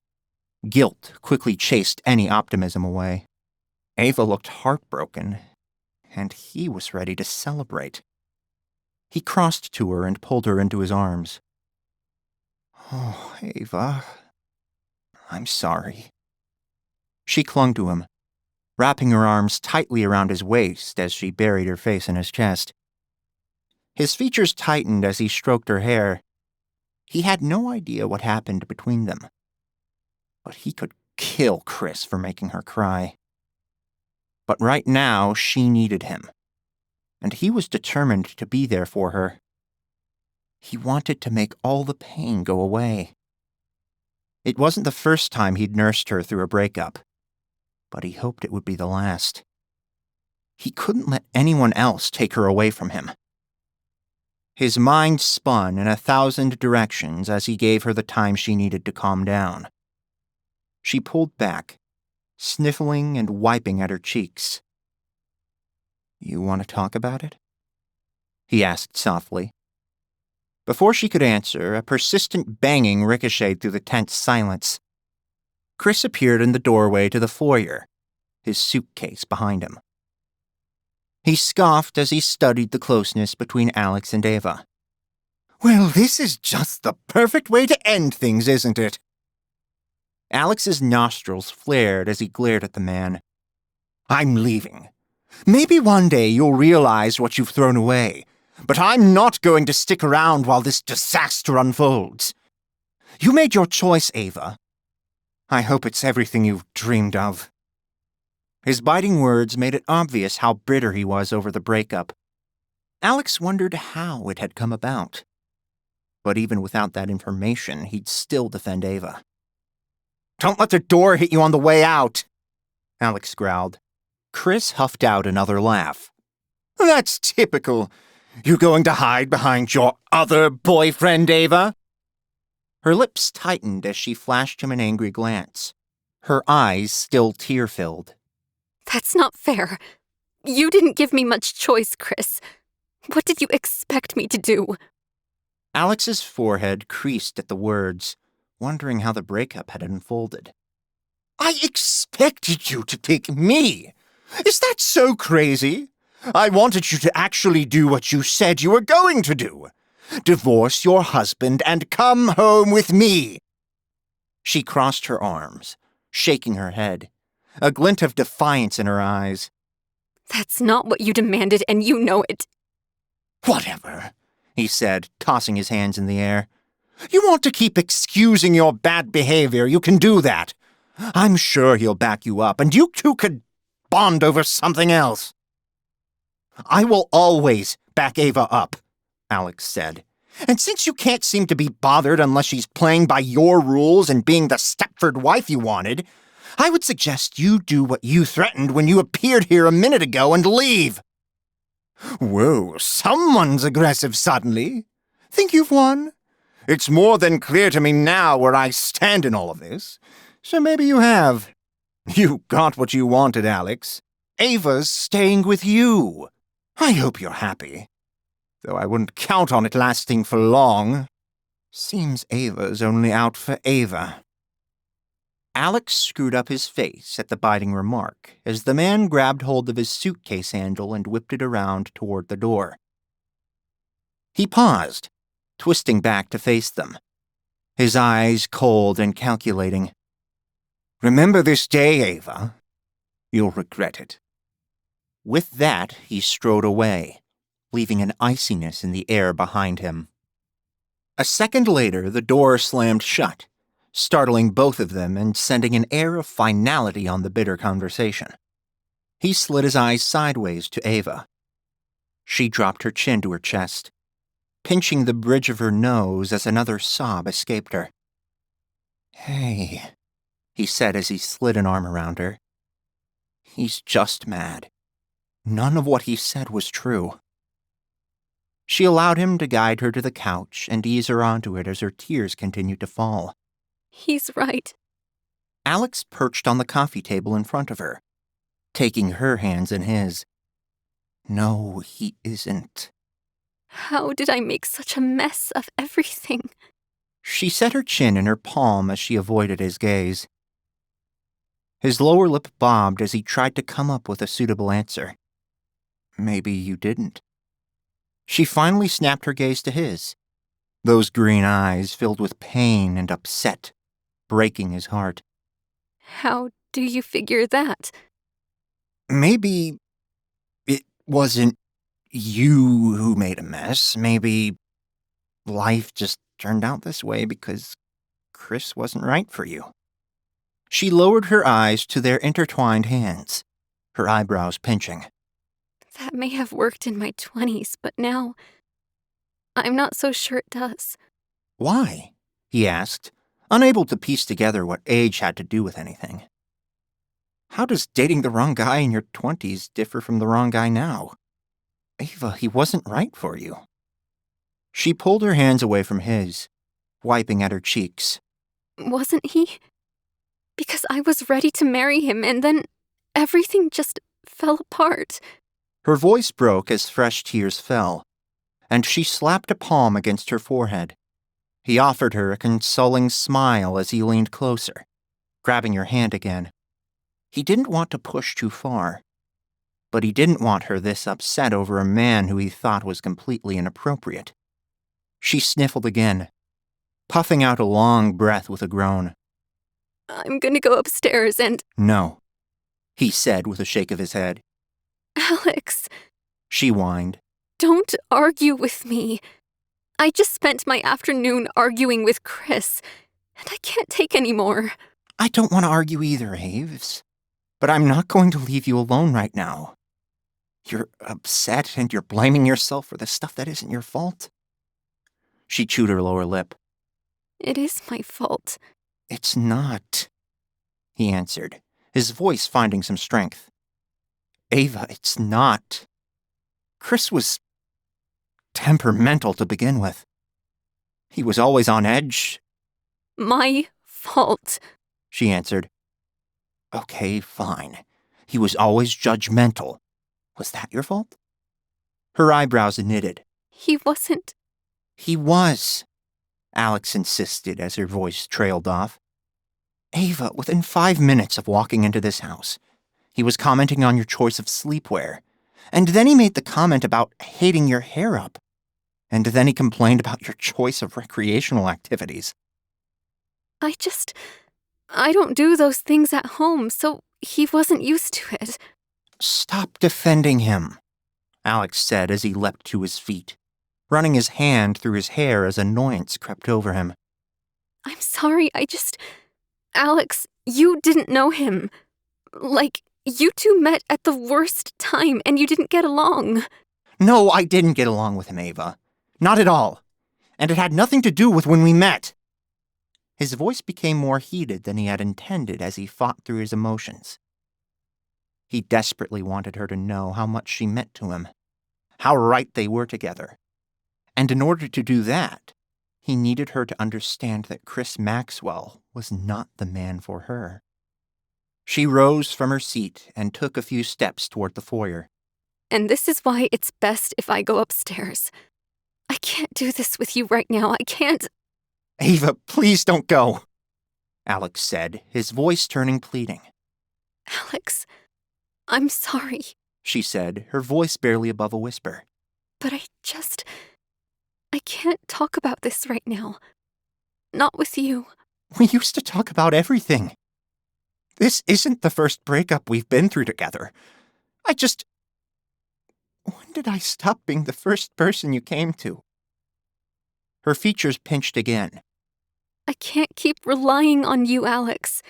I can't keep asking you to be here for me because there's going to come a time when your first priority is not going to be me. He shook his head, the idea incredulous to him. That's not true, Alex, she said with a shake of her head. you don't know that. I do, You don't. she insisted. I know you think you'll never find anyone, but even if you don't marry someone else, Alex, I can't keep asking to be your first priority in life. He grabbed her hand, his thumb rubbing her soft skin, his voice softening. Yes, you can. She heaved a sigh, raising her gaze to him. Oh, Alex, I know you're just trying to be supportive, but... No, that's not it, he said, his breath catching in his throat as the truth threatened to come spilling out of his mouth. You're not just trying to be supportive? Yes, I am.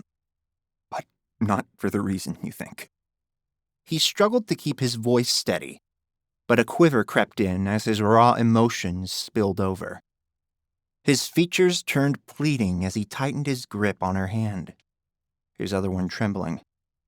Ava, you will always be my first priority because His heart hammered against his ribs in a frenetic beat as blood rushed through his ears.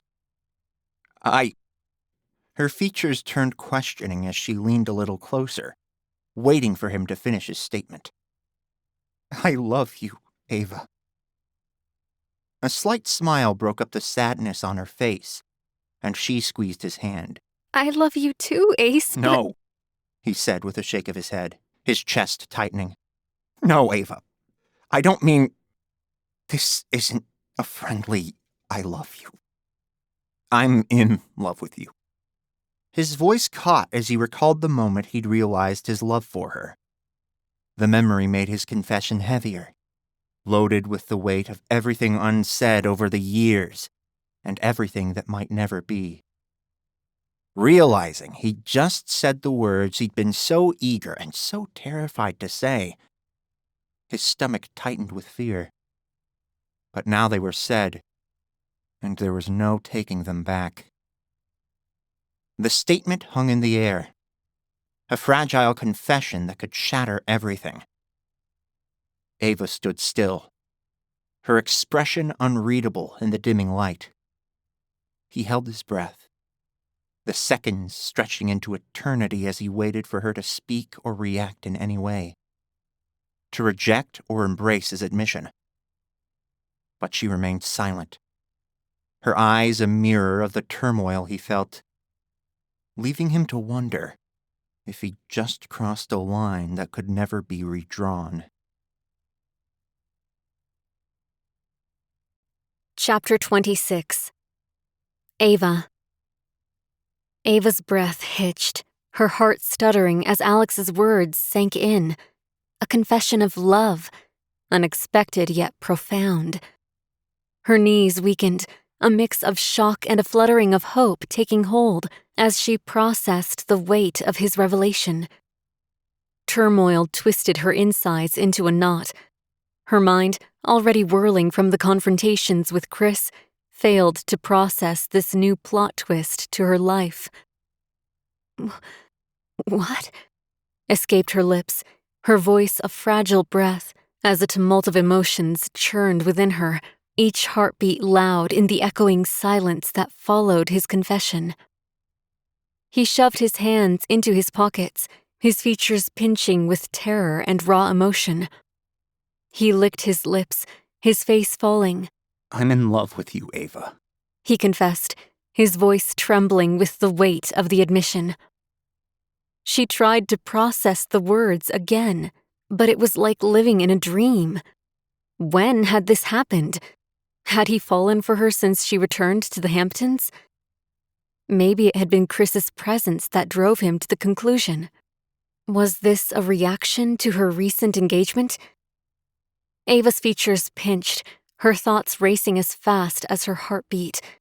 Each breath she took seemed to echo in the silent stillness stretching between them.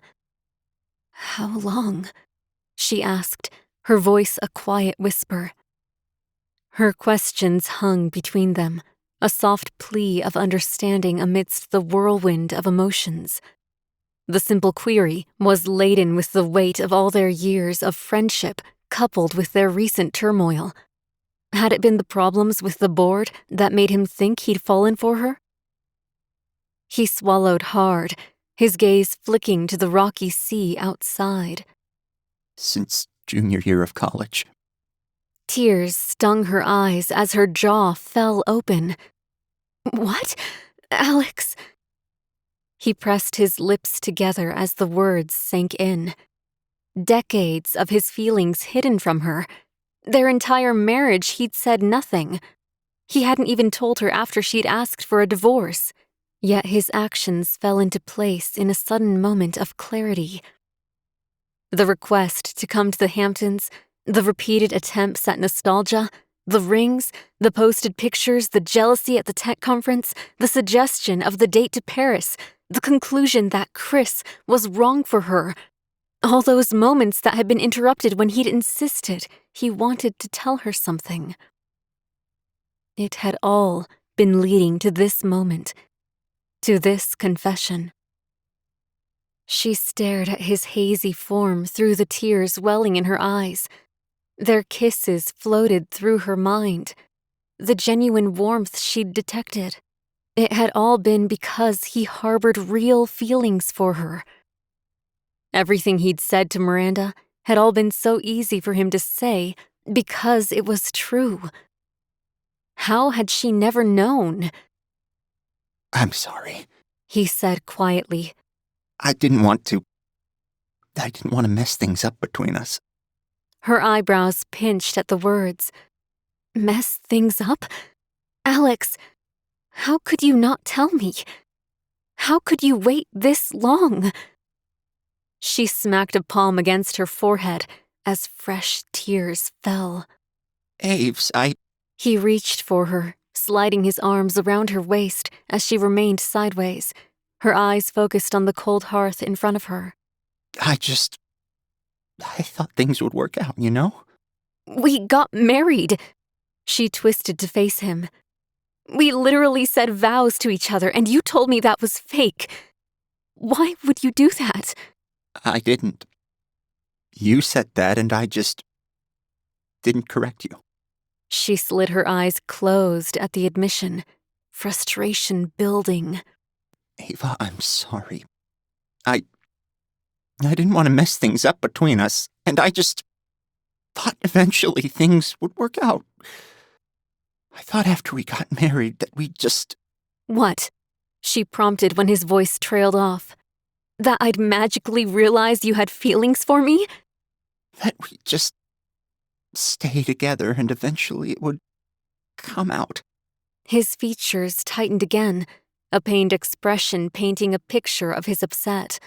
And then you were engaged, and suddenly my entire future just disappeared. And I've been trying to tell you since you came out here. This is why you hated Chris, she surmised, crossing her arms as she sorted through all the nuances of his admission. No. He answered with a shake of his head. No, I didn't like Chris because he wasn't nice to you. He just treated you like a doll that was his to order around. Wear your hair this way, wear these clothes, don't do this, don't do that. She creased her forehead at the negative representation of a man she'd managed to think she was in love with. Ava, he wasn't right for you, and Yes, I was jealous, and angry about the way he treated you. I mean, no matter what clothes you wear, what your hair looks like, what time you sleep until, you'll always be perfect to me. She swallowed hard at the words, still trying to understand how she hadn't known in decades of friendship. How had she been this blind? Suddenly, his defensiveness about dating Miranda made sense. He'd been desperately trying to tell her he didn't have feelings for any other women. She bit the inside of her cheek. Had her reaction to the woman's interest in him been born of something more than friendship, too? I'm sorry I didn't tell you sooner. He murmured. I was trying to, but... We kept getting interrupted, she answered, her forehead pinching as she searched her mind for an answer to her own question about her feelings. She'd kissed him, an action she thought had been driven by confusion and the need for comfort. But had there been more? Yeah, he whispered, sliding a lock of her hair over her shoulder. Ava wrapped her arms around herself, her body taut as a barrage of doubts and fears assaulted her. Each thought was a wave crashing against the fragile shore of her resolve, threatening to pull her under the tumultuous surf of uncertainty and past heartaches. She studied Alex's earnest features, the terror still floating in his eyes. He waited to hear her reciprocate his feelings or say something reassuring. But she couldn't. One fact reigned in her mind, twisting her stomach into a tight knot. She paced a few steps away, her arms tightening around her as if she was holding together pieces of her fractured existence. I can't do this, Alex, she said, her voice trembling. She couldn't look at him and witness the crushing despair likely etched into his face after he bared his soul to her. Okay, he answered, his voice barely audible. She spun to face him, her eyes shimmering with unshed tears.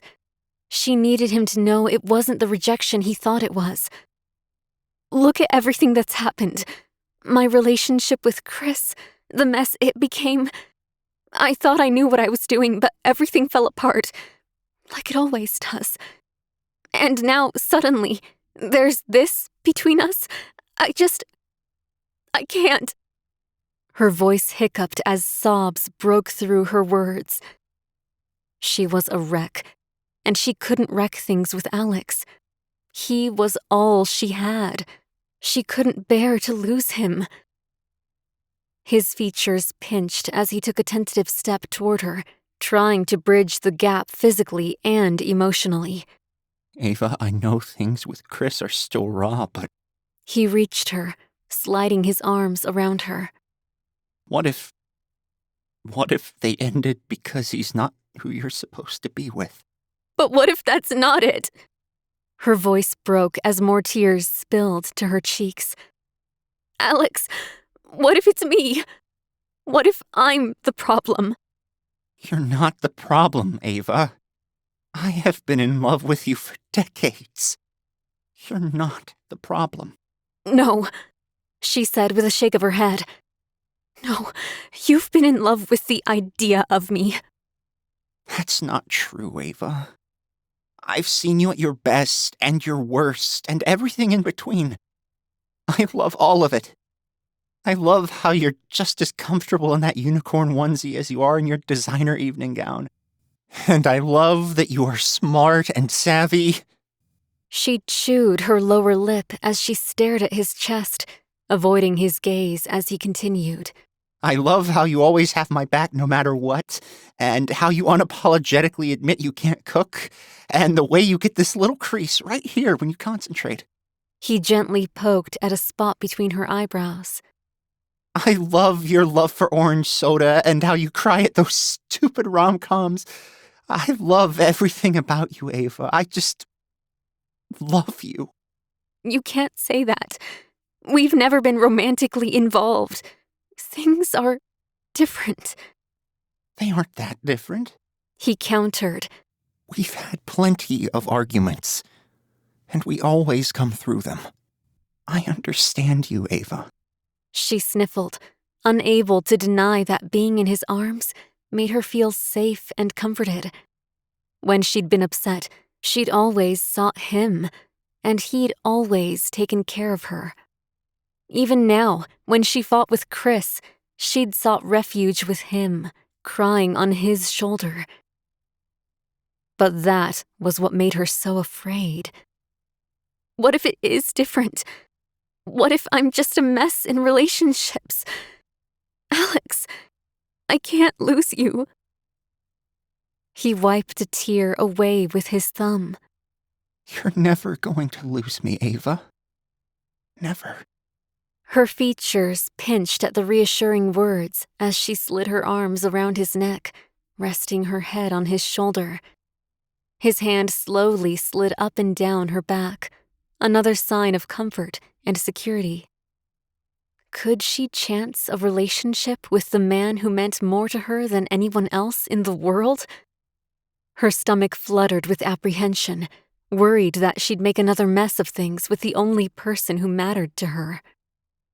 Ava, He said, his voice soft as he leaned back, his arms still tight around her waist, a source of strength despite the turmoil between them.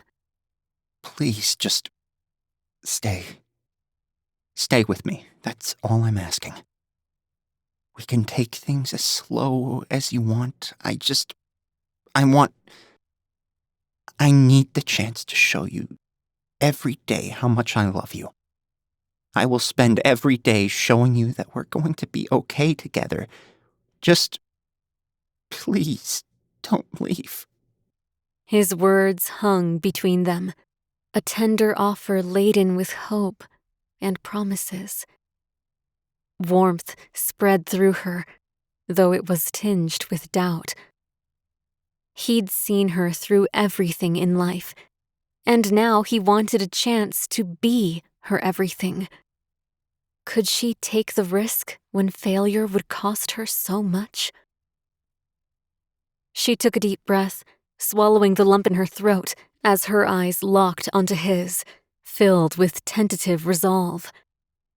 I'm not leaving you, she whispered. We'll figure this out together. He slid his eyes closed as a tear stained his cheek, his features breaking into a relieved but cautious smile. He tightened his grip on her, a firm yet gentle embrace that promised not just comfort, but a shared future. I promise you we will. I promise you, Ava. I will do whatever it takes to make this okay for you. His lips pressed against her forehead, and she allowed herself the moment of reassurance his closeness provided her, leaning into him as he settled his cheek against her head. His hand wrapped around hers, and she snuggled closer, silently resolving to match his efforts. As they settled into the silence and relief of each other's embrace, savoring the new beginning fraught with uncertainty, yet filled with possibilities, Ava's phone buzzed abruptly on the coffee table, slicing through the moment. She pulled back slightly with a sniffle, a frown forming as she stared at it. Pulling away from Alex, she wiped at her cheeks as she crossed to it. Wow, I really hope that's not Chris apologizing. She huffed out a weak laugh, shooting him a glance filled with wry amusement as she grabbed her phone. Too bad for Chris that I'm married. He offered her a slight grin as he sidled to her, kissing her hair while he slid an arm around her. And your husband is madly in love with you. She swiped at her screen, finding a message from the unknown but now familiar number. Ava's breath hitched as she read it aloud. "Welcome to the team. Buckle up because it's going to be a bumpy ride." The image of a raven followed the text. She flicked her gaze to her husband, searching his features. "I guess we're really in this now," she said, her voice a mix of determination and anxiety. Whatever's coming, we'll handle it. Alex said, his voice steady as he pulled her closer to him. Together. The single word spoke volumes to her, crushing past relationships where together had been questionable at best, where together had limits. With Alex, together had no limits, no qualifications. She wrapped an arm around him and leaned closer, glad to be together at last. The end. This has been Stone's Throw to Trust, Hearts and High Stakes, Book 2. Written by Nellie Steele. Narrated by Kaden, Catalina, and Spencer Brus. Copyright 2025 by Melissa Marie Sovak. Production copyright by A Novel Idea Publishing, LLC.